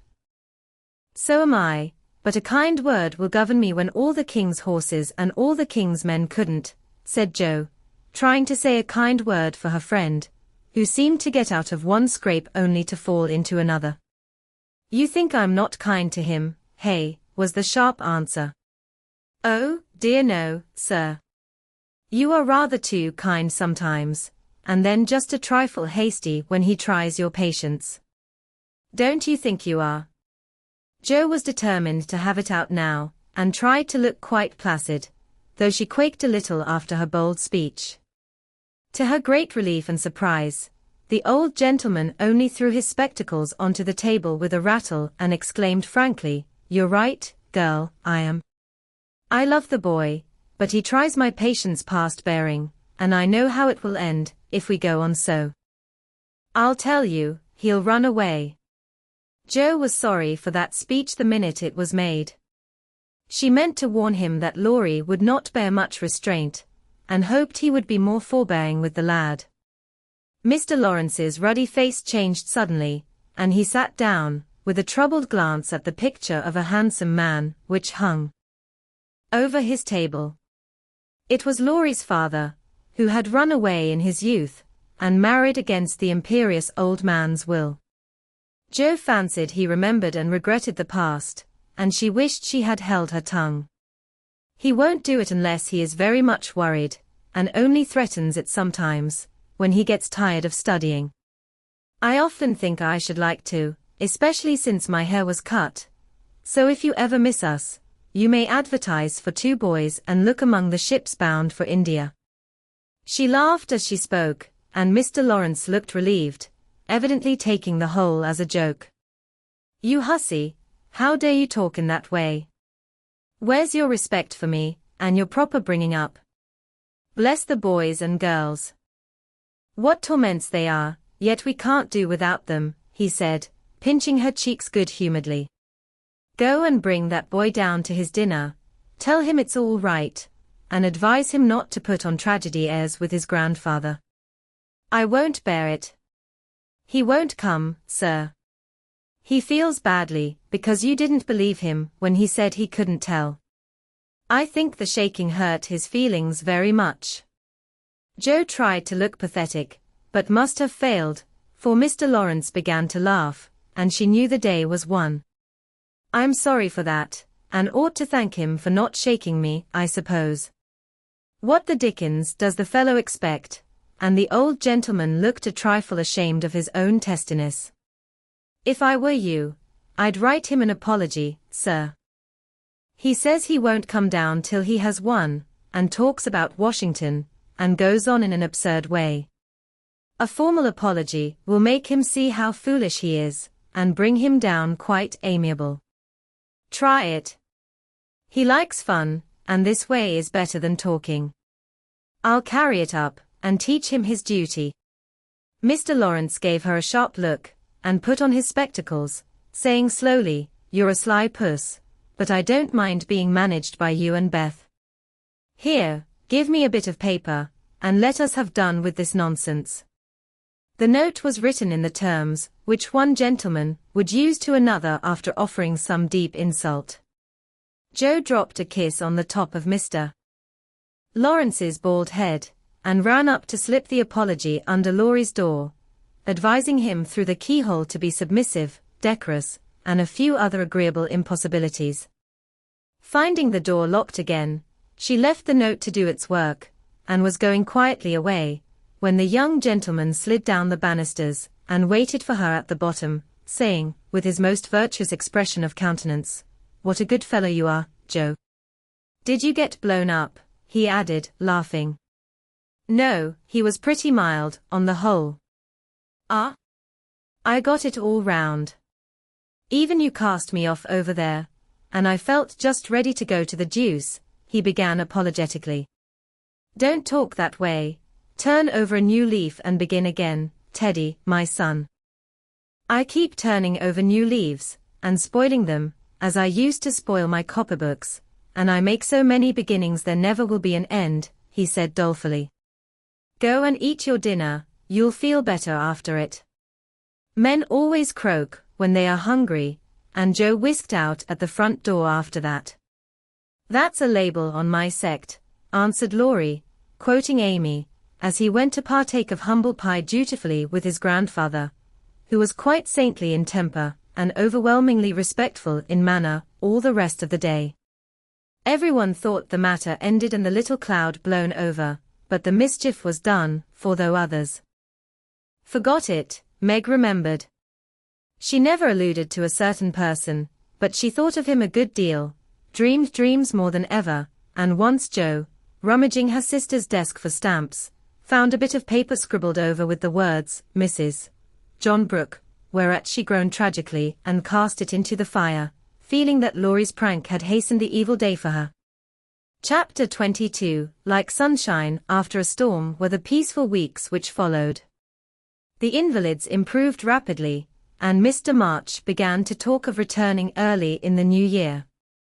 Beth was soon able to lie on the study sofa all day, amusing herself with the well-beloved cats at first, and in time with Doll's sewing, which had fallen sadly behindhand. Her once active limbs were so stiff and feeble that Jo took her for a daily airing about the house in her strong arms.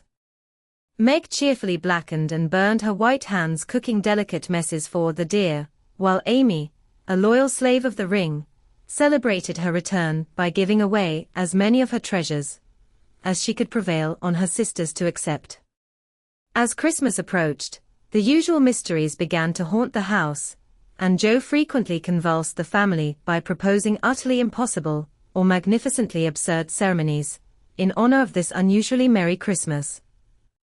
Laurie was equally impracticable, and would have had bonfires, skyrockets, and triumphal arches, if he had had his own way. After many skirmishes and snubbings, the ambitious pair were considered effectually quenched and went about with forlorn faces, which were rather belied by explosions of laughter when the two got together. Several days of unusually mild weather fitly ushered in a splendid Christmas day. Hannah felt in her bones that it was going to be an unusually fine day, and she proved herself a true prophetess, for everybody and everything seemed bound to produce a grand success. To begin with, Mr. March wrote that he should soon be with them, then Beth felt uncommonly well that morning, and being dressed in her mother's gift, a soft crimson merino wrapper, was borne in high triumph to the window to behold the offering of Jo and Laurie. The unquenchables had done their best to be worthy of the name, for like elves they had worked by night and conjured up a comical surprise. Out in the garden stood a stately snow maiden, crowned with holly, bearing a basket of fruit and flowers in one hand, a great roll of music in the other, a perfect rainbow of an Afghan round her chilly shoulders, and a Christmas carol issuing from her lips on a pink paper streamer. God bless you, dear Queen Bess. May nothing you dismay, but health and peace and happiness be yours, this Christmas day. Here's fruit to feed our busy bee, and flowers for her nose. Here's music for her peony, an Afghan for her toes, a portrait of Joanna, C, by Raphael No. 2, who labored with great industry to make it fair and true.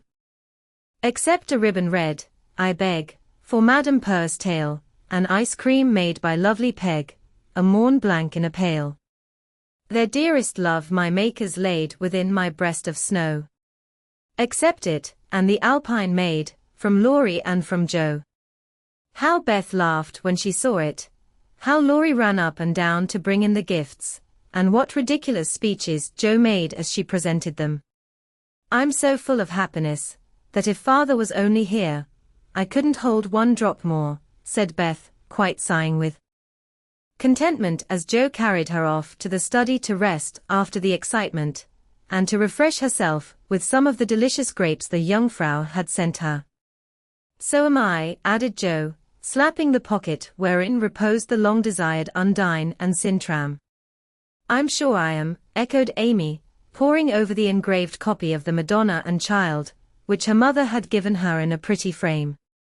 Of course I am, cried Meg, smoothing the silvery folds of her first silk dress, for Mr. Laurence had insisted on giving it.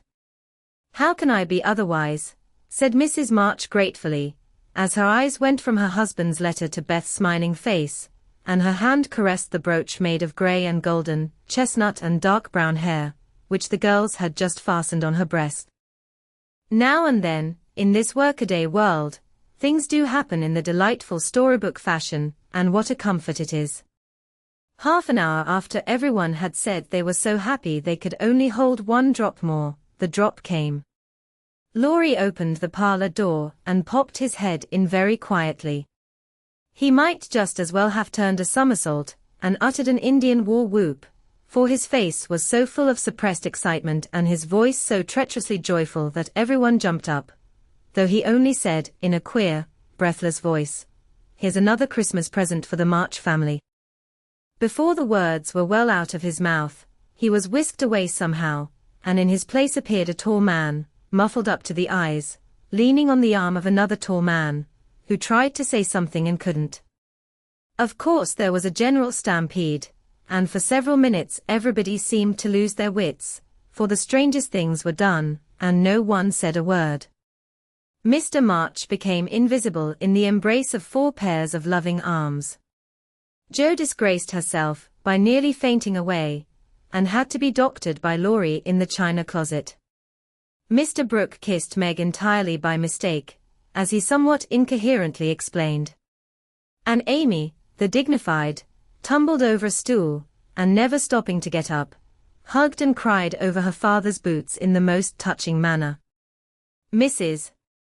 March was the first to recover herself, and held up her hand with a warning, "Hush. Remember Beth."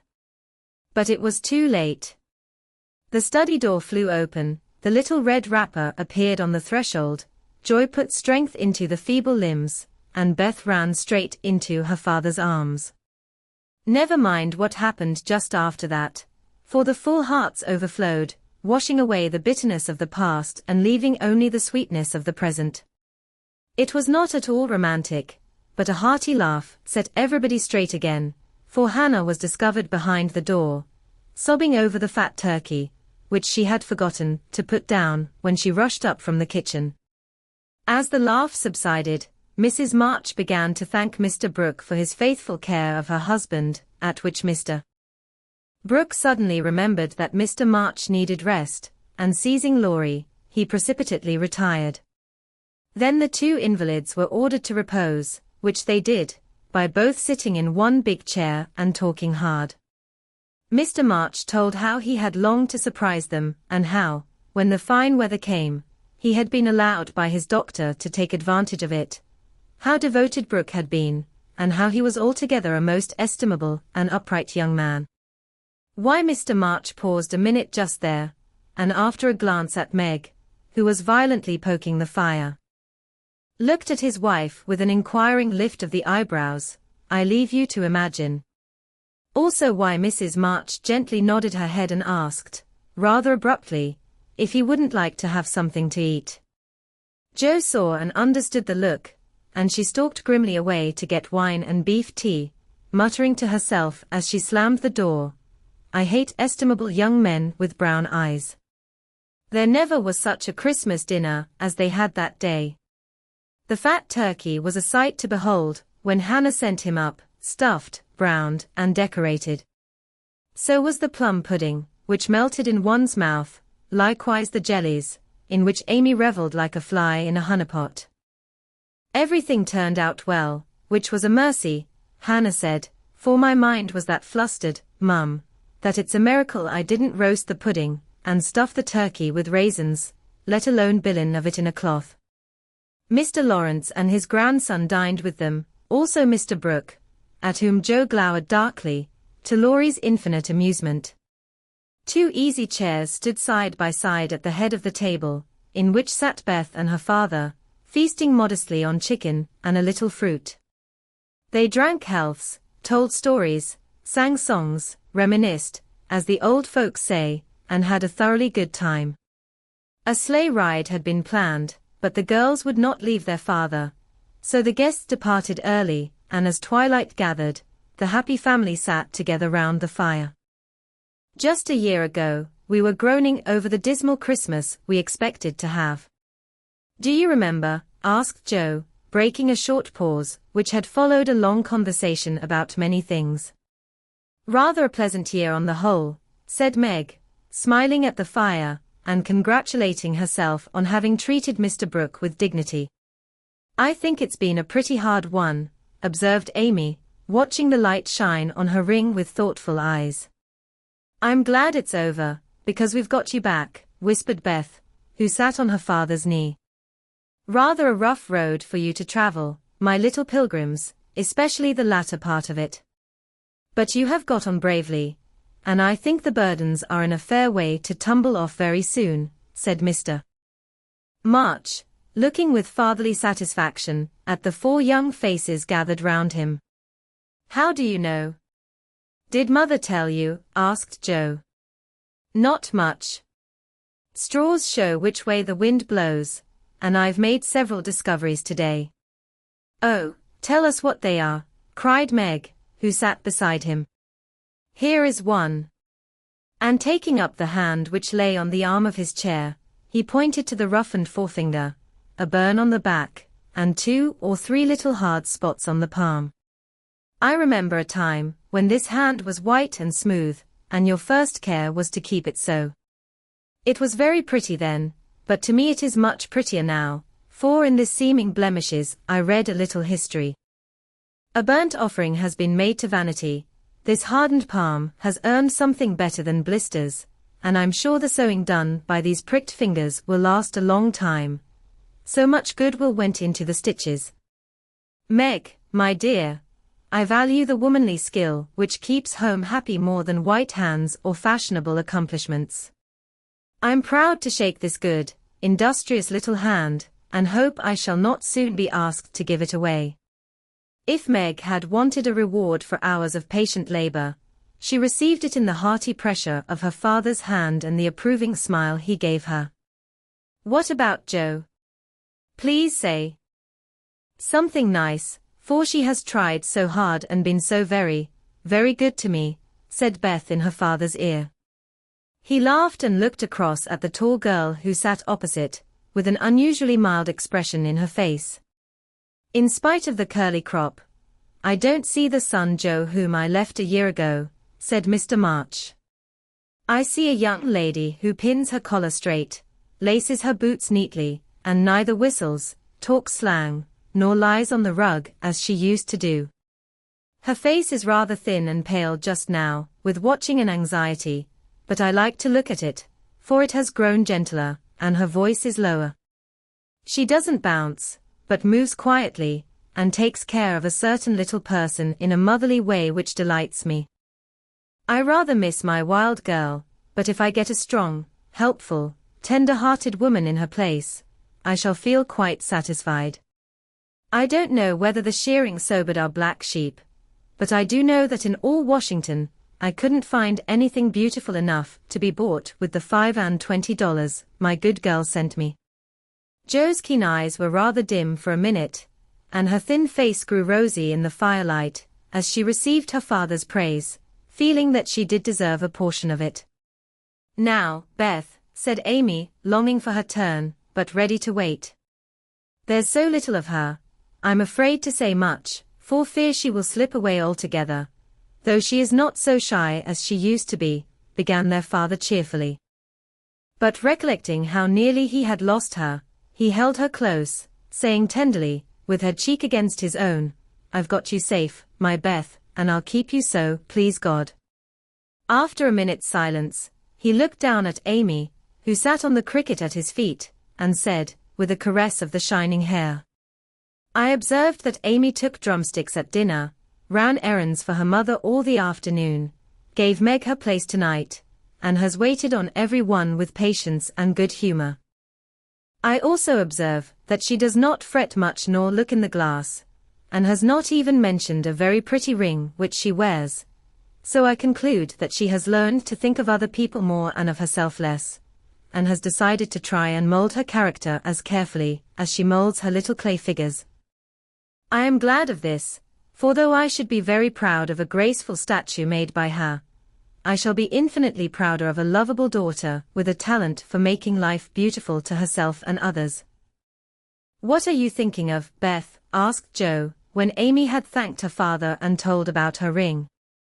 "I read in Pilgrim's Progress today how, after many troubles, Christian and hopeful came to a pleasant green meadow where lilies bloomed all year round, and there they rested happily, as we do now, before they went on to their journey's end, answered Beth, adding, as she slipped out of her father's arms and went to the instrument, it's singing time now, and I want to be in my old place.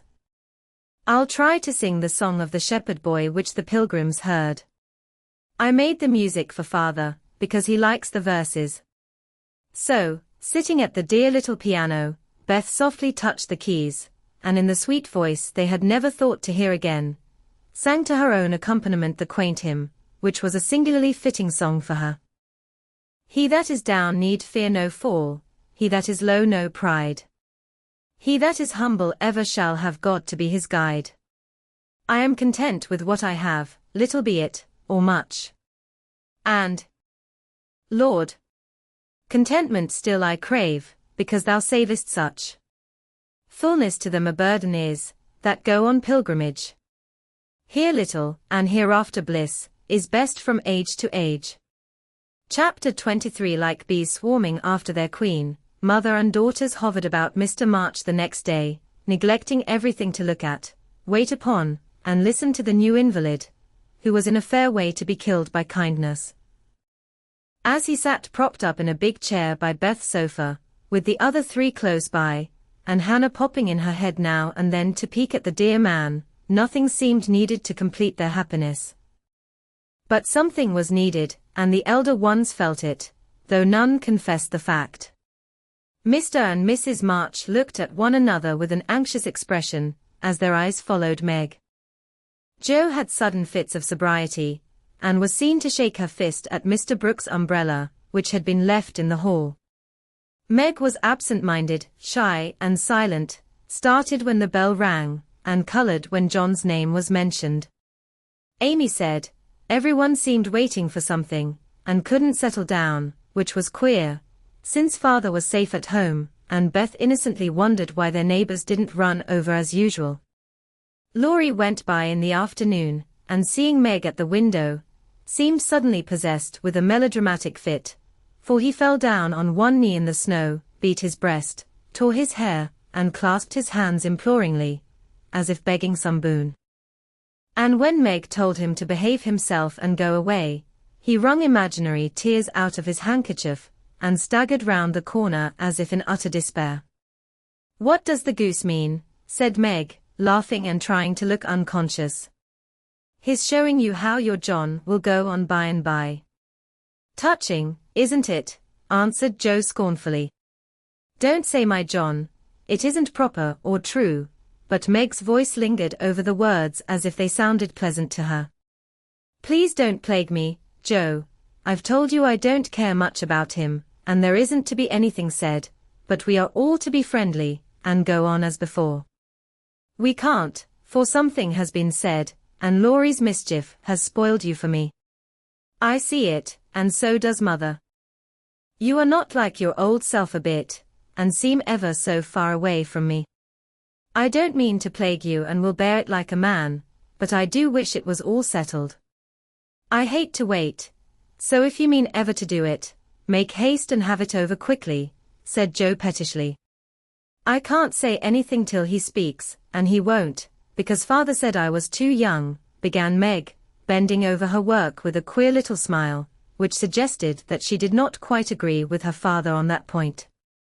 If he did speak, you wouldn't know what to say, but would cry or blush, or let him have his own way, instead of giving a good, decided no. I'm not so silly and weak as you think. I know just what I should say, for I've planned it all, so I needn't be taken unawares. There's no knowing what may happen, and I wish to be prepared. Jo couldn't help smiling at the important air which Meg had unconsciously assumed, and which was as becoming as the pretty color varying in her cheeks. Would you mind telling me what you'd say? Asked Jo more respectfully. Not at all. You are 16 now, quite old enough to be my confidant, and my experience will be useful to you by and by, perhaps, in your own affairs of this sort. Don't mean to have any. It's fun to watch other people philander, but I should feel like a fool doing it myself, said Jo, looking alarmed at the thought. I think not, if you liked anyone very much, and he liked you. Meg spoke as if to herself, and glanced out at the lane where she had often seen lovers walking together in the summer twilight. I thought you were going to tell your speech to that man, said Jo, rudely shortening her sister's little reverie. Oh, I should merely say, quite calmly and decidedly, thank you, Mr. Brooke, you are very kind, but I agree with father that I am too young to enter into any engagement at present. So please say no more, but let us be friends as we were. That's stiff and cool enough. I don't believe you'll ever say it, and I know he won't be satisfied if you do. If he goes on like the rejected lovers in books, you'll give in, rather than hurt his feelings. No, I won't. I shall tell him I've made up my mind, and shall walk out of the room with dignity. Meg rose as she spoke, and was just going to rehearse the dignified exit, when a step in the hall made her fly into her seat, and begin to sew as fast as if her life depended on finishing that particular seam in a given time. Jo smothered a laugh at the sudden change, and when someone gave a modest tap, opened the door with a grim aspect, which was anything but hospitable. Good afternoon. I came to get my umbrella, that is, to see how your father finds himself today, said Mr. Brooke, getting a trifle confused as his eyes went from one telltale face to the other. It's very well, he's in the rack. I'll get him, and tell it you are here. And having jumbled her father and the umbrella well together in her reply, Jo slipped out of the room to give Meg a chance to make her speech, and air her dignity. But the instant she vanished, Meg began to sidle toward the door, murmuring, Mother will like to see you. Pray sit down, I'll call her. Don't go. Are you afraid of me, Margaret? And Mr. Brooke looked so hurt that Meg thought she must have done something very rude. She blushed up to the little curls on her forehead, for he had never called her Margaret before, and she was surprised to find how natural and sweet it seemed to hear him say it. Anxious to appear friendly and at her ease, she put out her hand with a confiding gesture, and said gratefully, How can I be afraid, when you have been so kind to father? I only wish I could thank you for it. Shall I tell you how? Asked Mr. Brooke, holding the small hand fast in both his own, and looking down at Meg with so much love in the brown eyes that her heart began to flutter, and she both longed to run away, and to stop and listen. Oh no, please don't. I'd rather not, she said, trying to withdraw her hand, and looking frightened in spite of her denial. I won't trouble you. I only want to know if you care for me a little, Meg. I love you so much, dear, added Mr. Brooke tenderly. This was the moment for the calm, proper speech, but Meg didn't make it. She forgot every word of it, hung her head, and answered, I don't know, so softly that John had to stoop down to catch the foolish little reply. He seemed to think it was worth the trouble, for he smiled to himself as if quite satisfied, pressed the plump hand gratefully, and said in his most persuasive tone, Will you try and find out? I want to know so much, for I can't go to work with any heart, until I learn whether I am to have my reward in the end or not. I'm too young, faltered Meg, wondering why she was so fluttered, yet rather enjoying it. I'll wait, and in the meantime, you could be learning to like me. Would it be a very hard lesson, dear? Not if I chose to learn it, but please choose to learn, Meg. I love to teach, and this is easier than German, broke in John, getting possession of the other hand, so that she had no way of hiding her face as he bent to look into it. His tone was properly beseeching, but stealing a shy look at him, Meg saw that his eyes were merry as well as tender, and that he wore the satisfied smile of one who had no doubt of his success. This nettled her. Annie Moffat's foolish lessons in coquetry came into her mind, and the love of power, which sleeps in the bosoms of the best of little women, woke up all of a sudden and took possession of her. She felt excited and strange, and not knowing what else to do, followed a capricious impulse, and withdrawing her hands, said petulantly, I don't choose. Please go away, and let me be. Poor Mr. Brooke looked as if his lovely castle in the air was tumbling about his ears, for he had never seen Meg in such a mood before, and it rather bewildered him. Do you really mean that? He asked anxiously, following her as she walked away. Yes, I do. I don't want to be worried about such things. Father says I needn't, it's too soon and I'd rather not. Meant I hope you'll change your mind by and by. I'll wait and say nothing till you have had more time. Don't play with me, Meg. I didn't think that of you. Don't think of me at all. I'd rather you wouldn't, said Meg, taking a naughty satisfaction in trying her lover's patience and her own power. He was grave and pale now, and looked decidedly more like the novel heroes whom she admired, but he neither slapped his forehead nor tramped about the room as they did. He just stood looking at her so wistfully, so tenderly, that she found her heart relenting in spite of herself. What would have happened next I cannot say, if Aunt March had not come hobbling in at this interesting minute. The old lady couldn't resist her longing to see her nephew, for she had met Laurie as she took her airing, and hearing of Mr. March's arrival, drove straight out to see him. The family were all busy in the back part of the house, and she had made her way quietly in, hoping to surprise them. She did surprise two of them so much that Meg started, as if she had seen a ghost, and Mr. Brooke vanished into the study. Bless me, what's all this? Cried the old lady with a rap of her cane as she glanced from the pale young gentleman to the scarlet young lady. It's father's friend. I'm so surprised to see you, stammered Meg, feeling that she was in for a lecture now. That's evident, returned Aunt March, sitting down.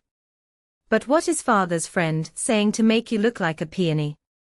There's mischief going on, and I insist upon knowing what it is, with another rap. We were only talking. Mr. Brooke came for his umbrella, began Meg, wishing that Mr. Brooke and the umbrella were safely out of the house. Brooke? That boy's tutor. Ah? I understand now. I know all about it. Joe blundered into a wrong message in one of your father's letters, and I made her tell me. You haven't gone and accepted him, child, cried Aunt March, looking scandalized. Hush. He'll hear. Shan't I call mother, said Meg, much troubled. Not yet. I've something to say to you.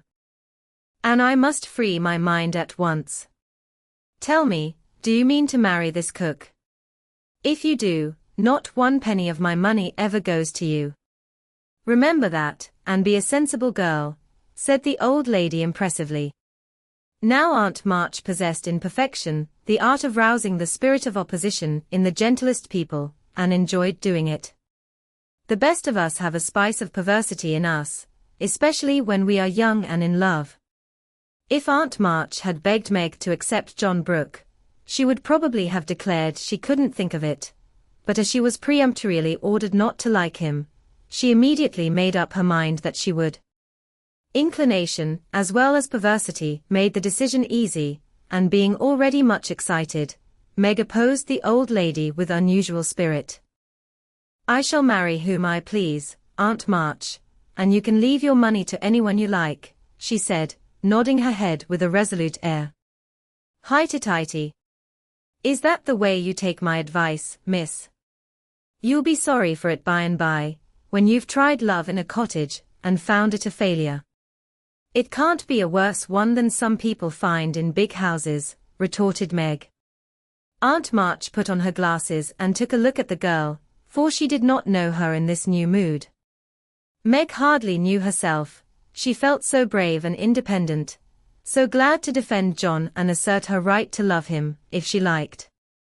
Aunt March saw that she had begun wrong, and after a little pause, made a fresh start, saying as mildly as she could, Now, Meg, my dear, be reasonable and take my advice. I mean it kindly, and don't want you to spoil your whole life by making a mistake at the beginning. You ought to marry well and help your family.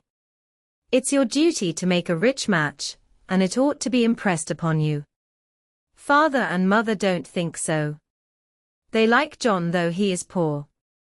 Your parents, my dear, have no more worldly wisdom than a pair of babies. I'm glad of it, cried Meg stoutly. Aunt March took no notice, but went on with her lecture.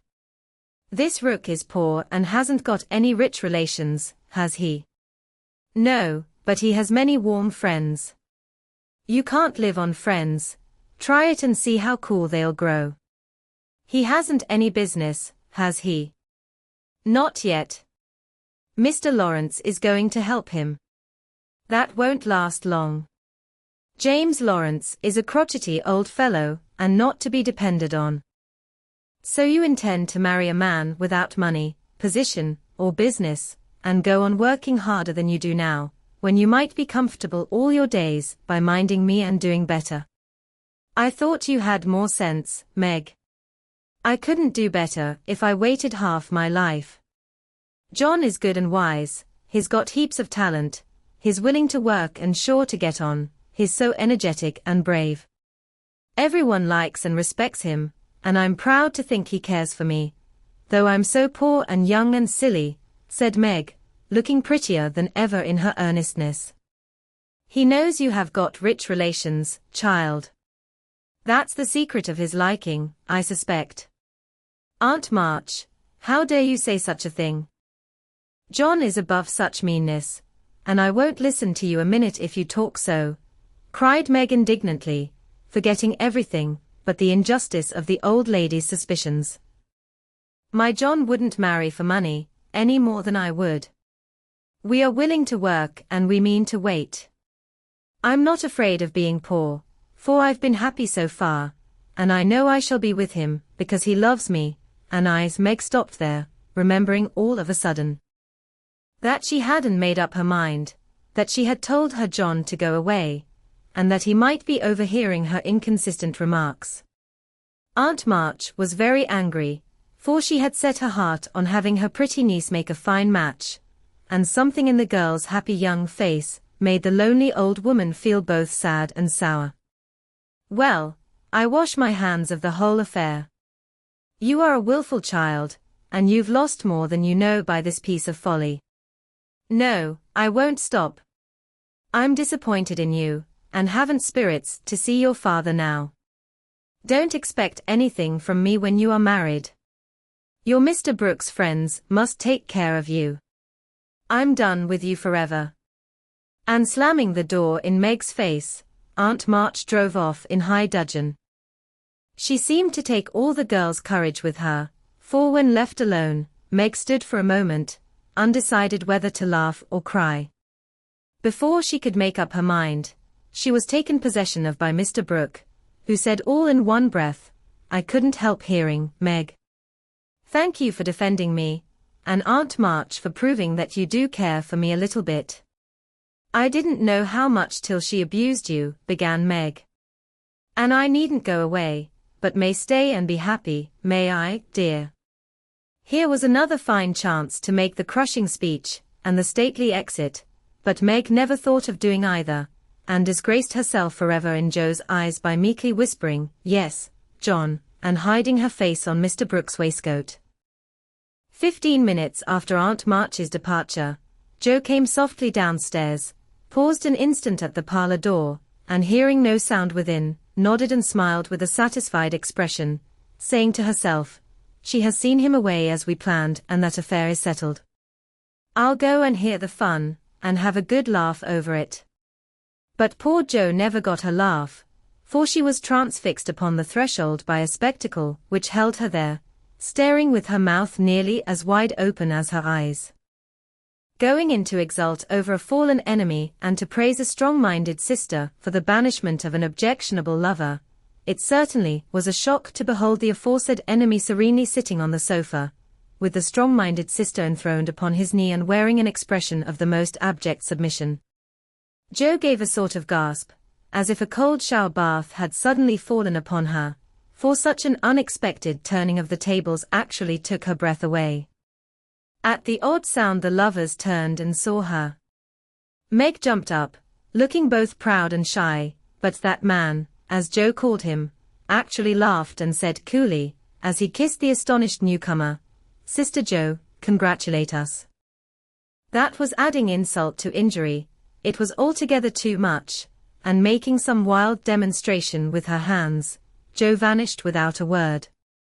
Rushing upstairs, she startled the invalids by exclaiming tragically, as she burst into the room, "Oh, do somebody go down quick. John Brooke is acting dreadfully, and Meg likes it." Mr. and Mrs. March left the room with speed, and casting herself upon the bed, Joe cried and scolded tempestuously, as she told the awful news to Beth and Amy. The little girls, however, considered it a most agreeable and interesting event, and Joe got little comfort from them, so she went up to her refuge in the garret, and confided her troubles to the rats. Nobody ever knew what went on in the parlor that afternoon, but a great deal of talking was done, and quiet Mr. Brooke astonished his friends by the eloquence and spirit with which he pleaded his suit, told his plans, and persuaded them to arrange everything just as he wanted it. The tea bell rang before he had finished describing the paradise, which he meant to earn for Meg, and he proudly took her into supper, both looking so happy that Joe hadn't the heart to be jealous or dismal. Amy was very much impressed by John's devotion and Meg's dignity.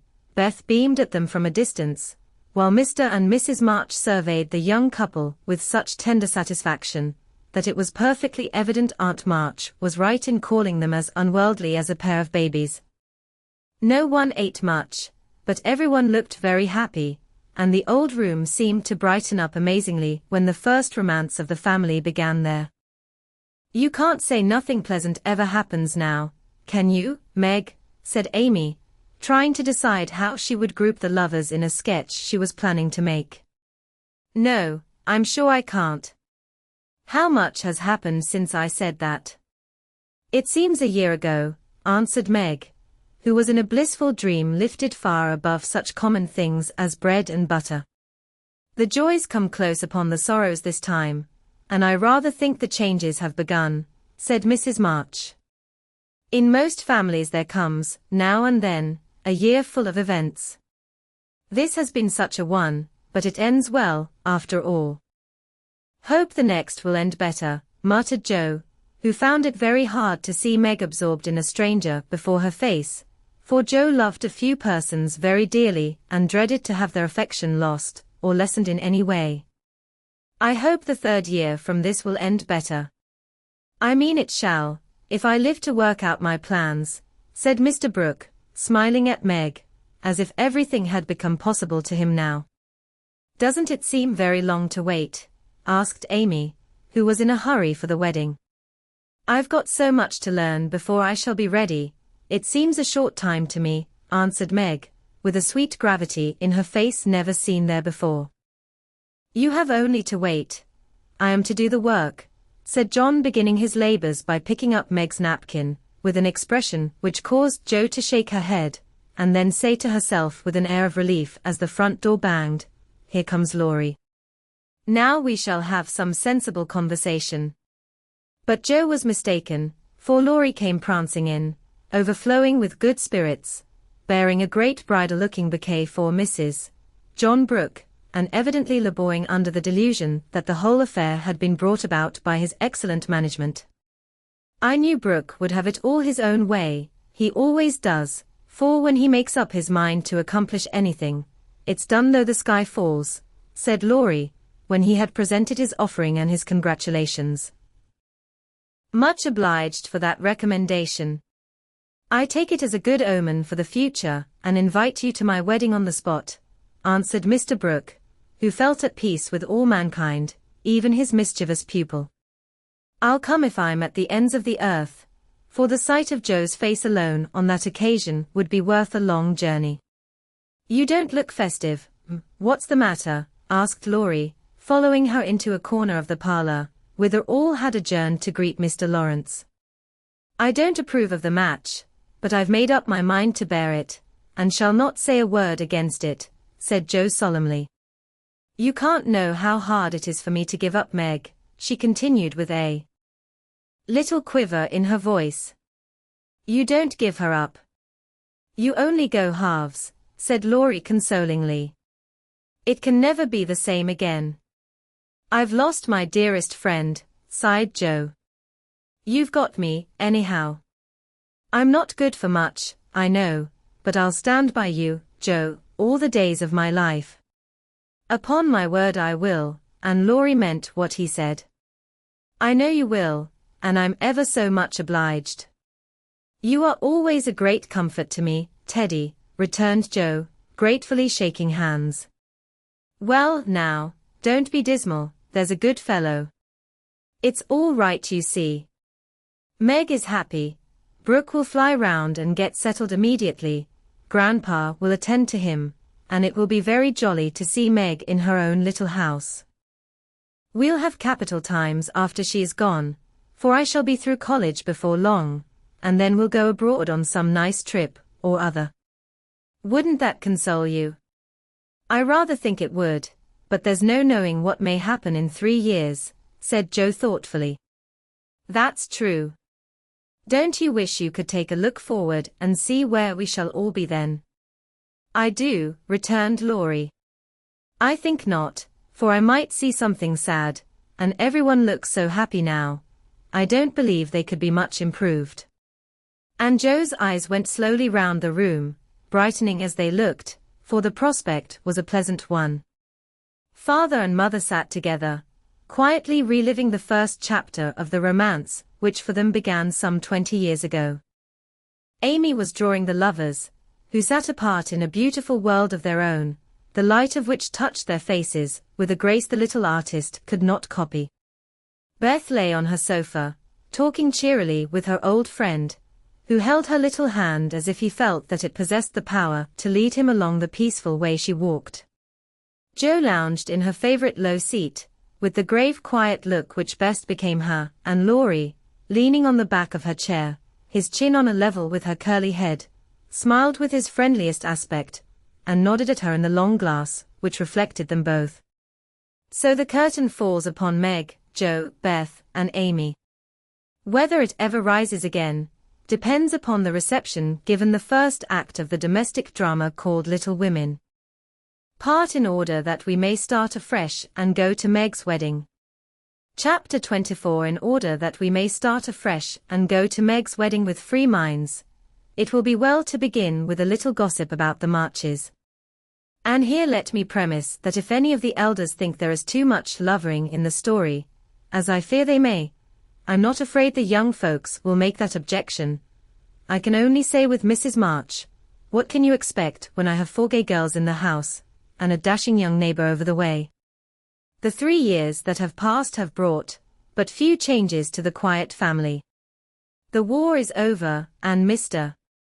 March safely at home, busy with his books and the small parish which found in him a minister by nature as by grace, a quiet, studious man, rich in the wisdom that is better than learning, the charity which calls all mankind brother, the piety that blossoms into character, making it august and lovely. These attributes, in spite of poverty and the strict integrity which shut him out from the more worldly successes, attracted to him many admirable persons, as naturally as sweet herbs draw bees, and as naturally he gave them the honey into which 50 years of hard experience had distilled no bitter drop. Earnest young men found the grey-headed scholar, as young at heart as they, thoughtful, or troubled women instinctively brought their doubts to him, sure of finding the gentlest sympathy, the wisest counsel. Sinners told their sins to the pure-hearted old man, and were both rebuked and saved. Gifted men found a companion in him. Ambitious men caught glimpses of nobler ambitions than their own, and even worldlings confessed that his beliefs were beautiful and true, although they wouldn't pay.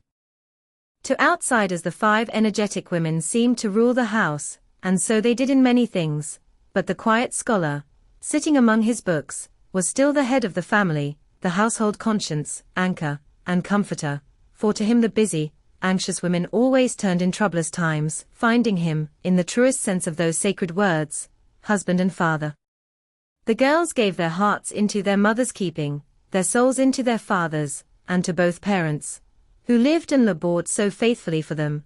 They gave a love that grew with their growth and bound them tenderly together by the sweetest tie which blesses life and outlives death. Mrs. March is as brisk and cheery, though rather grayer, than when we saw her last, and just now so absorbed in Meg's affairs that the hospitals and homes still full of wounded boys and soldiers' widows decidedly miss the motherly missionaries' visits. John Brooke did his duty manfully for a year, got wounded, was sent home, and not allowed to return. He received no stars or bars, but he deserved them, for he cheerfully risked all he had, and life and love are very precious when both are in full bloom. Perfectly resigned to his discharge, he devoted himself to getting well, preparing for business, and earning a home for Meg. With the good sense and sturdy independence that characterized him, he refused Mr.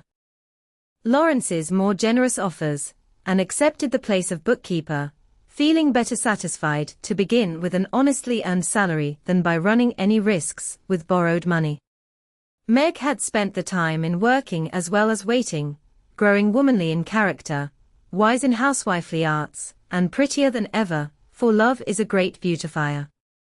She had her girlish ambitions and hopes, and felt some disappointment at the humble way in which the new life must begin.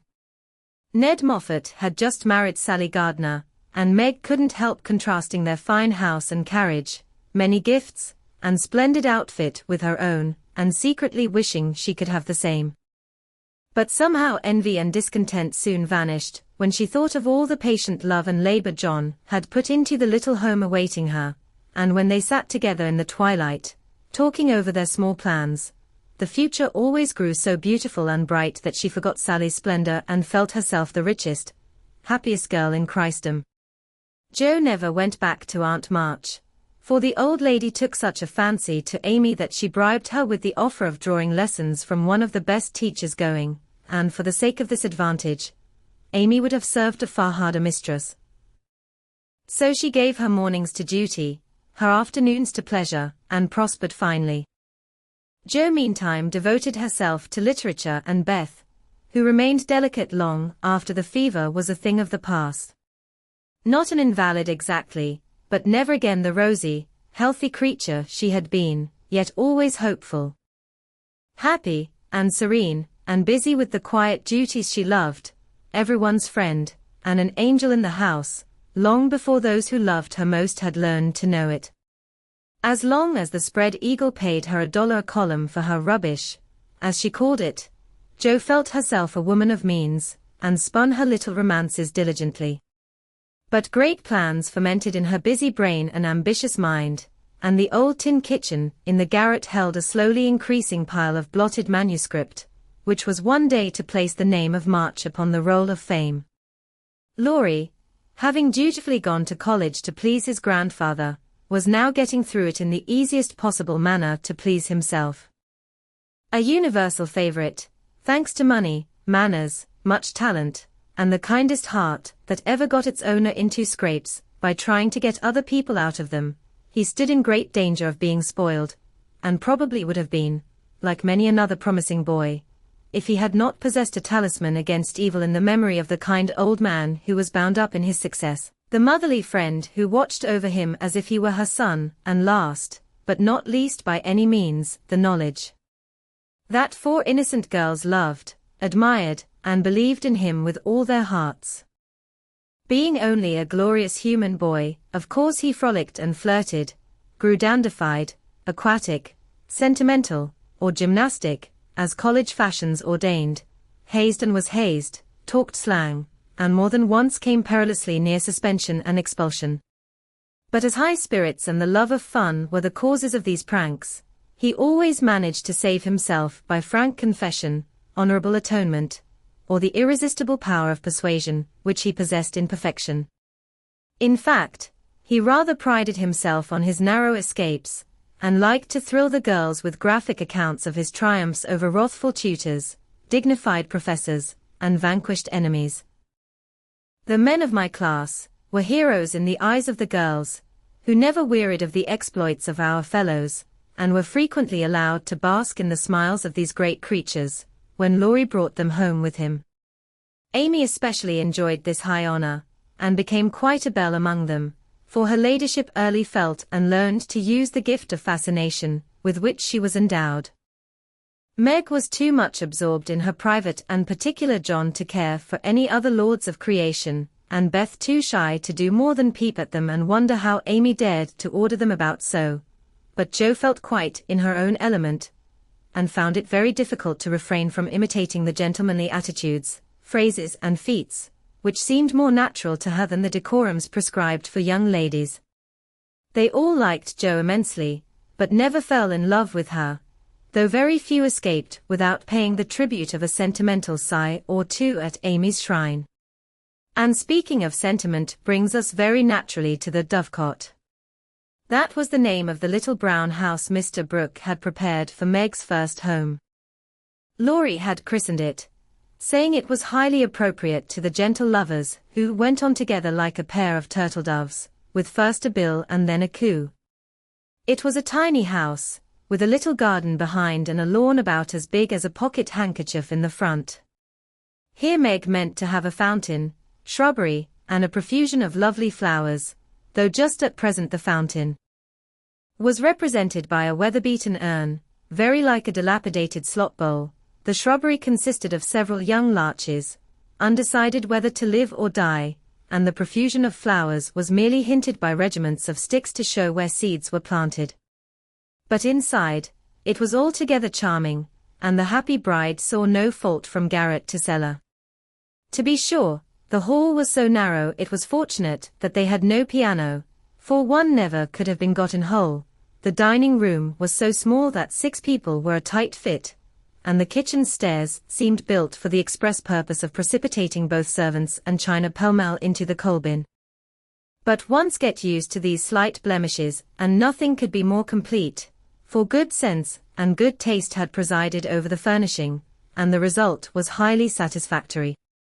There were no marble-topped tables, long mirrors, or lace curtains in the little parlor, but simple furniture, plenty of books, a fine picture or two, a stand of flowers in the bay window, and scattered all about, the pretty gifts which came from friendly hands and were the fairer for the loving messages they brought.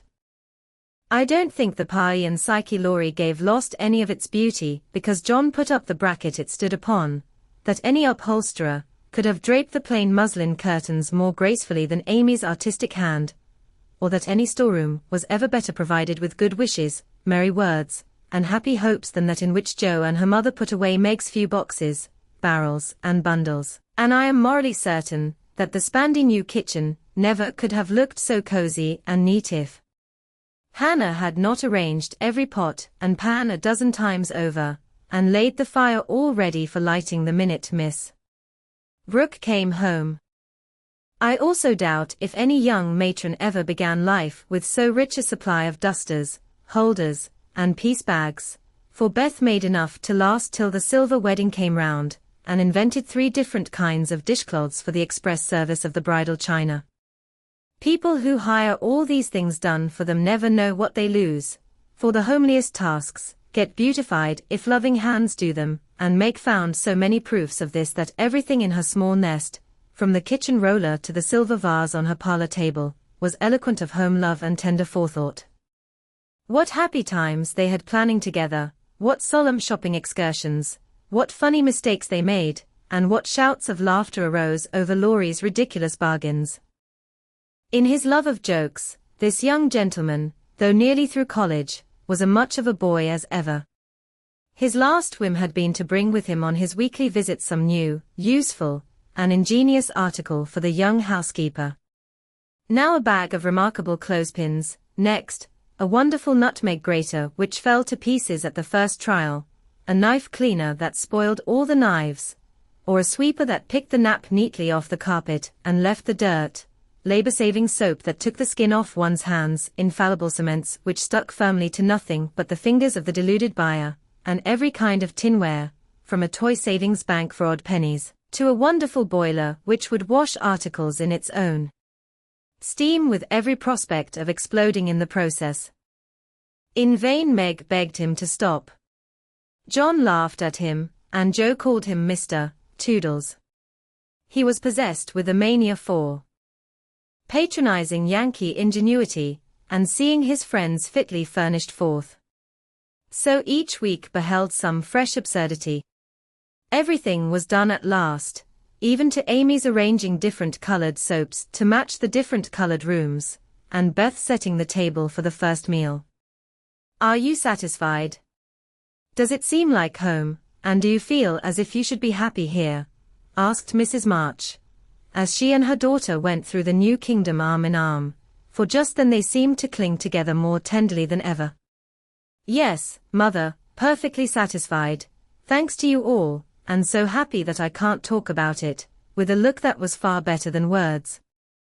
If she only had a servant or two it would be all right, said Amy, coming out of the parlor, where she had been trying to decide whether the bronze Mercury looked best on the whatnot, or the mantelpiece. Mother and I have talked that over, and I have made up my mind to try her way first. There will be so little to do that with Lottie to run my errands and help me here and there. I shall only have enough work to keep me from getting lazy or homesick, answered Meg tranquilly. Sally Moffat has 4, began Amy. If Meg had 4, the house wouldn't hold them, and Master and Mrs. would have to camp in the garden, broke in Joe, who, enveloped in a big blue pinafore, was giving the last polish to the door handles. Sally isn't a poor man's wife, and many maids are in keeping with her fine establishment. Meg and John begin humbly, but I have a feeling that there will be quite as much happiness in the little house as in the big one. It's a great mistake for young girls like Meg to leave themselves nothing to do but dress, give orders, and gossip. When I was first married, I used to long for my new clothes to wear out or get torn, so that I might have the pleasure of mending them, for I got heartily sick of doing fancy work and tending my pocket handkerchief. Why didn't you go into the kitchen and make messes, as Sally says she does to amuse herself, though they never turn out well and the servants laugh at her, said Meg. I did after a while, not to mess, but to learn of Hannah how things should be done, that my servants need not laugh at me. It was play then, but there came a time when I was truly grateful that I not only possessed the will but the power to cook wholesome food for my little girls, and help myself when I could no longer afford to hire help. You begin at the other end, Meg, dear, but the lessons you learn now will be of use to you by and by when John is a richer man, for the mistress of a house, however splendid, should know how work ought to be done, if she wishes to be well and honestly served.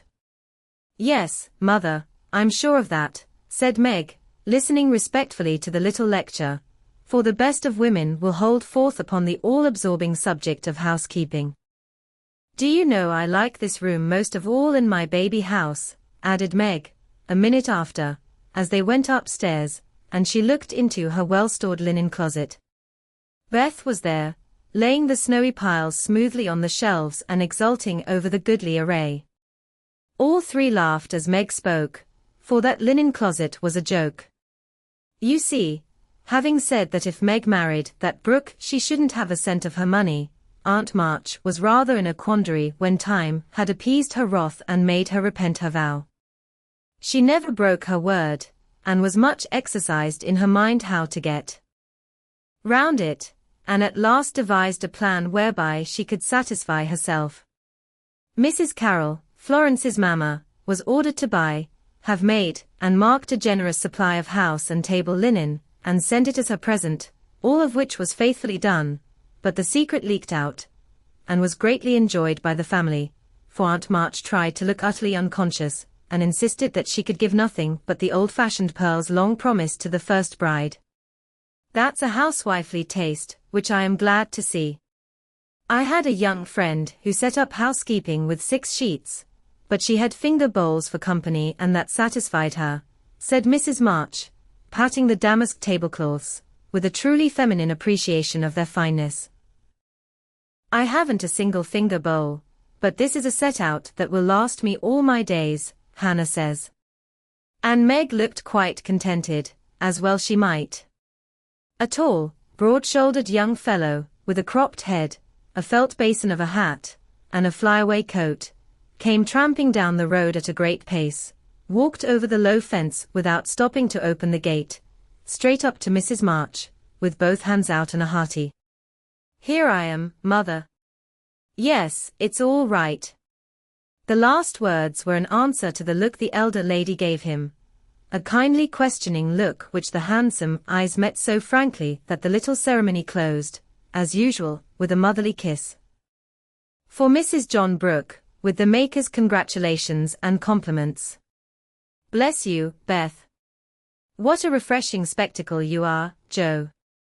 Amy, you are getting altogether too handsome for a single lady." As Laurie spoke, he delivered a brown paper parcel to Meg, pulled Beth's hair ribbon, stared at Joe's big pinafore, and fell into an attitude of mock rapture before Amy, then shook hands all round, and everyone began to talk. "Where is John?" asked Meg anxiously. "Stop to get the license for tomorrow." "Which side won the last match, Teddy?" inquired Joe, who persisted in feeling an interest in manly sports despite her 19 years. "Ours, of course. Wish you'd been there to see." "How is the lovely Miss Randall?" asked Amy with a significant smile. "More cruel than ever. Don't you see how I'm pining away?"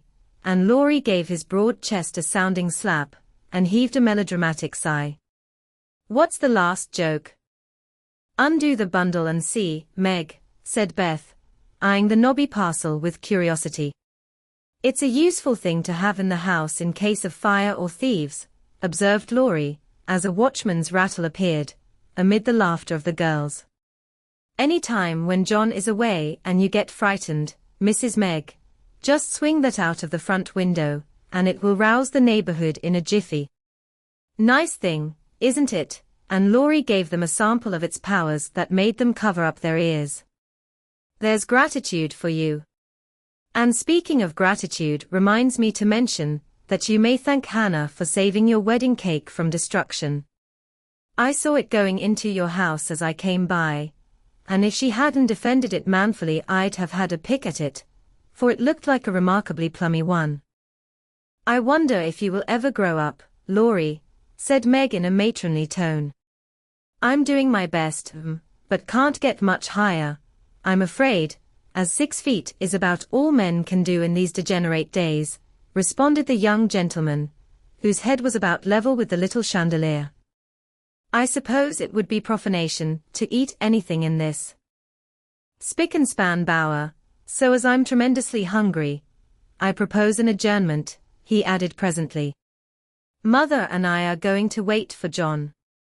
There are some last things to settle," said Meg, bustling away. "Beth and I are going over to Kitty Bryant's to get more flowers for tomorrow," added Amy, tying a picturesque hat over her picturesque curls, and enjoying the effect as much as anybody. "Come, Joe, don't desert a fellow. I'm in such a state of exhaustion, I can't get home without help." "Don't take off your apron, whatever you do, it's peculiarly becoming," said Laurie, as Joe bestowed his especial aversion in her capacious pocket, and offered her arm to support his feeble steps. "Now, Teddy, I want to talk seriously to you about tomorrow," began Joe, as they strolled away together. "You must promise to behave well, and not cut up any pranks, and spoil our plans." "Not a prank. And don't say funny things, when we ought to be sober." "I never do. You are the one for that. And I implore you not to look at me during the ceremony. I shall certainly laugh if you do. You won't see me, you'll be crying so hard that the thick fog round you will obscure the prospect." "I never cry unless for some great affliction. Such as fellows going to college, hey?" cut in Laurie, with suggestive laugh. "Don't be a peacock. I only moaned a trifle to keep the girls company." "Exactly. I say, Joe, how is Grandpa this week?" "Pretty amiable." "Very. Why, have you got into a scrape and want to know how he'll take it?" asked Joe rather sharply.